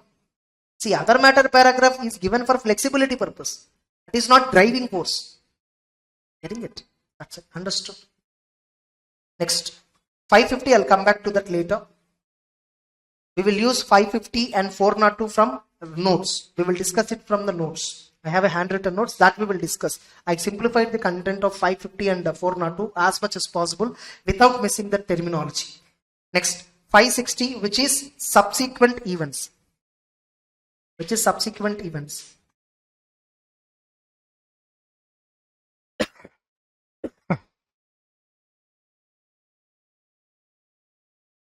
The standard is not so popular because the circumstances given by this standard are extremely rare. First, we'll look at the definition of subsequent event as per auditing standard. Look, the subsequent event definition as per auditing standard, the subsequent events occurring after reporting period 10, India is 10, events occurring after reporting period 10, or accounting standard 4. Getting it? Events occurring after reporting date. Actually, India is 10 is what? Events occurring after the reporting period. They call it as reporting period. Whereas accounting standard 4 clearly says events occurring after balance sheet date. Now, according to the both, the definition of subsequent event is slightly different. Getting it? Now, what is India AS 10 or accounting standard 4 says regarding subsequent event? By the way, you're able to follow, all of you. Right. Because of the light, I couldn't see you all. Or else you can come and sit. Your choice. People can come and sit here, no issue. Yeah, you're flexible. Okay, your convenience. Now, accounting standard 4, nothing but accounting standard. What it says? Any events occurring after the balance sheet date, but on or before approval of financial statements. On or before approval of financial statements. Any events occurring after balance sheet date, let us assume balance sheet date is 31st March 2022, and on or before approval of the financial statements, on or before approval of financial statements, which is somewhere around 10th June 2022. So 10th June 2022, listed companies within 60 days, or else 10th May we will put. Listed companies within 60 days, they should approve and release the financials and file with SEBI. So let us assume 10th May. So any events happening between this, yes or no? Any events happening between this period, intervening period, we call it as subsequent event. And the accounting standard classifies this subsequent events into two types. Those for which conditions exist on the balance sheet date and those otherwise. Getting it? Where conditions do not exist. If conditions exist on balance sheet date, we call it as adjusting event. Otherwise, we call it as non-adjusting event. And you might have seen all that stuff in NDAs. Now look at auditing standard definition. Here they use the word balance sheet and here they use the word approval of financials. Now you see audit report, SCF 560. events occurring after date of financial statements. They use the word after the date of financial statements, but on or before date of auditor's report, and the definition is not yet over, and this is very important. This is the main part of the definition. And the fact came to the knowledge of auditor, after date of auditor's report. The fact came to the knowledge of auditor. After the date of auditor's report. This is the main problem. Getting it? This is the main issue. Now, what is date of financial statements? Nothing but the date on which the balance sheet is signed. Getting it? Nothing but the end of the reporting period. Actual definition, if you see, end of the reporting period, which is 31st March 2022. Now, date on or before date of auditor's report, they said. Now, what is the auditor's report date? What is the approval of financial statements date? In reality, we maintain the same dates. To avoid conflicts. What is the same date? 10th May 2022 only we will keep. Now, what is the date of audit report? Generally, as per the law, on or after approval. It can be on the date of approval of the financial statements, or later date only we can use. We cannot use approval before date, because only when the financials are approved, on that only I should give audit report. But we, for the sake of convenience, for the sake of avoiding conflict, we keep the same date. Generally, we keep the same date. Now, here in the SAF 560 also, subsequent event happened when after the date of audit balance sheet, but on or before the date of audit report, nothing but approval. Same date only happened. But what if regarding that event, auditor don't know at the time of doing audit, he doesn't know anything at the time of signing the audit report. After he signed and hand over the audit report, now he suddenly came to know about one subsequent event. Getting it? Let us assume here 10 events happened. Getting it? Some 10 events happened. Out of which 8 events are adjusting events, or 8 events are adjusting and 2 are non-adjusting events. Getting it? Now, out of 8, 7 rectified by management already. On or before approval of financials, 7 adjusting events identified, accounted, properly presented and disclosed by management. One item they didn't discover. And even when I am doing audit also, I too did not discover that one item. But after I did the audit, now I discovered. What should I do? That is the question. And for this reason only this standard has came. Now, what if auditor identified any subsequent event which require adjustment in the financial statements, was not identified at the time of signing the audit report, but was identified after signing the audit report? What auditor has to do? This is the question. Now, what the standard says? Okay, you have mentioned the date of audit report already, and now suddenly you got to know. Now the standard is asking this question: is the audit report still with you? Is the audit report still with you? Yes. Which means the audit report is not hand over to the management. Generally what happens, I will hand over the audit report to the management and they will prepare annual report and distribute to all the people. Getting it? So if the audit report is still with me, what will I do?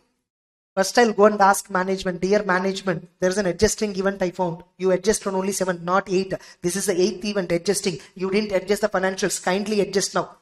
Management said, okay sir, true and fair view. That is what our ultimate priority. They adjusted everything. They prepared revised financial statements again. And they finally once again approved it. New date they mentioned, 20th May. Getting it? Revised approval. And I also give a new audit report. Old financials, my old audit report. Tear it and then close it. Throw it away. Not required. No need to document also. Are you getting the point? So I will give a new audit report with a new date. Are you clear? Suppose audit report is not with me. Audit report is already handed over to the management.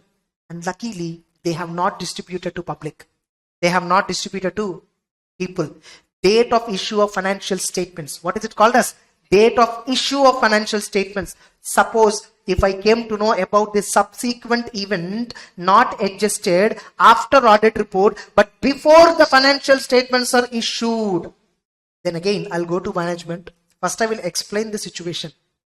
discuss the management, see whether it requires adjustment, and if so, how management is going to address this issue.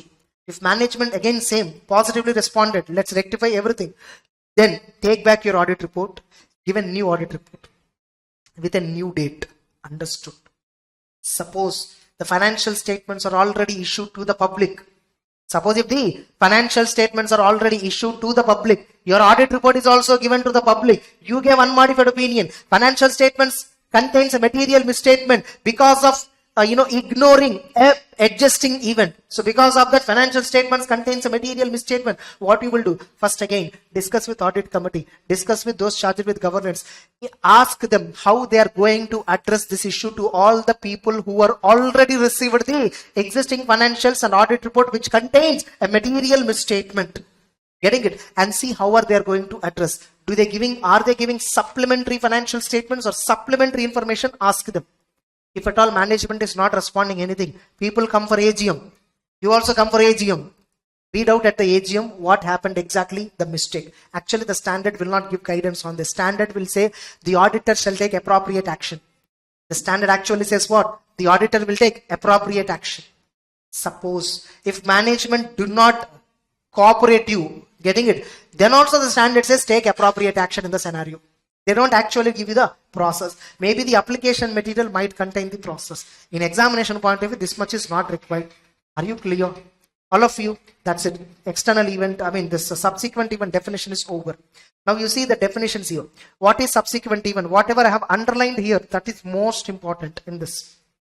Next, what is the date of financials? It is the end of the latest period or reporting period. What is date of approval? Those who are having authority have asserted that they have taken responsibility for the financials. What is date of audit report? The date the auditor mentions in the report. And what is the date on which financials are issued? Date of issue of financial statements. It is a date that audit report and audited financials, everything are made available to third parties. Nothing but date of issue of annual report. Next. How do you auditor identify subsequent events? Generally, this is a general answer. It is not specific answer after audit report. Generally, how do auditor identify subsequent events? This is important question. Write about audit procedure for subsequent event. How do auditor identifies? Very simple. We first inquire the management. First, auditor shall identify subsequent event, which includes the following. These are actually sub-points. First, understand how management is identifying. Inquire management and top management. What are all the events they know? Look at new commitments, new borrowings. Look at any new assets, big transactions. And see whether any developments happened regarding contingencies for which condition already existed on balance sheet date. See any unusual accounting adjustments were made after the reporting period. And look at the minutes of the meetings. Look at the latest interim financials if at all already submitted. Already interim financials also came. Look at the interim financials. What not? You ask management, you talk to accountant. Getting it? Whatever 31st March balance sheet items were there, we will try to establish later evidences. How the trade payables were there. Are they subsequently paid? Trade receivables were there. Are they subsequently received? We will check until audit report date. Whatever information we have to check, we should check all that. So this is the audit procedure for subsequent event. Now, two cases. Facts came to the auditor after the date of audit report, but before the financials are issued. What is the procedure I just told? Facts became to the facts known to the auditor after the date of financial statements are issued. What procedure? They simply say auditor will take appropriate action. That's it. So with this, SCF 560 is also over. Clear? All of you?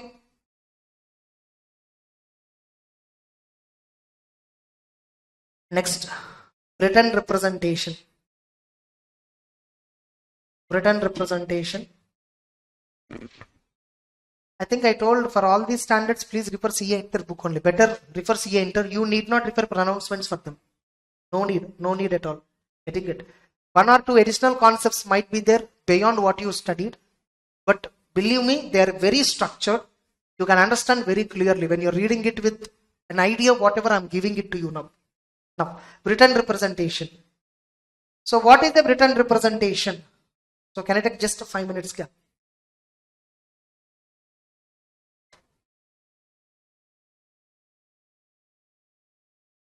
Yes.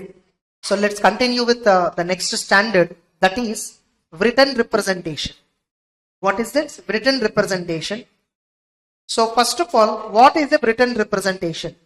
It is nothing but a written information or confirmation obtained by auditor from management. It's a written confirmation or additional information obtained by auditor from management to support his audit procedures, to support the evidence which he got.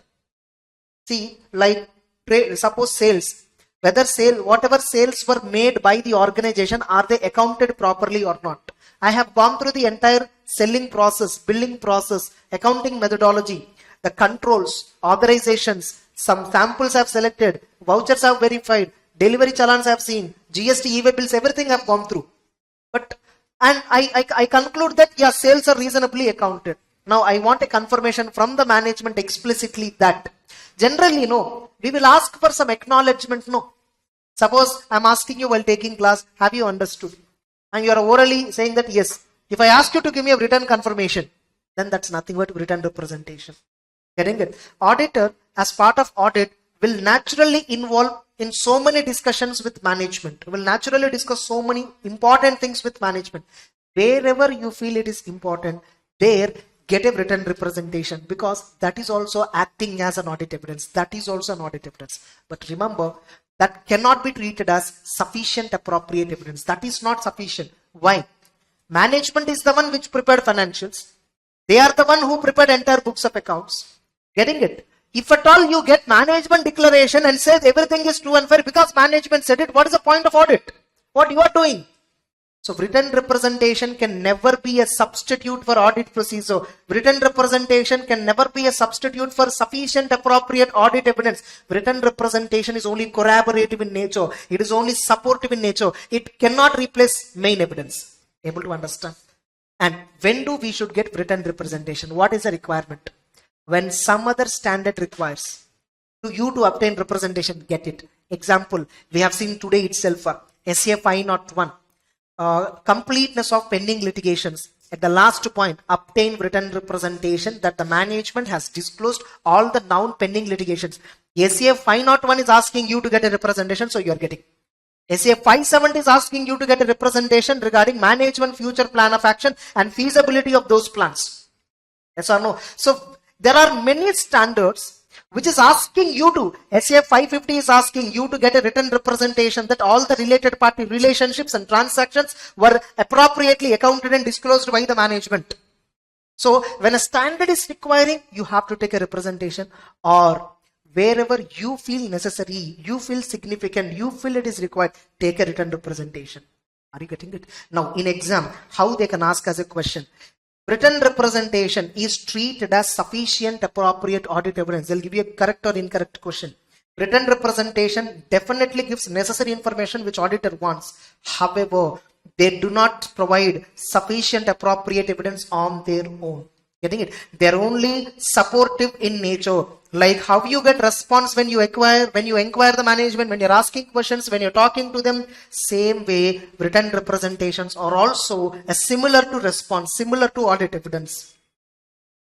Next, what should be the date and period covered by these representations? There is no point when you take representation after the date of audit report.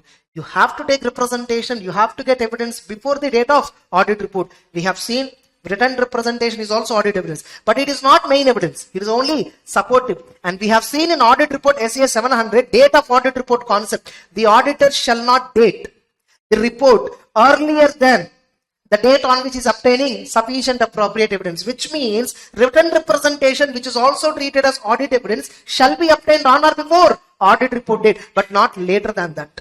Getting it? So written representation shall be for all the financial statements and period referred in the audit report, and it should not be later than the date of auditor's report. Getting it? Next, from whom you should get written representation. This is, this question can be asked. As part of audit, the auditor can get written representation when it is required by a standard, or when auditor requires it is necessary. Enumerate the circumstances or explain from whom the auditor can obtain written representation. This is an important question that can be asked. Written representation, the auditor shall require representation from management who are having responsibility for the financial statements and knowledge of the matter concerned. According to you, whom you think as part of management know that information.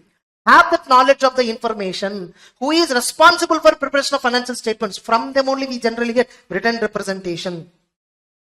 Those individuals may vary depending upon the governing structure of the entity. In some organization, board of directors, you may get written representation. In some organization, you may get a representation from finance manager on some issues.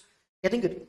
So written representations therefore generally be received from CEO, CFO or other equivalent person in the entities that do not, or other equivalent persons like managing director. Because in a company, if MD is there, CEO will not be there if you check. If MD is there, CEO will not be there. Both are more or less similar designations. So a CEO need not be a director. MD means obviously a director. In some other situations, other parties such as those charged with governance, nothing but audit committee, are also responsible for preparation. In that case, you will get written representation from audit committee. If there is no audit committee, then you will get written representation from board of directors. If there is a CEO, CFO like that, you will get written representation from them. Getting it?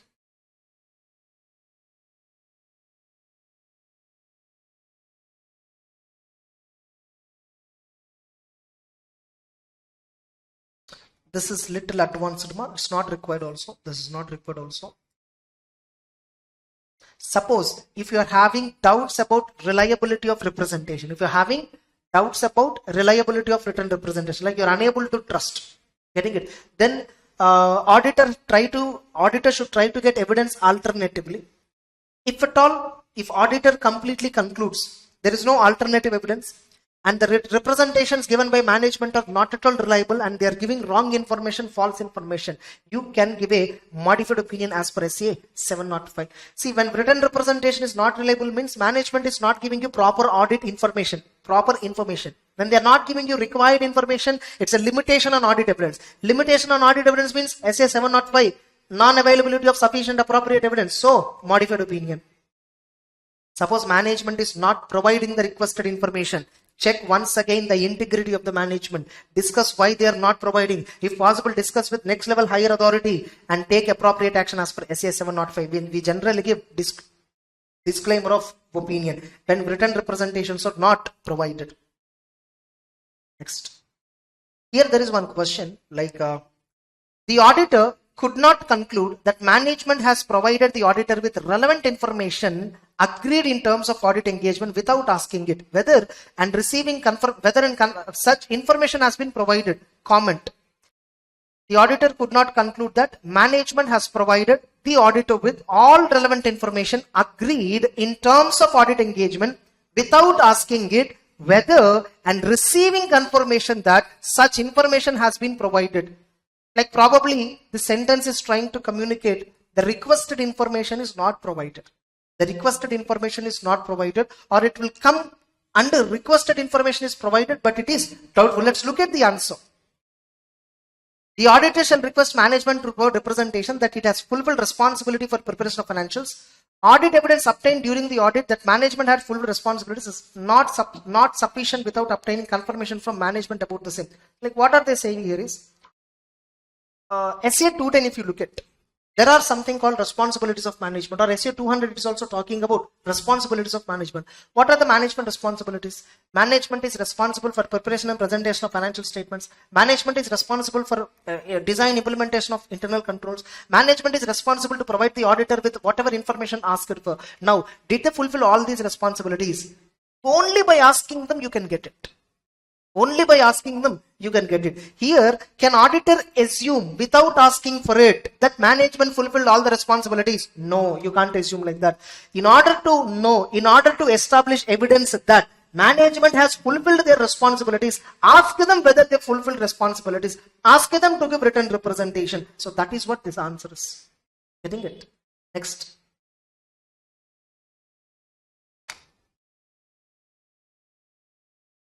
What are the circumstances where auditor will ask the management to reconfirm its acknowledgement and understanding of those responsibilities in written representation?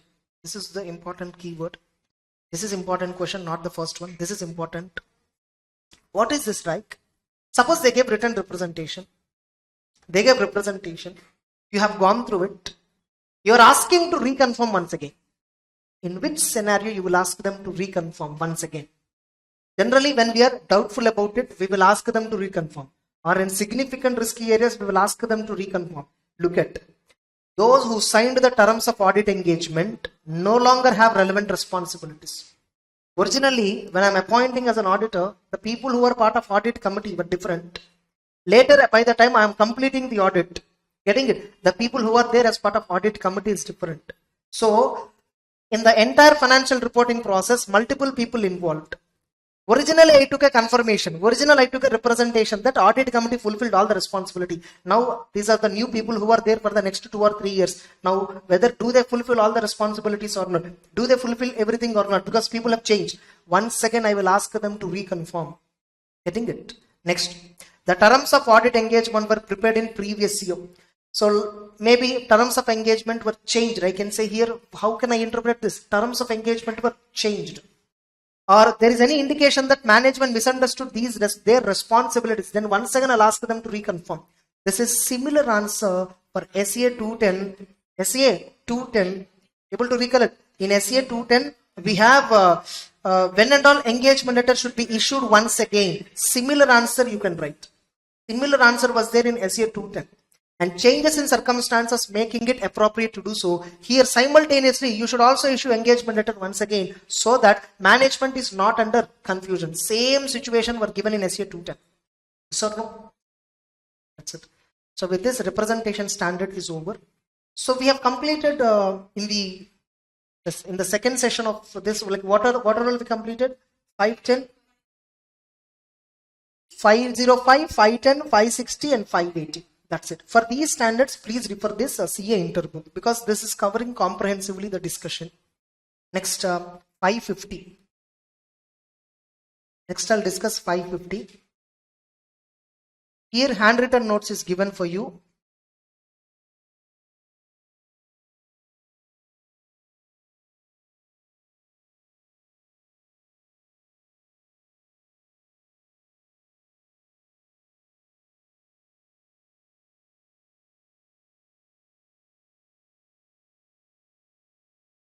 .550 and 400 I'll discuss from this.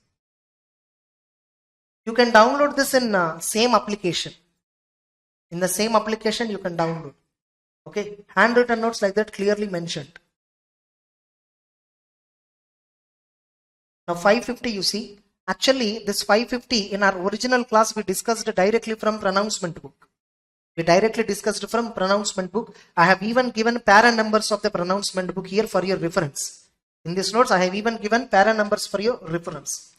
So, okay, for revision, this note is enough. Even for in examination also, this note is enough. Getting it? Now, first of all, what is this SA 550 talking about? Related parties. Now, what is the standard objective? There are two objectives under this standard. First of all, what this standard exactly talks about?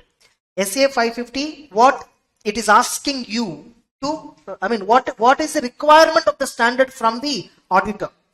One requirement is whether the financial statements are in compliance with applicable financial reporting framework in relation to identification of related party relationships and transactions. RPRT means what? Related party relationships and transactions. Whether are you identifying all the related parties? Are you accounting all the transactions with related parties? Are you giving proper disclosure related to related parties? This is what accounting standard requirement also. But in audit, that is not the only requirement we check.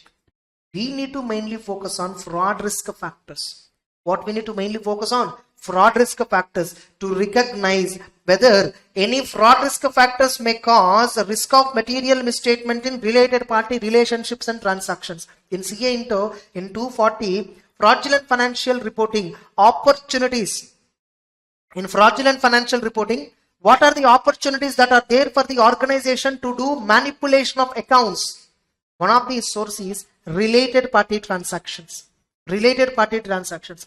By entering into complex related party transactions, company can manipulate their financial performance and financial position.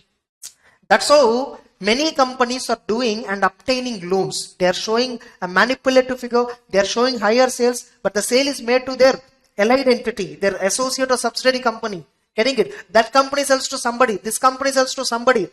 Getting it? Binami companies will be there. Like there is no holding subsidiary, but this company only will fund them. Getting it? To create a pile of transactions, to create a pool of transactions and show to the bankers and financial institutions and get huge amount of loans. Auditor has to identify whether the related parties, relationships and transactions is used as a medium for doing fraud. So exclusively from fraud reporting point of view, we will check and conclude whether the financial statements are true and fair in relation to related party relationships and transactions. Now first of all, we understood the objective. Now first of all, what do you mean by a related party? What is meant by related party as per standard on auditing 550? Take the definition given in the applicable framework. Suppose you are following Ind AS. If Ind AS is having a definition for related parties, if there is a separate standard and given a definition, take the definition. You are following accounting standard, 18 is there, take the definition. Getting the point? Suppose if the financial reporting framework contains minimal requirement or no requirement, this is a very rare case. This kind of frameworks were not there anywhere. If at all framework is silent about related parties, then take the auditing standard definition. The auditing standard definition of related parties applicable when the financial reporting framework is silent about related parties. Is there any framework which is silent? In India, Ind AS is having related party discussion very much in depth. Previous accounting standard is having very much in depth. Even international accounting standards are having in depth discussion. IFRS is having in depth discussion on related party. There is no framework, to best of my knowledge, that is silent about related parties. If at all framework is silent, then related party relationship transaction means what? The following persons are treated as related. Those who are having controls over my client. Reporting entity means what? My client. Those who are having control, those who are having significant influence on my client, or my client having control or significant influence on anybody else.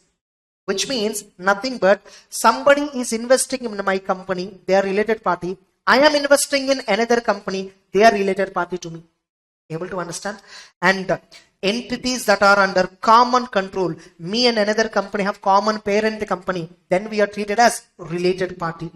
And important note, exception to common control, there is one exception.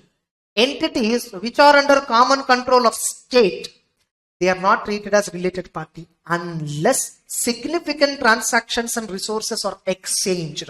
Unless significant transactions and resources are exchanged between them. What is meant by this?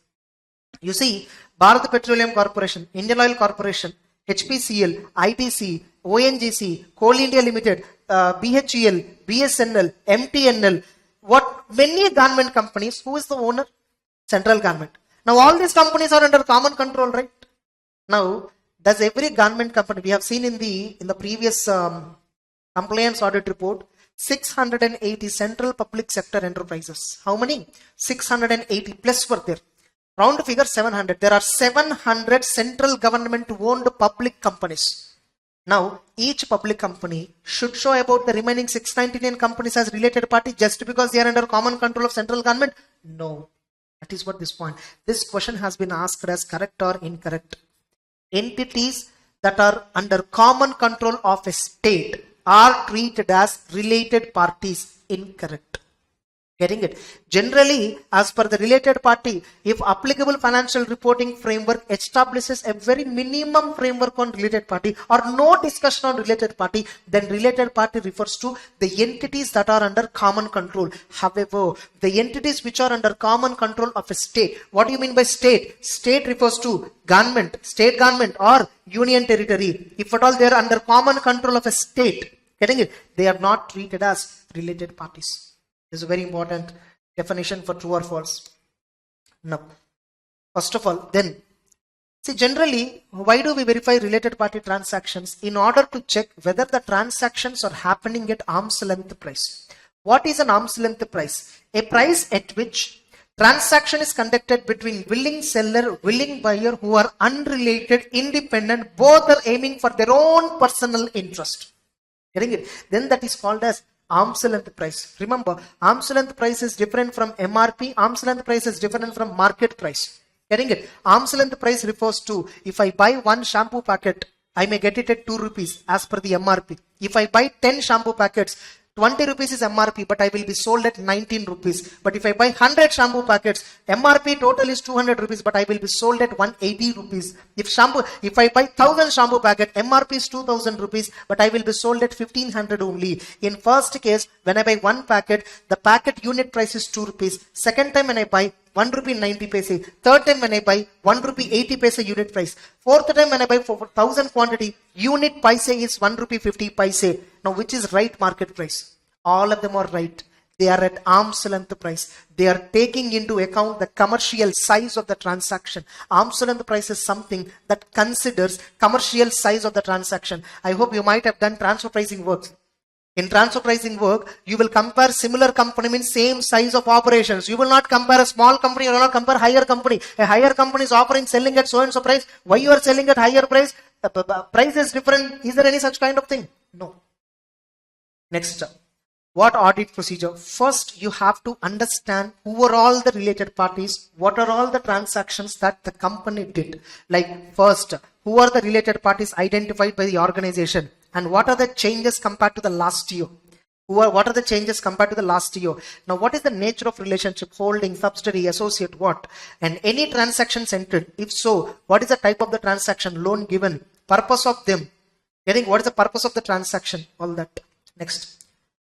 Now, auditor must be alert when documenting, when reviewing records. You especially have to record investment register of the company, share capital register of the company, members registers to identify related party. Inspect the following: bank, legal, third party confirmation, minutes, various other records. Getting it? So inspect the following to identify previously not identified by the management of what? Related party. So you need to, whatever management give a declaration, management give representation that these are the related parties, these are the transactions. Don't directly take it as final.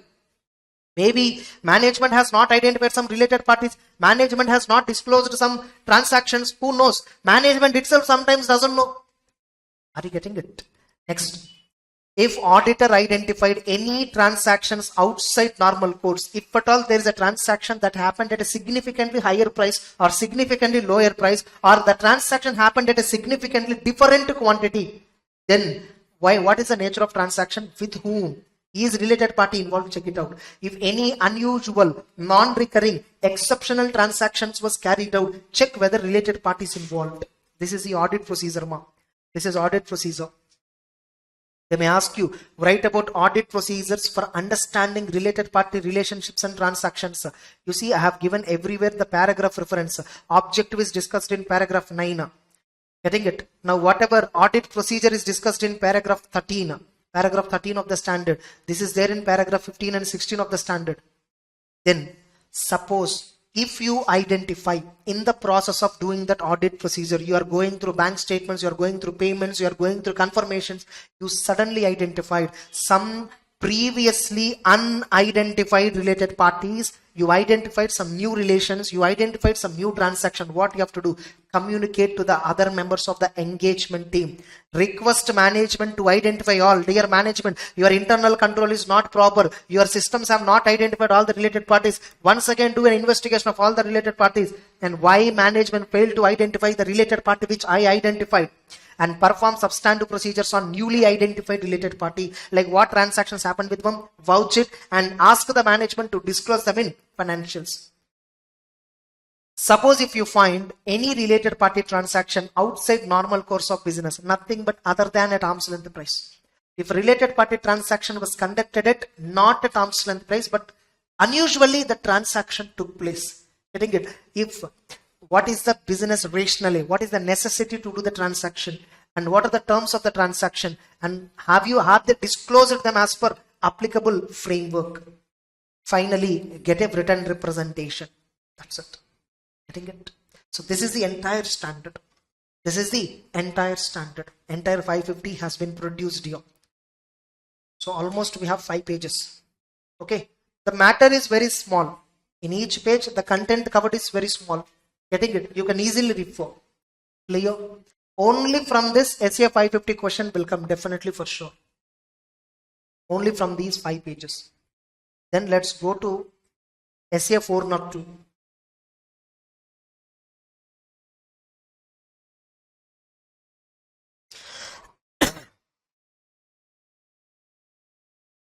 So audit considerations relating to an entity using service organization. Audit considerations relating to an entity using service organization. Now here there are many definitions which were given. So like what auditor has to consider when our client is taking help of service organization with respect to an item in the financial statements. Getting it? See, example, obviously our client will take help of so many service organizations in their day-to-day affairs. Very simple. Our organization outside, there are many security guards. These security guards were supplied by some manpower supply services company. They are taking help of some service organization, but any wages paid to them were still accounted by our organization only. Are you getting it? Our financial statement item is not affected because of their employment. When this standard we need to look into, when any of the item in the financial statement is affected by recording or processing of transactions by service organization. If service organization is the one which processes the transaction, service organization is the one which records the transaction, service organization is the one which maintains this transaction in their database, there it is important for me. Getting it? Because if service organization do some mistake, it will affect financial statements materially. The financial statements might get materially misstated. Able to understand? Best example here you can take is payroll services. Many companies, payroll activity is given for outsourcing payroll. Like what is that? Entire payroll related management will be outsourced to some exclusively engaged payroll companies. So for them, you are a client, they are client. There are many companies. For my company what we do? We do payroll management. We do employee data management. Getting it? We do maintain entire database, employee database. See, some companies, no, they don't want to have an exclusive HR department. They don't have that monitoring ability. What they will do, they will outsource this entire HR to another company. Another company will take care of this entire HR policies, policy designing, everything. Now, whenever we have a new employee, whenever we recruit a new employee, we inform them and they will add to the employee master. Whenever we suspend an employee, whenever an employee resigns from this company, we inform that to the service organization. They will remove that employee. Monthly payment, monthly salaries, everything, we will give them the attendance sheets, all that. They will process and make payments to employees. While making payment, we will just authorize the check and they will make the payment. And employees will get credit. TDS, how much to be deducted. Everything service organization will take care. Entire controls, entire processes, everything service organization takes care. For me, nothing. I just have to maintain attendance register. And I just have to maintain another 2 registers. Joining date register, employee leaves register, and 3rd register, whenever employee resigns or vacates the office, that register. No, nothing else. I need not have a payroll manager. I need not have a tax planning department. I need not have a HR department. Maybe I may require HR department for interview purposes, not for any other additional works. Now here, if the service organization do something wrong in the payroll processing, it will result into either a fraud or error. It will result into either a fraud or error. Now, as an auditor, what is my duty? I should get evidence about the operating effectiveness of, the entire payroll process that is being followed by service organization. Now I went and asked management, okay, if it is you who is doing payroll process, I would have checked entire your controls. But you outsourced that activity to service organization. Give me permission. I will go and do audit of the payroll process of the service organization. So management said, okay. I went to service organization. That is a company which is engaged in payroll processing for 100 other companies. Along with me, 100 other company auditors also standing outside. They also want to verify this payroll. Is it possible? No. What the service organization told, sir, if at all everyone comes, every day auditor visit only will be there in our company. So, wait, we have 3402 standard. We have an assurance auditor. He will give assurance report on our controls, on our processes, on our systems. That assurance auditor, we employed one assurance auditor who will check the controls, who will check the processes, all that. SCA 3402, there is a standard. Assurance engagement. Getting it? So this service organization recruited one firm and gave an assignment of 3402 standard assignment, where that particular assurance auditor will go through the entire systems and will give two types of reports. Either type 1 report or type 2. Any one only will give depending upon the terms of engagement. Depending upon the terms of engagement. And he is also a chartered accountant. This is an assurance engagement. He is a chartered accountant. Sir, this type 1 report he gives, sir, look at. And they showed me type 1 report. And the type 1 report clearly shows this is a report given by another chartered accountant by performing the assurance engagement as per 3402 standard. As per 3402 standard. Now this report shows the service organization has implemented so and so control, so and so process, so and so activities they are doing. Now whether these controls are operating effectively or not, this report did not contain. This report did not contain whether these controls are operating effectively or not. That information is not there. I immediately asked that service organization management. I am the auditor of so and so company. If I am there, I used to check IFC, operating effectiveness, I need to report. Whereas this type 1 report do not contain operating effectiveness. Once again, the service organization went to their auditor and explained the situation, assurance auditor. The assurance auditor gave type 2 report also. So he only gave type 2 report where it talks about operating effectiveness of controls. Now that report is given to me. The assurance auditor of the service organization said the controls implemented by service organizations are operating effectively. He gave an assurance. Now, as a user, I can trust his assurance report. Because he is a chartered accountant. If at all he gave this report without verifying sufficient appropriate evidence, he is liable for Schedule 2 offense under professional ethics. So I can trust this report. Then I went back and I just documented this type 2 report to photocopy, and I felt payroll controls are effective. You understood or not? Until now the story. Now, who are all the people involved here? The company, my client, user entity, we call it as. I am user entity auditor. Getting it? Service organization. And their auditor is called as service auditor. Able to understand? Now, in addition to all this, now whenever we have a change in employee, we need to specifically send a request to them that so and so employee changed. Or we have employed one additional control. Dear service organization, don't process payroll directly by 31st March. By 31st March or 1st March, we will send you attendance sheet. And we will send our computation of salary for each employee. You cross-check and then process it. Now, this is a control I established in service organization. This is called user entity control. What is this called as? User entity control. When I put an additional control in the service organization, if I put an additional process that they need to follow, first of all, what is the control? It's a process. Door is closed. It's a process. Able to understand? What? Control means what? It's a process followed by the company to achieve the objectives of the company. What are the objectives of the company? To achieve true and fairness of the financial statements, to safeguard the assets. Yes or no? To comply with laws and regulations on timely basis. To prevent, detect and correct fraud and error on a timely basis. These are all objectives. So that is why we follow some process. Able to understand. So complementary user entity controls means a control implemented by user entity in the service organization in addition to their controls and processes. Now regarding this, what auditor has to do? Suppose if the service organization do not have type 2 report, which means how the controls in service organization are effectively working, we don't have report. User audit, service organization, assurance auditor is there, no? Assurance auditor, not statutory auditor. Assurance auditor. He only gave a report on existence of controls. He only provided description of the control. He didn't talk about operating effectiveness. In such a case, what I will do? I will do test of controls in the service organization. That's why most of the service organization don't get type 1 report. Type 2 report they will get.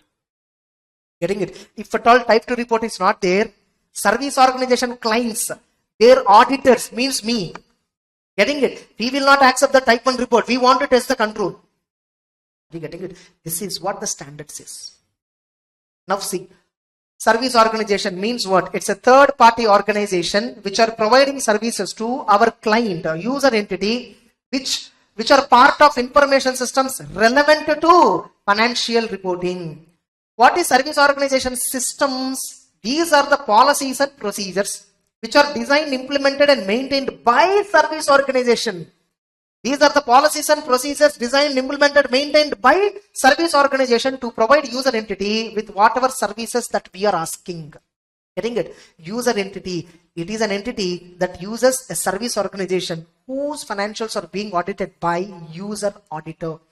He is the auditor of the user entity. Service auditor means what? Service auditor means what? He is an auditor who provides assurance report on the controls of service organization at the request of service organization. Assurance report. This assurance engagement is carried out as per SA 3402. Parallelly 402 standard is implemented. Understood? Able to understand? 3402, 402, this is the connection. Getting it? Next up, what is sub-service organization? If service organization outsources another work to sub-service another organization, okay, what work? I gave payroll work to them. Out of payroll, some computing works were outsourced to. Tax planning work is outsourced to another audit firm. Getting it? They will come and do audit tax planning for the service organization for all their clients. I am one of the client. In such a case, I am worried even about the sub-service organization. Getting the point? So that is called a sub-service organization. Now, what kind of reports you get from service organization? Type 1 report or type 2 report? What is type 1 report? It is just a report on description and design of controls. What control service organization has? Type 2 report is what? It is also containing information about what controls it has. But it is also talking about operating effectiveness of controls. Type 2 report talks about operating effectiveness of controls. Now, description means what? Description of control means what? Description about service organization, systems, service organization, control objectives, what are the related controls that are designed and implemented at a particular specific date. So the report contains on a particular date, assurance auditor examined the controls, these controls were existing, like that he will give report. He will not talk about how they are working. Whereas here, service organization type 2 report, what? It contains description about service organization system, contains description about control objectives, related controls that have been designed, implemented at a particular date or throughout a specified period, and operating effectiveness throughout a specified period. How are they operating effectively? That is also covered. See, why are we discussing this much on this? Very simple. We have to comment on operating effectiveness of internal financial controls. Yes or no? What are the financial controls? Those controls which affect elements of the financial reporting process. When a particular process which should be part of our information system related to financial reporting, if that process is outsourced to somebody, how can I check that operating effectiveness? We can't. Now when I want to go and check their operating effectiveness, it is not possible because for them, along with me, there are many other clients for them. So what are they doing? No, you all don't come and check. We will employ an independent chartered accountant under SA 3402 assurance engagement and he will give an assurance report. That is what the assurance report we are discussing. Clear? Assurance report formats were also there. Type 1 report, how it looks like. Type 2 report, how it looks like. We will actually see all that in class. Type 1 report format we will see, type 2 report format. Both we will see in the class actually. Next, in real class, we discuss this standard 1 hour 40 minutes. The standard we discuss for 1 hour 40 minutes. Next, now, what is complementary user entity control? These are the controls implemented by user entity in service organization to achieve control objectives. So I gave him payroll master, everything. He should not process every month directly. We will send one attendance sheet and payroll computation from our side just for cross-checking. So they should cross-check and then process. Generally, cross-checking with the client payroll computations and all is not part of their process. They will process by default. But we are asking them to check for our company exclusively. So this is a complementary user entity control. So complementary user entity control means it's a control implemented by us, our organization, in the service organization to achieve the control objective. What is the control objective? In our example, to ensure that payroll processing is done at right amount to right people at right time. Getting it in our example. Next. Now this is what the entire introduction. Now they'll ask you this question in exam. When service provided by service organization are relevant to audit, if at all the services provided are relevant to financial reporting, the services provided by service organization are relevant to financial reporting when?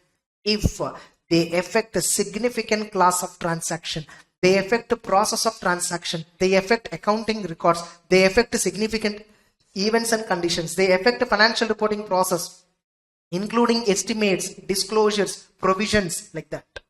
When the financial statements affect in these ways, because of the reports given by service organization, because of the services provided by service organization, then we will treat the service organization service is relevant for financial reporting.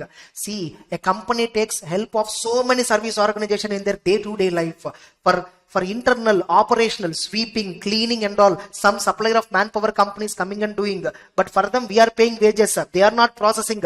That is not affecting the financial statements. Somebody is providing security guards, getting into the entire company to monitor 24/7. Somebody is doing CCTV surveillance for our company 24/7.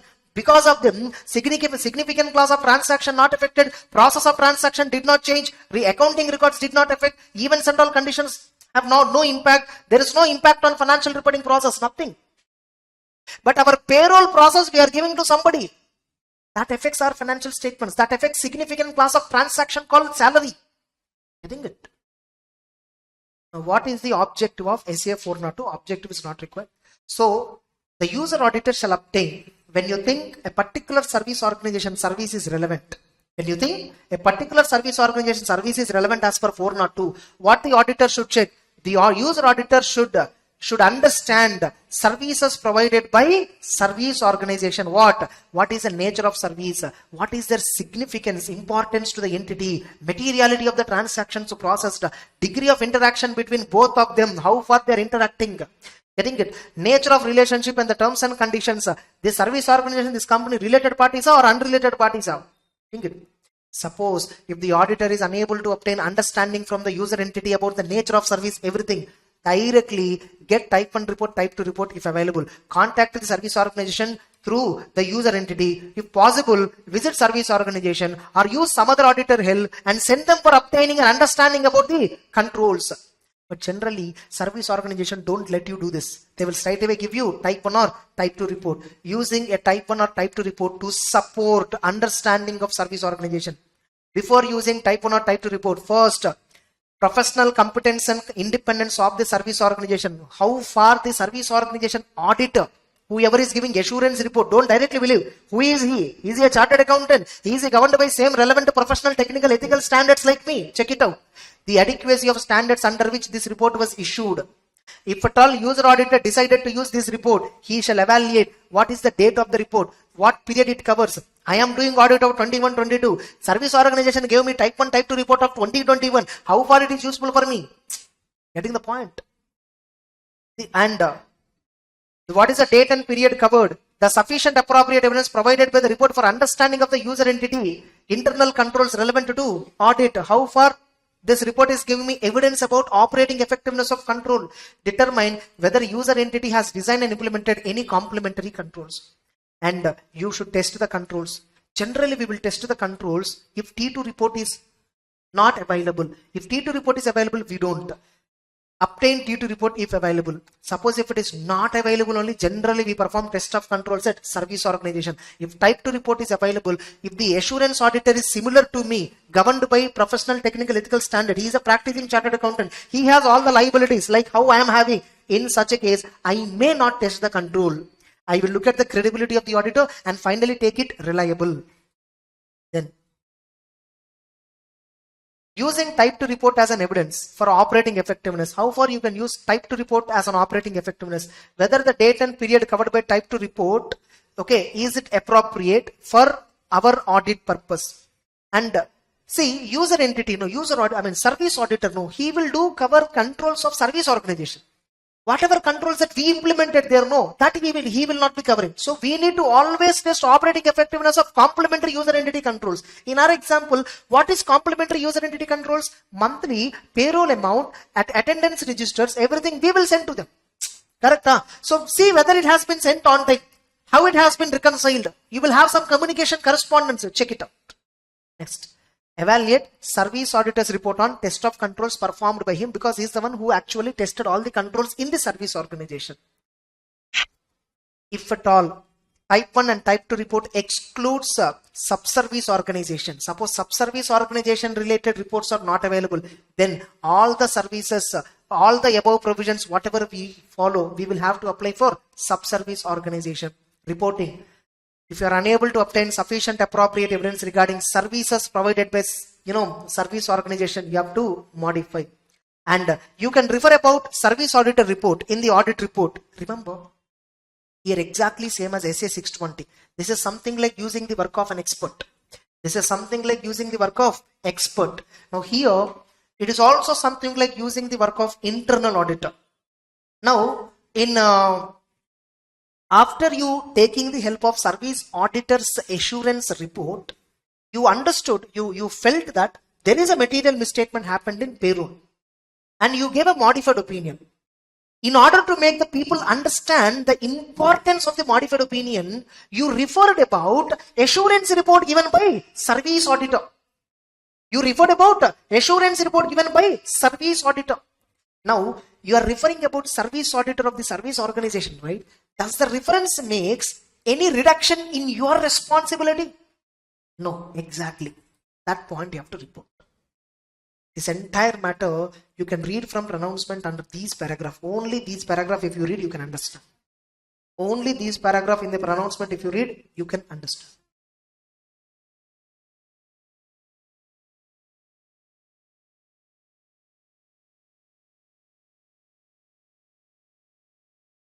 No, I'll tell you. Service organization, he is talking about controls effectiveness, not about accounts and audit. Yeah, he is also doing a sort of assurance. He's giving sort of assurance. That is correct. What you raised is correct. I only see this is written by me, not given in the standard. Getting it? That is exactly the same as SA 620 means how reporting affects in audit report. That I gave for better understanding. Generally, we don't get the discussion about internal audit reporting requirement anywhere.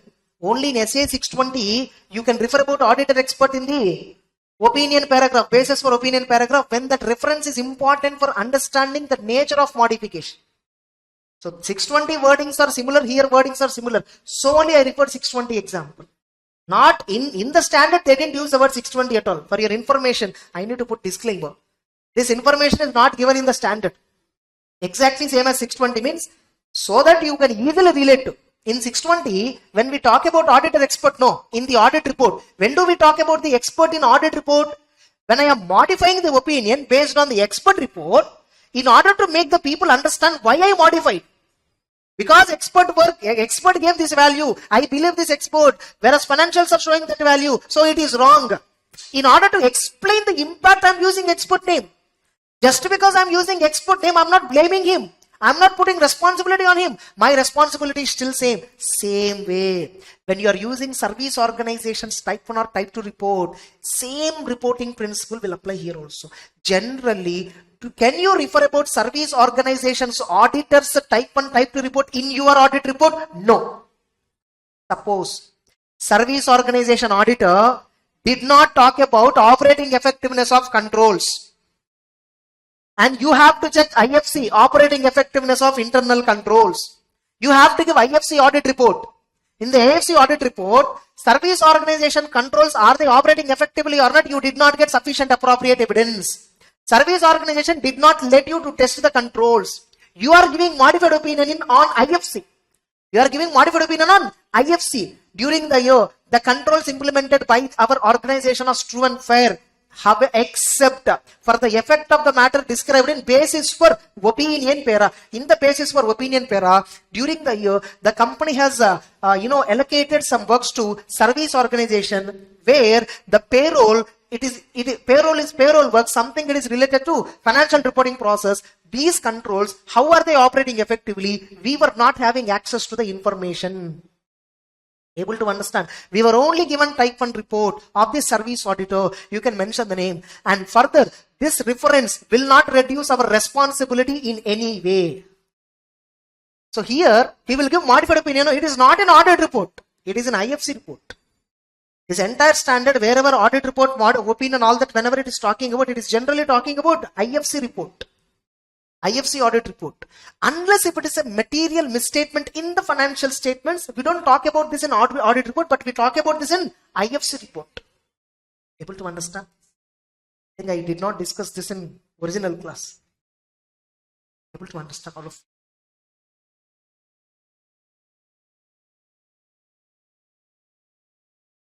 No, we don't attach that report. That's a documentation. That's part of documentation. You're asking about service auditor's report. No, we don't. We don't give it to public. Why do we give? We only give reference. See, in audit report, we give reference to so many things. We give reference to so many. Suppose key audit matter itself you take. We examined that system. We examined this system. Do we take the report of the system or flowchart of the system and give in the audit report? Getting it? All of you. But you have to document it. So with this, 402 is also done.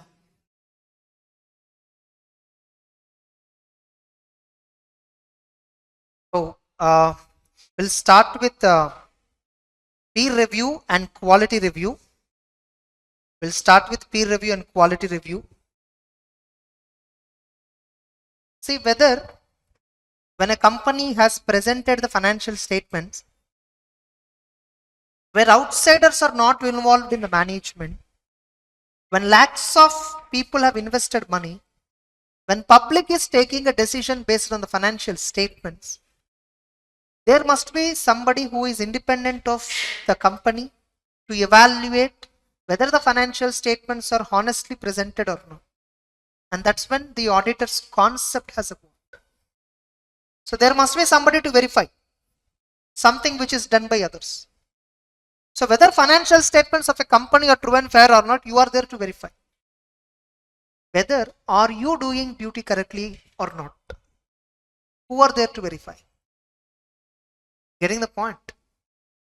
See, for every inspection activity that an inspector does, there is another inspection being conducted for that inspector. Getting it? It's a cyclic process. It's a cyclic process. Whatever we do, somebody will monitor. Now, in the context of audit, how our work is being reviewed by others? How the work that we perform is reviewed by others. Though we started peer review and quality review, only 2 types of reviews are covered. But there are various number of reviews. There are n number of reviews that were there on a professional accountant. Whatever work that we do in India, we are subjected to review by multiple bodies. One, first of all, we are having something called engagement and quality control review, correct? This is something which will happen before you give audit report. Before you give audit report. Only review that happens before you give audit report is engagement and quality control review. This is a requirement as per ACA 220. Read with SQC. Getting it? This is a requirement of ACA 220. In respect of audit of listed entities, before the date of auditor's report, the entire audit shall be reviewed by an engagement quality control reviewer. Getting it? This we have already seen in our syllabus. Now, once I issued the audit report, audit report is already issued. Now, post audit, is there any review from external authority? Remember, this engagement quality control review can be done even by another partner of the firm, correct? Another partner of the firm can do engagement quality control review. Though you are calling it as review, but it is done by your internal people. Engagement quality control review can be done by a person inside our firm or outsider. Anybody can do, but most of the firms will go for insider. So this is an insider review. How did you actually perform the audit will be revealed only when an outsider reviews. Are you getting the point? That too, after giving the audit report, You completed your work. Now how you are performing the work? Somebody should review. So we have various review bodies. We have various review bodies. Like we have, one review body is peer review board. One review body is peer review board. Nothing but peer review. So the type of review I will straight away write. That is, one is peer review. Getting it? Another one, financial reporting review board. There is another board called financial reporting review board. There is another board called tax audit quality review board. There is another board called tax audit quality review board. And there is another review by external person, NFRA review. And there is another review, quality review board. There is another review which is quality review by quality review board. It's actually nothing but quality review. NFRA review by NFRA. Tax audit quality review by tax audit quality review board. Then financial reporting review by financial reporting review board. Peer review by peer review board. These are various types of review that we are subjected to after our audit is completed. And you know what? These three reviews were conducted by ICI authorities, by the Institute of Chartered Accountants of India and its bodies, boards. Their committees. Peer review board is a committee. Financial reporting review board is a committee. Tax audit quality review board is a committee. These are all committees constituted by ICI. Able to understand? Whereas NFRA is not a committee constituted by ICI. Quality review board is not a committee of ICI. Quality review board is a government body. It's constituted independently from ICI. Independently from ICI means there is no link with ICI. Quality review board is independently constituted by central government. Getting it? NFRA review board, NFRA, there is an act of NFRA. Getting it? Companies Act provisions itself, 132 provision talks about NFRA. The NFRA has power to supervise and review the auditor's work. When NFRA has been implemented in 2019 for the first time, so many auditors made nuisance. So many CS made nuisance. Until then, quality review board is also there. No, it's an external body. They are the one who are reviewing actually. Whatever audit quality that you are performing, whatever audit that you are performing, how qualitatively you performed the audit, already an external body. We don't have any problem when all these boards are verifying. Even we don't have a problem when quality review board is also verifying. Quality review board is also external body. Even though when they verify, we don't have any problem. But NFRA, when they wanted to review the auditor's work, it became a very big nuisance. Many memes were generated. Who is enemy of ICI? NFRA. They have generated memes in such a way that NFRA is a big enemy for the ICI and the chartered accountants. So to such extent, the fight was happened. CS did not agree for NFRA review. Because who is conducting NFRA review? Who will come from NFRA? Even quality review is also conducted by central government. Even it's a quality review board, it's a central government board. But if you look at composition of quality review board, composition of the board, quality review board will have 10 members, out of which 5 members are ICA council members. Getting the point? NFRA has 11 members, only one person, ICA president, will be the member of NFRA board. Getting the point? And remember, it's an ex officio designation. What is an ex officio designation? Because I'm an ICA president, I'm a member of NFRA board. Simple. Whether yesterday ICA president has been changed. Getting it? Fine. So now let's start actual discussion. In Google Drive, you will find arrangement like 1A clarifications, 1B file is whatever mapping I did. So video number 1 is main discussion. 1A, 1B you need not refer later. Getting it? Those who are watching for the first time, they will refer. Only one, video number 1 is actual provision where we discussed overview. Directly jump to second video if you're watching backup later. Getting it? So, in this provision, if you observe,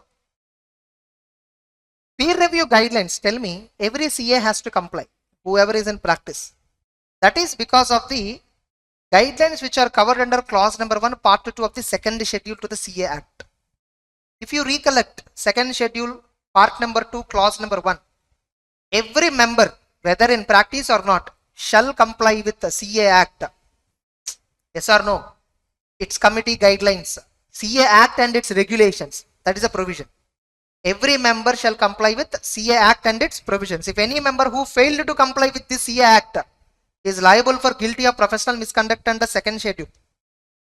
If a CA, whether in practice or not, fails to comply with ICI and its committee requirement, then it's a Schedule 1 offense. If you recollect ethics chapter, I linked these two clearly.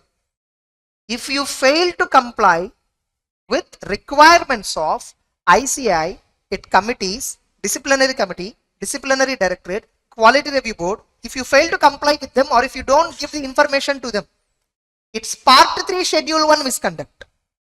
If you fail to comply with the CA Act, then it's Schedule 2 part 2 offense. I clearly told. So this comes under Schedule 2 part 2 offense. Getting it? Now what has been changed is, earlier in our book, wherever we used the word statement on peer review, has now been replaced to peer review guidelines 2022. This peer review has been changed so frequently from the past 5-7 years. In the past 7 years, I can say confidently this has been changed 5 times. The peer review has been completely redrafted 5 times. I hope at least whatever they did in October 2022 will be final. Whatever they did in October 22 is final change. Now, what happens in peer review? First point. See, peer means what? Colleague. We simply call them as professional colleague. We call them as what? Professional colleague. For a doctor, remaining doctors are his peers. For CS, other members who are also members of ICI are peers. Getting it? It's a peer review. How you do audit? See, whether company financial statements are true and fair, you are there to audit. You are verifying and giving confidence to the outsiders and all. Whether are you providing services correctly, qualitatively? Are you providing services, by complying with all the guidelines issued by ICI? Are you complying auditing standards when you're doing audit? Who are there to verify?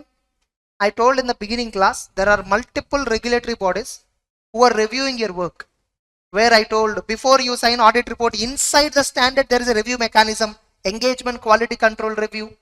Now, from the ICI authority, you will have another member who will review your work, peer review. Outside the ICI, controlled by central government, quality review board is there. NFRA officials were there. Yes or no? Apart from this, your tax audit reports are evaluated by tax audit quality review board, all that. Now, among all these reviews, we only have in our syllabus 2 reviews. One is peer review, another one quality review. What exactly happens in peer review? The institute has constituted one subcommittee. Okay, for every FIR, for every activity in the institute, not every council member will do that. Whatever activity, see, ICI has so many responsibilities. They need to issue auditing standards, they need to issue accounting standards, they need to issue peer review guidelines, they need to issue so many stuff. Yes or no? So what they do, instead of all 40 council members doing everything, same concept like board of directors in companies, they divided the entire council into multiple committees. Able to understand? Among that one committee is what? Peer review board. Peer review board is actually a committee of ICI. It's a non-standing committee of ICI, nothing but. Getting the point? Now what peer review board will do? They will select an audit firm. Actually here they don't use the word audit firm, they use the word practicing unit. What is the word they use? Practicing unit. So they will select one practicing unit and informs them, we are going to conduct peer review. ICI will inform them that we are going to conduct peer review. Now what practicing unit has to do, for the moment I intimate them, I will intimate to the practicing unit, right? What I will do is I will also send them questionnaire. I will also send them a questionnaire. Questionnaire contains what, We want to get their details. See, I know in my ICI database, your firm name only there. I only know how many partners you have, all that basic information only I know. I don't know what services you are providing, who are all the clients that you are providing. We don't know anything. You see, in peer review guidelines, they have given questionnaire. So application come questionnaire. Just a minute.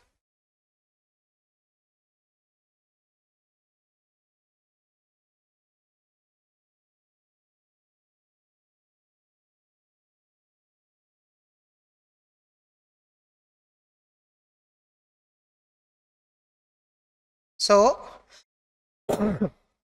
the peer review board, on identifying the practicing unit, they will send a mail to them. Your unit, your practicing unit is selected for peer review. Please fill this questionnaire. This questionnaire they'll send them. Board, ICI will send to the practicing unit this questionnaire. So they need to fill all this. First of all, is peer review mandatory for them? Peer review, whether it is applicable or not, applicability of peer review has been discussed in 5 parts. Okay. If it is mandatory, the firm has to click, yes sir, it is mandatory for us. No sir, it is voluntary. Voluntary means what? The firm only applying to ICI. Sir, please come and do peer review. Some of our clients were asking this. Many clients, especially in tier 1 cities, were having knowledge, especially. They are knowledgeable. They want to assess how far you are providing services qualitatively. Is there any external assessment authority? They will ask for their reports. In that case, I need external assessment report. Peer reviewer is external person to my audit firm, correct? For my audit firm, peer reviewer is an outsider. Somebody will come notified by the board. So they will come and assess my quality and give me a certificate. So voluntarily some firms will come. Some special cases were there. Though it is not mandatory, there are some special cases where peer review board will initiate. What is a special case? Some regulatory body asked. SEBI asked ICI, please do peer review of so-and-so practicing unit. We are having some doubts in that practicing unit. Yes or no? Or peer review of new unit. Are you coming under new unit definition? This is newly added. Or any other decision of the board. Getting the point? This is something, there is a concept called follow-up review. There is something called follow-up review that will come under this 5th point. Look, I am showing you this questionnaire to understand, to make you understand this terminology. Because in our book, they will say, a questionnaire cum application shall be filled by practicing unit. What is questionnaire cum application? What it looks like? This is how. Able to understand? Now, the practicing unit shall submit the following. We declare that our firm has signed reports pertaining to following assurance engagements. Central stat audits of banks, insurance, stat audits of which one companies. You just have to give briefly the business, not even clients' names. You just mention the business names. Businesses which your clients do. Central stat audit, have you done for bank or insurance? For which company? Or PSU, for which company you did CS audit? Central audit, principal audit. For which companies you simply acted as branch auditor, statutory audit, or in case of a normal company also we call them as statutory audit. Generally, whenever statutory audit word is used immediately next to central statutory audit, whenever statutory audit word has been used, immediately next to central statutory audit. Central statutory audit means principal audit. Statutory audit means branch audit. Able to understand? Suppose if statutory audit is used standalone, it means principal audit again. Able to understand? Able to understand? Internal audits what you did, tax audits what you did, concurrent audits what you did, certification works what you did, any other assurance related works whatever you did. So you just have to give a list. And from whom you want the reviewer. You need to inform the ICI what is your interest exactly. Okay, so please send the reviewer from the same city, or you want a reviewer from outside the city, either any of the above, or if at all you want from a particular city like Chennai, Bangalore, preferred city, you can mention this. Getting it? So ICI will, according to your taste and preference, only send the reviewer. But remember, just because he is coming from same city or outside city, that doesn't mean he is not independent. He is independent. He is independent. What is the reason? Reviewer will come and do review, right? There is a point called on-site visit. What is the point? On-site visit. What is on-site visit? In your articles, you might have done this many times. You went to client to place and doing work. That is nothing but what? On-site visit. Correct? Huh? What is on-site? Working, going to the client to place and working there. That's called on-site visit. Now, when somebody is reviewing my work, They need to come to my office now for sure. Able to understand? I need to provide him accommodation, all the facilities, everything. Yes or no? In peer review board will initiate review. Peer review board will appoint the reviewer. You need to bear the fees. For peer review, the person conducting the review, you need to pay some charges now to him, whatever the fees, you need to bear. Practicing unit shall bear the fee. You know, we have something called quality review, right? Quality review conducted by quality review board, right? There, the quality review board will send a reviewer, right? We call them as technical reviewer. What do we call them as? Technical reviewer. There, the remuneration of the technical reviewer will be borne by quality review board. In peer review, the charges will be borne by the firm. In quality review, the charges will be borne by the board, quality review board. Peer review is conducted by peer review board. Quality review is conducted by quality review board. That's a basic difference. Now, so mail ID and further information to be submitted. So the partners related details, where and all their partners. Okay. Whether policies are in conformity with SQC1, you have to give self-declarations. So like this, you need to submit a questionnaire. That is application. Now you need to give questionnaire. What is the practicing unit? Peer review, is it of head office or branch or both? For head office, separate reviewer will be sent. For branch, separate reviewer will be sent. Board will select the reviewer for branch of your audit firm. For head office also, they will select a separate reviewer. And if you recollect, branch of the practicing unit shall also be headed by a chartered accountant. Yes or no? Next. Email address, ID, all that. Is it a partnership or proprietary or LLP, or are you practicing in individual name? Practicing in individual name means what? Sole proprietor. But I did not take firm name. Proprietorship means what? I took firm name. I told GB Kapadi and Co Chartered Accountants example. Having firm registration, even though you are a sole proprietor, have certain advantages. Now, when you established the practicing unit, FRN number, membership number in case individual is practicing in your name. If FRN is not there, you need to put membership number of your personal. Is there any network? Have you associated with any network? You need to give the details. Period of assurance service under review. For what period peer review is conducted? See, tell me, in peer review of records, somebody will come and review your work, right? Work means what? You did in the past so many works. Will the reviewer review all the 10 years related work? No, only past 3 years. Generally, reviewer will review for how many years related work performed by you? 3 years. In the past 3 years, whatever the works I performed, 3 years they will review. And they will give a certificate now. Peer review certificate will be given only if everything is fine. Suppose you performed the work as per standards, you performed the work as per quality control, everything is good. Peer reviewer will give you an unqualified report. Peer reviewer will give an unqualified report, not to you, to the peer review board. Peer review board will check every answer.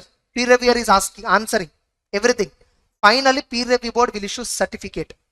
You will have that certificate, right? That certificate is a prerequisite. That certificate is mandatory for doing audits of various companies. With effect from 1st April 2022, listed entity audit you cannot do without certificate. In fact, that's as per peer review guidelines. As per SEBI guidelines 2010 itself onwards, this provision is there. SEBI guidelines says in 2010 itself, without a peer review certificate, don't allot audit to the audit firm. Able to understand. So SEBI guidelines were very much recognized peer review concept much before. And who is the contact person in the practicing unit? Their mobile number, email ID. Now, you see here, what are the services you perform? Particulars about const to the PU during the period. Is there any assurance services like stat audit, all that? So assurance services, how many? Like name of the sole proprietor, associate, all the details you need to give. When he joined, when he left, partners, change in constitution you have to give. Like how many CS you employed, how many paid assistants you employed, that their details you need to give. Details of other employees like semi-qualified articles, you just have to give number. Is the PU has any branch offices? If so, who is the member in charge? How many staff working there? What is the membership number of the member in charge? Address, whether assurance services rendered in that branch. Peer review mainly focuses on assurance works. If you provide any non-assurance work, they will not be selected for peer review. Assurance means what? By giving a report or certificate, somebody is believing and taking a decision. I am giving assurance to somebody. That is called assurance work. Able to understand. Whatever we call attestation, certification, expression of opinion, All these comes under what? Assurance engagements. Peer review board want to check your assurance works only. Remember, they are not bothered about other works. Other works and all are consultancy. Whether you provide qualitatively or not, that doesn't affect anybody. Able to understand. So this is called questionnaire. You see, so many. There is something called, digital competency maturity model, audit quality maturity model. There are so many maturity models that we have. I will give you a brief idea. We don't have in our syllabus, but I'll give you a brief idea because they were used in our peer review chapter. The terminology has been used. So if any certificate you got in peer review, what is the certificate number, certificate details, all that. So like this they need to give. You see, category of the client, name code of the client. You need not give name of the client.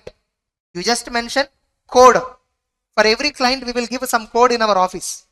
Code itself is enough. Why? Here they are not asking name of the client. Why? Reviewer should select some files, a sample. Reviewer will select some files as sample. Okay, like what happens is, first peer review board intimates the practicing unit. Dear practicing unit, your name has been selected. Please fill this application come questionnaire and send us first. After looking at your application, we will recommend 3 reviewer names as per the choice you selected. Among these you select anybody. Now one fellow you select, right? To that fellow, he is the one who will come for you for review. Who will come for conducting review. Remember, this fellow is independent from your practicing unit. This fellow do not have any interest in your practicing unit. He don't have any idea or relationship with any of your partners. He is an independent fellow. Now, to this fellow, whatever application come questionnaire is there, we will send him. That whatever you forwarded to the board will be forwarded to the reviewer. Getting it? Now the reviewer, by looking at this client details, tell me, I am going for a firm peer review. Will I select all the assurance engagements which he did or sample? Sample only. Are you getting the point? I will only select certain sample client files and see how he audited. So now when I am selecting sample, I should select sample unbiased, correct? If I have to select the sample unbiased, I should not be having details of the names. If I see big company name like Reliance, I may be tempted to select this. Remaining companies I will ignore. So what should be, if at all you use some numbering 001 client, 002 client, 003 client, I will select some random number which is unbiased selection. That's why reviewer should select unbiased. So you just mention code. No need to mention name. Okay. Name of the head office of the practice, name of the partner, type of the engagement, for which years, whether engagement quality review, quality control review is done, what is the turnover of that entity, what is the borrowing of that entity, what is the net worth of that entity. These criteria are important for unlisted public companies. I'll discuss about that. So reviewer will select some samples. Now he will come for review, on-site visit. 6 working days is the maximum time limit. What is the maximum time limit? 6 working days. He should finish on-site visit and go back to his office, do entire coordination, finally give a peer review report. Report will be first given to whom? Board. And the same will be forwarded to member. The report will contain either unqualified opinion of the reviewer or qualified. If it is unqualified, you will get certificate easily. If it is qualified, you will not get peer review certificate. You will not get peer review certificate. Peer review certificate you will not get. What does it mean? You cannot do audits. Certain company audits you cannot do. That's it. So that is why we send all these details. You see, we just give client codes. Getting it? So assurance engagement, type of assurance engagement, you see, here there is a mistake. Only 8 they did. 9th point they didn't mention. Getting the point? Probably 9th point is not about assurance. 9th point is not about assurance. Any other engagements they might use. We will see the definition and then check out. Okay. So this is broad approach to the peer review. So first practicing unit will be selected by board, intimated by the board to the unit. Unit will reply them with questionnaire and application. And reviewer will be given list of reviewer. 3 reviewers will be recommended to the unit. Unit will select 1 reviewer. Reviewer will be sent appointment letter. After that, reviewer will intimate to the practicing unit once that I am going to come so and so. Please make arrangements. Practicing unit will make all the arrangements. Reviewer will come for on-site visit. Do check all your documents, standards, policies and procedures, SQC, compliances, everything. Finally, you will prepare a review report, submit to the board. Board will verify everything. Finally, give you the certificate. That's it. This is what we are discussing. Who is the reviewer? When peer review is applicable? What are the qualifications of reviewer? What are the disqualifications of reviewer? What is the peer review process? What do you mean by peer review certificate? What is the validity of the peer review? For how many years we are doing peer review? All that we are going to discuss in the peer review chapter. Able to understand. That's it.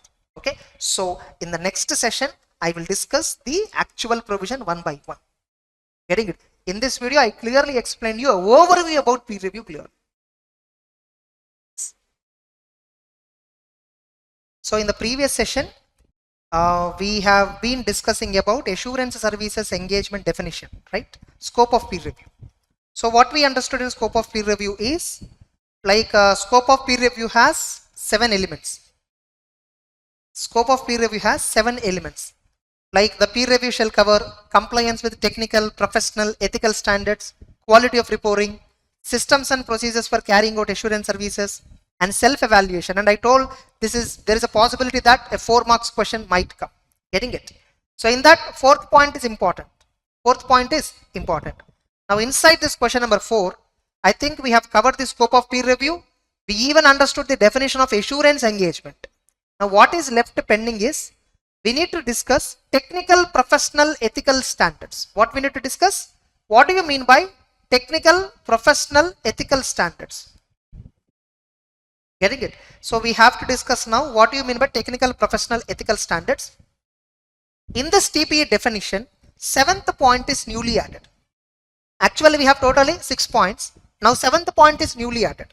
If you recollect once the objective of peer review, the objective of peer reviewer is to check whether the practicing unit while performing assurance services, are they complying with technical, professional, ethical standards, including audit quality maturity model wherever applicable, other regulatory requirements applicable thereto. So this is where we heard about technical, professional, ethical standards. What exactly mean technical, professional, ethical standards? So it means 6 points. It covers briefly. I'll give you. You can read it later also. It's not a very tough thing. It's very easy. So accounting standards issued by ICI, which is applicable for entities other than corporates. So that accounting standard. See, peer review we do for practicing unit. Practicing unit might be providing services to a company, to a non-company. And you might have heard, you might have learned in accounting standards introduction. Accounting standards are not only for companies. Accounting standards are applicable for accounting of all types of organizations. In accounting standards applicability also, you have this discussion, non-corporate, corporate. Accounting standards applicability is also level 1, level 2, level 3. Like that you have earlier. Indians are not exactly sure what is the breakup, but other than Indians, normal accounting standards, the applicability is discussed in 3 levels. Corporate or non-corporate, that discussion is not there. Again, they have 2 types of discussion, SME, non-SME. Accounting standard applicability is discussed in another 2 ways. SME, small and medium enterprises, non-small and medium enterprises. They didn't use about corporate or company. So accounting standards by default applicable for every form of organization. And being a practicing unit, you are providing audit services to many clients. The client may be a company, the client may be partnership firm, the client may be LLP, the client may be society, and every one of them is maintaining accounts. And every one of them should maintain, should apply, should follow accounting standards. Now you need to verify. When this practicing unit, you are a reviewer. Let us assume you are a peer reviewer. In peer review, what reviewer will verify? Whether the audit firm, when providing audit services to a non-corporate, accounting standards, do the non-corporate followed or not? You have to verify. So technical, professional, ethical standards includes accounting standards as well. Technical, professional, ethical standards include accounting standard prescribed for companies under Companies Act. It also includes Ind AS prescribed under Companies Act wherever Ind AS is applicable. It also includes standards on engagement, statements, guidance note, internal audit, various guidelines which are given by ICA. It also includes framework for preparation and presentation of financials, preface to standards. Like when we are discussing standards chapter in our book itself, third chapter, introduction preface is there for 7-8 pages. That preface also forms part of the definition of technical, professional, ethical standards.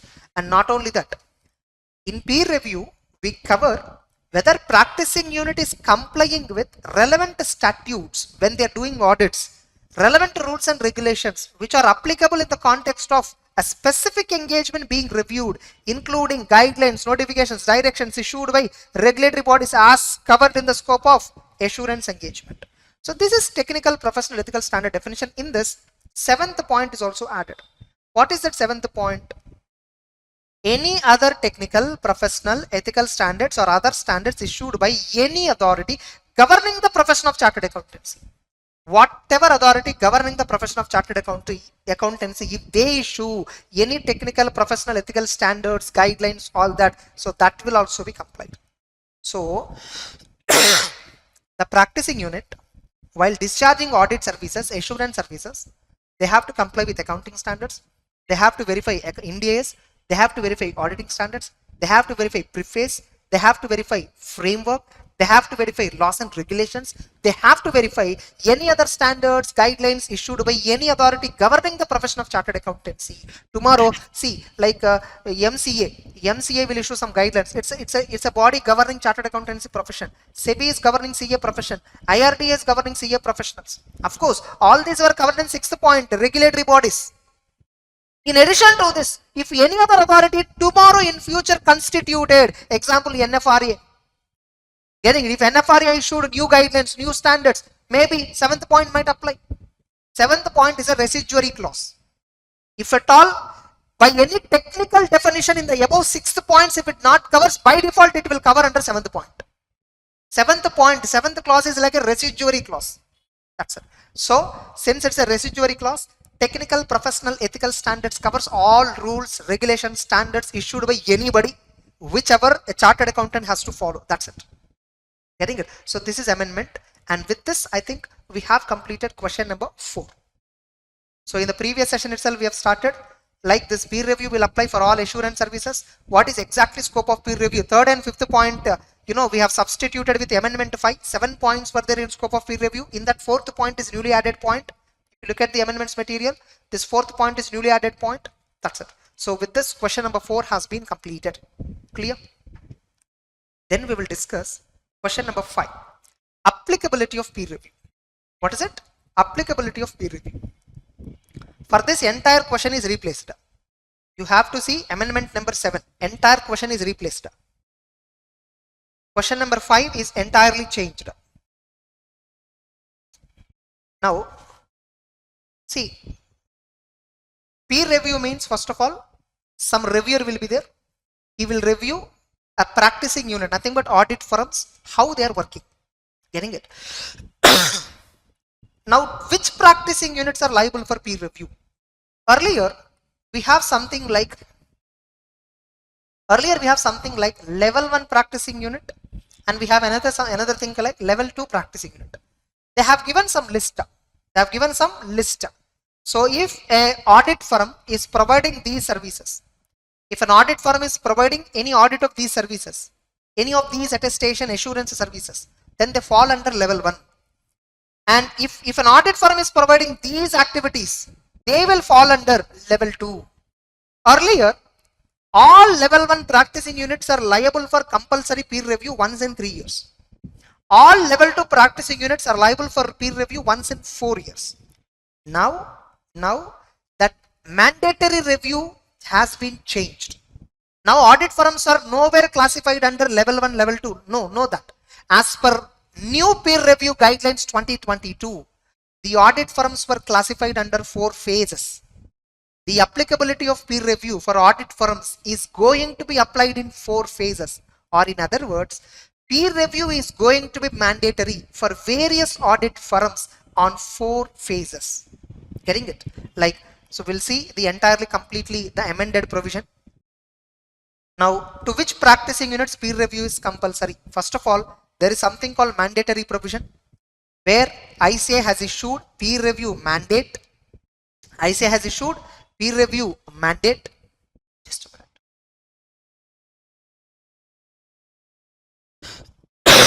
Where ICI has issued peer review mandate with effect from 1st April 2022. Getting it?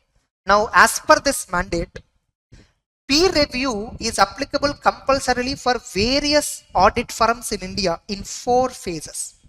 From 1st April 2022, some audit firms are compulsorily liable for peer review. From 1st April 2023, few more audit firms are liable for peer review. From 1st April 2024, another audit firm is liable for peer review.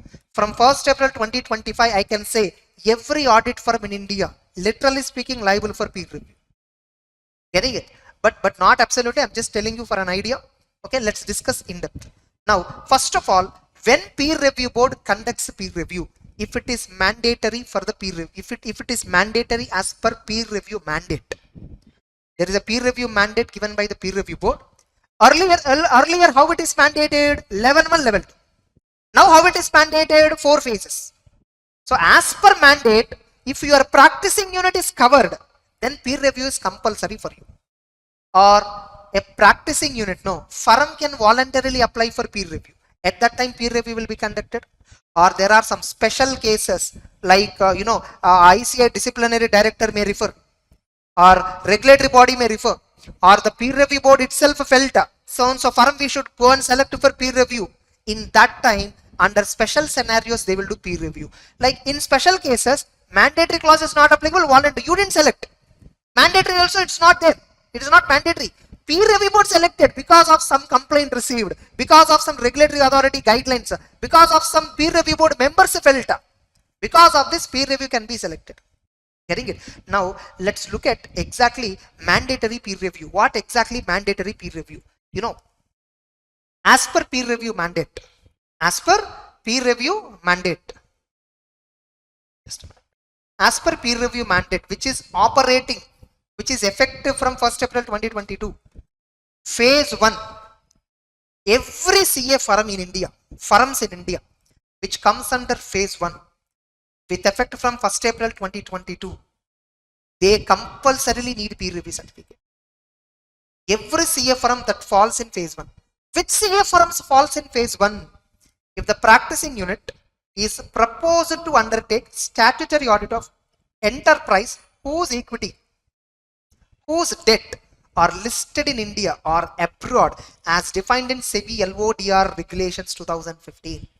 As per SEBI regulations, if at all you are going to take statutory audit of listed entity, then you fall under phase 1, which means indirectly, if at all you are already the auditor of listed entity, compulsorily for you peer review is applicable. And in fact, this point we have already covered in ethics chapter. We have seen in clause number 9, compliance with the gap, compliance with audit gap, where we have seen in SEBI in 2010-11 itself they mandated. SEBI mandated for all practicing units, for all audit firms, if an audit firm want to take audit of listed company, they must have peer review certificate.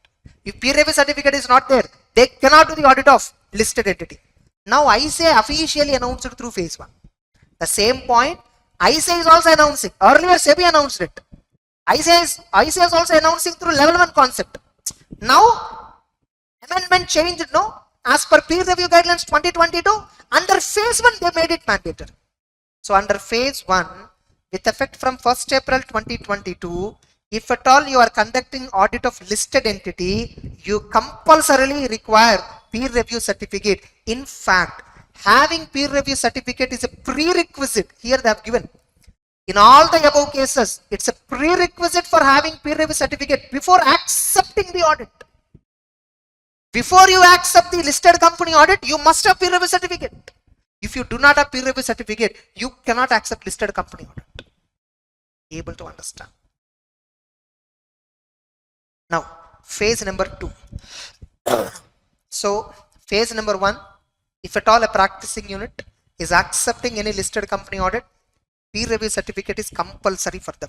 Without that certificate, without peer review certificate means what? First of all, peer review certificate is the one which is given after completing peer review. Only if the reviewer, the person who is coming and doing review, who is a reviewer, what is his eligibility, what is peer review process, all that we will be covering in the next lectures. Getting it? Now, only a person who peer reviewer will come and do peer review. After doing the review, if at all he is satisfied with everything, he will give unmodified report. That report will be given to the peer review board. Then the peer review board will give you a certificate. Dear audit firm, you are certified as complying with all the technical, professional, ethical standard. This is a certificate to you to prove your competency. Peer review certificate is a competency certificate, nothing but. It's a certificate that you are skilled, you are doing work professionally, you are doing the work competently, you are doing the work by complying all the laws and regulations. It's a certificate that you are doing the work correctly. So only if you have that certificate, you can do audit of listed entity, especially with effect from 1st April 2022. Getting it? Next phase of the peer review is applicable from which year? 1st April 2023, which is 1 month away. So we are already in 23. So 1st April 23 onwards, if an audit firm, if you see phase 2, phase 3 and phase 4, in all these 3 phases, 2, 3, 4 phases, nothing but, they have given 2 criteria.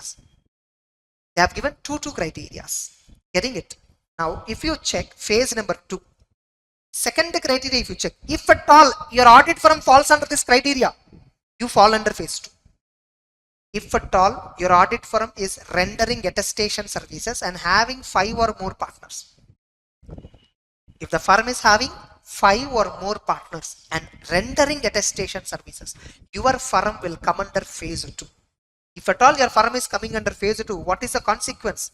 You must get peer review certificate if you want to do audits further. Without having peer review certificate, you cannot do audits at all. Statutory audits you cannot do. So once you fall under phase 2, getting peer review certificate is compulsory, at least for doing this company audit. Okay, sir, normal private company audit can I do without peer review certificate? I fall under phase 2. I am not doing this company audit. I am not doing this company audit. I am doing a normal 1% company audit. Can I do? Maybe accepted by the board. It may be accepted. But if you fall under phase 2, you cannot do.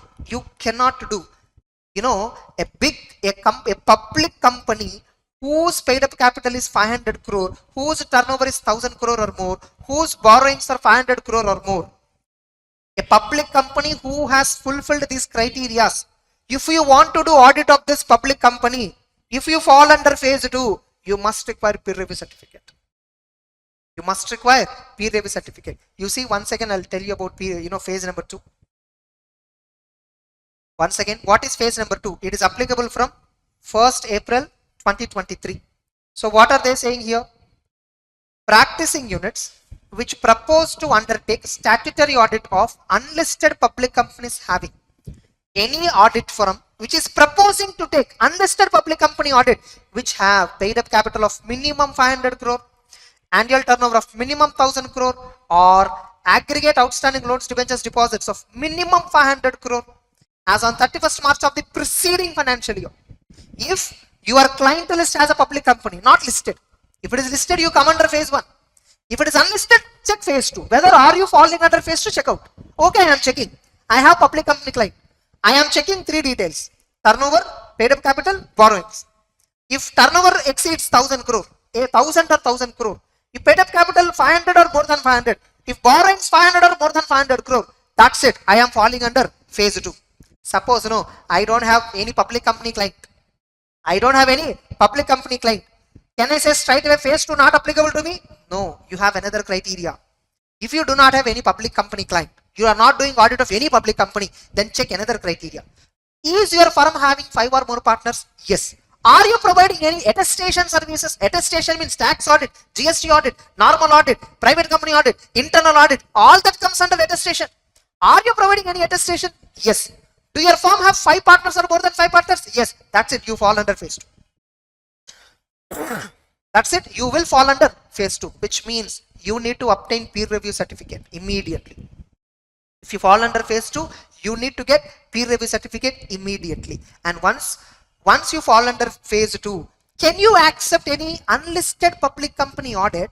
Can you accept any unlisted public company audit having 500 crore or more paid up capital, or having 1000 crore or more turnover, or having 500 crore or more borrowings without peer review certificate? You cannot. So having peer review certificate is a prerequisite before accepting any statutory audit, if at all you fall under phase 2. Able to understand? Next. So that is phase 2. Suppose I am not doing any unlisted public company who is satisfying these criteria, or my firm do not have any 5 partners, I am having less than 5. Then I will see phase 3 applicability for you. Phase 3, what it says, is your firm having 4 or more partners? Yes, in my firm I have 4 partners. That's it. I am coming under phase 3. Getting it? Practicing units rendering attestation services having 4 or more. They are using 4 or more. No? If it is more, obviously phase 2. Because 5 or more means phase 2. No. Here they should full stop with the 4 itself. They should not use the word or more. Getting the point? Because it is conflicting with the previous provision. If the practicing unit is having 4 partners, then it will come under phase 2. And providing attestation services, then it is phase 3. Now, suppose my firm is not having 4. Will I directly go to phase 4? No, there is another criteria. There is another criteria which you have to check. Whether you will fall under phase 3 or not, you have to check another criteria. First of all, I will see phase 1. Do I have listed clients? No. Then I will come to phase 2 criteria. Am I doing audit of unlisted public company? Yes. Is there any unlisted public company whose paid up capital is 500 crore or more, 1000 crore or more turnover, borrowings 500 crore or more as per last financial year? No. Then I will say, is my firm having 5 or more partners? No. Then phase 2 also not applicable. Then I will come to phase 3. Is my firm having 4 or more partners? Yes. Am I doing attestation? Yes. That's it. You are falling under phase 3.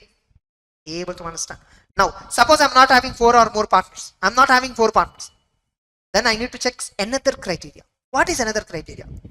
Are you a practicing unit? Are you proposing to take statutory audit of entity which has raised funds from public banks, FIs for over 50 crore? Have you raised from public bank financial institutions for 50 crore or more during the year? During the period under review. They used the word more clearly. During the period under review, not during the period under, not during the year. During the period under review. See, in scope of peer review, 4th question I told. What is period under review? 3 years. Suppose right now we are in 23-24 financial year. Let us assume. Before 23-24, 3 years means 21-22, 22-23, 2021. These 3 years. In these 3 years, have you conducted statutory audit of any enterprise which has a borrowings of more than 50 crore or more? If so, yes, you will fall under phase 3 criteria 1. That means you are a phase 3 audit firm. Sir, 50 crore or more, that is not there, sir. But I am doing audit of a body corporate, or I am doing audit of a trust which is classified under public interest entity. If at all I am doing audit of a body corporate, if at all I am doing audit of a trust which are classified as a public interest entity, then also I will come under phase 3. So in phase 3, criteria 1, they have given 2 sub-criteria. If at all you are doing audit of an entity, stat audit of an entity which has raised funds from public banks, FIs for 50 crore or more in the last 3 years. Period under review means nothing but last 3 years. Or if you are doing stat audit of any body corporate or trust which are classified as public interest entities, then also you will come under phase 3. Correct? Then what is another criteria in phase 3? If I have 4 partners and doing attestation services, my firm, then also I will be classified under phase 3. Suppose I don't have any clients where 50 crore or more public borrowing is there, or I don't have any client who are public interest entities, my firm is also not having 4 partners, then phase 3 also not applicable to me. Then I will check phase 4. Do you have at least 3 partners? Yes. Then I will directly come under phase 4, which means peer review is compulsory for me from 1st April 2025. Phase 1 22, phase 2 23, phase 3 24, phase 4 25. Getting it? Now, so if I have 3 or more partners, or if I am doing audit of bank, which audit? Central stat audit? No, branch audit. If at all I am doing branch bank audit or bank branch audit, PSU bank branch audit, that's it. I will come under phase 4. Able to understand? Literally, peer review board want to make mandatory peer review process for all audit firms having at least 3 partners. Or it is making it mandatory for all audit firms which are doing branch audits of banks. I can simply conclude like this. Getting it? Now, is peer review immediately applicable for all of these firms? No. Peer review applicability as per mandatory guidelines, peer review mandate, they made applicability in 4 phases. First phase started from 1st April 2022. Second phase, 1st April 2023. Third phase, 1st April 2024. Fourth phase, 2025. And in the next 2-3 years, right now we are in 23. In the next 2 years, these guidelines might be changed. Who knows? Because in 21 they have issued guidelines which is changed. In 20 they have issued guidelines which is changed in 21. In 16 and 17 they have issued guidelines which is changed in 2019. Almost from 2016 peer review has been amended 5-6 times. So definitely in the next 2-3 years there is no guarantee that the provision is same. It might be changed. But for May 23 exams, November 23 exams and later exams, as of now this is applicable. In future if ICI changes this, they will give you through supplementary material what are the amendments. At that time we will have to discuss once again amendments. Clear? So this is compulsory. So what is peer review period? Peer review period means 3 financial years preceding the year in which practicing unit is selected or such other period as may be prescribed by the peer review board for conducting peer review. So this is about mandatory peer review. I hope you understood. Now, so what are the practicing units that are liable for peer review? What is applicability of peer review? Earlier, practicing units were classified under level 1, level 2. In 2017-16 and all, level 3 is also there. However, under peer review guidelines, new guidelines, this has been replaced with peer review mandate implementation. Just now we discussed mandate, which is implemented in 4 phases. Now, as per peer review guidelines, criteria for peer review are defined as following.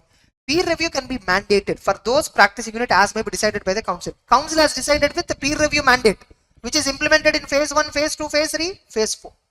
Next, voluntary. Any practicing unit may apply to the board for conducting peer review on suo moto voluntarily or special case, which we have already discussed. Correct? Now, mandatory peer review, ICI in one of their 407th council meeting, they have decided to mandate peer review for covering more firms and the peer review process, for which they have issued mandate which will be implemented in phase 1, 2, 3, 4. And they have mentioned dates from which the mandate is operative.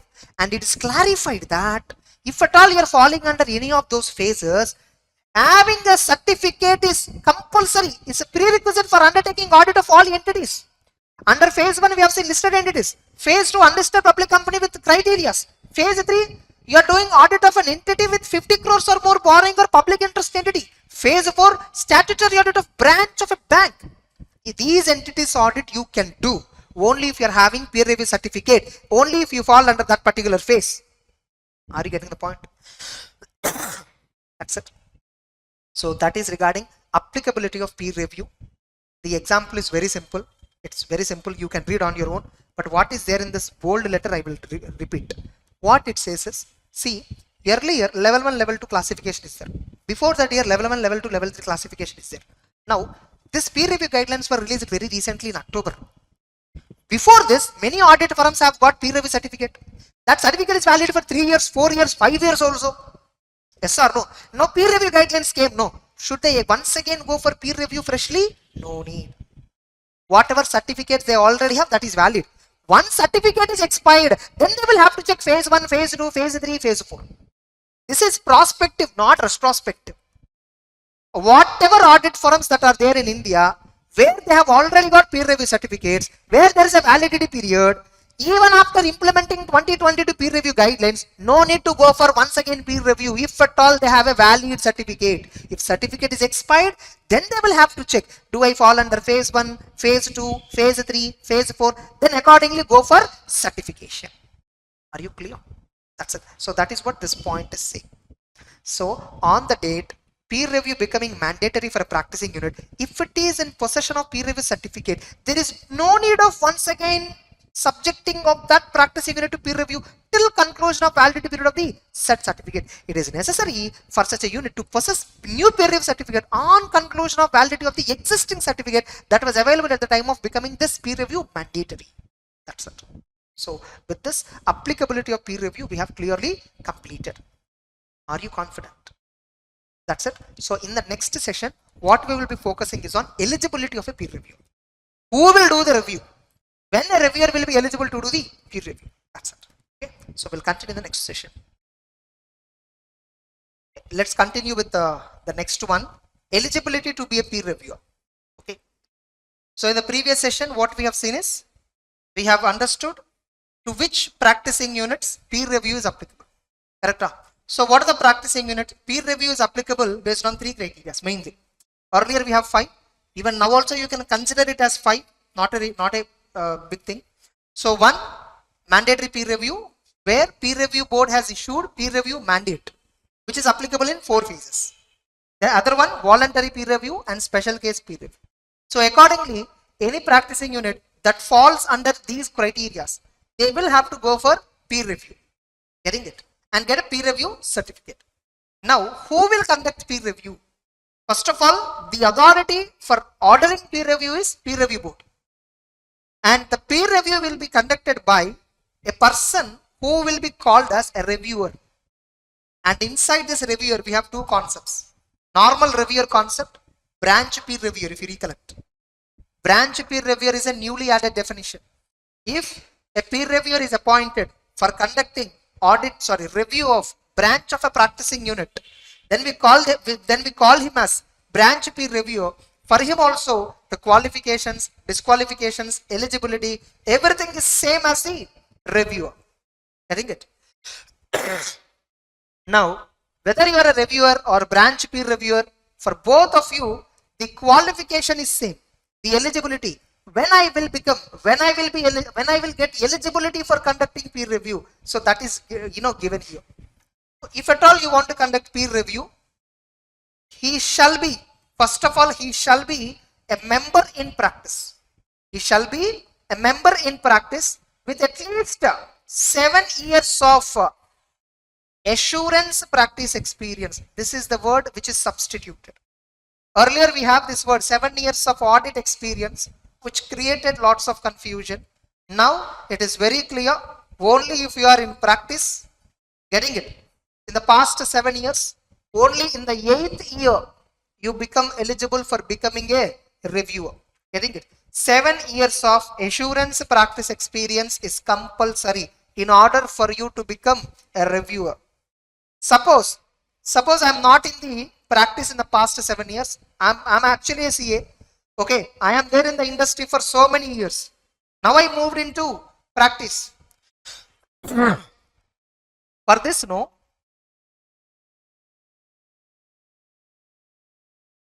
You see here, this is as per the new guideline, direct new provision we are seeing. So what is the provision?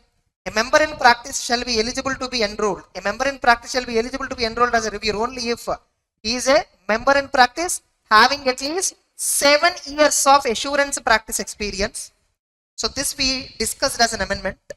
Or suppose if a member is in employment who has subsequently obtained a certificate of practice, nothing but a member is moved from service to practice, having at least 10 years of experience in employment and at least 3 years of audit experience in practice, and he is in whole time practice at the time of enrollment and appointment as a reviewer. If at all you are in employment, earlier and later obtained COP, right now if you want to become a peer reviewer, right now you must be having COP. Further, you must have at least 3 years of audit experience. Here also, they used the word 3 years audit experience, right? Actually, here also they are supposed to change, but they forgot. Here also they are supposed to change as 3 years of assurance practice experience, but they forgot. They only focused on the first provision. They only focused on the first point. So if a member moved from employment to COP, and in the employment he is there for 10 years. As a member he is there for 10 years in the employment. After that he entered into practice. 3 years of assurance practice is completed, and on the date you want to become a reviewer, you must be still holding COP, which means, tell me, can a reviewer be a person other than COP? No. Reviewer must have COP always. He must be a practicing CA somewhere. He is coming and doing review. Remember, some reviewer will come and do our review. We will go and do some other practicing unit review. Peer review is a cyclic process. Somebody will come and check mine. I will go and check some other practicing unit forms. If at all I also meet with eligibility, if at all I am also empaneled with icai as a peer reviewer, then I will also be a reviewer. If I fulfill this qualification, I will become a reviewer. Able to understand? So, a peer reviewer shall be a member in practice with at least 7 years of assurance practice experience. In case a member who has been moved from industry to practice and is currently in practice, he should have at least 10 years of experience in employment. They use the word what? Experience in employment. They use the word experience in employment, and at least 3 years audit experience in practice. Instead of that, what is the better phrase? 3 years of assurance practice experience. But in the peer review guidelines, the wordings were not changed. Same wordings were there. So let us keep the same. Able to understand.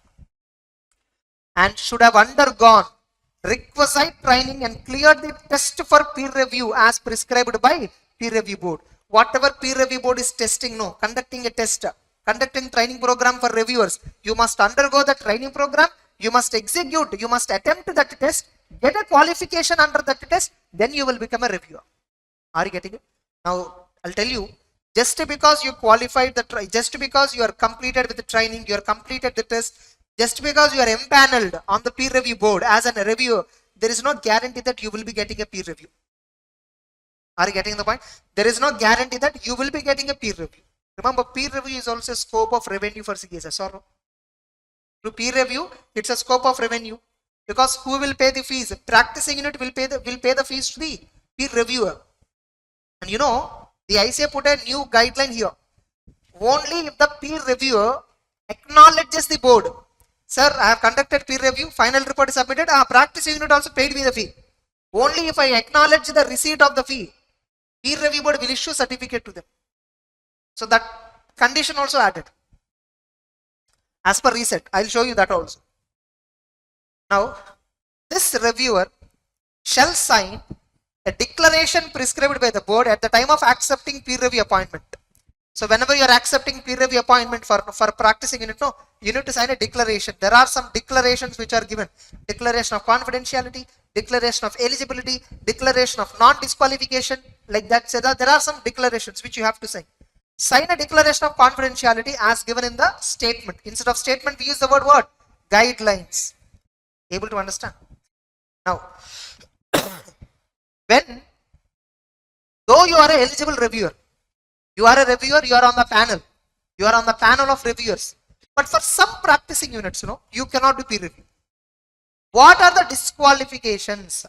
Suppose a member shall not be eligible for being appointed as a reviewer. You cannot be appointed as a reviewer if at all any disciplinary action or proceeding pending against you. If somebody file a complaint on you in ICI site, if a disciplinary case is pending against you, you will not be given a peer review. I mean, you cannot do peer review.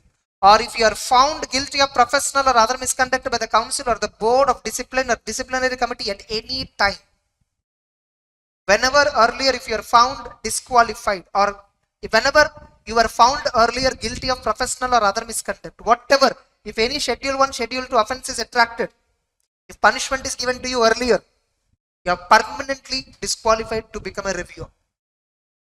Able to understand? Next, you are convicted by a court of an offense involving moral turpitude and punishable with imprisonment. If a court, it may be within India or outside India, that doesn't matter. If a court punished you with imprisonment on the cause of moral turpitude, then you are treated as disqualified.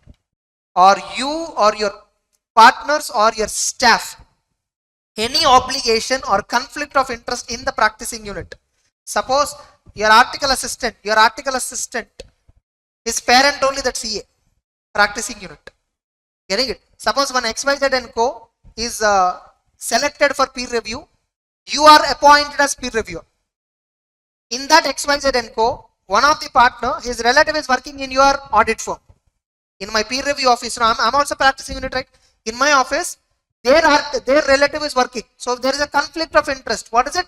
Conflict of interest. If at all between the peer reviewer and the partner and the staff and the practicing unit partner staff, if there is any conflict of interest, don't accept that. Are you getting the point? Or you have undergone training. You have undergone articleship under any of the partner of the practicing unit. Suppose I did articles in one firm, no. Now today I got peer review eligibility. Can I go and do audit peer review of that particular firm? No. Familiarity threat. Correct? So I cannot do audit. So these are the disqualifications. You know, this is added in 2021. The same is continued in 2022. The disqualifications are same even in the new peer review guidelines.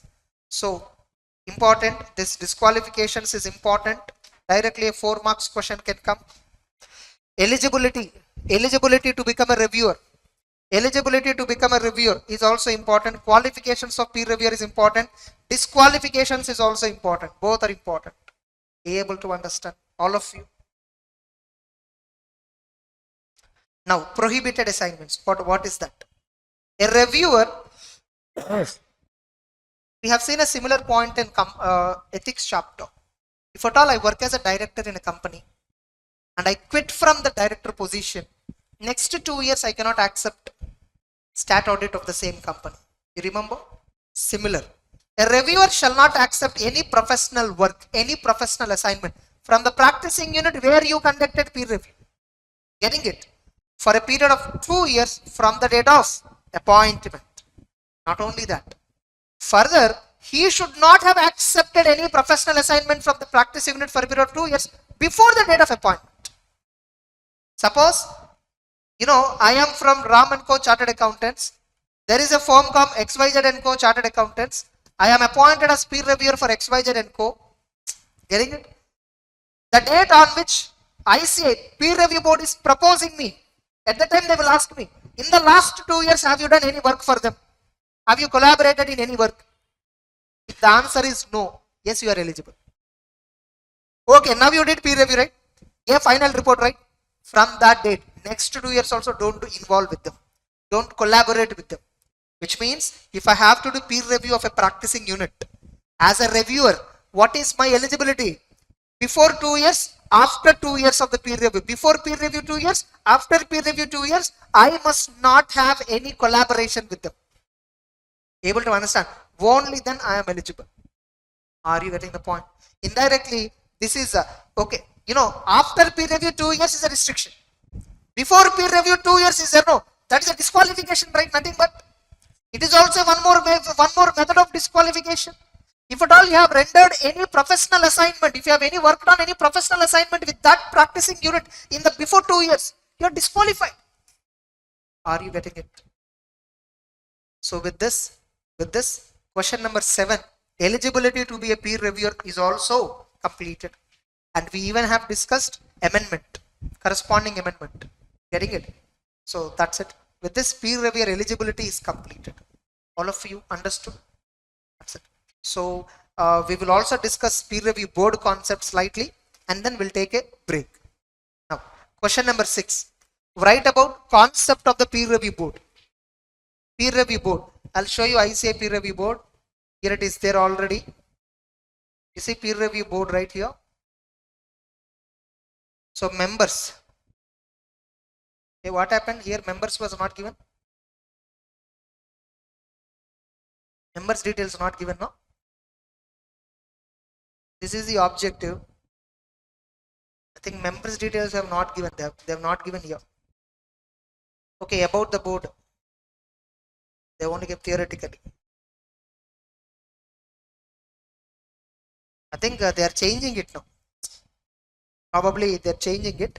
So chairman, nothing is loading. No, it's not loading. Even phone number is empty. Mobile email is empty. Members list is also empty. Probably they are replacing.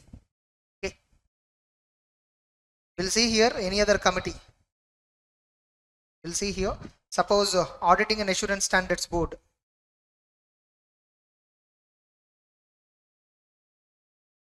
I think is it because of server down? Maybe desktop set I'll see.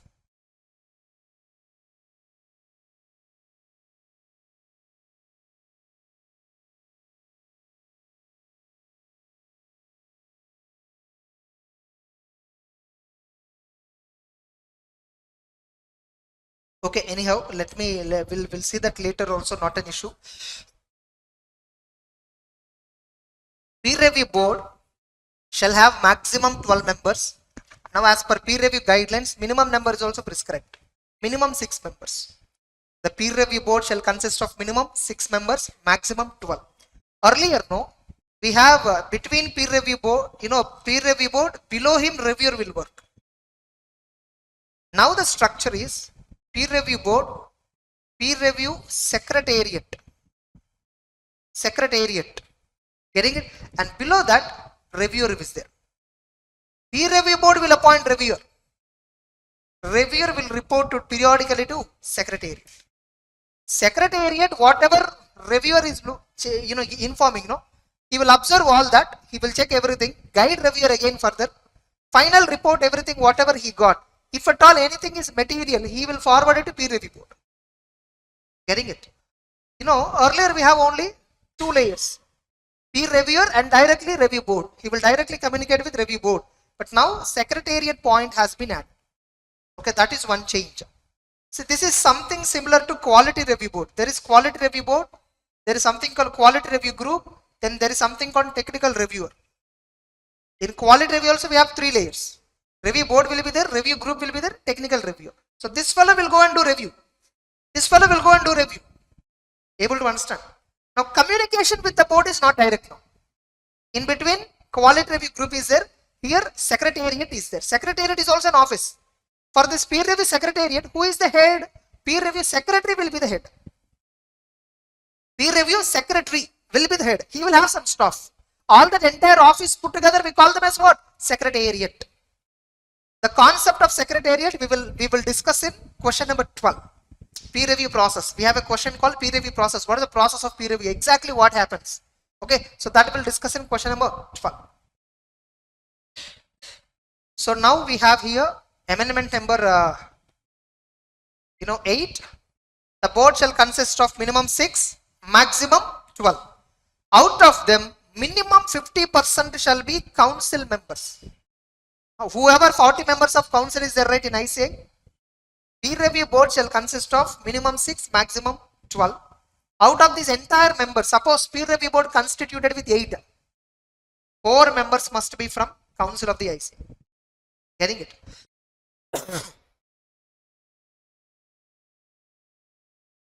So the board shall be constituted by council. It shall consist of maximum 12, and right now minimum 6 members. That's the only change.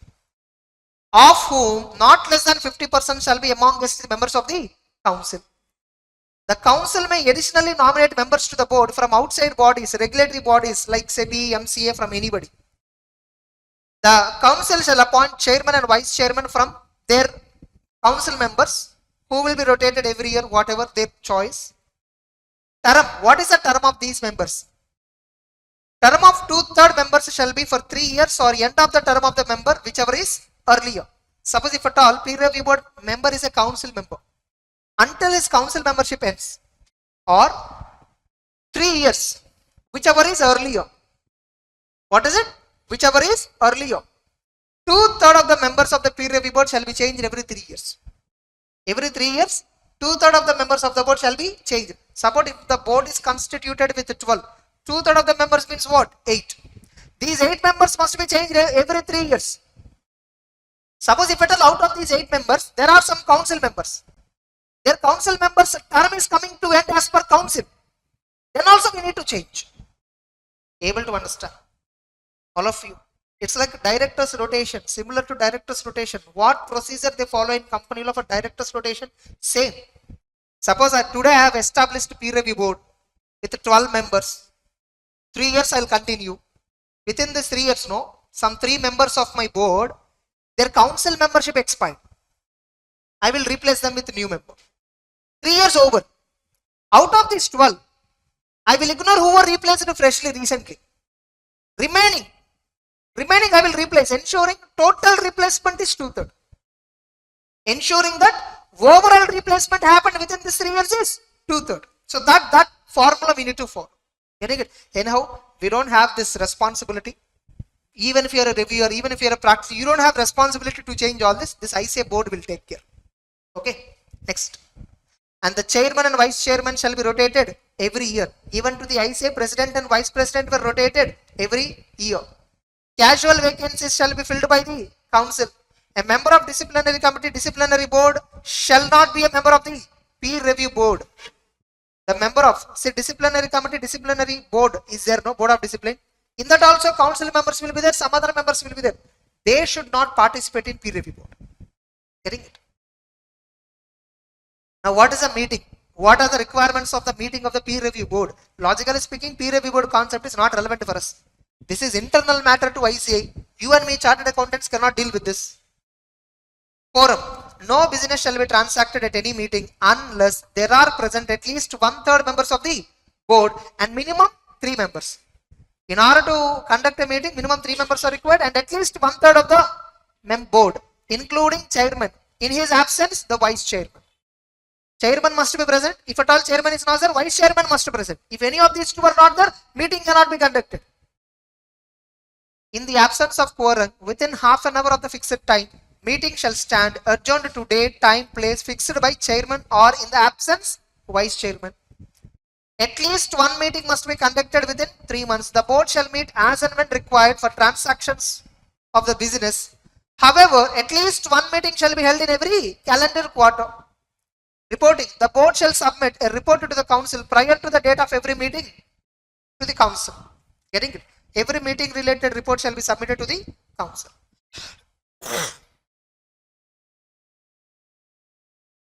That's it. So this is regarding peer review board and eligibility of a reviewer. So we have completed 7 and 6. When you are reading, also read in the same order. Okay, read in the same order. After applicability provision, question number 5, you need to discuss straight away question number 7. Then come back and discuss peer review board. In peer review board, only composition is there, no. Minimum 6, maximum 12, at least 50%. That is only important. Chairman and vice chairman shall be rotated once in a year. And 2/3 of the members of the peer review board shall be rotated once in 3 years. Or till the expiry of the term in the council. That's it. Whichever is earlier, they didn't use, that's an interpretation. They didn't use the word whichever is earlier, but that's an interpretation. That's it. So we have completed, up to 7th question. Now we have another important thing. Now reviewer is going and doing review, right? Peer reviewer. Can he take along with him any assistants? To a practicing unit, I'm going and doing a review. Can he take assistants? Yes, only one assistant. And that assistant must be a qualified chartered accountant. You cannot take your article to peer review. Getting it? So what is meant by qualified assistance concept, we will discuss after a break. Okay. What is the peer review process? First, selection will happen. Then appointment will be done. Correct? Then peer reviewer, some procedure will be followed. The reviewer will follow some procedure before he starts the work. Then he will do execution, on-site visit. Then finally, once it is over, reporting can be done. Once reporting is over, secretariat will once review the report. Whatever the peer review report is there, final report, secretariat will review. The finally peer review certificate will be given. And in that certificate, validity period will be mentioned. At some exceptional cases, validity will be extended. In COVID time, no, 2019-20, 21 also, because of the lockdown and all, peer reviews could not be conducted. And many firms, certificate is going to expire. What ICA did is, they extended it for 1 year for most of the certificates. For most of the certificates, wherever peer review certificate is expiring in that lockdown period, for them, ICA has given 1 year straight away extension. 1 year or 2 years they have given straight away extension. So whatever peer review certificate is given, validity period, the validity period has been extended. So if a practicing unit applies for extension, if the peer review board feels it is genuine, they will extend. Getting it? This is the broad process. Now inside that, now how peer review How practicing unit is selected for peer review and how appointment will happen. First of all, peer review board, it might select the peer review practicing unit, or practicing unit have voluntarily applied anything. So 1 and 2, second point is saying peer review board might have selected the practicing unit because of the peer review mandate, or maybe special case, whatever, or practicing unit might have applied. Once you get an application, once you select a practicing unit, once you selected them, you need to number it. First you need to number it. In that year, what is the number? Serial number. Then recommend 3 names. The board shall recommend 3 names to the practicing unit. So I will recommend 3 names to you. You inquire about their background, everything, and then come back to me. So recommend within 3 working days. What is it? 3 working days after receiving application come questionnaire. First, no, we select practicing unit, right? Peer review board will select one practicing unit. Let's ignore voluntary thing. Peer review board selected one practicing unit. What they will do, they will send a mail. We are peer review board members, delighted to, inform you that your firm practicing unit has been selected for the peer review for the period of so and so. Please find attached application questionnaire and please reply to us within so and so time. So, see, the application will be sent by the board. Application will be sent. So, in case peer review is initiated by the board, application questionnaire shall be submitted by the practicing unit on the request of the peer review board secretary. Getting it? So, first we will send them application, then they will fill and send us back. Once they send us back, based on this we will understand what kind of works practicing unit is doing. What is the scale of operations? How many staff they have, all that. Accordingly, I will recommend 3 reviewer names. The peer review board will recommend 3 reviewer names within 3 working days to the practicing unit. Now, once I recommend names to them, within 3 working days, I will give them 1 working day time limit. Take 1 day, get back to me, select 1 reviewer. Getting it? So, the practice unit shall select 1 out of 3 recommended reviewers and intimate to the board within 1 working day of the receipt of the name. Now, whoever you selected, the reviewer. Actually, first I will intimate the reviewer. First I will intimate the reviewer and get a confidentiality certificate and get non-disqualification certificate, all that. Then I will appoint. Actually, in the process, first they spoke about appointment. Getting it? And they didn't talk about the disqualification, all that point. But actually, in background, what will happen? Once practice unit selected one reviewer name, then I will inform the reviewer. See, so and so practicing unit selected your name. First, you give me eligibility. You give me declaration that you are not disqualified. Once they give that declaration, then I will appoint the reviewer and inform the reviewer about the selection. So the board shall intimate the reviewer so selected to submit declaration of confidentiality within 2 working days from the receipt of the name of the reviewer. Then once reviewer is finalized, I am the review board, right? I got application questionnaire, right? I am not doing the work. Reviewer is doing the work. I will tell the practicing unit, see, this reviewer is finalized. Forward him the application questionnaire which you already submitted. Whatever application you submitted me, please forward the reviewer. He will verify everything and then you both discuss and plan for on-site visit. Okay. So the practicing unit shall also provide a copy of the application questionnaire in form number 1 submitted to the board to the reviewer within 2 working days of the appointment of the reviewer. Within 2 working days of the appointment of the reviewer, the practicing unit shall forward the application questionnaire to the reviewer. Now, what is the timelines here if you observe? If you observe, what are the timelines? If at all in examination, MCQ, 3 working days or 2 working days, if this is tested, no, he's an idiot. Okay. What is important is the concept. Next. So, first, peer review board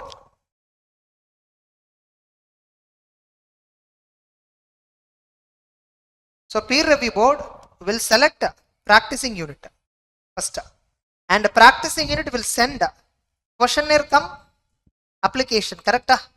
They will send questionnaire application. Now, once peer review board receives questionnaire application within 3 working days, the board shall intimate to practicing unit 3 reviewer names, correct? Now the practice unit within 1 working day, select 1 reviewer and intimate to the board. Now board, what they will do? They will appoint this reviewer. They will appoint this reviewer and tell the practicing unit to send the reviewer application come questionnaire within 2 working days. That's it. So 1 plus 3 working days is used. 1 working day, 2 working days. 3, 1, 2. These are the 3 days which they have used. Now first peer review board will select practicing unit that you are selected for peer review. Please send me your questionnaire and application, all that. Based on this, I will recommend you 3 names. I will recommend you 3 names within 3 working days from the date on which I received the application. I intimated you, you sent me questionnaire, no? You filled and sent me. After you sent me, within 3 working days, I will suggest you 3 names. I'll give you 1 working day time. You select 1 reviewer. Then I will appoint him. Once I appointed him, 2 working days time is given to you to forward him application come questionnaire. You might ask, sir, what if there is a delay? 3 days, 2 days, 1 day crossed. Nothing happens, sir. They'll just coordinate with each other. Getting it? Next. Now, what reviewer shall follow in regarding selection process as a whole? Before commencement of the peer review, the reviewer shall ensure that declaration of confidentiality is furnished to the practicing unit and acknowledging the receipt shall be obtained. Now intimate the practicing unit about the visit and the samples selected. Before you visit, you need to select the sample, correct? Based on questionnaire, you know what are his clients, what is the turnover, all that. On receiving the application come questionnaire, the peer reviewer shall initiate peer review by intimating the unit about the proposed visit and proposed sample selected to be kept ready by the practicing unit. The proposed sample selected are to be intimated by reviewer in so and so form prescribed by the board. So in a particular format, I will intimate the practicing unit what samples I am going to verify. Please make them ready. I will come for on-site visit. If at all I want any additional information, I can ask additional information, clarification, and the practice unit shall provide that additional information within 1 working day. Whenever I ask any additional data, they need to submit me within 1 working day. Here the coordination between reviewer and the practicing unit. Now I will select the assurance engagements, whatever sample that I will select now. Within 2 working days of receiving information, select assurance service engagement that you would like to review and intimate the same to the practicing unit and the peer review board. So to the practicing unit and to the peer review board, I will intimate so and so audits I have selected within 2 working days. Then I will plan on-site visit. On-site visit for initial meeting in consultation for practicing unit. Now once you plan on-site visit, give them 2 working days time to make everything ready. See, like timelines, if you observe once, if you observe collectively, first peer review board will inform practicing unit and get application come questionnaire. Within 3 working days, send them 3 names. Within 1 working day, they will select 1 reviewer. Within 2 working days, practicing unit shall forward to the reviewer application come questionnaire. From here within 2 working days, reviewer will forward them what are the assurance engagements he is going to select. And reviewer will also inform to peer review board what clients list, what assurance engagements he selected. Suppose you want additional clarification before selecting, you want additional information from practicing unit, you asked for it. Within 1 working day they should send. Once you got all the information and explanations, then you select assurance engagements within next 2 working days. That is what they given here. Getting it? Entire review process shall be completed within 20 working days from the date of receipt of application from the practicing unit. This entire process shall be completed within 20 working days. This entire process shall be completed within 20 working days. And if it is a new practicing unit, the time is maximum 7 working days. I only gave you a brief idea. Getting it? Once I start actual discussion, we will discuss each and everything little more clearly. Getting it? So we'll continue in the next session. Okay. So in the previous session, we have started peer review process, which is mostly amended, majorly amended. So we are directly referring it from the amendments material of the complete question, right? And in that, 2 parts of the 2 parts of the answer has been discussed. What is how the peer review, how the practicing unit is selected, and reviewer is appointed. What is a broad procedure the reviewer will follow? So no. Then execution part we need to discuss. Then once again I will connect from the beginning. Getting it? Now execution. So how peer reviewer will execute the peer review? First of all, he will get the questionnaire. Based on the questionnaire, he will have to select to the practicing unit. He will have to intimate the practicing unit about the visit. Even before the visit, he should tell them. He should tell the practicing unit about how many samples he is going to select. What are the assurance engagements that he want to verify?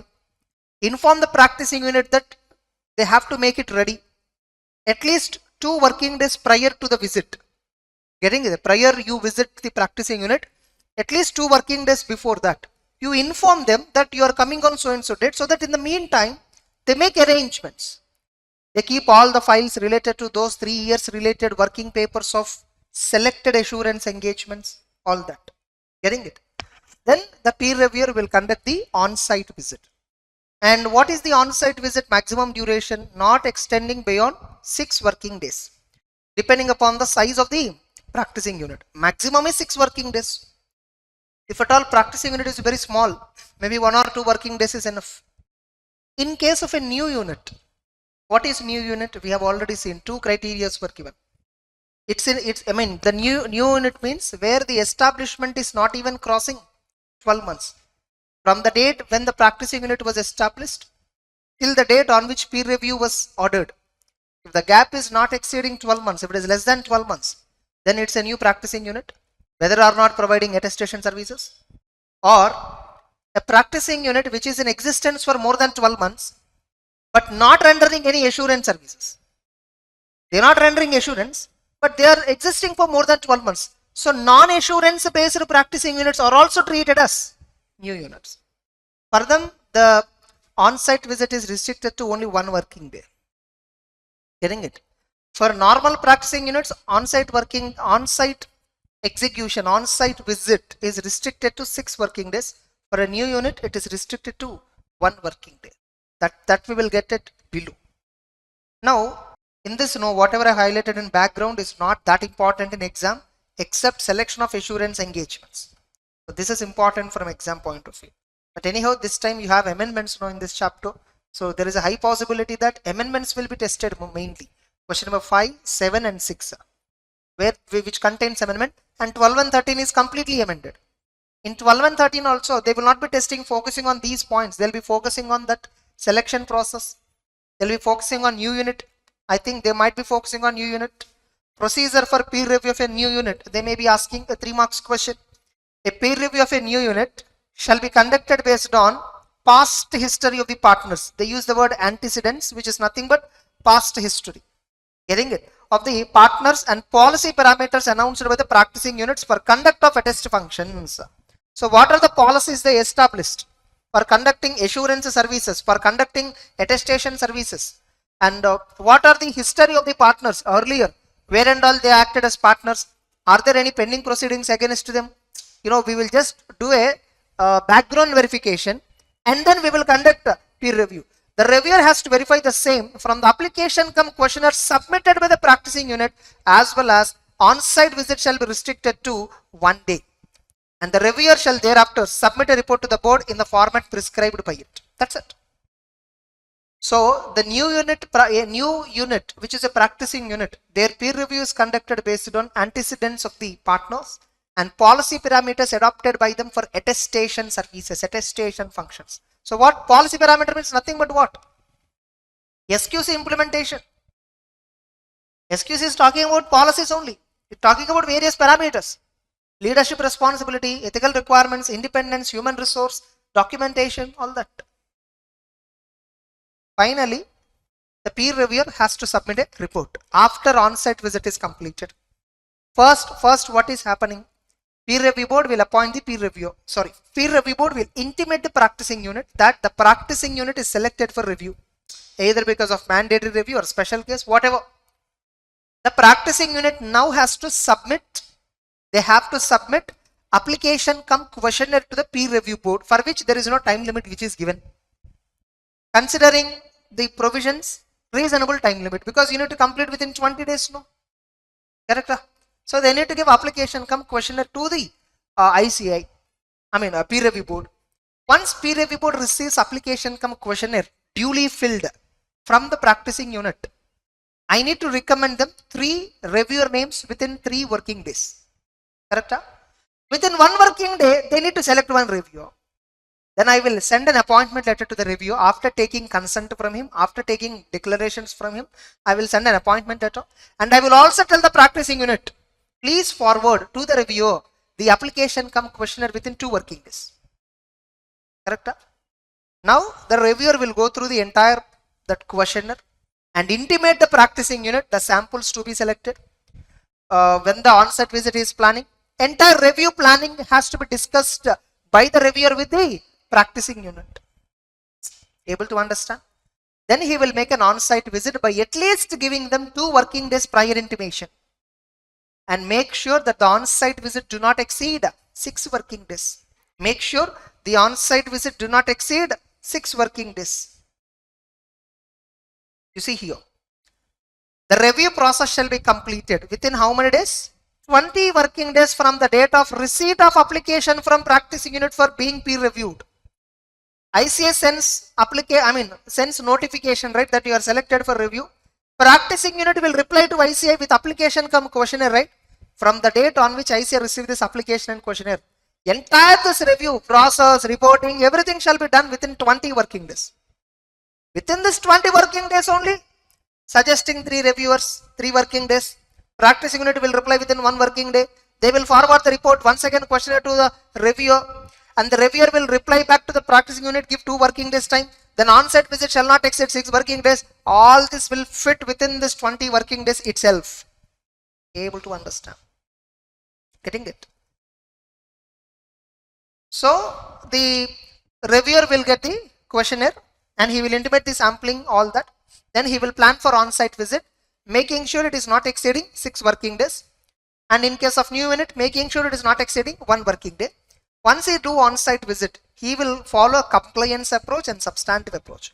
Before on-site visit, based on the questionnaire you submitted, he review compliance review of general controls. He do review a compliance review of your general controls.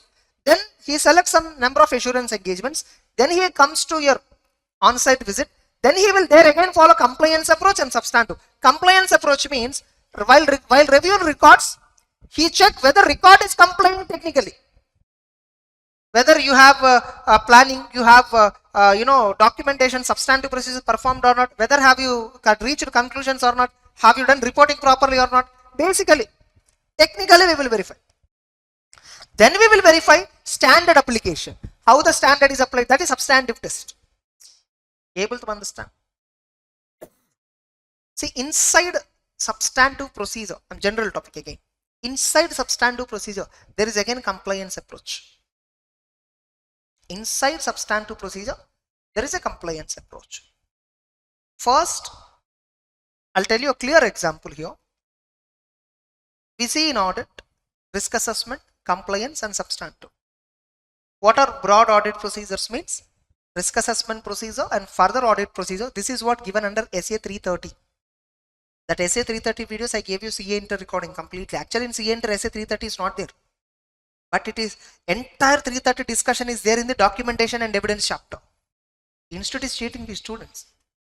They said 330 is not applicable, and the entire 330 application guidelines entirely given in documentation and evidence chapter. But they didn't mention that it is 330. It's entirely 330 content. Audit of significant matters. Further audit procedure. What is further audit procedure? Where it is defined? 330 only. What is SA 330 standard heading? Response to assessed risk. What is it? Response to the assessed risk. How do you assess the risk? As per 315. What is 315 standard? Identifying and assessing risk of material misstatement through understanding the entity and its environment, which is the lengthiest standard in all the standards. Getting the point? SA 315, through which we do risk assessment procedure. First, we need to identify risk in the entity. The time available for audit is very limited. When we are doing audit of a company, big company, the time available is very limited, resources available is very limited. We cannot interrupt the process of the company also. So considering all these factors, I cannot do definitely 100% audit, which is impossible. Yes or no? It's impossible. So I need to do audit so cleverly. Wherever company is facing risk, there I need to focus. So in order to know where the company is facing the risk, where the company is having the risk, first I need to do a risk identification. Once I identify a risk, I need to assess the risk. Is it a high risk or low risk or medium risk? Is it a significant risk or normal insignificant risk? I need to assess the risk. Once you assessed, okay, I assessed in revenue, there is a significant risk. In warranty claims recognition, there is a significant risk.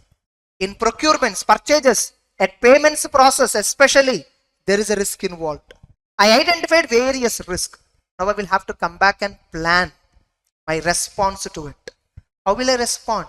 By verifying it thoroughly. Correct?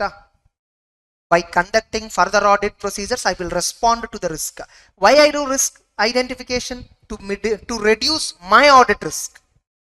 If I identify risk in the entity, my audit risk naturally reduces. The more mistakes I identify in audit, the lesser the risk of expressing an inappropriate opinion. If at all I don't identify any mistake, no. What I will do, I will give unmodified opinion. Now, when there are so many mistakes and you are giving unmodified opinion, is it an audit risk or not? Your opinion may go wrong tomorrow. So that is audit risk definition. You see, risk of expressing an inappropriate opinion when the financial statements are materially misstated. That's a full definition of audit risk. When the financials are materially misstated, you are giving inappropriate opinion. You are giving unqualified opinion or qualified opinion in a case where adverse is suitable. Able to understand? So I do risk assessment, response to the risk. Inside that, further audit procedure topic is discussed. What is further audit procedure? Compliance procedure, substantive procedure. Compliance procedure means test of controls. How do we test controls? Nature of test of controls, extent of test of controls, conclusions to be reached on test of controls. Entire the discussion is 330. Then substantive procedure. When we have to perform substantive procedure, inside substantive procedure we have test of details, test of substantive analytical procedure. Getting it? How analytical procedures and when analytical procedures shall be performed. Entire the discussion is given in 330 itself. Getting it? Now inside substantive, what I will do, suppose I take purchases. Suppose I want to verify purchases. First I will understand first I would have understood in the risk assessment process how management is doing purchases. Broadly I would have understood. Not in depth, roughly I would have understood. Now once I allocate my team, hey dear senior article, you go and do purchase vouching. Now first my article has to do what? He will not directly take sample and verify. First he will have to understand how company purchases goods. What are the steps involved in purchasing the goods? What process company exactly follows? That is called compliance procedure. And he will test them. Whether the process is correctly followed or not, he will test. Able to understand? Suppose in this laptop, is there a password protected or not? I will test it by pressing the home button. And if I again want to unlock it, it's asking password. It's compliance procedure. Able to understand? Substantive procedure means what? There will be a logbook. Inside this laptop, whenever I log in, log in, even unlock, there will be a logbook which records everything. So every time whenever laptop is unlocked or logged in, his password has been asked or not exactly. That's actual document checking. That is substantive. Actual purchase transaction if I check. If I take big sample and check each and every transaction, amounts matched correctly, GRN issued correctly on time. Only after issuing GRN, stock register updated. Only after stock register updated, accounts records updated. Entire this amounts, physical transaction has been correctly recorded or not. If I check, that is substantive. Able to understand? In substantive, for every step, we check corresponding document also. Whether it is matching with the document, that is compliance again. I'm checking whether is it matching, is it matching, is it matching, no, is it complying with that, is it complying with that. So inside substantive, compliance is also there. Able to understand? All of you? Inside compliance procedure, substantive is also there. So they are like mutually inclusive to each other. Compliance and substantive are mutually inclusive. In compliance procedure, how inside that substantive is there? Suppose company says, sir, we have internal control where our system will not accept GRN if there is no corresponding purchase order. If there is no corresponding purchase order, when suppose some vendor sent goods, sir, our store manager want to receive. If at all he has to receive, he need to issue an acknowledgement. Delivery challan he has to issue. Goods received note he has to issue. GRN is automated. Okay, through computer can I issue? For this you require order number exactly. You need to enter. You cannot enter so and so order number of your want, whatever you want, because for every order number there is a vendor mapping. You enter order number, some other vendor is coming. This goods is received from which vendor? So that vendor code you have to enter. Then orders made with that vendor list will come. Then that we need to map. So if I, here also actual data only I am checking. But this is test of control. I am checking control here. Whether whatever the word he gave, GRN cannot be entered without PO. I am trying to enter GRN without PO. It is not accepted. So I am testing an actual transaction to test a control effectiveness. So objective of testing, that decides is it a compliance procedure or substantive procedure. What is the objective of testing? Are you getting the point? In compliance procedure and substantive procedure, in reality, in both the cases, you actually test one transaction only. But the objective is different. In compliance procedure, you want to know whether controls are effective. So that's why here you see review of records, you see inside that they use the word compliance approach and substantive approach. Review of record itself is substantive. Inside that again compliance approach means what? Getting my point now? What I am trying to tell? Getting it? That's why basics have to be very strong, no? In CA, the fundamentals have to be very strong. People have made the course very tough than actually it is. Even yesterday I have seen a post. Getting it? I felt so connected. I felt very connected. By giving you colored notes, short notes, all that, they are making you believe something which is not true. Sincerely, I am telling you, if you start reading from ICA material, from page 1, you will feel so smooth when you're reading, you'll not feel any interruption. The problem is, people don't believe that. They think reading ICA material takes time. Have you ever tried that? Never. I am having this much clarity in audit only because I read it from pronouncement book. And I had some hands-on experience. Both I could connect correctly. That's the reason why I am having this much good connection and clarity. If at all, by God's grace, I have never seen anybody's class. That is, I am fortunate. If at all I have seen somebody's class, knowingly or unknowingly, I would have been teaching like them, which would have not made me unique. Getting it? So I'm very fortunate that I have not attended any coaching classes in my CA final. Later also, once or twice when somebody told me about so and so faculty, when I started watching, I felt what they're teaching is bullshit. They're not teaching properly. Okay. Everybody is trying to see. This process happens. What? If a faculty is giving a new material with the colored notes, he only thinks in a positive dimension, definitely. But if you evaluate critically, will this really help student? What if the paper is tested in this way? If at all they started thinking in that approach, nobody will dare to give colored notes. Colored notes is also fine. Short notes is very dangerous. It's okay. Colored notes is for grabbing your attention. It's okay. You can grab attention of the students through that. I'm against that concept. But since many of my students are asking, I gave a colored notes, you see smart notes. And if you read smart notes, you will understand it is same 80%. Have you seen that? It is same 80%. I just want to give a feeling to the student that yeah, content is reduced and it is colored format and book is also handy. That's enough. Student will happily satisfy. But I never recommend anybody to read from smart notes. Only main material. Because I always believe prepare for the worst is important. You have to prepare for the worst. Because if you do not prepare for the worst, if nothing happened, fine. If at all something happened, 6 months is wasted. So instead of wasting 6 months, let us struggle for 2 more hours in a day. For another 3 months.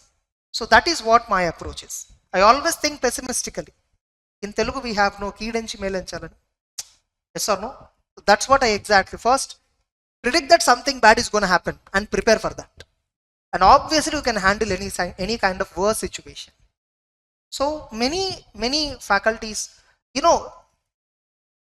years, 4 years ago, the approach which you are following right now is good. What approach? Reading from flowchart materials, diagrammatic books, question banks, all that. Honestly, if at all you are reading any question bank which is saying past 20 years exams are covered, you are doing big mistake. Because the scheme has been revised in 2018 only. This new scheme is applicable from when? Actually, right now the current existing scheme is originally applicable from 2018, where most of the syllabus has been changed with the answers and questions. The questioning pattern has changed a lot. So technically speaking, you are not supposed to see a question before 2018. Getting the point? And even before 2018, Companies Act is not fully applicable. 2013. 2013 Companies Act became fully operational from 1st April 2017 onwards. You know that? Fully operational. Though it is implemented on April 2014, it became fully operational from 2017, 2018, 2019. 4 to 5 phases it was implemented. How come you practice old company law questions? Some company law book I've seen saying 10 years past examination questions. In the past 3 years only Companies Act was fully applicable. How come we follow 10 years questions? Getting it? The gambling. See, in this kind of approach, what happens is, if everything comes as expected, it's fine. May 22 paper you see, audit, completely unexpected. But not for me and my students. Because I prepared them from the beginning for this. Getting it? I always prepare student to face the worst. If worst did not come, it's okay, happy. If it comes also, they don't bother. Even if a worst kind of paper has been designed in such a way, nothing to worry, because you're already prepared for it.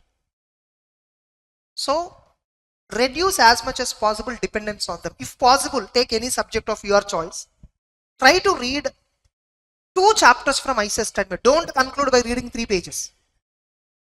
By reading 3 pages, don't say institute book is lengthy. It's very crisp and it's very beautiful. Getting it?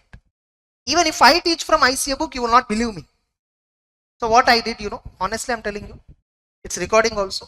I copied that into this and I sorted neatly, added side headings correctly, made it in question and answer format, made it in multiple parts and underlined key points. This is what I did.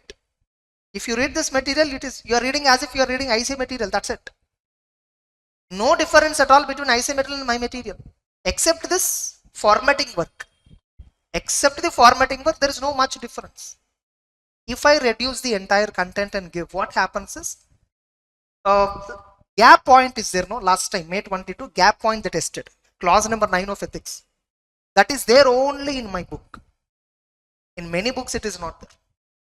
Okay, when I saw that, immediately it prompted in my mind. Okay, many faculties would have not taught this. Because that point they ignored many. At this point, how they'll test? Okay, but I didn't do that. I kept all the points. Only that point was tested. Last attempt RTP, MCQs were tested from all remote points. I have uploaded MCQ video on audit for RTP. You just watch that video, you will understand how remotely the points were tested in RTP. What if the same culture is adopted in main exam? Getting it? I'm talking about audit. The same is with other subjects as well. The same is with other subjects. So, shortcut materials is good when it should be complementary to your preparation, not a substitute for your preparation. Even today, many students ask me, is it enough if I prepare your smart notes? I tell them no.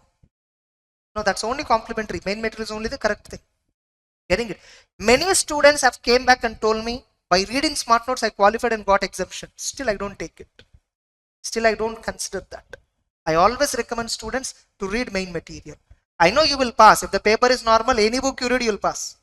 If the paper is abnormal, only then your material, your preparation, your knowledge, everything been tested correctly.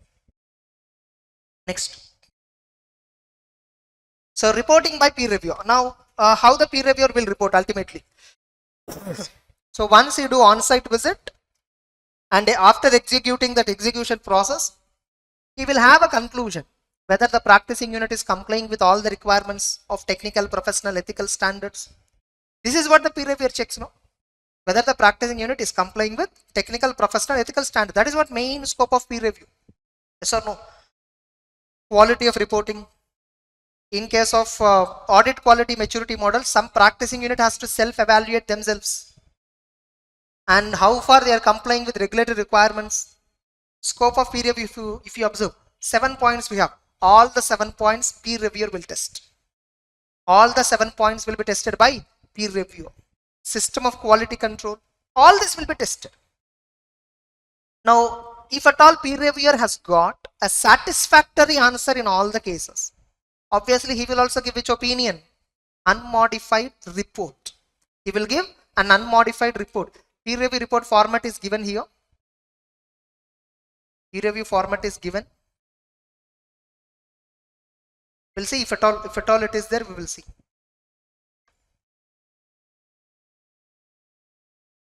Joint application notice to be given. No, peer review report is not given, I think.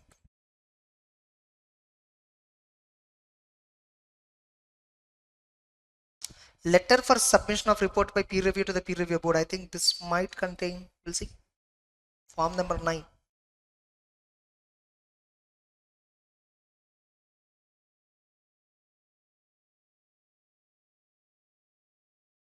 Form number 9, right?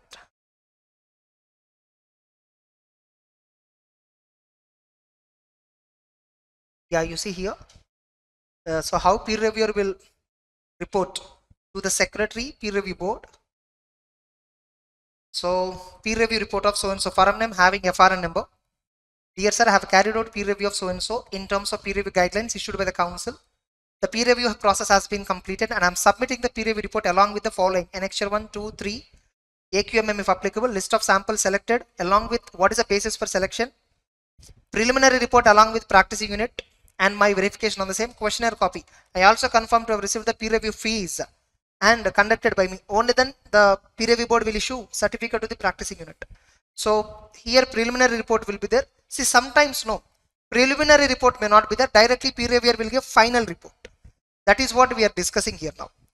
First, if at all peer reviewer has got satisfactory answer everywhere, directly he will give final report with unmodified. What he will mention in that? Unmodified opinion he will express.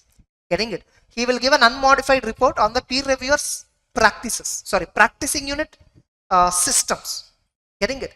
So after completing on-site review, the reviewer shall submit peer review report to the board along with form number 9. That's what we have seen now.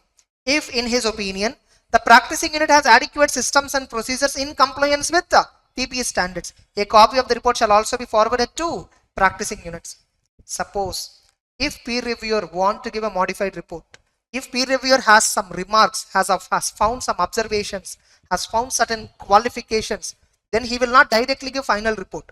First he will have to prepare a preliminary report, send it to the practicing unit, file it with the board also, okay, and ask their reply on this. Suppose practicing unit responded and you felt satisfactorily the reply given by practicing unit, you again give unqualified opinion. Suppose if the reply from practicing unit is unsatisfactory, then you will give a qualified report. Getting the point? And if you give qualified report, what happens is peer review board will not give peer review certificate. They will not give peer review certificate. What they will give is peer review board will intimate to the practicing unit that we have found so many lapses. Please rectify all these lapses. We are giving you 1 year time. Please rectify all this. Again, in the next 1 year, we will come and do one more review, follow-up review. What is it called as? Follow-up review. Getting it? So peer review board will give them 1 year time and conducts a follow-up review within 1 year. Or sometimes peer review board may reduce it to 6 months. But they cannot do follow-up review for less than 6 months. Minimum gap should be given is 6 months. Actual by default gap is 1 year. But if the peer review board wants to, suppose if the peer review board wants to give a lesser gap, they can give up to 6 months. Practicing unit told, sir, we fall under phase 1 or phase 2. If at all you don't give us practice, peer review certificate, we cannot accept certain audits. Kindly give us peer review certificate as soon as possible. Then implement all this within 6 months. Then we will come and do follow-on review. Able to understand? So,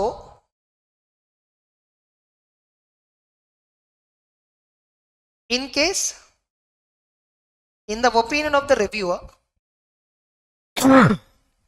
in case of the opinion of the reviewer, if the systems and procedures are deficient, non-compliant with reference to any matter that has been noticed by him, or if there are other matters where he wants to seek clarification, he shall communicate his findings to the practicing unit in a preliminary report issued by him. Getting it? Now you have MCQs, no? By the way, in which subjects you have MCQs? Audit we have MCQ, law we have MCQ, in group 2, tax we have MCQ. You have MCQ in taxation. Okay. Then what else? 2 papers in group 2, 2 papers in group 1, right? Okay, fine. You see MCQs of ICI, full sentences they use. Correct? You will understand that MCQ very quick only if you read in that language. If your preparation was in that language, you can understand, you can break the MCQ very fast. If you read short notes, no. And if you read MCQ book, no, it looks very tough in terms of terminology. Because it is full sentences fully. If I read a full sentence, reading and decoding short sentence is easy. If I read a short sentence, decoding full sentence becomes difficult. You see, you observe here itself how it is. I can make this point in 2 lines. If the peer reviewer identified any non-compliances or has any other matters for which additional information is required, the peer reviewer can issue a preliminary report. I can give a 2-line sentence here. But in MCQ, they will not give like this. In MCQ, they will use full sentence like this. Only if you, see, that's why whenever you're reading, I told you to summarize also. Any concept you read, a first point says, peer reviewer, if at all he found any non-compliances, or if at all he has any observations, or if at all he wants additional information, then he can give a preliminary report to the practicing unit and get the data.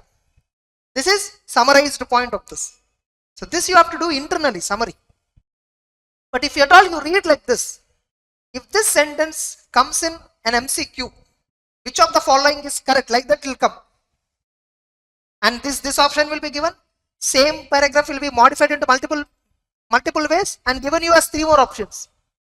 Figuring it out will become difficult, especially in audit. Maybe in tax and law, since it's a provision, they may not reduce the size.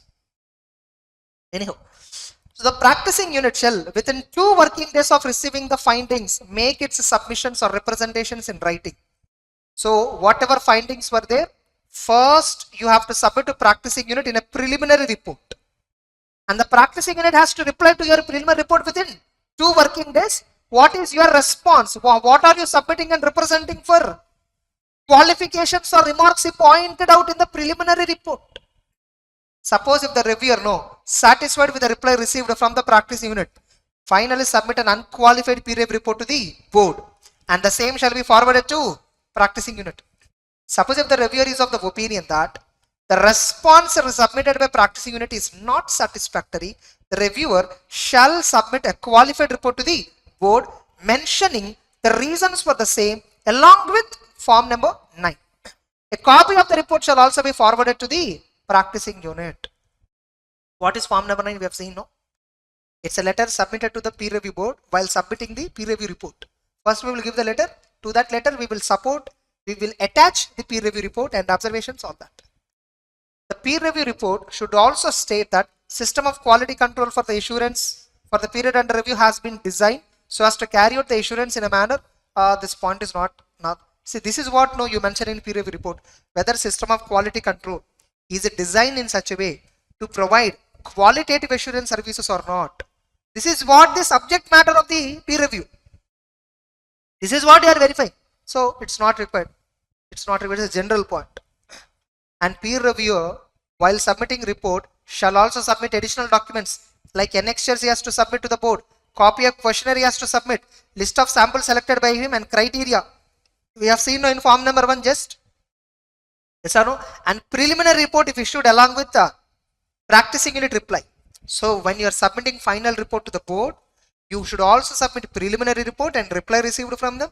Have you selected the samples? What samples you have selected?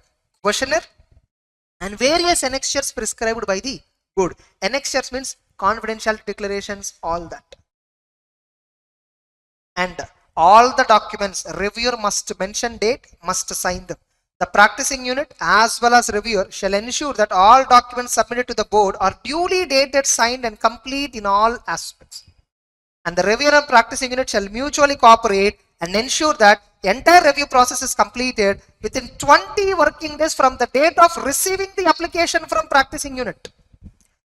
The date peer review board notify practicing unit will reply with application cum questionnaire.